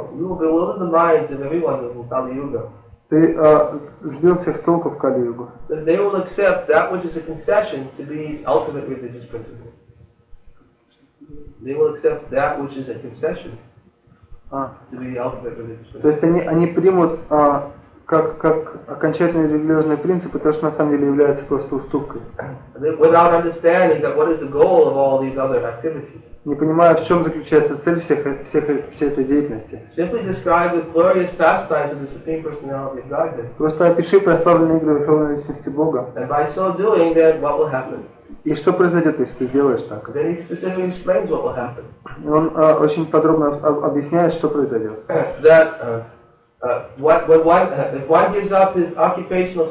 Если человек оставляет свою деятельность, engage in devotional service of the Lord, чтобы быть занятым преданным служением Господу, he may fall down in the immature stage. На незрелой стадии он может пасть. But there's never danger of his being unsuccessful. Но нет сомнений в том, что он достигнет успеха. On the other hand, a non-devotee, с другой стороны, непреданный, even if he is perfectly engaged in his occupational duty, даже если он в совершенстве выполняет свои обязанности, he doesn't gain anything. Не получает ничего. And then he says, my dear Vyas, Затем он говорит, мой дорогой Вьяса, even if a devotee of Lord Krishna may sometimes fall down somehow or other, даже если преданный Кришна может когда-то пасть, так или иначе, he certainly cannot become a fruitive worker again. Несомненно, он не сможет вновь стать просто обычным кармическим. Because anyone who has once relished the taste of the lotus feet of Krishna, Поскольку тот, кто однажды вкусил нектар лотосных стоп Кришны, will never be able to do anything but remember that ecstasy again and again. не сможет делать ничего другого, кроме как вспоминать этот экстаз вновь и вновь. This is the result of having once relished the taste of the lotus feet of Krishna. Это результат того, что просто один раз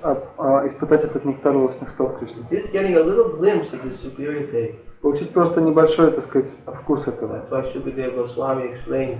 Поэтому Шукадева Госвами объясняет. He says that what is the value of a prolonged life? Какова ценность долгой жизни? Which is inexperienced, which is wasted, inexperienced by years in this world. Которая, так сказать, просто тратится впустую за годы жизни в этом мире. Better one moment of full consciousness. Лучше прожить одно мгновение, но в полном сознании. Because that will give one the opportunity to search after his ultimate interest. Поскольку так человек сможет направиться на свой высший интерес. Высшую цель. Shukadeva Goswami explains just this point. Шукадева Госвами объясняет это. Better one moment of full consciousness. Лучше прожить одно мгновение, но в полном сознании. One moment of a glimpse of something superior. Одно мгновение, в котором мы можем увидеть что-то высшее. Rather than trying to prolong his life for so many years. Лучше, чем пытаться продлить свою жизнь столько лет. Simply for the vain pursuit of sense gratification. Просто в бесплодных попытках обрести чувственное наслаждение.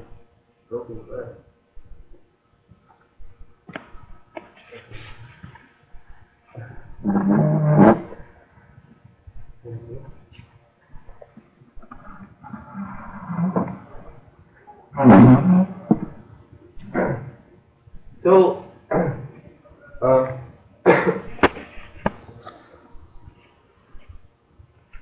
Shukadeva Swami explains that this one moment is far superior. Так что когда Госвами объясняет, что это одно мгновение гораздо выше. Therefore, it is also stated in the Srimad Bhagavatam. Поэтому Шримад Бхагаватам также утверждается,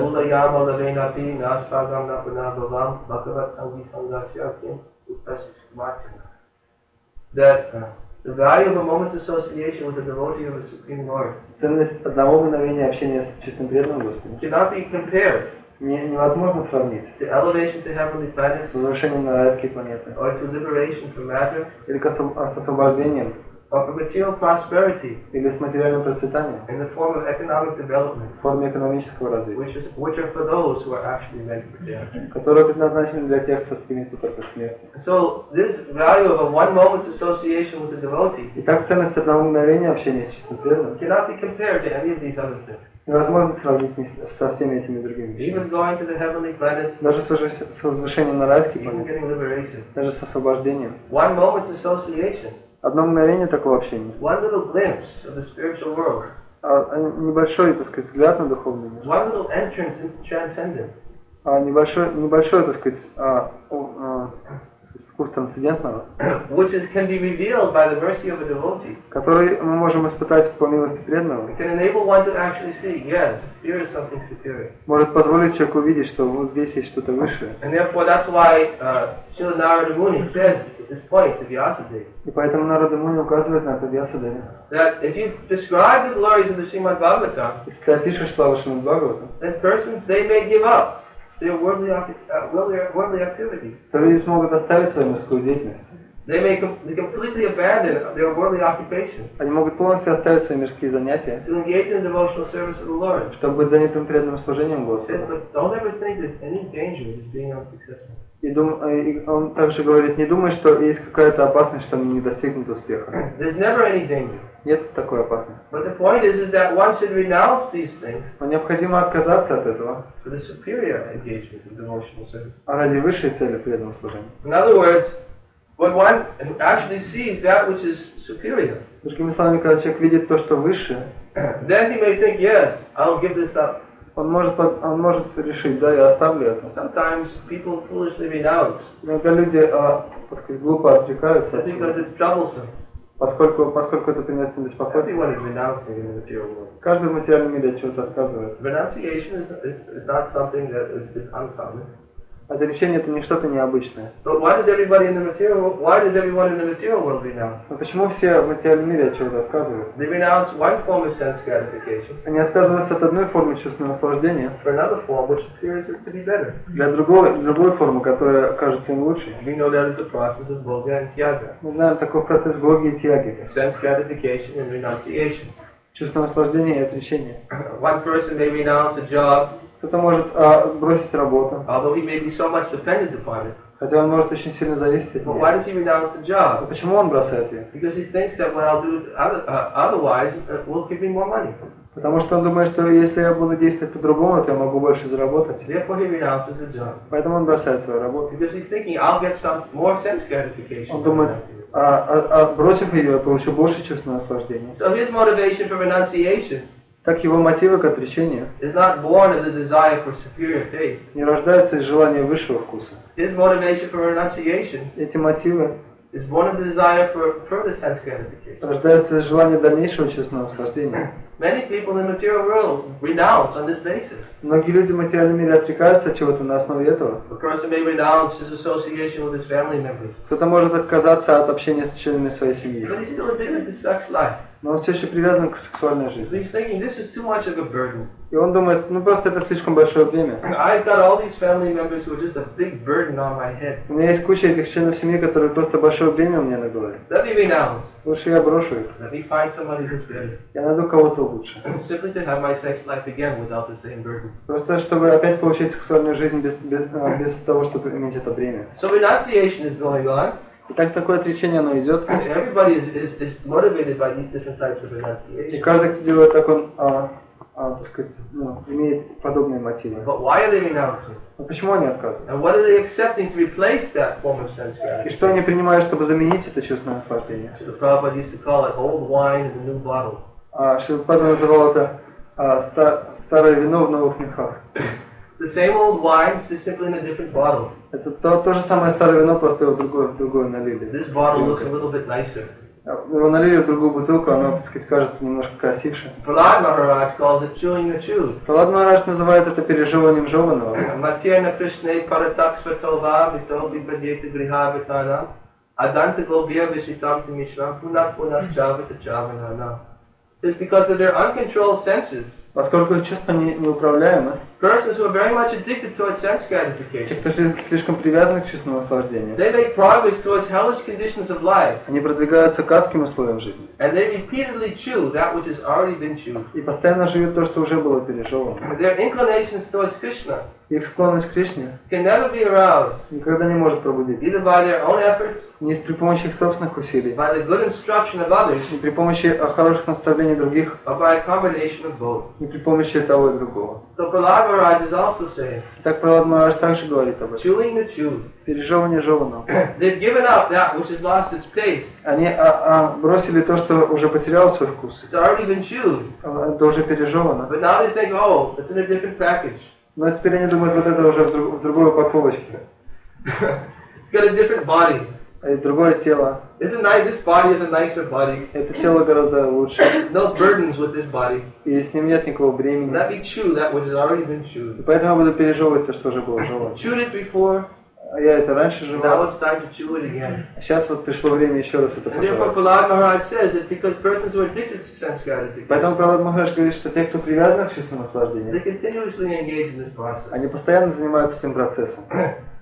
So, therefore, renunciation has to be born of the proper understanding. Такое отречение должно рождаться из правильного понимания. Narada Muni was instructing Vyas Нарада Муни давал наставление Вьясе to describe the glories of the Supreme Personality of Godhead. описать славу Верховной Личности Бога. Because anyone who renounces his worldly responsibility Потому что каждый, кто отказывается от своих мирских обязанностей, to engage in the devotional service of the Lord, чтобы быть занятым преданным служением Господу, he may fall down in an immature state. на незрелой стадии он может пасть, But there's no danger of his being unsuccessful. но нет, так сказать, сомнений в том, что он достигнет успеха. So one must actually renounce for the purpose of engaging in devotional service. И так человек должен отрекаться, чтобы быть занятым преданным служением. He must actually want to give up all of these worldly attachments Он должен желать оставить все эти мирские привязанности and to make progress in the path of devotional service, и продвигаться на пути преданного служения, as was in yesterday's verse. как это говорилось в вчерашнем That's Joshana Ashrafa Bhargavatmani.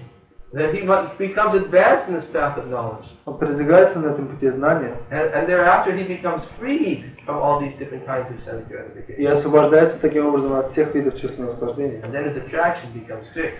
И его привязанность усиливается. Then real devotion and devotional service can begin. Так начинается истинная преданность и истинная преданность. One actually has to try to come to this platform of devotional service. Необходимо прийти на этот уровень преданного служения. And not simply chew that which has already been chewed. Не просто пережевывать то, что уже было пережевано. So in this verse today, this is describing what actually comes from continuous hearing.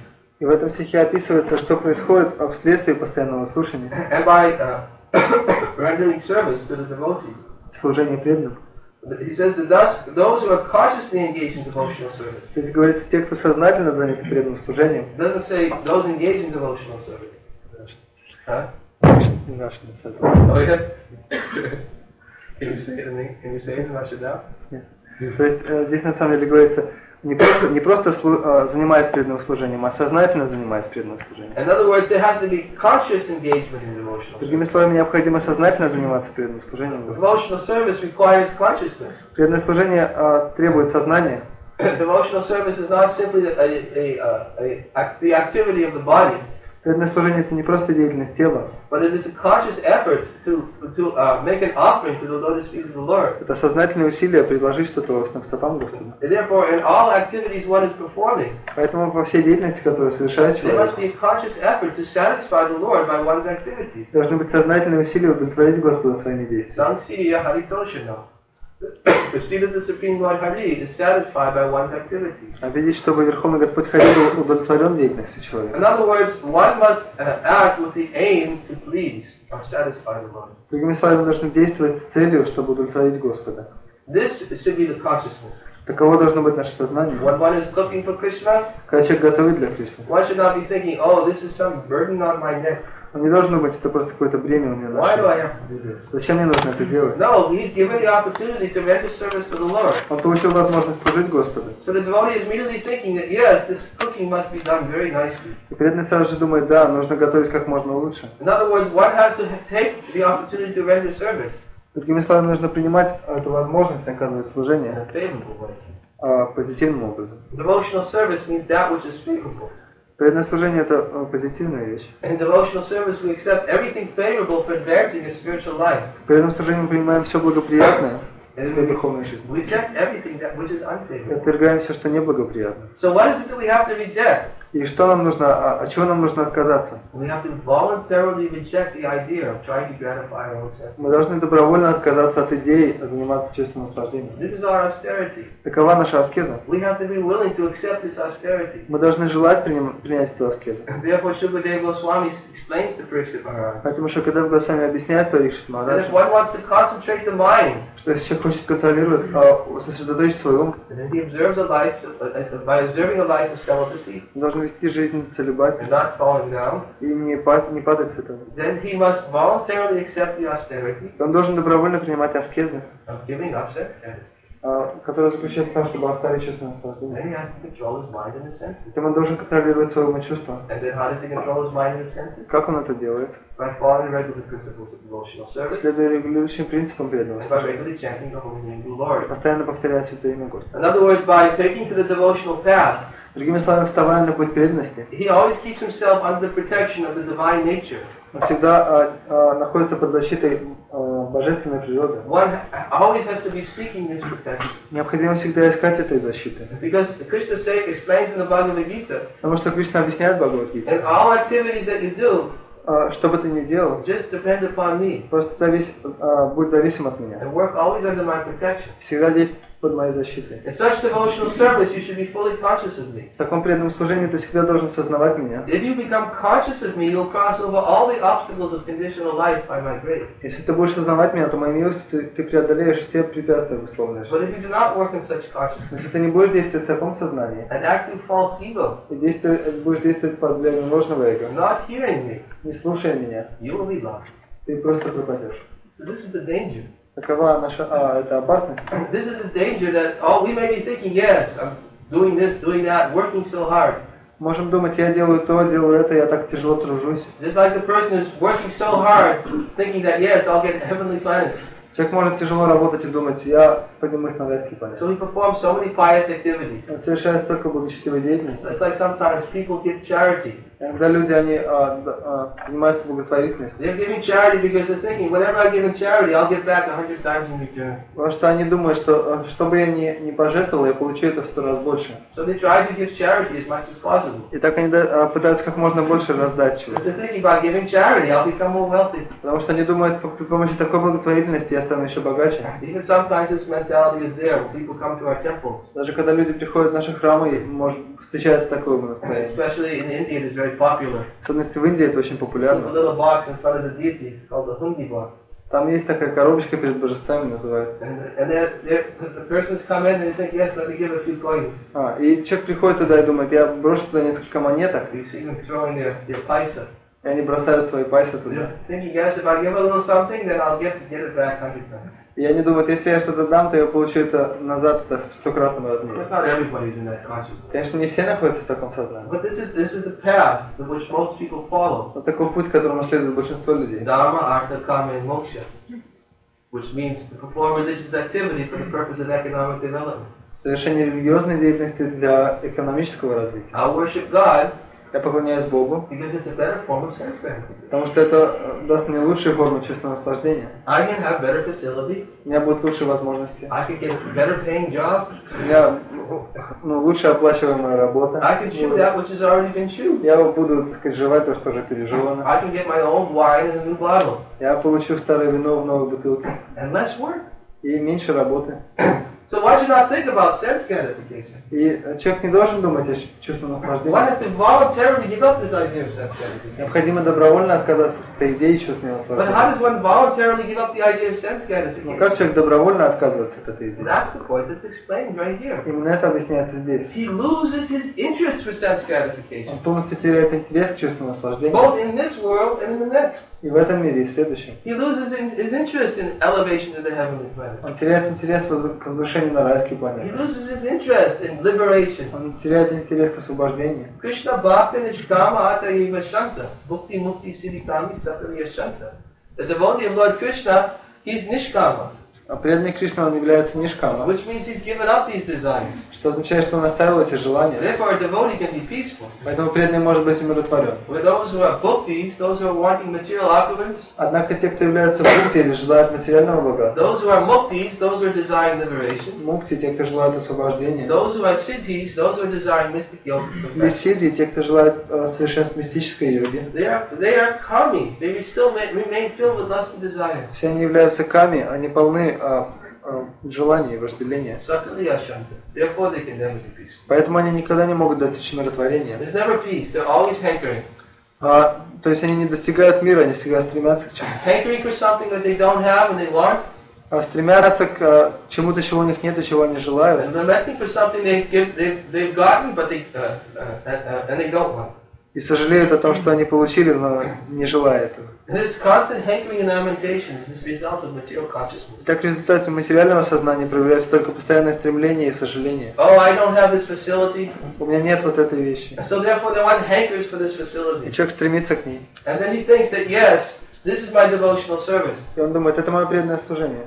By hankering for this facility. Когда я стремлюсь к этому зданию. But because he's hankering so much for the facility. Но когда он стремится к этому. Simply for his own sense gratification. Просто для своего чувственного When he наслаждения. actually gets it. Когда он получает его наконец. Where's the devotional service? Где же преданное служение? He's become too much attached to his facility. Он стал слишком привязан к этой вещи. He forgets to offer it to Krishna. И он забыл предложить ее Кришне. And he thinks, yes, now I have my facility. И он думает, теперь вот я ее получил. Because that's all he thought about was the facility. А что все, что он думал, это об этой вещи. And kept devotional service in the background. И преданное служение было на заднем плане. One has to voluntarily give up these ideas of sense Нужно gratification. добровольно отказаться от этой идеи чувственного наслаждения. This is our austerity. Такова наша аскеза. But how do we give it up? Но как мы можем отказаться от We этого? actually have to get this higher taste. Мы должны получить этот высший вкус. We get the higher taste by hearing about such transcendental narrations about the Lord. Мы получаем высший вкус при помощи слушания этих трансцендентных повествований. We get the higher taste when we actually come in contact with Krishna. Получаем высший вкус, когда мы соприкасаемся с Кришной. Therefore we say that Krishna is all attractive. Поэтому мы говорим, что Кришна все привлекающий. Krishna is so attractive. Кришна так привлекателен, That when one has the opportunity to associate with что Krishna, когда мы получаем возможность общаться с Ним, he loses his taste.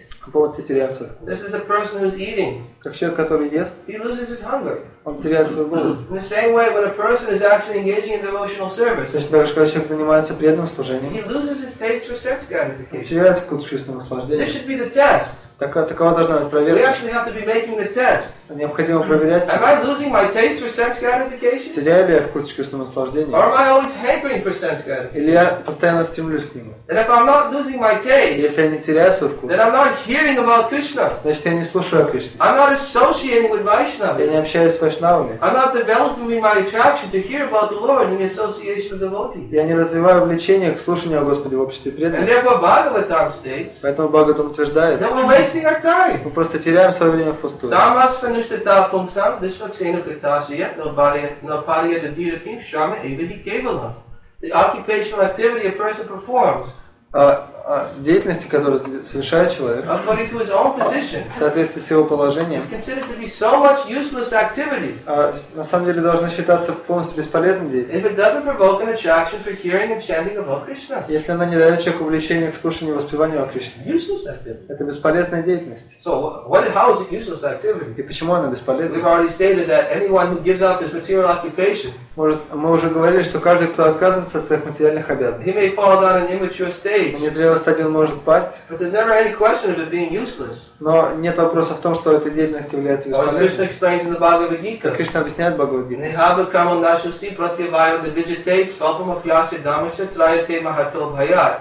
In this endeavor, На этом пути there's never any loss or diminution. нет ни потерь, ни поражений. And a little advancement on this path И даже небольшое продвижение по can нему protect one from the most dangerous type of fear. спасет человека от величайшей опасности. So what is it that makes it not useless? What is it that makes it not И useless каким образом or useful? она может стать полезной или не бесполезной? What makes it useful Что делает ее полезной? is that slight glimpse of devotional service. Это небольшая тень преданности. That having once relished the taste of the lotus feet of Krishna. Когда человек однажды вкусил нектар лотосных стоп Кришны. That slight glimpse of Krishna consciousness. Это небольшой вкус сознания Кришны. That desire that is there within the heart. Это желание, которое находится в нашем Which сердце. has been momentarily awakened. Которое пробудилось на мгновение. By the association of a devotee. Благодаря общению преданных. And therefore he begins his hankering for Krishna. Тогда человек начинает стремиться к Кришне. He's actually thinking, yes, I want to please Krishna. Он думает, да, я хочу удовлетворить Кришну. I want to serve Krishna. Я хочу служить Кришне. Therefore, this kind of desire has to be kindled. Kindled. Yeah, like sparks are kindled into a flame. Kindled. Like when you fan sparks, it goes into a flame. It's called kindling.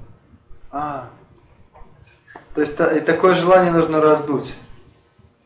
Нет, как из искры раздувается огонь. This spark has to be fanned by the association of devotees. Эту искорку необходимо раздуть в обществе преданных. One actually has to want to hear about Krishna. Необходимо желать слушать о Кришне. One actually has to develop this urge to hear the messages. Необходимо развить это стремление к слушанию Кришны.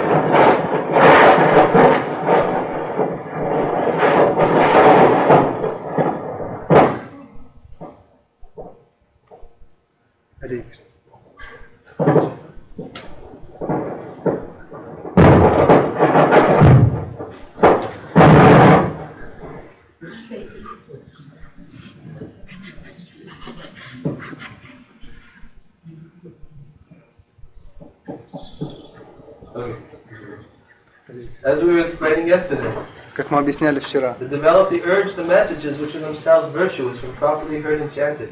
Развивать все стремления слушать эти повествования, которые сами по себе благоприятны. So, therefore, Prabhupada is explaining here in the purport. Поэтому Прабхупада в комментарии объясняет, The devotees are simply interested in being transferred to the personal association of the Lord. Что преданные просто стремятся к тому, чтобы непосредственно общаться с Господом. They have no more attraction. У таких преданных больше нет привязанности ко временному так называемому счастью. Таково положение того, кто является йога-юкта. Йога-юкта означает тот, кто находится в преданном служении. Он должен находиться в преданном служении. В этом смысл вообще этого словосочетания находиться в преданном служении. Поэтому Шрила Прабхупада иногда предупреждал, те, кто называются преданными, мы не должны считать себя преданными. Хотя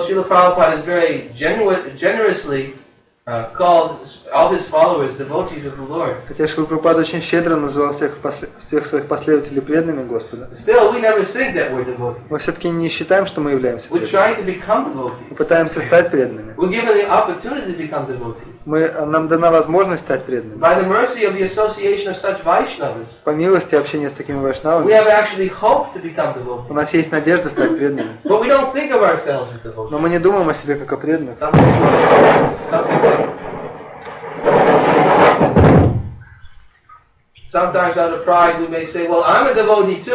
Иногда из-за гордости мы можем говорить, да, я тоже преданный. Вы должны обращаться со мной как с преданным. На самом деле, кто-то действительно является преданным. Он не думает, что он преданный. Он всегда считает себя падшим. Я пытаюсь стать преданным. При помощи общения с преданными. Я пытаюсь, я совершаю усилия. Это йога-юкта. Тот, кто находится в преданном служении. Он находится в таком сознании, because he's always dependent upon the Lord. потому что он всегда зависим от Господа. He's always feeling himself completely helplessly dependent. Всегда чувствует себя полностью беспомощно зависимым от He него. never becomes proud of his own position or abilities. Никогда не гордится своим положением или своими He возможностями. doesn't think that by my abilities I can satisfy the Lord. Не считая, что при помощи своих собственных возможностей я смогу удовлетворить He thinks Господа. that actually I have no qualification for satisfying the Lord. Он считает, что у меня совершенно нет квалификации удовлетворить My Господа. only qualification for satisfying the Lord Единственная квалификация в удовлетворении Господа is that I have the opportunity to serve a devotee. заключается в том, что у меня есть возможность служить преданным. It's my only qualification. Это единственная моя If I квалификация. examine my own qualifications, Если я проанализирую свою I квалификацию, have none. у меня нет никакой. My only qualification И единственная моя is that квалификация I'm trying to serve a devotee. заключается в том, что я пытаюсь служить преданным. If there's any qualification one sees in me, Если кто-то видит какие-то квалификации во мне, какие-то let it be качества, seen as that. пусть он видит их именно в этой I'm перспективе. simply trying to serve a devotee. Я просто пытаюсь служить преданному. And by trying to serve a devotee, И пытаясь служить преданному, then maybe someday I have great hope может быть, у меня есть большая надежда, that I can become a devotee of a devotee. что однажды я смогу стать преданным этого преданного. This is how a devotee is thinking. И так думает истинный преданный. This is not artificial. Это не искусственно. This is how he thinks. Так он думает. This is yoga yukta. Это йога-юкта. This is one who's actually situated in devotion. Так думает тот, кто находится в преданном служении. But one who's always thinking of himself and very proudly, Но кто-то постоянно гордится, думая о себе. always thinking by my abilities, Всегда думает, что при помощи моих who возможностей. forgets the order of the spiritual master, Кто забывает указания духовного учителя. forgets the satisfaction of the spiritual master in Krishna, Забывает, что необходимо удовлетворять духовного учителя и should Кришну. be the primary foundation of his spiritual life, Что это является основой его духовной жизни. and hankers for the same form of sense И gratification, стремится к тем же чувствам наслаждения, for wealth, power, and position. к богатству, власти и положению. If he hankers for these things, Если он стремится к этим вещам, then he's considered to be on a very neophyte level. то он на самом деле находится на очень низком уровне, He has to неофита. hanker for the opportunity to serve a devotee. Он должен стремиться к возможности служить преданным. That is our position. Таково наше положение. Gopi Bharta Padakamalayur Dasa Dasa Dasa Anadasa. We can be removed so many times. Removed from serving the Lord. Мы можем, так сказать, очень далеко отдалиться от служения Господу. Even hundreds of times. Даже если 100 раз мы We can повторим be the это. servant of the servant of the servant of the servant of the servant. Можем быть слугой, слуги. But that doesn't make any difference how many times removed we are from serving the Lord. Но не важно, сколько раз, так сказать, насколько мы таким образом удалены от As Господа. long as we're serving, Пока мы служим, one who's a servant, тот, кто является слугой, who's serving a servant, кто служит слуге, who's serving another servant, кто служит слуге, then we have the opportunity to serve. у нас есть возможность.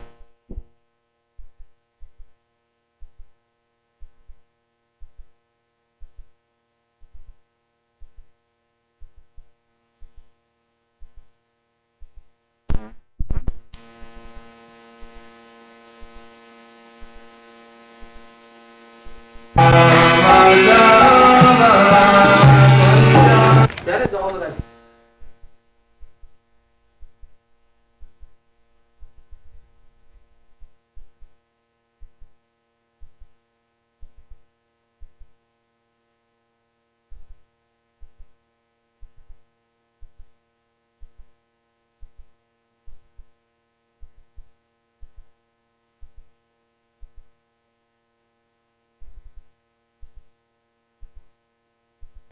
Так сказать, этого Because if достаточно. I'm in the house of a devotee, Потому что если я буду в доме преданного, then my life is successful. то моя жизнь будет успешной. This is how valuable it is to have an association of a devotee.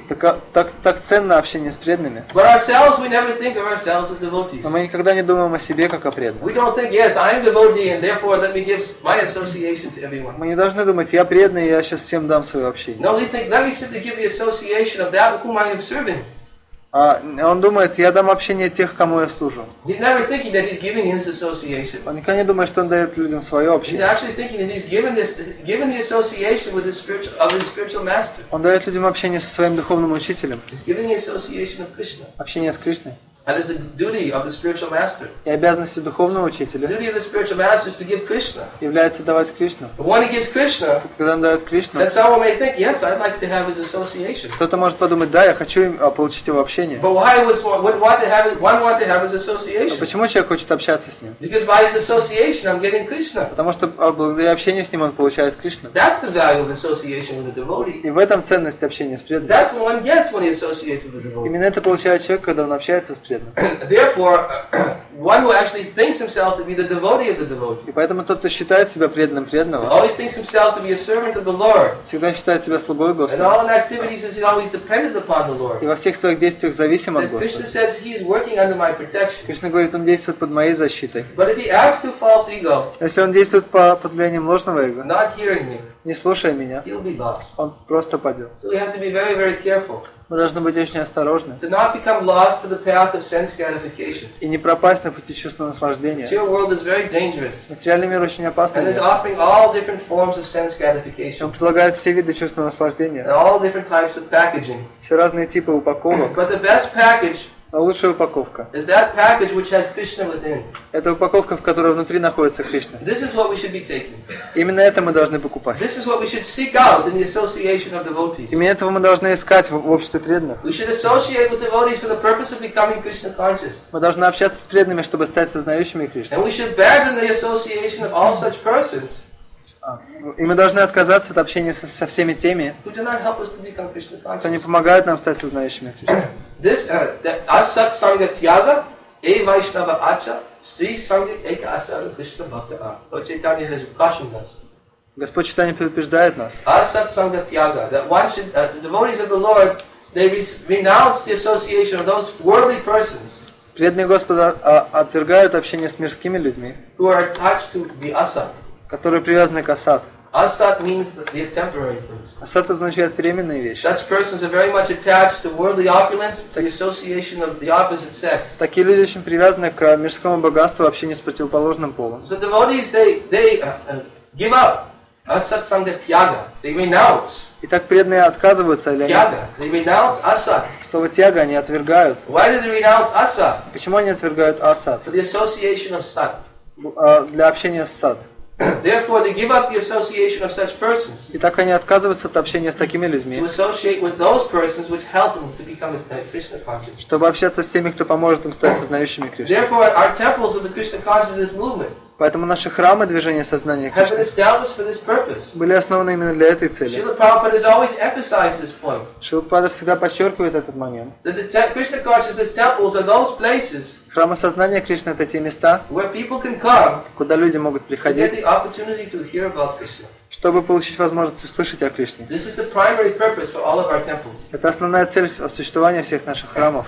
And maintaining our temples, И поддерживание наших we храмов, must always see this as the primary purpose. поддерживая свои храмы, мы должны всегда видеть эту цель. And therefore, Krishna Katha must always take place. И поэтому здесь всегда должна проходить Кришна Катха. If there is Krishna Katha, Если Кришна Катха есть, the temples will flourish very nicely. то храмы будут процветать. But when there's Gramya Katha, Но если здесь Грамья when Катха, people are coming to the temple когда люди приходят в храм, simply because they want to talk all kinds of village talk, просто чтобы заняться этой деревенской болтовней, it's a great place to meet people of the similar mentality. чтобы встретить здесь людей с таким же умонастроением. We come to the temple to meet other people who like to talk village talk. Если мы приходим в храм, чтобы встретиться с другими людьми, которые любят тоже эту деревенскую A болтовню, great place to meet. это прекрасное место It's like the встречи. materialists, they always advertise the nightclubs. Как материалисты всегда рекламируют ночные клубы. It's a great place to meet.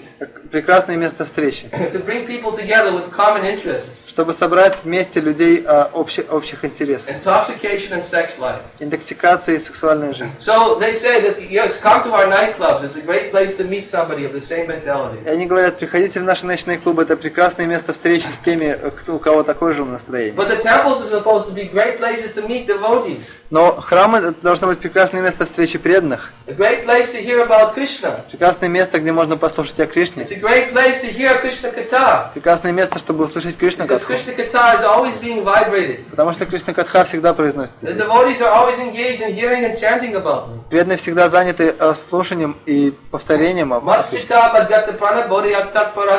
Just as Krishna explains in the Bhagavad-Gita. Как Кришна объясняет в Бхагавад-Гите. The thoughts of my devotees dwell in me. Мысли моих чистых преданных сосредоточены на мне. Their lives are surrendered to me. Их жизни посвящены мне. And they derive great satisfaction and bliss. Они испытывают величайшее наслаждение, блаженство. Enlightening one another and conversing about me. Просвещают друг друга, беседуя обо мне. The Krishna consciousness temples are meant to establish the actual path of religion. Храмы сознания Кришны должны установить истинный путь религии. This is the Vartma. This is the path. Это вартма, это путь. This is the path by which one becomes advanced in the path of knowledge. Таков путь прогресса на пути знания. This is the path by which he actually becomes freed from his attraction to material life. Таков путь, на котором человек сможет избавиться от привязанности, от влечения к материальной жизни. This is the path when his attraction becomes fixed. Таков путь, когда от привязанности человека становится сконцентрированным. And this is the path when real devotion and devotional service can begin. И таков путь, когда может начаться истинная преданность и преданное служение. This is the path that we must follow. Таков путь, которому мы должны следовать. This is the path established by the Mahajan. Это путь, который установили Махаджаны. That the devotees of the Lord are simply interested in hearing the topics related to the Lord. Преданные Господа интересуются только описанием и тем, связанных с Господом. And they lose all desire for hearing those topics. И теряют всякое желание слушать те темы, which have no connection whatsoever to Krishna. Которые никак не связаны с Кришной. Especially criticism of Vaishnava. В особенности критика вайшнавов. The devotee will never tolerate listening to criticism of Vaishnava. Преданный никогда не будет терпеть, выслушивать критику вайшнавов. There is no benefit from hearing criticism of Vaishnava. Нет никакого блага от слушания критики. Nothing good can ever come out of it. Ничего хорошего из этого не получится. Anyone who thinks the criticism of Vaishnavas can actually help foster something positive. А каждый, кто считает, что из критики вайшнавов можно извлечь что-то хорошее, находится в ужасной иллюзии. И как мы вчера объясняли, в результате такой критики, мы вчера объясняли результат этой критики. Итак, мы должны собираться, чтобы увеличить наш вкус, а не потерять его. Таким образом мы можем потерять свой вкус. Если вы хотите потерять вкус к слушанию о Кришне, критикуйте преданных. Так вы потеряете свой вкус. Если вы хотите усилить его, то собирайтесь вместе, чтобы слушать о Кришне. И так человек прогрессирует на этом пути. Итак, наши храмы основаны именно для этого. Итак, эти храмы должны указывать этот путь, по которому необходимо следовать. Преданные Господа должны устанавливать этот окончательный путь, окончательную цель, которая не является чувственным наслаждением. Преданные Господа просто предназначены для того, чтобы давать Кришне. Итак, об этом говорит здесь Шрила Прабхупада. Когда человек сознательно занят преданным служением, в обществе преданных, он теряет вкус к чувственному наслаждению. Это должно быть сознательное преданность. Не думайте, что это произойдет автоматически. Преданное служение означает изменение сознания. У нас есть Международное общество сознания Кришны. Когда Прабхупада называл это общество, он знал, что он делал. Это совершенное название. Международное общество, чтобы стать осознающими Кришну. И оно было основано именно с этой целью. Не для чувственного наслаждения, не для экономического развития, и даже не для освобождения. Цель сознания Кришны – это лотосные стопы Кришны, которые дают преданные Господу, которые всегда обсуждают Его славу. Есть ли вопросы?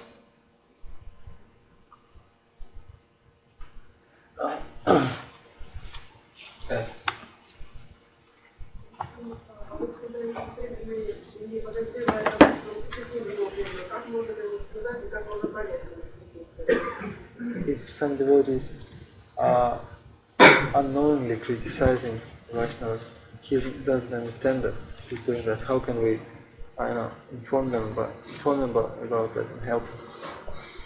This is very nicely described in Chaitanya Bhagavat. Это очень хорошо описывается в читании Бхагавати. One time Lord Chaitanya, He went to a village. Однажды Господь Чайтанья пришел в одну деревню, Thousands of people heard that Lord Chaitanya was in his village. и тысячи людей услышали, что Господь Чайтанья находится And they там. all began going to the village. И все они пошли туда, к этой It was деревне. Kulia. Это была деревня Кулия. And in order to get there, they had to cross the river. И чтобы добраться до туда, им надо было пересечь реку. But they didn't care. Но им было все равно. People just jumped into the river. Они просто прыгали в эту реку. They just simply took jugs of water. Они просто набирали кувшины воды They floated on top of the jugs to get across. и плыли на них, чтобы добраться. They didn't think about the boats. Они не думали даже о лодках. So many people tried to get on the boats. А сколько-то людей они пытались, так сказать, The boats, many of the boats sank.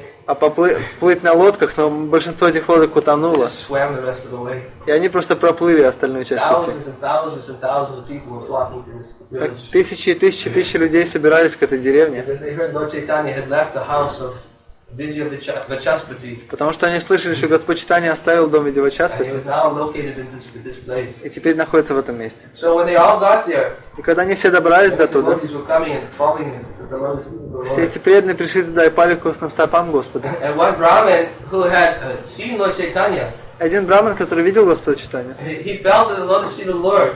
He fell to the lotus feet of the Lord. пал к костным стопам Господа. And he begged the Lord, said, please, I beg you for simply one valuable moment.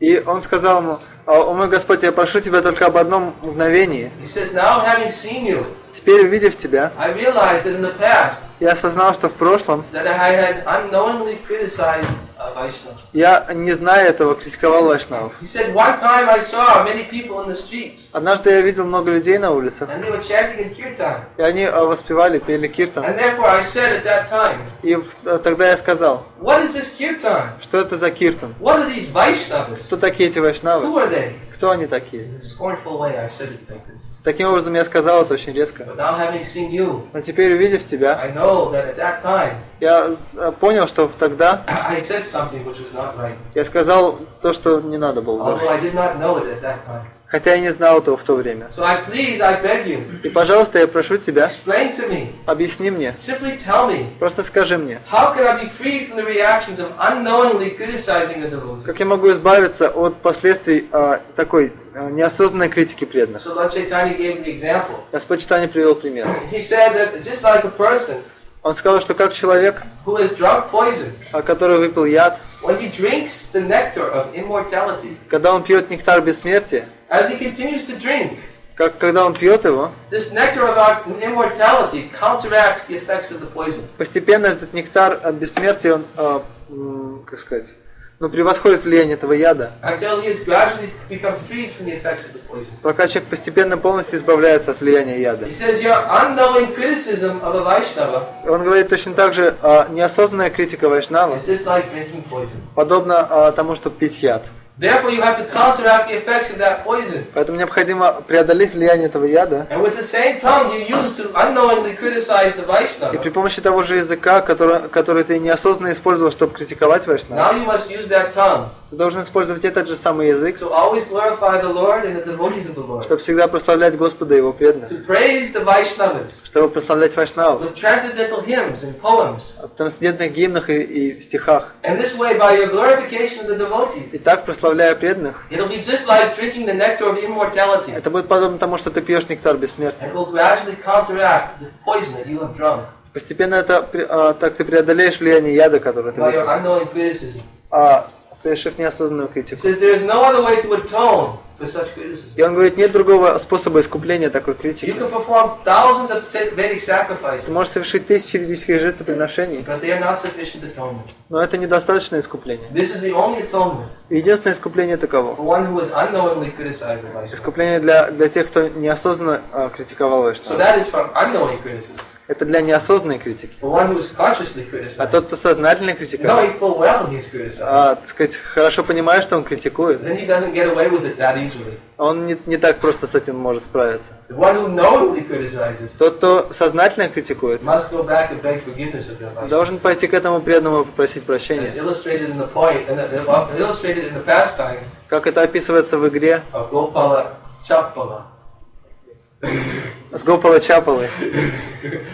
who offended Srivas Thakur. Который оскорбил Шривас Такура. And because of his offense, he had contracted leprosy. Из-за этого оскорбления он заболел проказой. And when he went to Lord Chaitanya, и когда он пришел к Господу Чайтанье, he approached Lord Chaitanya, he says, I know that you are delivering everyone by your mercy. И он сказал Господу Чайтанье, я знаю, что ты своей милостью освобождаешь каждого. Please look at me. Пожалуйста, посмотри на меня. By your mercy, I know I can be delivered from this suffering. Я знаю, что по твоей милости я смогу избавиться от этих страданий. Please deliver me from my suffering. Пожалуйста, избавь меня от страданий. And Lord Chaitanya looked at him. Господь Чайтанья посмотрел на него. Said, you will suffer for 10 million births. И он сказал, за свое оскорбление ты будешь страдать в течение 10 миллионов жизней. Я не прощу тебя. Гопала Чаппала не мог понять этого. Он, по крайней мере, осознал, что он сделал что-то очень серьезное. Когда он в следующий раз увидел Господа Чайтанью, он пал к его стопам. Он сказал, пусть я буду страдать. Мне все равно, если я буду страдать. Но теперь я знаю, что я оскорбил Вайшнава. Пожалуйста, скажи мне, как я могу избавиться от этого оскорбления? Так он уже не думал о своем собственном избавлении. Он думал только о том, как избавиться от оскорбления Вайшнава. И Господь Чайтанья сказал, ты должен отправиться назад к Шривасу и просить у него прощения. Если ты не сделаешь этого, ты никогда не искупишь это оскорбление. И он отправился к Шривас Такуру. Пал к его лотосным стопам, просил прощения. И Шривас Такур простил его. И он немедленно избавился от всех последствий.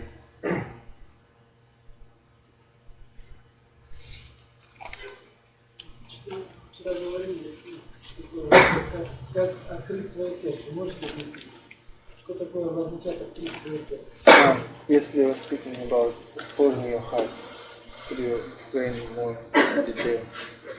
We're talking exposing the heart. Итак, открыть сердце. Simply meant that we have to begin by through hearing. Начинается при помощи слушания. So in other words, we have to develop the desire to hear. Другими словами, мы должны развить в себе желание слушать. Because who is situated within the heart? Потому что кто находится в сердце? We are. Мы.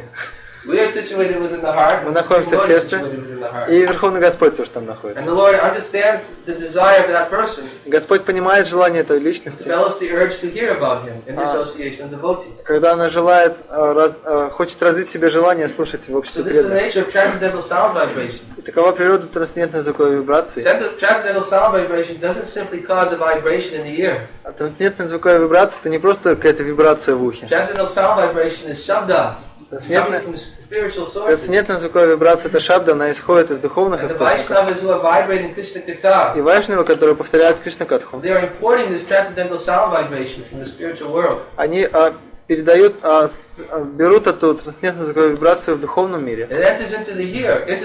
И она входит в наши уши. И затем она проходит в сердце. Как мы объясняли вчера. Мы цитировали стих из Чаритамриты. В котором говорится, что чистая любовь к Кришне вечно находится в сердце каждого живого существа. Поскольку это означает, что мы вечно находимся в сердце. И мы вечны. Мы всегда находимся в сердце, мы вечны. У нас всегда есть этот потенциал любить Кришну.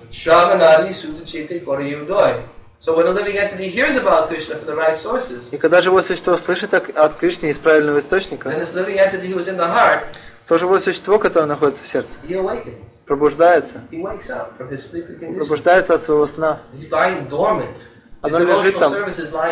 Его преданное служение спит в сердце. Его необходимо вытащить наружу. Итак, мы должны открыть свое сердце, открывая уши. Как Бхагаватам утверждается, что тот, кто не слушает посланий об чудесных играх Верховной Личности Бога, Или кто не пел или не повторял громко. The worthy songs of the Lord. А достойные песни, прославляющие Господа. He is to be considered. То необходимо считать. To have the ear holes like the ear holes of a snake. Что его уши подобны змеиным норам. And the tongue like the tongue of a frog. А язык не лучше языка лягушки. This is what Shukadeva Goswami said. Так говорит Шукадева Госвами. If he doesn't hear the messages of the Supreme Lord, если мы не слышим о повествовании о Верховном Господе, two holes in the head right here, то эти две дырки в голове, are no better than the two holes in the head of a snake. Это не лучше, чем дырки в голове змеи. And if he doesn't chant the songs of the Lord, если мы не воспеваем песен о Господе, then this tongue is no better than the tongue of a frog. То этот язык не лучше языка лягушки. What does frog's tongues catch? А что, так сказать, чего достигает этот лягушачий язык? Going for the flies.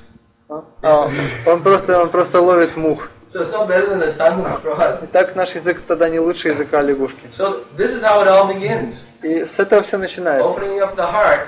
Открытие сердца. Means letting the river of nectar flow into the ears. Это означает позволить реке нектара течь в наши уши. And hear it. И слушать. It will enter into the heart. И тогда она пройдет в сердце. And it will act.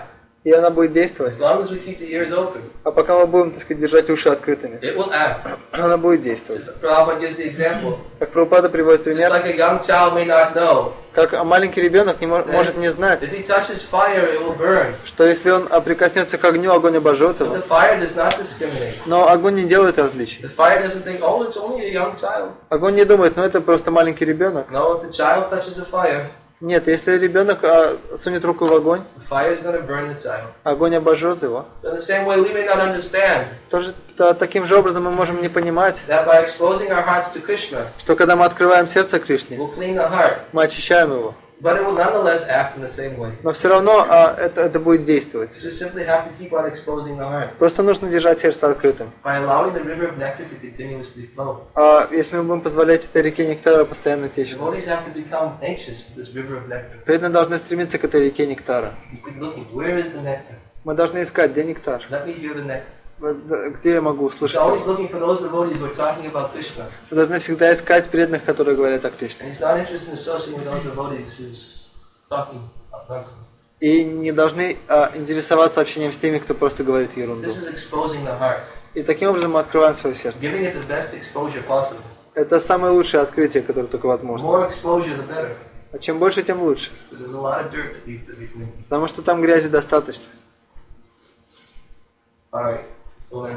Здесь мы закончим.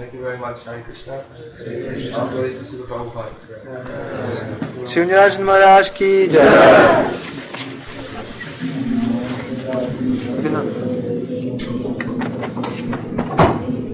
Еще что-то разбирается.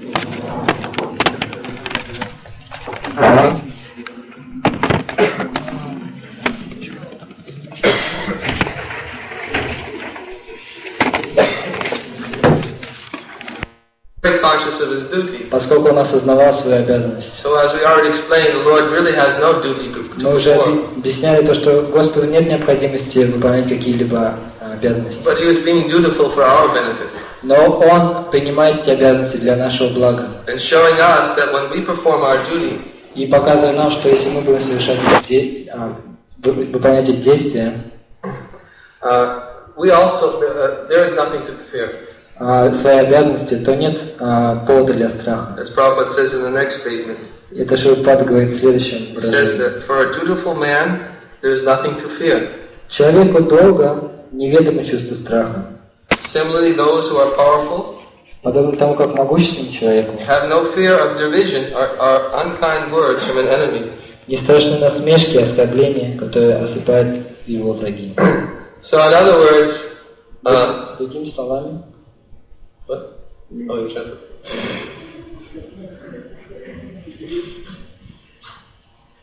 The one who is fixed in the performance of his duty. Тот, кто сосредоточен на выполнении своих обязанностей. For him there is nothing to fear. Для него нет страха. Because he knows that he will be protected ultimately by the Supreme Lord. Поскольку он знает то, что в конечном итоге он будет защищен Верховным Всемогущим Господом. Even if the materialists, даже материалисты, who have their material laws, которые имеют материальные законы, they are challenging the one who is fixed in his duty. они вызывают, они бросают вызов.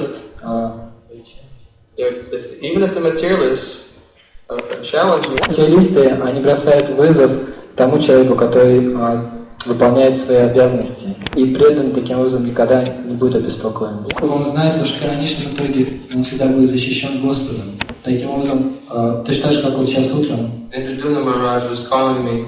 Ниранджана Махарадж звонил. That's why I was a little bit late. I was taking the phone call. И он дозвонился ему с вокзалом. And he was telling me what happened this weekend in Rostov. Что случилось, он спрашивал, в конце этой недели в Ростове. The devotees went out to perform the Rath Yatra. Потому что преданные, они сообщили то, что они должны делать Радха-ятру. И хотя бы они, и несмотря на то, что они достали все необходимые место там, где проводить. There's one person in the government who just really is a big enemy, doesn't like devotees. Но все же одна личность в правительстве, она был очень негативно настроен преданным. And the devotees had the Rath Yatra cart set up in the park. И когда преданные расставили колесницы в парке, и они обещали быть там. И что же случилось? Эта личность, она приехала. As soon as he saw it, видимо, он сразу стал так завидовать. He said this cart will not remain here for 30 minutes. Он сказал, что эта колесница не должна оставаться здесь больше 30 минут. And within 20 minutes, 25 policemen were there. И через 20 минут было там 25 полицейских. And the devotees showed them all the permits that they had. И преданные, хотя показали им все разрешения, The police were told, no, gotta get this car, immediately take it down. Поскольку полиция сказала, нет, вы должны собрать свою колесницу. The devotees said, no, we're here, we have our right. И преданные возражали то, что мы здесь, мы должны здесь проводить. And the policemen started beating the devotees. И полицейские стали бить преданных. And gassing them. И газ использовать. Took them all to jail. И всех взяли их в тюрьму, в полицию. So they couldn't even put on the Rath Yatra. И таким образом мы не смогли даже Радха-ятру. And then while they were in the jail, но все же, несмотря на то, что они не смогли сделать Радха-ятру, и были посажены в тюрьму. All the policemen came up to them and said they apologized. И полицейские в конечном итоге пришли к ним и стали извиняться. They said, we didn't want to do any of this to you. Мы не хотели делать это с вами. Please forgive us. Пожалуйста, простите нас. We were just doing what we were told to do. Мы делаем только потому, что нам сказали это делать. We had to do it. Мы должны делать. So the devotees, of course, they were just thinking, well, we have a duty to perform. Но преданные, они, конечно, думают, что мы должны все-таки выполнять свою обязанность тоже. We have to give Krishna consciousness to the Krishna soul. Мы должны дать сознание Кришны достойным душам. And although they couldn't put on their Rath Yatra, и несмотря на то, что они смогли сделать Радха-ятру, they had baked a cake that weighed over 1 ton. They baked a cake that weighed over 1 ton. Они испекли торт, который весил 1 тонну. So they said, we're going to go out and distribute this prasad. И они сказали, то, что мы хотим пойти распространить прасаду. So it just so happens that that day, which they had their Rath Yatra planned, и на этот день они намечали Радха-ятру. Was called Rostov Day. Этот день назывался День Ростова. And there were 300,000 people in the streets in Rostov. И там было 3000 людей на улице Ростова. And the devotees took this 1-ton cake into the streets and began distributing it. Преданные взяли этот 1-тонный пирог и стали расставить его. And they had a huge harinam. И они имели огромный харинам. And thousands of people were coming around. И 1000 людей стало собираться. And within 1 hour they had distributed the whole cake. И за 1 час они распространили только этот пирог. And thousands of people were hearing the chanting of the holy name. И 1000 людей слушало воспевание святого имени. But then, of course, the demons came back again. Но к несчастью опять эти демоны пришли. Envious again. Опять завистливые. They said, sorry, we've been told we've got to stop all this. Мы просим прощения, но вы опять должны все это остановить. And then some Cossacks came. Cossacks. Yeah. И потом приехали эти казаки. And the police said, look, You just got to get out of here. Полиция сказала, вы просто должны отсюда быстрее браться. But all the prasadam was distributed. Но весь прасад уже был распространен. Thousands of people had gotten Уже prasadam. тысячи людей получили прасад. Thousands of people had gotten the holy name. И тысячи людей получили святое имя. Devotees were fixed that yes, we have our duty. There's nothing to fear. Преданные, они были сконцентрированы, сосредоточены на том, что они должны действовать свою. Of course, they did this. Sorry. Of course, they didn't stay. Свою обязанность, они должны были это сделать. И они там остались, конечно. But they were Они не могли остаться. Still, the devotees were feeling fearless. Но все же преданные не чувствовали страшно. They know that this is all crazy laws. Они, безусловно, знают, что это все эти сумасшедшие законы. Some envious vice mayor. Какой-то сумасшедший вице-мэр doesn't like the devotees. Не любит преданных. And thinks he's the supreme lawmaker. И думает, что он верховный законодатель. He doesn't realize that he's under laws.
The more is still there to come up.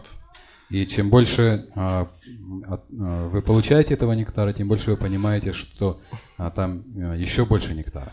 And you begin to also appreciate the different angles of vision which are there in different Vaishnavas about Krishna, the Supreme Personality of Godhead. И вы начинаете понимать и ценить различные точки зрения, которые могут быть у других вайшнавов о Кришне, Верховной Личности Бога. Every devotee has their own unique realizations which have been bestowed upon them by the grace of Guru and Krishna.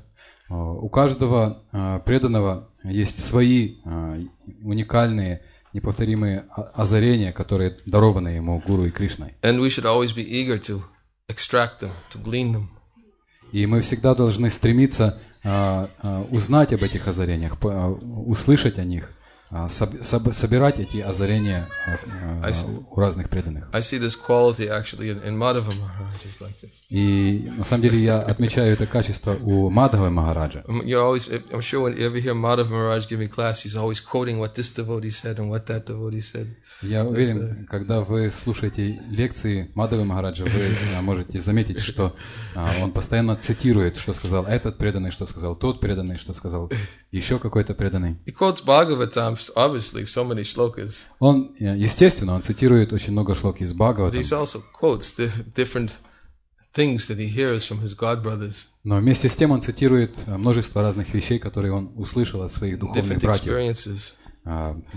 Различные переживания, их опыт. And that's because every time he sits down with somebody, he's just always like.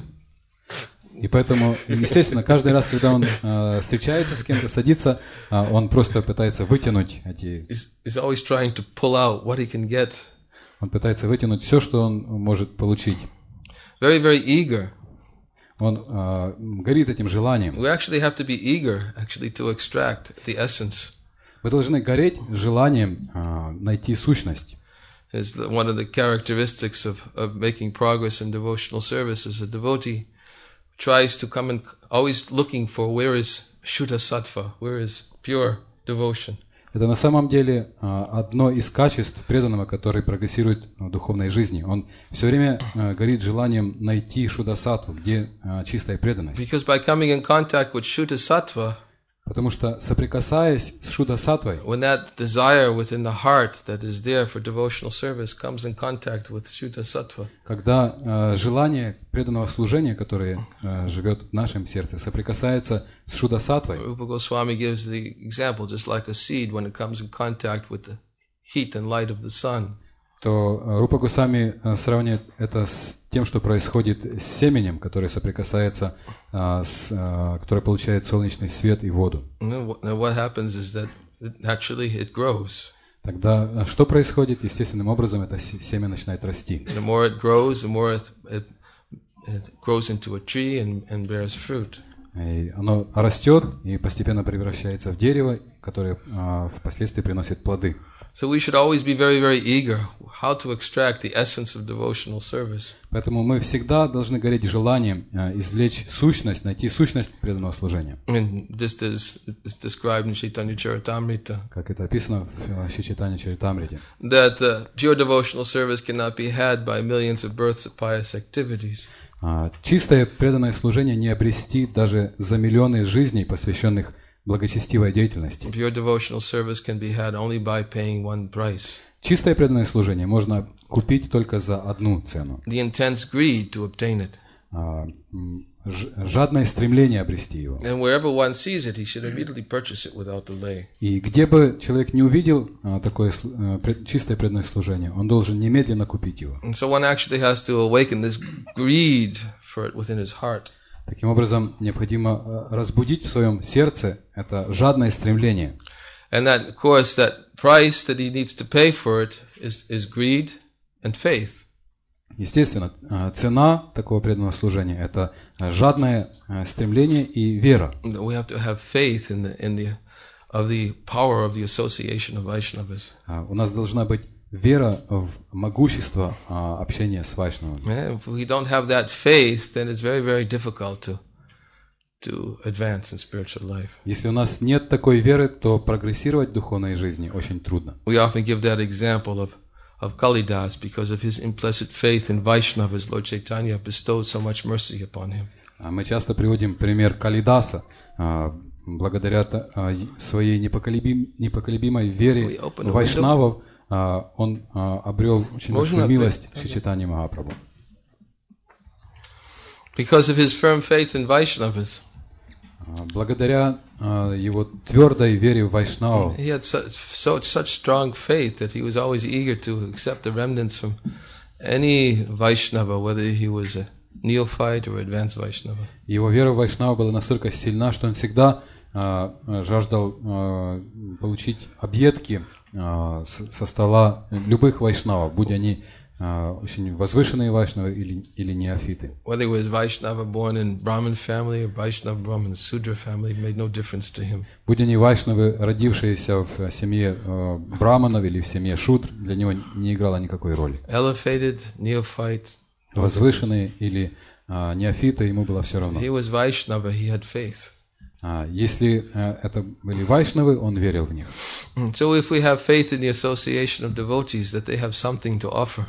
И если у нас есть вера в общество вайшнавов, если мы верим, что у них есть что нам дать, we always keep ourselves in the association of Vaishnavas. Если мы всегда держимся за общество вайшнавов, we'll see there's so much realization to be had.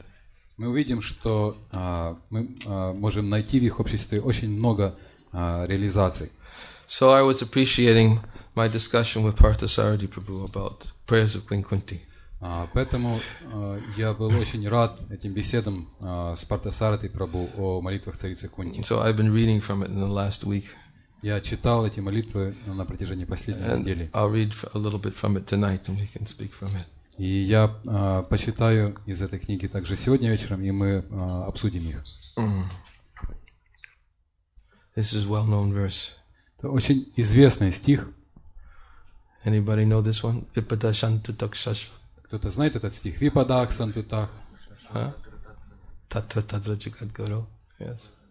Who knows the translation of this verse? Кто знает перевод этого стиха? Vipadat santu takshashvat tattva jagadguru. You know? Bhavato darshanam yatsyat apana bhava darshanam. Пусть эти беды приходят вновь и вновь, потому что мы таким образом сможем помнить Тебя, а помнить Тебя мы преодолеем весь непреодолимый океан материальных страданий. Because by remembering you, what? As a birth and death. Repeated births and deaths. Yes. Мы преодолеем океан рождения и смерти. Queen Kunti prays, I wish that all those calamities would happen again and again. Царица Кунти говорит, пускай эти бедствия и страдания приходят снова и снова. So that we could see you again and again. Чтобы таким образом мы смогли видеть тебя снова и снова. For seeing you means that we will no longer see repeated births and deaths. Потому что видеть тебя означает, что мы больше не будем видеть повторяющиеся рождения и смерть. Шримад Бхагаватам 1.8.25. Шримад Бхагаватам 1.8.25. Generally, the distressed, the needy, the intelligent, and the inquisitive, who have performed some pious activities. Обычно люди, которые бедствуют, которые нуждаются, любопытные люди, а также ищущие знания, если у них есть в прошлом запас какого-то благочестия, worship or begin to worship the Lord. Поклоняются, либо начинают поклоняться Господу. Others who are thriving on misdeeds only. Другие люди, которые ведут жизнь, основанную на каких-то неблагочестивых действиях, regardless of status, независимо от своего положения, cannot approach the Supreme due to being misled by the illusory energy. Не в состоянии приблизиться к Господу, потому что они введены в заблуждение иллюзорной энергией. Therefore, for a pious person, поэтому для благочестивого человека, if there is some calamity, there is no other alternative than to take shelter of the lotus feet of the Lord. Нет другого выхода, если случается если благочестивому человеку приходится столкнуться с каким-то бедствием, он не видит другого выхода, кроме предаться лотосным стопам Господа. Constantly remembering the lotus feet of the Lord means preparing for liberation from birth and death. Постоянно помнить лотосные стопы Господа означает готовить себя к освобождению от повторяющихся рождений и смертей. Therefore, even though there are so-called calamities, поэтому даже несмотря на то, что могут приходить какие-то так называемые бедствия, they are welcome because they give us an opportunity to remember the Lord, which means liberation. Мы рады им, потому что они дают нам возможность помнить о Господе, что гарантирует нам освобождение. So, Prabhupada explains here. Итак, Шрила Прабхупада здесь объясняет, that generally 4 types of pious persons will begin to worship the Lord. Что обычно Господу начинают поклоняться 4 вида, 4 категории благочестивых людей. If a pious person has some calamitous situation, если на долю благочестивого человека выпадают какие-то бедствия, under those circumstances, then he'll take shelter of the lotus feet of the Lord. То при таких обстоятельствах он принимает прибежище у лотосных стоп Господа. And then Prabhupada says that by constantly remembering the Lord, it means to prepare for liberation from birth and death. И далее Шрила Прабхупада говорит, что постоянно помнить о лотосных стопах Господа означает готовить себя к освобождению от повторяющихся рождений и смертей. Yetu sarvani karmani mayi sanyasya matpara ananyena eva yogena mam dhyayanta upasate. For those who worship me, тех, кто поклоняется мне, giving up all their activities unto me, посвящают мне всю свою деятельность, being devoted to me without deviation, которые преданы мне при любых обстоятельствах, engaged in devotional service and always meditating upon me, посвящают себя преданному служению и постоянно медитируют на меня, having fixed their mind upon me, сосредоточив свой ум на мне, O son of Prita. о сын Приты. For them I am the swift deliverer from the ocean of birth and death. их я очень быстро освобождаю из океана рождения и смерти. Krishna tells Arjuna this in chapter 12, Bhagavad-Gitу. Кришна говорит это Арджуне в 12 главе Бхагавад-Гиты. Having fixed one's mind upon Krishna, then Krishna becomes a swift deliverer of repeated births and deaths. Если мы сосредотачиваем свой ум на Кришне, то Кришна очень быстро освобождает нас из океана рождения и смертей. Therefore, Prabhupada explains here that when one is in a difficult situation, поэтому Шрила Прабхупада здесь объясняет, когда мы попадаем в трудное положение, for a pious person, he has no alternative but to remember the Lord. Благочестивый человек не видит другого выхода, кроме как вспомнить о Господе. We were speaking about this actually the other day. Мы говорили об этом несколько дней назад. The other day we were reading from one conversation, Srila Prabhupada. Несколько дней назад мы читали одну из бесед Шрилой Прабхупадой. This was a conversation on a morning walk. Эта беседа состоялась во время утренней прогулки, where the devotees were asking Srila Prabhupada about being tested in devotional service. И преданные спрашивали Шрилу Прабхупаду про испытания в преданном служении. Devotees were asking, преданные спросили, are we being tested all the time? Постоянно ли нас испытывают? Because when we think of being tested, it means being put in a difficult situation. Потому что когда мы думаем об испытаниях, мы сразу представляем себе какое-то трудное положение. What does a devotee do when he's put in a difficult situation? И что делает преданный, когда он попадает в трудное положение? Prabhupada speaks about this in this morning walk. Шрила Прабхупада говорит об этом во время этой утренней прогулки. One devotee asked Prabhupada. Один преданный спросил Прабхупаду. Is it true, Srila Prabhupada, that Krishna is testing us every day? Шрила Прабхупада, это правда, что Кришна испытывает нас каждый день? We're having tests, opportunities. Что Он посылает нам испытания, разные, предоставляя нам возможность. Prabhupada says, no. Шрила Прабхупада говорит, нет. Just like if you want responsible post, then there is question of test. Это все равно, что пытаться получить какое-то ответственное положение. Тогда вас подвергают каким-то испытаниям или проверке. If you want to become a vagabond, remain vagabond. Если же вы хотите стать бродягой, то можете просто оставаться бродягой. Where is the question of test? Там нет речи ни о каких проверках или экзаменах. Then the devotee says, no, for devotees, Prabhupada. И тогда преданный спрашивает, нет, Шрила Прабхупада, в случае преданных. Prabhupada says, for devotees there is test. И тогда Шрила Прабхупада говорит, для преданных есть испытания. For devotees there is test. He says it twice. У преданных есть испытания. Он повторяет это снова. We see from the devotees' life. Мы видим в жизни преданных. Prahlad Maharaj. Прохлада Махарадж. How much severe test he had to pass through. Какие суровые испытания ему пришлось выдержать. Bali Maharaj. Бали Махарадж. Narad Muni. Нарада Муни. Devotee asks again. And the most advanced the devotee is, the more severe the test is. И преданный спрашивает. И чем возвышеннее преданный, тем более суровые испытания он получает. The more chance. Тем больше получает возможность. Prabhupada. No, after you pass the examination, there is no more test. Шрила Прабхупада говорит, нет, когда вы сдали экзамен, никаких испытаний больше не будет.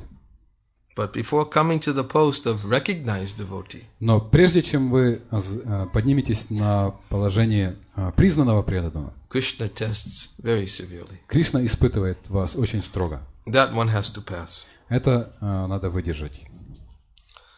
Then another devotee asks, I read once in the Bhagavatam in one of your purports. Тогда другой преданный спрашивает, однажды в Бхагаватам в одном из ваших комментариев я прочитал, You said that Maya is there to test the sincerity of the candidate. Что майя существует для того, чтобы испытывать искренность кандидата. Prabhupada. Yes, we see from the life of Bali Maharaj how he was put into difficulty. И Шрила Прабхупада говорит, да, мы видим на примере жизни Бали Махараджа, какие трудности ему пришлось испытать. Even his spiritual master cursed him. Даже его духовный учитель проклял его. Put into test. He put him into test. He put him to test. Он подверг его испытанию. And still he remains in his determination. И все равно он остался непоколебим в своей решимости. Then he's passed. И он выдержал это испытание. That is very natural. Это естественно. And there is a word. Есть специальное слово. Acid test. Проверка кислотой. And then the devotee says, yes.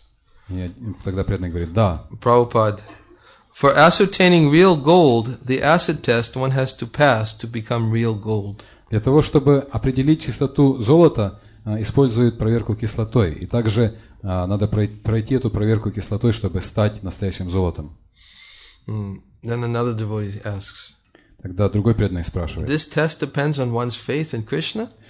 Это испытание, проверка зависит от веры в Кришну? Prabhupada says, faith in Krishna? Шрила Прабхупада говорит, вера в Кришну? What do you mean by faith? Что ты имеешь в виду под верой? Devotee says, if you want to pass the test, he says, does that depend on one's faith? Преданный говорит, если ты хочешь выдержать это испытание, зависит ли это от твоей веры? Prabhupada says, what does that faith mean? Шрила Прабхупада говорит, что означает вера? Treya Rishi, another devotee says, conviction. Другой преданный говорит, убежденность. Prabhupada says, what is that conviction? Describe it. Шрила Прабхупада говорит, убежденность в чем? Опиши. That Krishna, and then the devotee says that Krishna is the controller. Другой преданный говорит, убежденность в том, что Кришна повелевает всем. Prabhupada says Krishna is controller. Шрила Прабхупада говорит, Кришна повелевает всем. You may have faith or no faith, that doesn't matter. Вы можете в это верить, вы можете не верить в это, не имеет значения. Then another devotee says, if one is convinced that Krishna will always protect him. Когда другой преданный спрашивает, если человек убежден, что Кришна всегда защитит. Another devotee says, when he's convinced to abide by the instructions of. Еще другой преданный говорит, когда преданный убежден, что он должен следовать наставлениям. And Prabhupada then just cuts him off. И Шрила Прабхупада обрывает его. And he says, faith means that you are meant for giving some service to Krishna. Он говорит, вера означает, что мы предназначены для того, чтобы служить Кришне.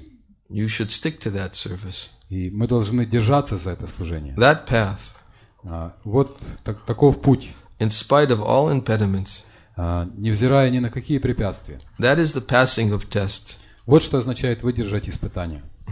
Generally, just like we are meant for preaching Krishna consciousness. Например, наше предназначение проповедовать сознание Кришны. So there may be severe tests. И мы можем подвергаться суровым испытаниям. But still we shall remain determined. Но все равно мы должны оставаться, сохранять свою решимость. That is wanted. Вот что необходимо. There may be so many impediments. Может быть столько препятствий. Punishment. Наказаний. Still you should do that. Но все равно вы должны продолжать. That is wanted. Вот что необходимо. That is test. Вот что такое испытание. Not that as soon as there is some difficulty, I give it up. А не так, что как только возникают трудности, я оставляю. There may be severe tests, but still we shall not give it up. Могут быть очень суровые испытания, но мы все равно не должны оставлять свои практики. We must go on. Мы должны продолжать. That is determination. Такова должна быть решимость. Passing, another devotee says, passing the test means executing the order of the spiritual master. Другой преданный говорит, выдержать испытание означает исполнить приказание духовного учителя. Prabhupada says, yes, that is spiritual life. И Шрила Прабхупада говорит, да, это духовная жизнь. One has to take order from the spiritual master and execute it despite all impediments. Надо получить наставление от духовного учителя и выполнять его, невзирая ни на какие препятствия. That is determination. Вот что такое решимость. So here, Srila Prabhupada explains how to take shelter of Krishna. Здесь Шрила Прабхупада объясняет, как принимать прибежище у Кришны. He says that every devotee will be tested. Он говорит, что каждый преданный столкнется с испытаниями. He said even the most advanced devotees. Он говорит, даже самые возвышенные преданные. He says that one cannot be recognized devotee unless he has been severely tested by Krishna. Что невозможно стать признанным преданным, не пройдя суровые испытания, ниспосланные Кришной. So it's interesting how Prabhupada just previous to that also said. Очень интересно, что прямо перед этим Шрила Прабхупада тоже сказал. He says that After you pass the examination, there's no more tests. После того, как ты сдаешь экзамен, больше никаких испытаний не последует. What does that mean? И что это означает? After we have passed the examination, no more tests. После того, как мы сдали экзамен, испытаний больше нет. We should understand that if we keep on getting tests, мы можем сделать из этого вывод, что если мы продолжаем сталкиваться с испытаниями, then the final exam hasn't come yet. То последний экзамен еще не пришел. There are many more still yet to come. Нас ждет еще много испытаний. This is just only part of the process. Это всего лишь часть процесса. There will always be difficulties in execution of devotional service. На пути преданного служения будут трудности. And therefore one's faith in devotional service will be tested. И наша вера в процесс преданного служения будет подвергаться испытанию. Prabhupada calls it acid test. Шрила Прабхупада называет это проверкой кислотой. He says, just like if you want to test to see if something's really gold, you put it in acid. Он говорит, если вы хотите определить, насколько что-то является чистым золотом, вы погружаете это в кислоту. Savyasachi was saying the other day, he used to perform his experiments in chemistry. Савьясачи рассказывал несколько дней назад, он любил ставить всевозможные химические эксперименты. If you have some gold mixed with some other element, если у вас есть золото, смешанное с другим элементом, the way you test it is you put it in the acid. То, чтобы проверить этот сплав, надо поместить его в кислоту. And what happens if there's any other element, it will disintegrate. Если там есть какая-то примесь, то она растворится. And then what you have left is the gold. И тогда то, что останется, как раз и есть золото. So in the same way, we're being put to the acid test. И также и мы подвергаемся проверкой кислотой. Проверке кислотой. How to uproot all of these other desires that are there within the heart. И надо искоренить эти посторонние желания в сердце. They're uprooted by being tested. Они искореняются благодаря этим испытаниям. How much are we actually taking shelter and remembering Krishna? Насколько мы должны принимать прибежище в памятовании о Кришне? In the face of adversities. Когда мы сталкиваемся с превратностями. Every day we're being tested, is explained here. Yes, for devotees there's always tests. Мы сталкиваемся с испытаниями каждый день, как здесь Шрила Прабхупада говорит. Да, для преданного испытания будут. Even when everything is going nicely, that is also test. Даже когда все идет гладко, это тоже испытание. Because sometimes everything is going very nicely. Потому что иногда все идет очень хорошо. And we think, oh, I'm not suffering. И мы думаем, я не страдаю. I'm happy. Я счастлив. But that's very easy to forget Krishna also. Но тогда тоже очень легко забыть о Кришне. If we think, yes, everything is just right. Если мы думаем, да, все так, как оно должно быть. No suffering. Нет страданий. Everything is going smooth. Все идет гладко. I'm happy. Я счастлив. So therefore we define our happiness as simply freedom from suffering. И таким образом мы определяем счастье как просто свободу от страданий. But we should know that that's not a permanent situation. Но мы должны понимать, что это не является постоянной ситуацией. Because real happiness is found in Krishna consciousness. Потому что истинное счастье можно найти только в сознании Кришны. And therefore,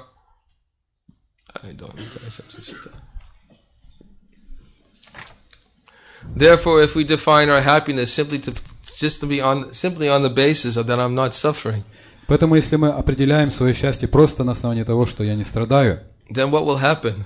То произойдет следующее. That happiness will come to an end. Это счастье закончится.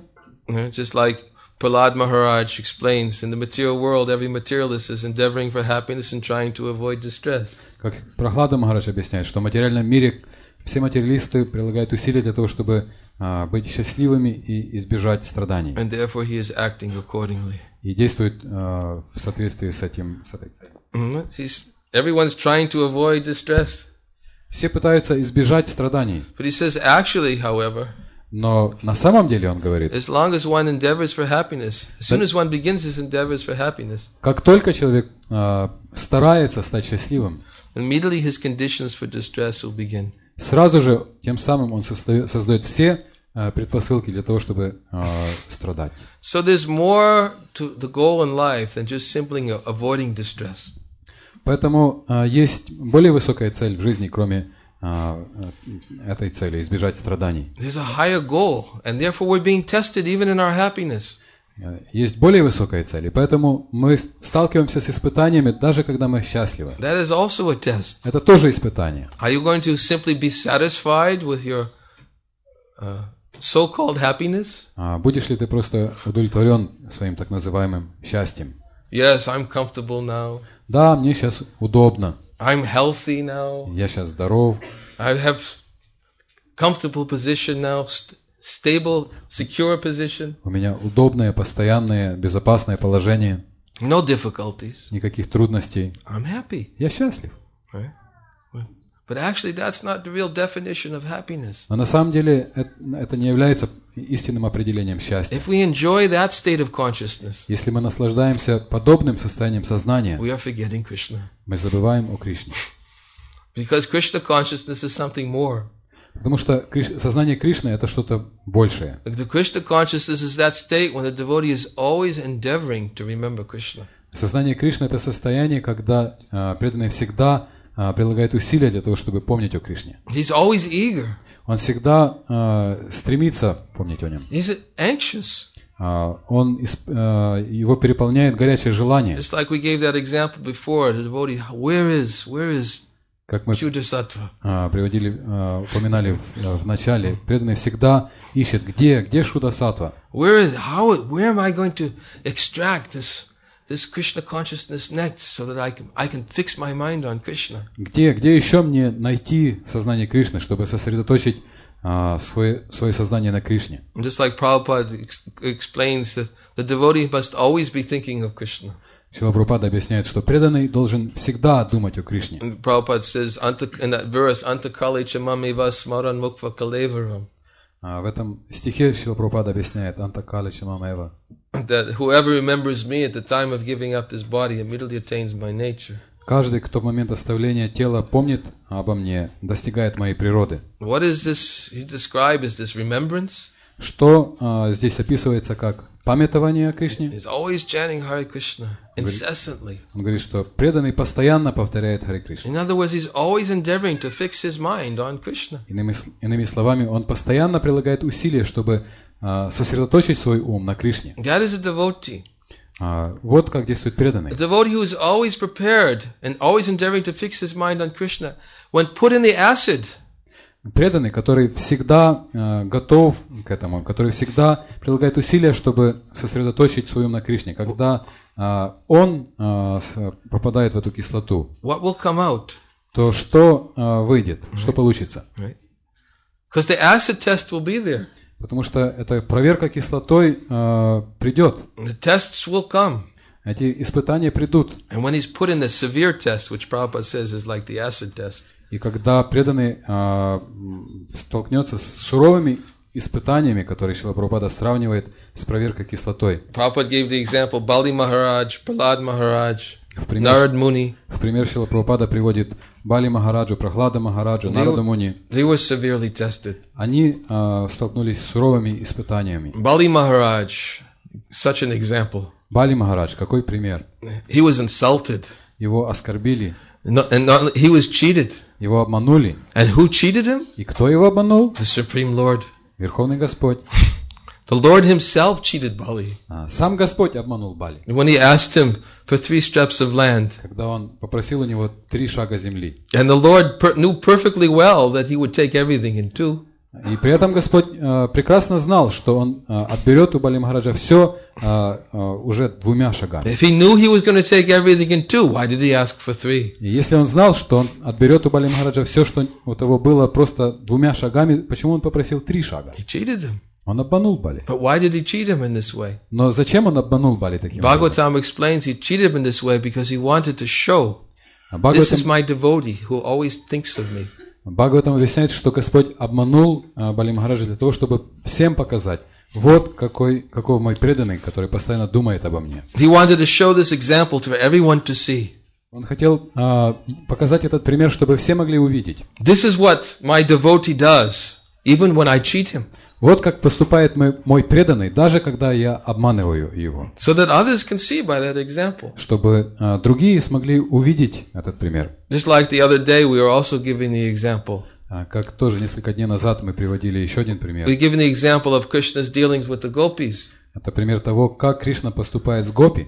When the gopis had left home to enter into the forest, гопи оставили дом, они пошли в лес. They gave up their family duties. Они оставили свои семейные домашние обязанности. Left husbands, left children. Оставили своих мужей, детей. Entered to the forest, hearing the sound of Krishna's flute. Они вошли в лес, услышав звук флейты Кришны. Krishna tested them. И Кришна подверг их испытанию. What are you doing here in the middle of the forest? Что вы делаете здесь в лесной чаще? Don't you know it is very dangerous? Вы что, не знаете, что здесь очень опасно? You should return home. Возвращайтесь домой. Krishna tested. Кришна испытал их. They couldn't go. Но они не смогли уйти. They couldn't turn around. They gave their hearts, everything to Krishna. Они не смогли развернуться и уйти. Они отдали Кришне все. Они отдали Кришне свои сердца. And then there was the rasa dance with the gopis. Затем последовал танец раса с гопи. And then Krishna left them. И после этого Кришна оставил их. Why did Krishna leave? Почему Кришна ушел? The gopis were trying to understand how is it that Krishna left us here, abandoned us. Гопи не могли понять, почему Кришна ушел от нас, почему он бросил нас здесь. Thrown into such a state of separation. Он поверг нас в чувство разлуки. And then when Krishna finally returned, и когда Кришна в конце концов вернулся, Krishna said to the gopis, he said, I was simply watching, nearby, watching you. Кришна сказал, что на самом деле я был рядом, и я наблюдал за вами. I never left you. Я никогда не бросал вас. He said, but I could see from your example. Но на вашем примере я просто увидел. Because of your surrender. Благодаря вашей преданности. I cannot even repay. I have nothing left to repay. Вы настолько преданы мне, что я не в состоянии отплатить вам. У меня нечем отплатить. Even though I said in Bhagavad-Gita, "Yeya tamam prapajate tang satava bhajam yaham." Хотя в Бхагавад-Гите я сказал, «Yeya tamam prapajante». As they surrender unto me, I reward them accordingly. Как человек мне предается, так я его вознаграждаю. He said, but I can't even do that with you. Но в случае с вами я не способен даже сделать этого. You've taken your surrender to the highest platform. Ваша преданность мне непревзойденна. You're always remembering me. Вы помните обо мне всегда. You're never giving me up. Вы никогда не оставляете меня. Your sacrifices you make for me, I cannot even repay. Вы приносите в жертву мне, вы приносите мне такие жертвы, что я даже не в состоянии отплатить вам. He said, let your own deeds therefore be my payment. Поэтому пускай вознаграждением, вашим вознаграждением будут ваши же поступки, ваши же действия. Because I cannot repay you. Потому что я отплатить вам не в состоянии. Krishna was testing them, putting them through such tests. Кришна испытывал их, он подвергал их таким суровым испытаниям. How can the gopis be tested? Как можно испытывать гопи? They have the topmost platform of love of God. Они находятся на высочайшем уровне любви к Богу. They never forget Krishna. Они никогда не забывают о Кришне. But Krishna said simply, no, I did this because I wanted to show everyone. Но Кришна сказал, знаете, что я поступил таким образом лишь для того, чтобы показать всем. What is this topmost love which is experienced by you, the gopis in Vrindavan? Что представляет из себя эта высочайшая любовь, которую чувствуете вы, гопи Вриндавана? What is the highest surrender? Что является наивысшей преданностью? Your example is the highest surrender. Ваш пример, вы являетесь примером наивысшей преданности. And therefore Krishna wanted to reveal this to everyone. И Кришна хотел показать это всем. So we see that sometimes there are examples. The Lord wants to establish certain examples for the benefit of others. Так что мы видим, что иногда Господь просто хочет показать пример другим. So how did the Lord repay that debt? И как же Господь расплатился с этим долгом? He put them into such a difficult situation. Он поставил их в такое трудное положение. But it's not that it could make their love any higher. Но сделать их любовь еще глубже невозможно. It's already the highest. Она уже является самой глубокой, какой только она может быть. But it was for everyone else's benefit. Он сделал это ради блага всех остальных. That was also another reason. Это было одной из причин. So how did he repay the debt? И как он отплатил этот долг? He appeared as Chaitanya Mahaprabhu. Он явился как Чайтанья Махапрабху, To pay back that debt. чтобы отдать этот долг, To show everybody. чтобы показать всем And to give everybody the same love. и дать всем такую же любовь. This came to deliver that. Господь пришел как Шри Чайтанья Махапрабху, чтобы даровать всем остальным. So sometimes the Lord puts His devotees in very difficult situations. Так что иногда Господь ставит своего преданного в очень трудное положение. Painful situations. Подвергает его жестоким страданиям. But He does it to show others, yes, see what my devotee does in the midst of difficulties. Но Он делает это для того, чтобы показать другим.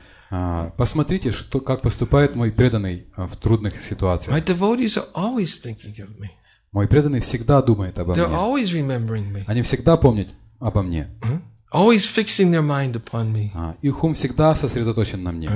Krishna says to Arjuna, for one who always fixes his mind upon me, I'm the swift deliverer of birth and death. И Арджуне Кришна говорит, если человек всегда сосредотачивает свой ум на мне, я его быстро освобождаю из океана рождения и смертей. In other words, we have to understand that these examples are there. Иными словами, мы должны помнить о том, что есть все эти примеры. Bali Maharaj's example. Можно вспомнить пример Бали Махараджа. That was also given right there in the Bhagavatam for our benefit. Этот пример также приводится в Бхагаватам ради нашего блага. He was cheated by the Lord. Господь обманул его. He was cursed by his spiritual master. Его проклял его же духовный учитель. He was insulted. Его оскорбили. In the presence of his grandfather Prahlad Maharaj. В присутствии его деда Прахлада Махараджа. And his wives, they were all standing in front of him as he was arrested by the ropes of Varuna. В присутствии его жен, все его жены стояли рядом, когда его взяли под стражу, связали веревками Варуны. And put in such a difficult situation. Он оказался в таком трудном положении. By being cheated by the Lord. Его обманул сам Господь.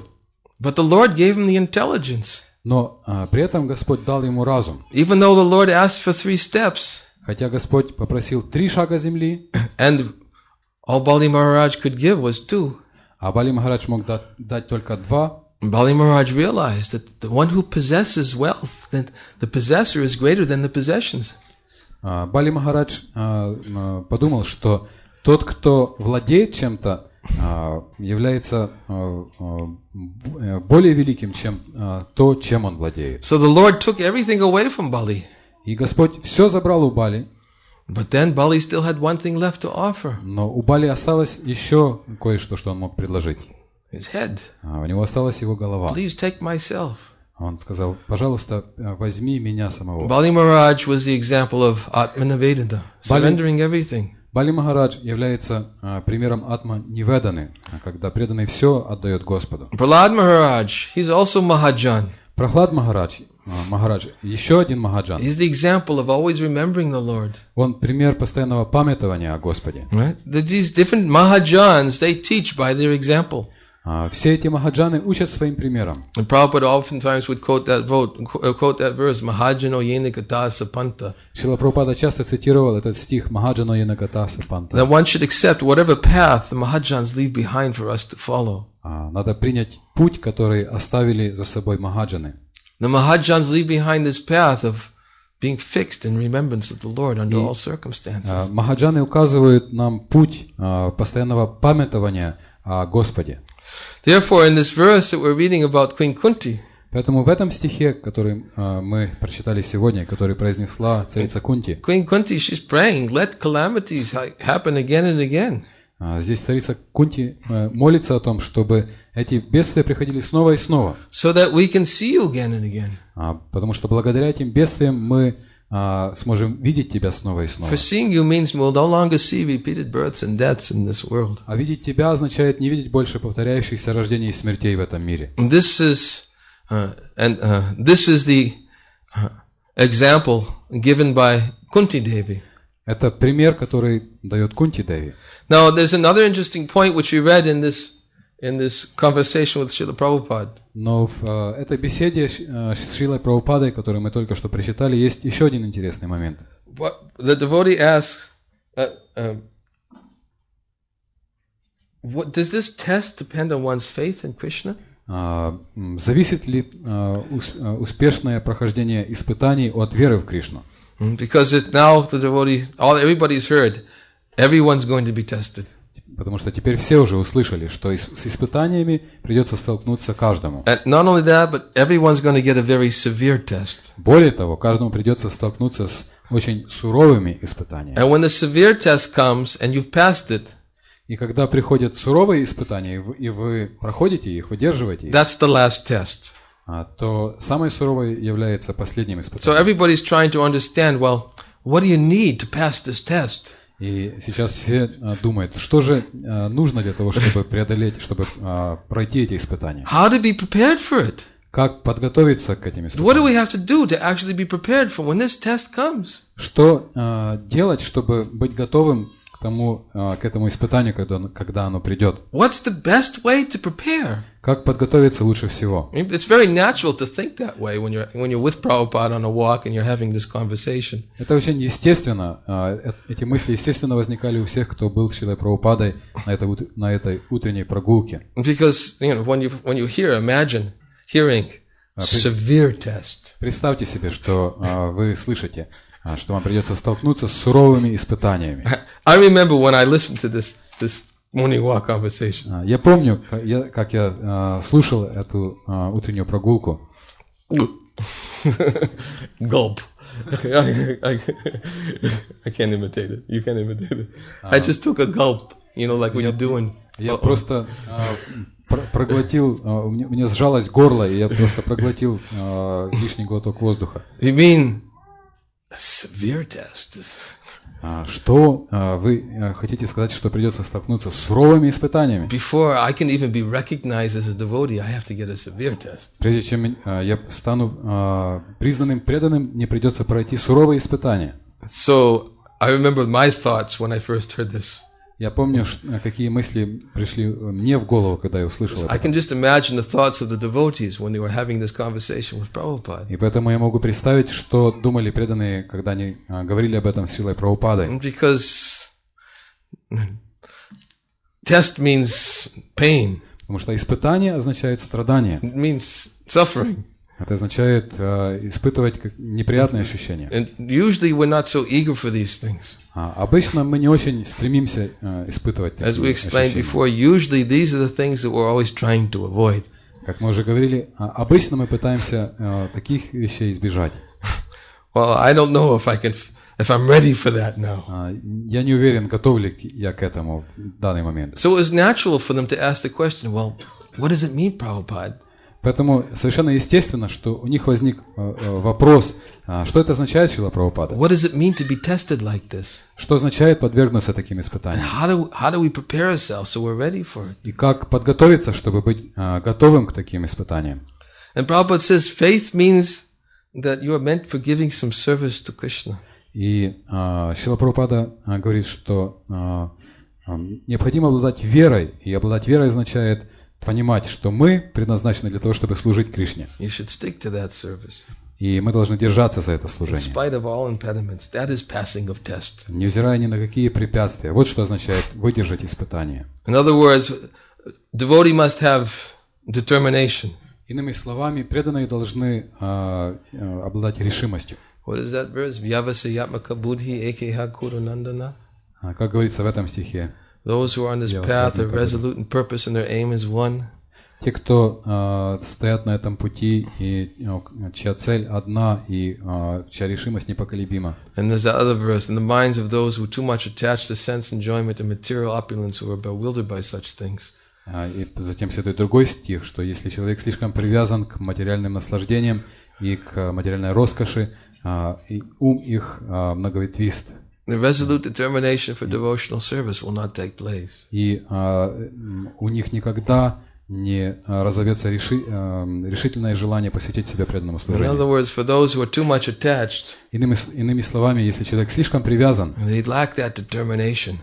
У него не хватает решимости. Determination which is required to stick to serving. решимости, необходимой для того, чтобы держаться за служение. Whatever service that one has for the satisfaction of the Lord. Какое бы служение у нас ни было, какое служение мы не совершаем ради удовлетворения Господа. A devotee must think this is for the Lord's pleasure, not mine. Преданный должен всегда думать, что это служение предназначено для удовлетворения Господа, а не для моего удовлетворения. A devotee must think in this way. Вот как должен думать преданный. He must think that my activities and the perfection of all my activities is to always be able to satisfy the Lord.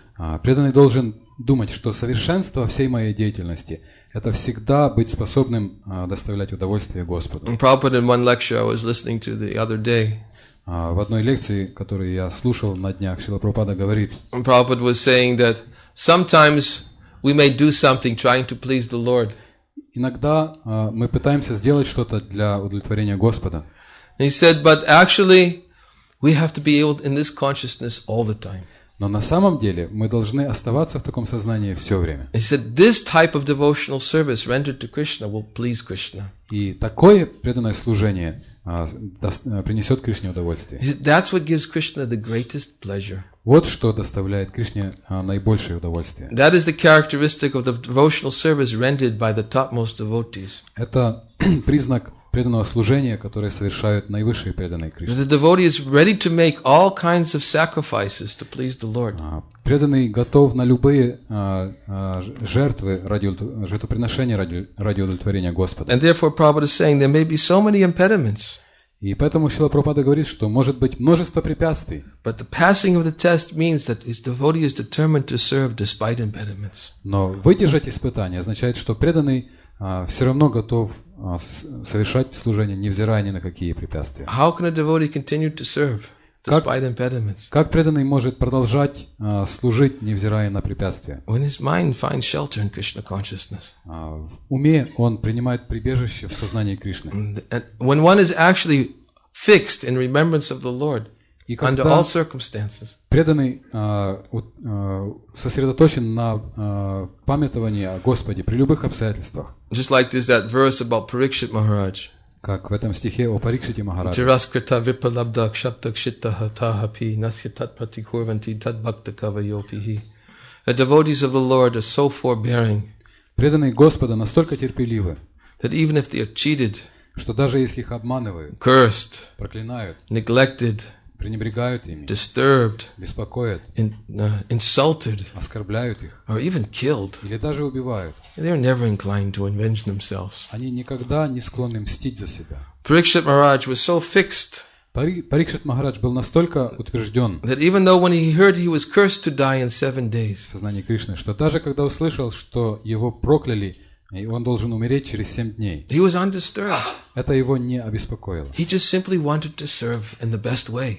Он хотел только служить как можно лучше. And he asked, what is the best way? И он спросил, как лучше всего служить? What is the best way for a person who's about to die to serve? Как лучше всего служить человеку, который стоит на пороге смерти? What Shukadeva Goswami said? И что сказал Шукадева Госвами? That verse, O descendant of King Bharata. О потомок царя Бхараты. For one who desires to become free from all miseries. Для того, кто желает избавиться от всех страданий. He must hear about. Необходимо слушать, glorify, прославлять, and remember, и помнить Shri Krishna, the super soul, who is the super soul in the heart of everyone and the savior from all miseries. О Шри Кришне, который находится в сердце каждого и который спасает от всех страданий. So many verses in the beginning of the second canto. Есть столько стихов в начале второй песни. Where the emphasis is there about remembrance of the Lord. Которые подчеркивают важность памятования о Господе.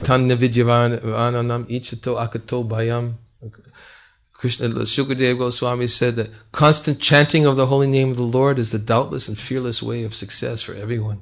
Этан Нирвидьямана нам Шукадева Госвами говорит, что воспевание святых имен является самым надежным и свободным от опасностей путем для всех. So Parikshit Maharaj was asking, what is the best way to serve now?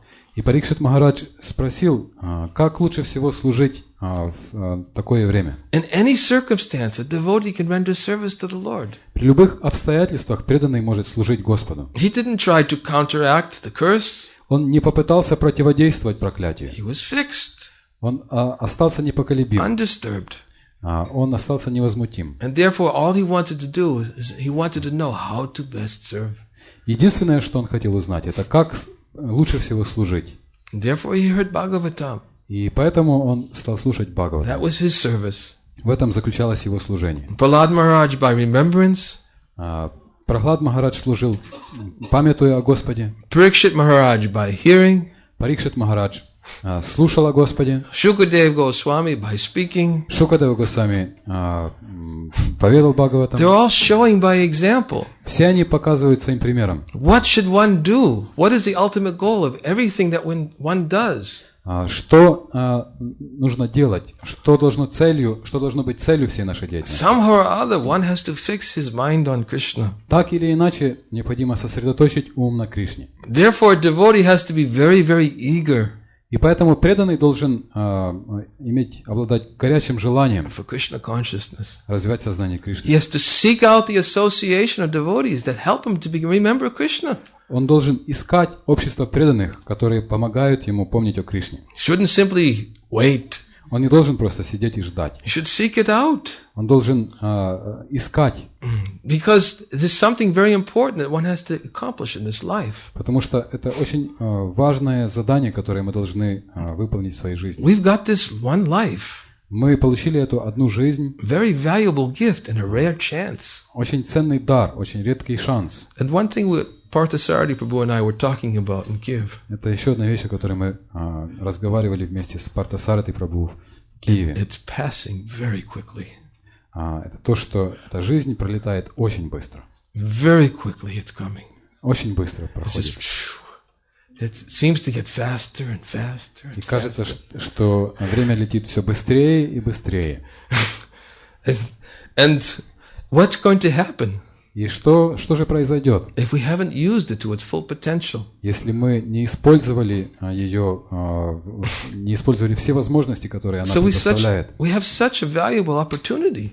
Мы получили настолько ценную возможность to become Krishna conscious. Развить сознание Кришны. Therefore, we should not become complacent. Поэтому мы не должны становиться самодовольными. We should give up the false notion that happiness means no suffering.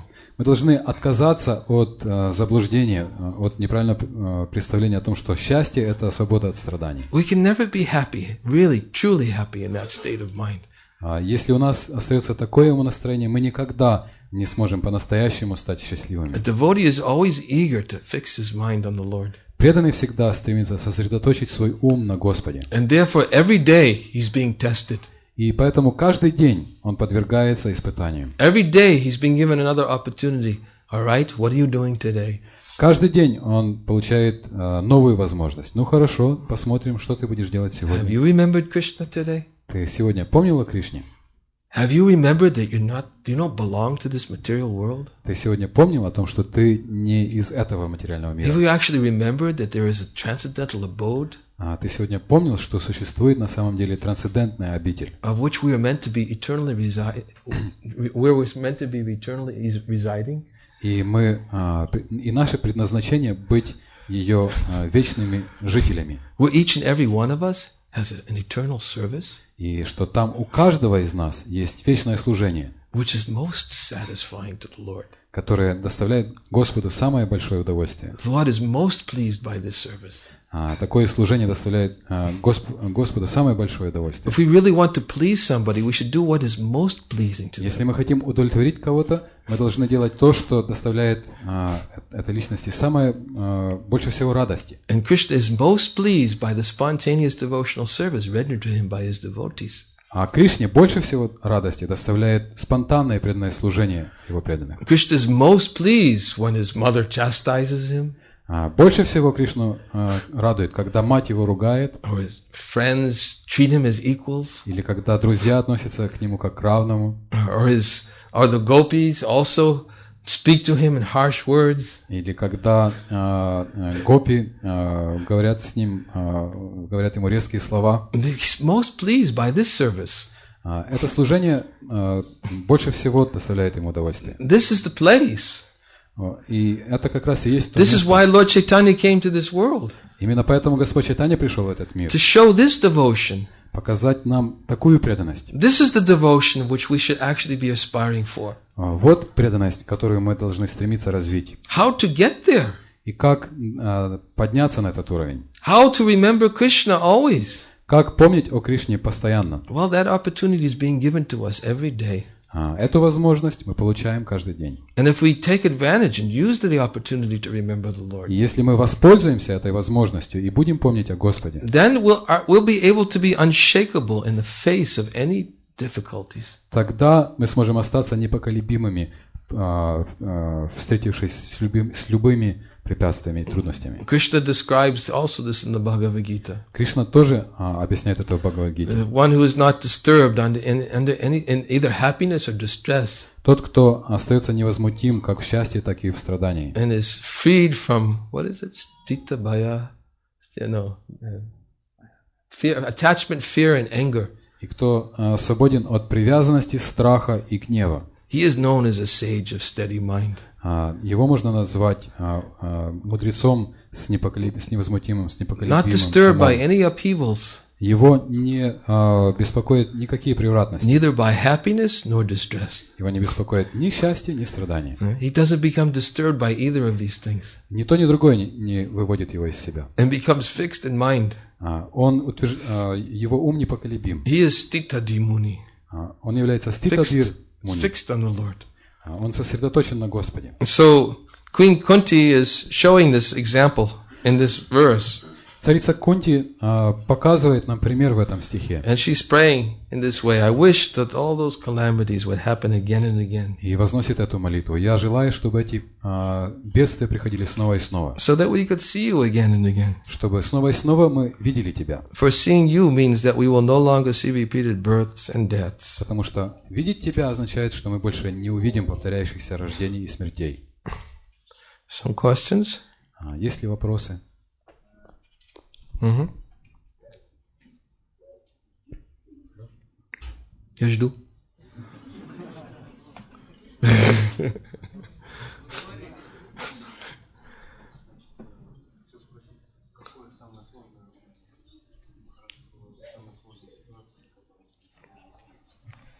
What is your most difficult situation? My most difficult situation? I haven't seen it yet. Я еще не встретился с...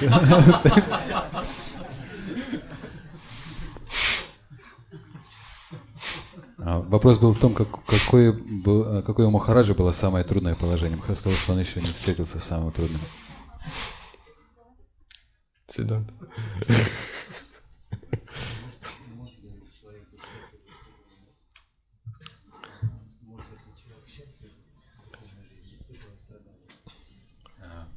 Can a person be happy in spiritual life while suffering? Может ли человек быть счастлив в духовной жизни, испытывая страдания? Good question. Хороший вопрос. Krishna says in the Bhagavad-Gita, Susukam Kartam Aviyam. В Бхагавад-Гите Кришна говорит, Susukam Kartam Aviyam. That this process is everlasting and joyfully performed. Этот процесс вечен, и следовать ему доставляет огромную радость.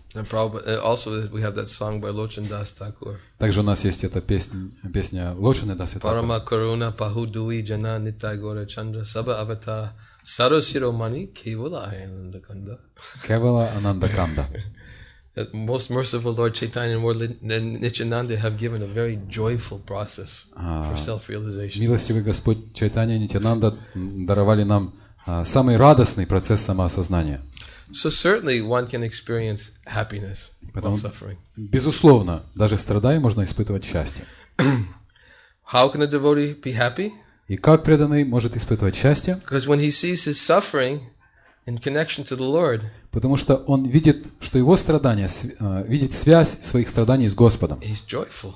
И это его радует. Because he understands that by this suffering he'll come closer to Krishna. Он понимает, что благодаря этим страданиям он приближается к Кришне. Just like that verse we oftentimes quote from 11th canto of the Bhagavatam.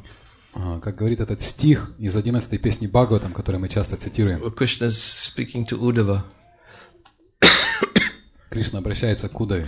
And he says, having awakened faith in hearing about my transcendental narrations. Он говорит, когда человек развил веру в мои трансцендентные повествования о моих деяниях, knowing that all sense gratification leads to suffering. И он знает, что все чувственные наслаждения ведут к страданиям. And what is it? And still not being able to give it up. Но все равно он не в состоянии отказаться от них. My devotee should remain happy. Даже в таком случае мой преданный должен оставаться счастливым. And should continue to worship me with faith. И должен с верой продолжать поклоняться мне.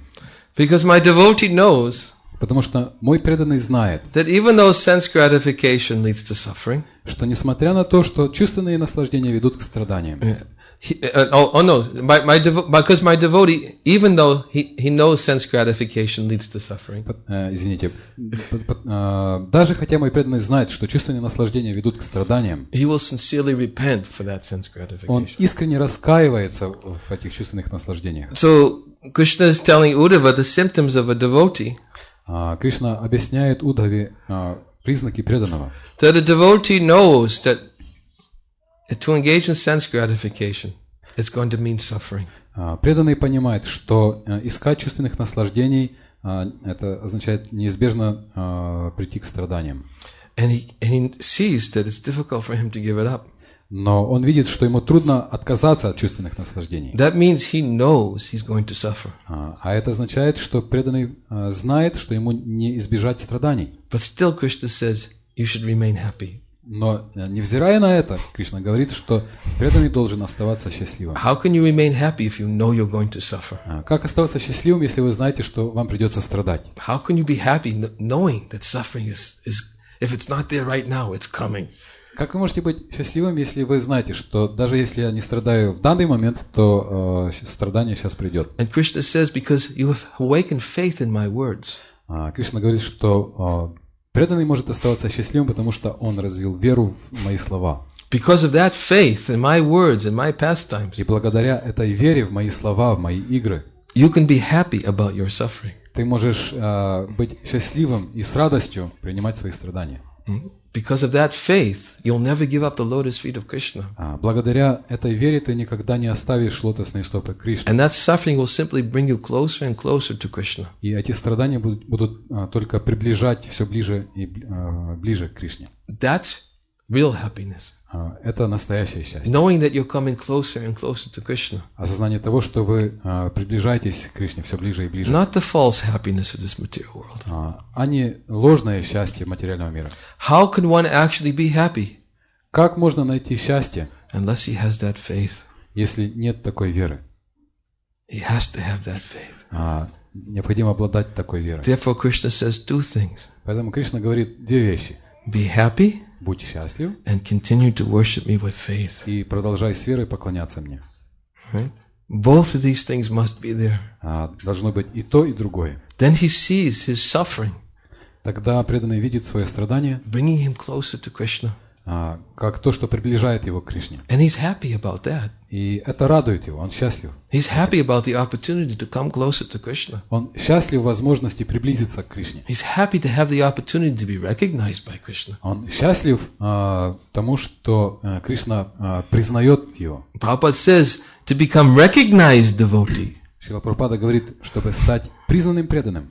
Recognized devotee must be severely tested. Необходимо выдержать суровые испытания.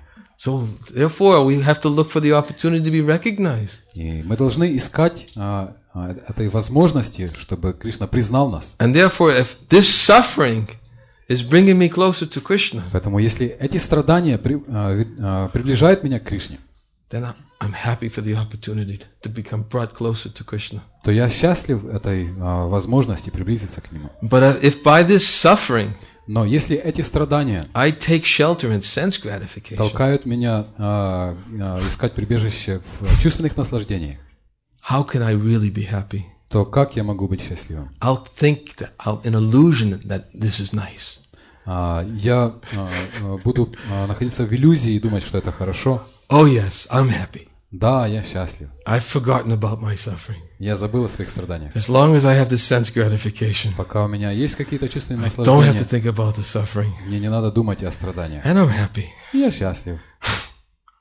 But that's not happiness. That's not real happiness. Но это не настоящее That's счастье. just an illusion. Это всего лишь иллюзия. Therefore, Поэтому преданный devotee voluntarily accepts this suffering in the form of repentance for his past sense gratification. добровольно принимает страдания в форме раскаяния за чувственное наслаждение в прошлом. And by that repentance, he voluntarily accepts that suffering. И благодаря этому раскаянию он добровольно принимает страдания. There's two kinds of suffering.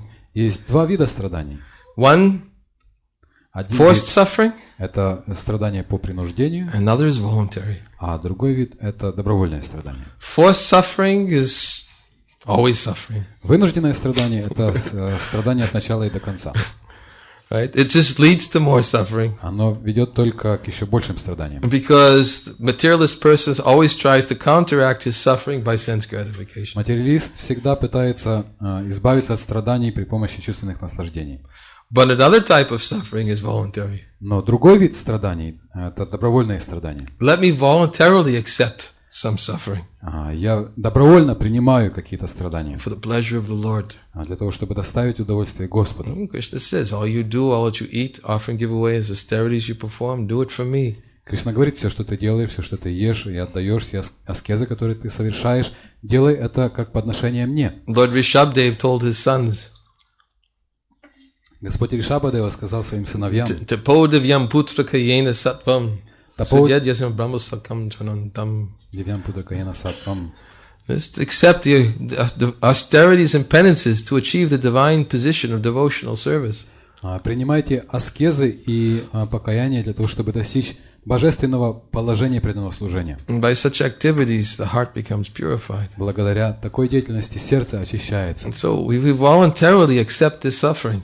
Если мы добровольно принимаем эти страдания, just voluntarily accept it means и принять добровольно означает, that we don't always try to counteract it by some artificial endeavor. Что мы не пытаемся все время как-то какими-то искусственными усилиями противодействовать этим страданиям. Narada Muni describes that in the Bhagavatam to King Prachinabarhishat. Нарада Муни описывает это в Бхагаватам царю Прачинабархишату. He says, "Oh, you who are free from sinful activity." Он говорит: "О, царь свободный от грехов." He says, "One who tries to counteract the effects of fruitive activity." Тот, кто пытается противодействовать последствиям корыстной деятельности. By manufacturing another activity which is devoid of Krishna consciousness. Пытаясь придумать какие-то способы, которые тоже лишены сознания Кришны. It's just like a person who tries to counteract a bad dream with a bad hallucination. Подобен человеку, который пытается развеять последствия плохого сна при помощи еще более ужасной галлюцинации. If one really wants to counteract the effects of a bad dream, если человек действительно хочет противодействовать последствиям плохого сна, кошмара, he has to wake up to Krishna ему надо consciousness. проснуться к сознанию Кришны. He says, but persons who try to counteract the effects of their fruitive activity, но, как он говорит, человек, который пытается противодействовать последствиям, избавиться от последствий своей корыстной деятельности, just like by manufacturing another activity which is no Krishna consciousness, пытаясь придумать какую-то другую деятельность, лишенную сознания Кришны, he becomes bound, further bound. Он запутывается еще больше. And therefore Prahlad Maharaj says, Nate vidu svartakatim hi Vishnu. Поэтому Прахлад Махарадж говорит, Nate vidu svartakatim. He says, persons who are trapped by sense gratification, люди, которые попались в ловушку чувственных наслаждений, and have accepted as their leader or guru, a similarly materially attached man, и приняли своим лидером или гуру человека также исполненного материальных привязанностей. They do not know that the goal of life is to go back home, back to Godhead, and render service to the Lord. Не знают, что цель жизни заключается в том, чтобы вернуться домой к Богу и служить Верховному Господу. As blind men led by another blind man. И как слепцы, которых ведет другой слепец. Miss the right path and fall into the ditch. Сбиваются с пути и падают в сточную канаву. Similarly, a materially attached man led by another materially attached man. Также полный материальных привязанностей человек, которого ведет другой полный материальных привязанностей will be bound by the ropes of his fruitive labor. Будет связан веревками своей корыстной деятельности, which are made of very, very strong cords, которые сплетены из очень крепких нитей. And therefore he'll have to continue to undergo repeated births and deaths and suffering in this world. И поэтому ему придется снова и снова рождаться и умирать в этом полном страдании мире. One will become bound by the ropes of his fruitive activity. Человек окажется связанным веревками своей корыстной деятельности. And his only destination is suffering. И единственное его предназначение, все, что его ждет в будущем, это страдание. Therefore we should voluntarily accept it. Поэтому мы должны принимать страдания добровольно. That is spiritual life. И в этом заключается духовная жизнь. Voluntarily accepting inconvenience. Добровольно принимать неудобства. For the satisfaction of the Supreme Lord. Ради удовлетворения Верховного Господа. When a devotee voluntarily accepts this, и когда преданный добровольно принимает это, then he can satisfy the Lord. Тогда он может удовлетворить Господа. The Lord is satisfied when a devotee does it to please Him. Господь доволен, когда преданный делает это для того, чтобы удовлетворить Господа. That is the fruit of all of our austerities. Это плод всех наших аскез. It's the fruit of all of our inconveniences and sufferings in this world. Это плод всех наших неудобств и страданий в этом мире. So, if we have this faith, поэтому, если у нас есть такая вера, if we have this implicit faith in the words of the Lord, если мы обладаем непоколебимой верой в слова Господа, we can still be happy while suffering. Мы в состоянии оставаться счастливыми, даже страдая. Great faith required. Нужно иметь большую веру. Right? Just like Mukunda. Например, можно вспомнить Мукунду. Had such faith in the words of the Lord. Он обладал такой верой в слова Господа. Right? When he was told 10 million births. Поэтому, когда ему сказали через 10 миллионов жизней. Imagine being told that you have to wait 10 million births before you'll get the darshan of the Lord. Представьте себе, что вам скажут, что вам надо будет ждать 10 миллионов жизней, прежде чем вы получите даршан Господа. By the Lord. И эти слова произнес сам Господь. So, Mukunda heard. Мукунда услышал эти слова. He will see me again after 10 million births.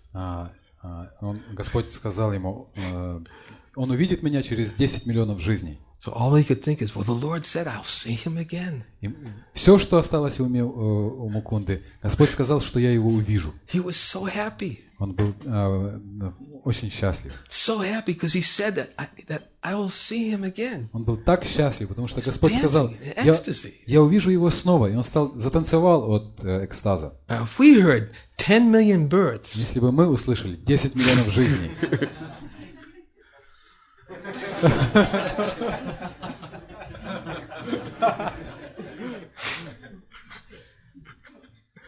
but he was ecstatic. Он же был в восторге. Why was he so ecstatic? Почему он был в восторге? He has so much faith in the words of the Lord. Потому что у него была такая вера в слова Господа. That the only thing he could think of is, I will see him again. Что он не мог думать ни о чем другом, кроме того, что он увидит его снова. So what suffering 10 million births? Ну и что, подумаешь, страдать 10 миллионов жизней? I will see him again. Я увижу его снова. So what did the Lord do? И что же сделал Господь? Mukunda. Мукунда. Come here. Иди сюда. That much faith we have to have in the words of the Lord. Такую веру надо иметь в слова Господа. Even our suffering, if the Lord wants our suffering, даже если мы страдаем, если Господь хочет, чтобы мы страдали, then I will accept it. Я приму страдания. That's all. If he says 10 million births, вот и все. Если он скажет 10 миллионов жизней, я приму это. Но по крайней мере он сказал, что я увижу его снова. So this kind of implicit faith is required. Так что нужно иметь такую непоколебимую веру in the words of the Supreme Lord. В слова Верховного Господа. And we can be happy. И тогда мы сможем быть счастливыми. There'll be no calamities. И не будет никаких Somebody with Somebody was just telling me recently, who was it? Oh, Parthasarathi Prabhu. Недавно как раз Партасаратхи Прабху говорил мне. He was telling me about this devotee. Он рассказывал об этом преданном. I think it was about 2 years ago in Vrindavan. По-моему, это было года 2 назад во Вриндаване. They were told by the doctor. Врач сказал, that I'm sorry to tell you this. Я сожалею, что мне приходится говорить это вам.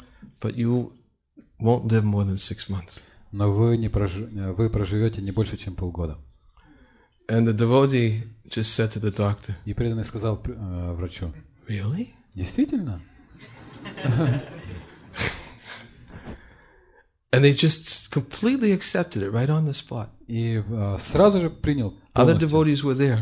Там были другие преданные. Completely accepted it on the spot. Он сразу же на месте принял это. And he just took it as an opportunity. Now is my chance. И он принял это просто как возможность. Вот, теперь я получил шанс. I can just fix my mind on Krishna somehow. Я могу теперь просто попытаться так или иначе сосредоточить свой ум на Кришне. I can make this life perfect in 6 months. И я всего лишь за полгода могу сделать свою жизнь совершенной. Or maybe even less. А может быть даже меньше, чем за полгода. They left their body in Vrindavan. Он оставил тело во Вриндаване. Anyways. Huh? Stack is piling up.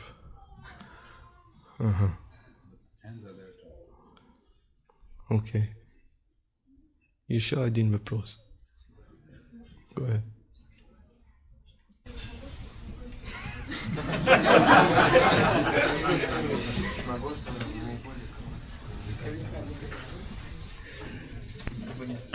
Bhagavad-Gitу Maharaj said in the morning that until we reach the highest platform, we cannot really have emotions, manifest emotions in our relationships with the Lord, like anger or something like this.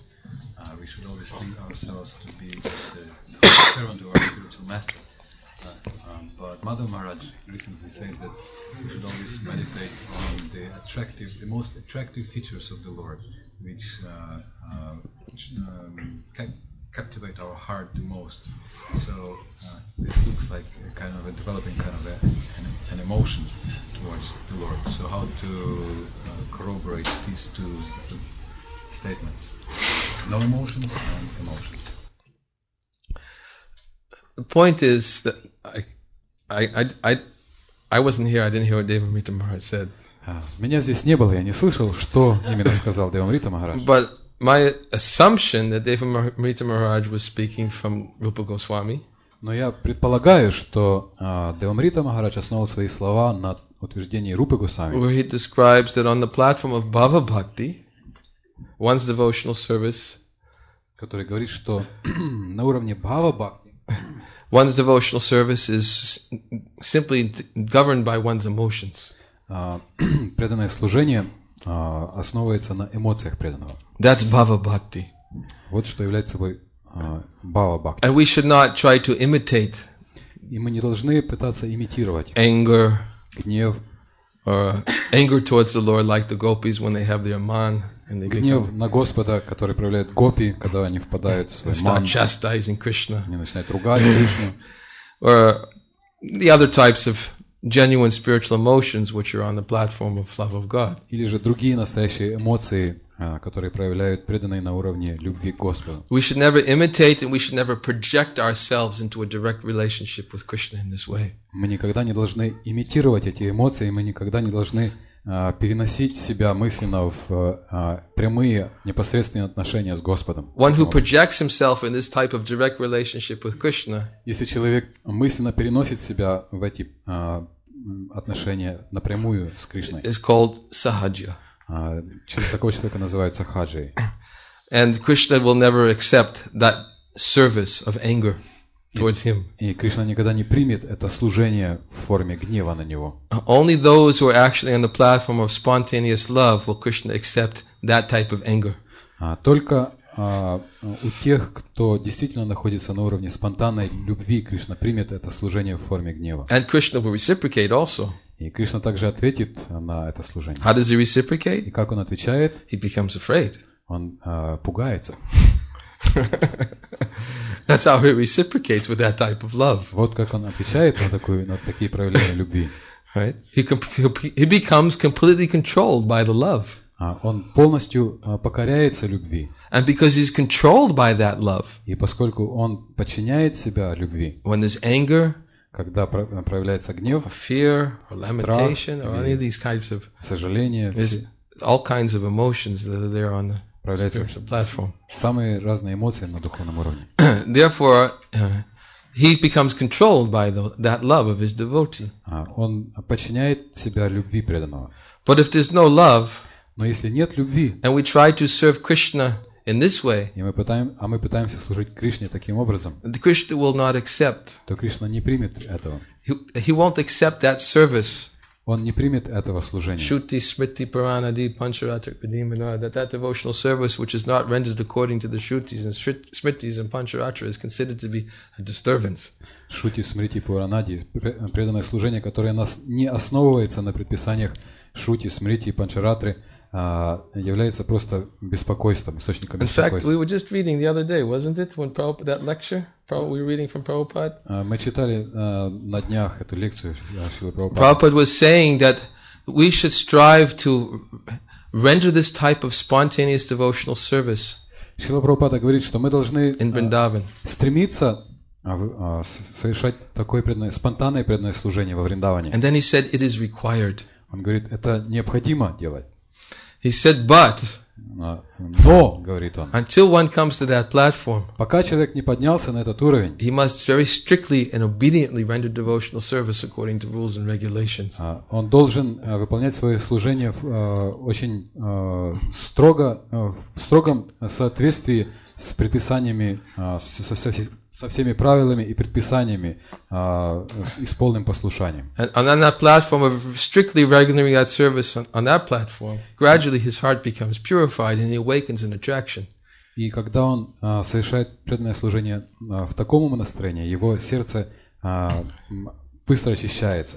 And one of the strict rules and regulations that one has to execute in sadhana bhakti одно из строгих предписаний, которым надо следовать в садхана бхакти, is hearing regularly about the pastimes of the Lord. Заключается в том, что мы должны регулярно слушать об играх Господа. But when one hears regularly the pastimes of the Supreme Lord, и когда мы регулярно слушаем об играх Господа, gradually it will awaken with one's heart an attraction. То постепенно это пробуждает в сердце влечение. So certainly that attraction to the Lord has to be awakened.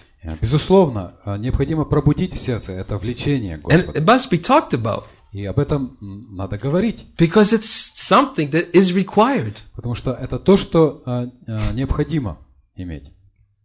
We have to get to that platform of being attracted in this way. Мы должны подняться на этот уровень и привлечься к Господу таким образом. But we can't jump. Но мы не в состоянии запрыгнуть туда. Bhaktivinoda Thakur speaks about this type of jumping. What is it? Jumping for like the jackal, like jumping for the fruits on the tree. Бхактивинода Тхакур говорит о этих таких попытках прыгнуть выше себя. Он приводит этот пример шакала и плодов на дереве. Kalyana Kalpataru. Это пример приводится в Кальяна Калпатару. Bhaktivinoda Thakur gives very, very strict warning about how one should not jump to this platform. Бхактивинода Тхакур очень строго предупреждает, что мы не должны стараться запрыгнуть на этот уровень. Without first qualifying himself to even come to that platform. Предварительно не став достойным подняться на этот уровень. And Prabhupada said the same thing in his famous quote. И Шрила Прабхупада говорит тоже в своем известном высказывании. First deserve, then desire. Сначала заслужи, а потом желай. Right. So certainly we should strive for it. Поэтому, безусловно, мы должны желать этого. We should strive to become attracted to Krishna's qualities. Мы должны стремиться привлечься к качествам Кришны. We should strive to become attracted to His beauty. Мы должны стремиться привлечься Его красотой. To become attracted to His form. Привлечься Его обликом. To His pastimes. Everything about Krishna is all attractive. Его играми. Все связанное с Кришной является всепривлекательным. And certainly we should try to find something about Krishna that attracts us. И, безусловно, мы должны стремиться найти что-то в Кришне, такое, что будет нас привлекать. And if we go on hearing about Krishna every day, если мы будем слушать о Кришне каждый день, with this desire to become attracted to Krishna in a particular way, желая привлечься к Кришне каким-то определенным образом, then what happens? То что происходит? Lobha. Лобха. You know what lobha is? Вы знаете, что такое лобха? Lobha is greed. Лобха — это жадное стремление. Yeah? Some greed will start to awaken within our heart. В сердце начнет пробуждаться жадное стремление. And when that greed awakens within our heart, from hearing strictly, regulated every day, и когда в сердце пробудится это жадное стремление, благодаря слушанию, регулярно, в строгом соответствии с предписаниями, just like we said before, we should not let a day go by. Как мы уже сказали, мы не должны проводить ни одного дня. And realize at the end of the day, если в конце дня мы задумаемся и понимаем, that I did nothing to remember Krishna today, что я сегодня ничего не сделал для того, чтобы помнить о Кришне. So when we actually every day regulate ourselves to hearing, chanting, remembering, и каждый день мы должны упорядочивать свою деятельность таким образом, чтобы мы слушали, воспевали славу Кришны, помнили о нем. Then gradually it will awaken some greed, some lobha. И тогда постепенно в сердце будет просыпаться это лоба, жадное стремление. And we'll develop some attraction. И мы разовьем влечение к Кришне. We should pray to develop this attraction to Krishna. Мы должны молиться о том, чтобы развить это влечение к Кришне. All right. I think. Хорошо, я думаю. Еще один вопрос. Последний. Обязательно? У кого? У кого вопрос?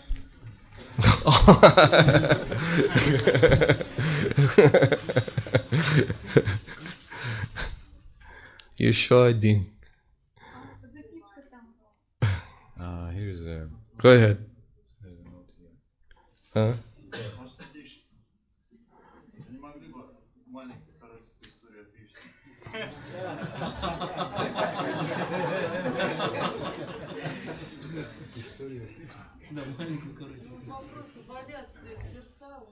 Can you please tell a short story about Krishna? But there are questions related to the lecture. A short story about Krishna. Коротенькую историю о Кришне. Huh? I will tell a story about Krishna. He asks you to tell a short story about Krishna. Ah. Okay. I have this one story. What is story? Huh? Short story. Коротенькая история, есть одна история. It's about Krishna and Mother Jasoda. Это история о Кришне и матери Яшоде. We told this story recently. Мы рассказывали эту историю недавно. But it's a very attractive story because it describes how much absorbed Mother Jasoda is in thoughts of Krishna. Но это очень привлекательная история, потому что она рассказывает о том, как сильно мать Яшода привязана к Кришне. Just like we were saying before, that when we hear about Krishna's pastimes, мы уже говорили о том, что когда мы слушаем об играх Кришны, Krishna's pastimes always include Krishna's devotees. То в этих играх всегда идет речь также и о преданных Кришне. And we should see from the examples of Krishna's devotees how much they're absorbed in thoughts of Krishna. И мы должны видеть на примере преданных Кришны, насколько они погружены в мысли о Кришне. So one time, the cowherd boys all came out in front of the house. Однажды все мальчики-пастушки пришли к дому. Because in the early morning, that Krishna is getting ready to go out to pasture with his young friends. Рано утром Кришну собирают на пастбище, чтобы он вышел вместе со своими друзьями пасти коров. Every day Krishna goes out to pasture with his cowherd boyfriends. Кришна каждый день выходит на пастбище со своими дружками. And of course this goes on eternally in Goloka. Конечно, это продолжается вечно на Голоке. In Goloka, Krishna is going out to pasture with us. На Голоке Кришна всегда идет на пастбище. In Gokul, Krishna goes out to pastures with his cowherd boyfriends also. Также, конечно, в Гокуле Кришна выходит на пастбище со своими дружками. But at some point he leaves and goes to Mathura. Но в какой-то момент он оставляет Гокулу и уезжает в Мадхуру. Anyways, his cowherd boyfriends, they have flute and buffalo horn. Все эти мальчики несут с собой флейты, рожки, буйволиные рожки. And Krishna was inside the house and he heard all his cowherd boyfriends assembling. Кришна находится внутри дома, и он слышит, что собрались все его друзья-пастушки. And he wanted to immediately go out and to join all of his friends. Он хотел сразу же выйти и присоединиться к своим друзьям. Now this time of day is very difficult for devotees in Vrindavan. Но для преданных во Вриндаване это время дня является очень тяжелым. Because this is the time of day when Krishna is leaving. Потому что это время, когда Кришна уходит. And that means great separation from Krishna. А это означает сильное чувство разлуки с Кришной. The devotees cannot tolerate separation from Krishna. И для преданных разлука с Кришной нестерпима. Mother Jasoda, she's always afraid when Krishna is going out to the forest. Мать Яшоду гложет опасения и страх, когда Кришна уходит в лес. What's going to happen to him? Что с ним будет в лесу? Somehow so many demons seem to be appearing. Похоже, что столько демонов приходит. She's thinking about his protection. Она думает о том, как защитить Кришну. And she's afraid. Она боится. Because she's thinking something might happen. Она думает, что с Кришной может что-нибудь случиться. In fact, Mother Jasoda sometimes she'll just simply offer prayers to the Lord Vishnu to protect her son. Иногда она даже молится Господу Вишну о защите сына. In fact, after she saw what happened to the Putana witch, на самом деле, после того, как она увидела, что произошло с ведьмой Путаной, Mother Jasoda was telling one friend of hers. Она делилась с одной своей подругой. She said, actually, I can understand that Krishna was protected from Putana. Мать Яшода сказала, что, как я понимаю, Кришна был спасен в этой истории с Путаной. Because Nanda Maharaj and I have been offering prayers to Vishnu for his protection. Благодаря тому, что я с Нандой Махараджей молились Вишну о защите Кришны. So because we've been offering prayers, therefore Krishna has been protected. Поскольку мы молились Вишну, Кришна был спасен. And she also said in the same statement, she was speaking to her friends. И также in her same statement, she was speaking to the cowherd women. И в той же беседе с пастушками Мать Яшода говорит. And she said, I also can understand that although it appeared that Krishna was holding up Govardhan Hill. Я тоже понимаю, что хотя казалось, будто бы Кришна держит холм Говардана. How could a young boy like that hold up a hill? Как маленький мальчик в таком возрасте может держать на руке целый холм? It was my husband, Nanda Maharaj. Конечно же, это мой муж, Нанда Махарадж, держал He этот was холм. holding the hill because a small boy couldn't have done. Он держал холм, потому что маленький мальчик не в состоянии держать такой холм. Just so that she thinks this way. Вот как думает Мать Яшода. So when Krishna goes out to the pastures, и когда Кришна выходит на пастбище, she's anticipating his departure and she's feeling great anxiety. Она знает, что Кришна скоро уйдет и испытывает большое волнение. Now, of course, this is emotion also. Это тоже эмоция. But it's due to deep attachment to Krishna. Но эту эмоцию вызывает глубокая привязанность к Кришне. There's all emotions in the spiritual world. В духовном мире полно эмоций. Because that's what love of God is. Потому что в этом смысл любви к Богу. Love of Godhead is a continuous flow of spiritual emotions in relationship to Krishna. Любовь к Богу — это непрекращающийся поток эмоций в отношениях с Кришной. That never end. Этому потоку нет конца. So Mother Jasoda, she's feeling this anticipation of Krishna's departure. И Мать Яшода находится в этих чувствах, она предвкушение или не предвкушение, а сожаление о том, что Кришна уйдет скоро. Gopis are also experiencing this anticipation of Krishna's departure. И гопи тоже погружены в эти чувства ожидания ухода Кришны. In one prayer, the gopis are saying, when Krishna leaves in the morning to go out into the pasturing ground. В одной из молитв одна гопи говорит, когда Кришна уходит утром на пастбище, we are simply standing, feeling great pain of separation of his departure. Мы остаемся стоять, пораженные болью разлуки. с ним. And then when he returns from the pasturing ground, А когда он возвращается с пастбища, and we are looking at his beautiful face, и мы смотрим на его прекрасное лицо, we cannot remove our eyes from his features for a moment. мы не в состоянии ни на мгновение оторвать глаз от его лица. But then at that moment, our eyelids blink. И тут, в это мгновение, наши глаза моргают. And when our eyelids blink, we curse Lord Brahma for being a dunce. И когда наши глаза моргают, мы проклинаем Господа Браму за то, что он на самом деле дурак. For creating bodies with eyes that blink. За то, что он создал такие тела, в которых глаза моргают. So this is how the gopis are thinking when Krishna is departing and when he's returning. Вот что думают гопи, когда Кришна уходит и потом возвращается. Some of them are standing on top of the roofs. Некоторые стоят на крышах. Some of them are standing behind the trees. Некоторые стоят за деревьями. Looking, just seeing what, simply to capture simply a moment's стараясь хоть на мгновение взглянуть на Кришну. And then, so Mother Jasoda, when Krishna, so Krishna, when he heard the sound of the flutes and bugles, Итак, когда Кришна услышал звуки флейт и рожков, he knew his friends were calling him. Come on, Krishna, let's go out to play. Он знал, что его друзья зовут его. Пошли, Кришна, пошли играться. So Mother Jasoda, she walked outside with Krishna. И мать Яшода вышла вместе с Кришной. But she didn't want Krishna to leave. Но она не хотела, чтобы Кришна уходил. So she began following Krishna a little ways towards the outside of the. Поэтому она провожала Кришну за пределы двора. And then she stopped. Потом она остановилась. And she approached Krishna.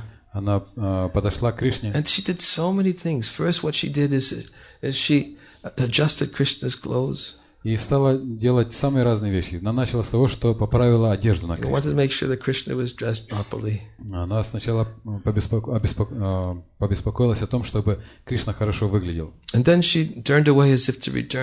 Потом она развернулась, будто бы для того, чтобы уйти домой. Потом снова обернулась, посмотрела на Кришну. И подумала, наверное, Кришна голоден. Поэтому она подала Кришне, принесла для Кришны фрукты, сладости и нектарный сок, чтобы напоить Кришну. И сразу же стала кормить Кришну. Кришна все это принял. Потом мать Яшода ушла. Казалось, будто она направляется домой. Она сделала несколько шагов. И снова повернулась, чтобы посмотреть на Кришну. Она снова подошла к Кришне и положила ему в руку пан. Кришна взял этот пан. И мать Яшода снова пошла к дому. Снова обернулась. Снова подошла к Кришне. Сказала, Кришна, будь осторожен. Ты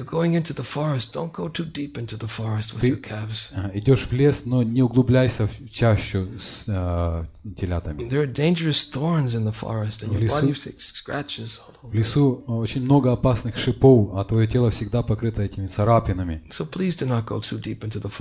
Поэтому, пожалуйста, не заходи далеко в лес. Она снова разворачивается, как будто казалось, будто она идет, что она идет домой. Снова останавливается. Снова оборачивается и снова подходит к Кришне. И теперь она обращается ко всем друзьям Кришны. Она говорит, ты, Баларам, всегда оставайся впереди Кришны. А ты, Шридам, стой рядом с Кришной. И она стала говорить, давать указания разным пастушкам, чтобы они всегда окружали Кришну и защищали его. Потом она снова развернулась, и казалось, будто бы она пошла домой. Но снова она останавливается, оборачивается и идет к Кришне. Тогда Кришна припадает к ее стопам, обнимает ее стопы.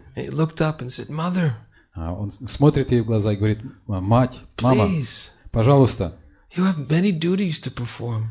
У тебя много обязанностей. They're all waiting for you back at the village. Тебя все ждут в деревне. Mother, мама, please, пожалуйста, go home. Иди домой.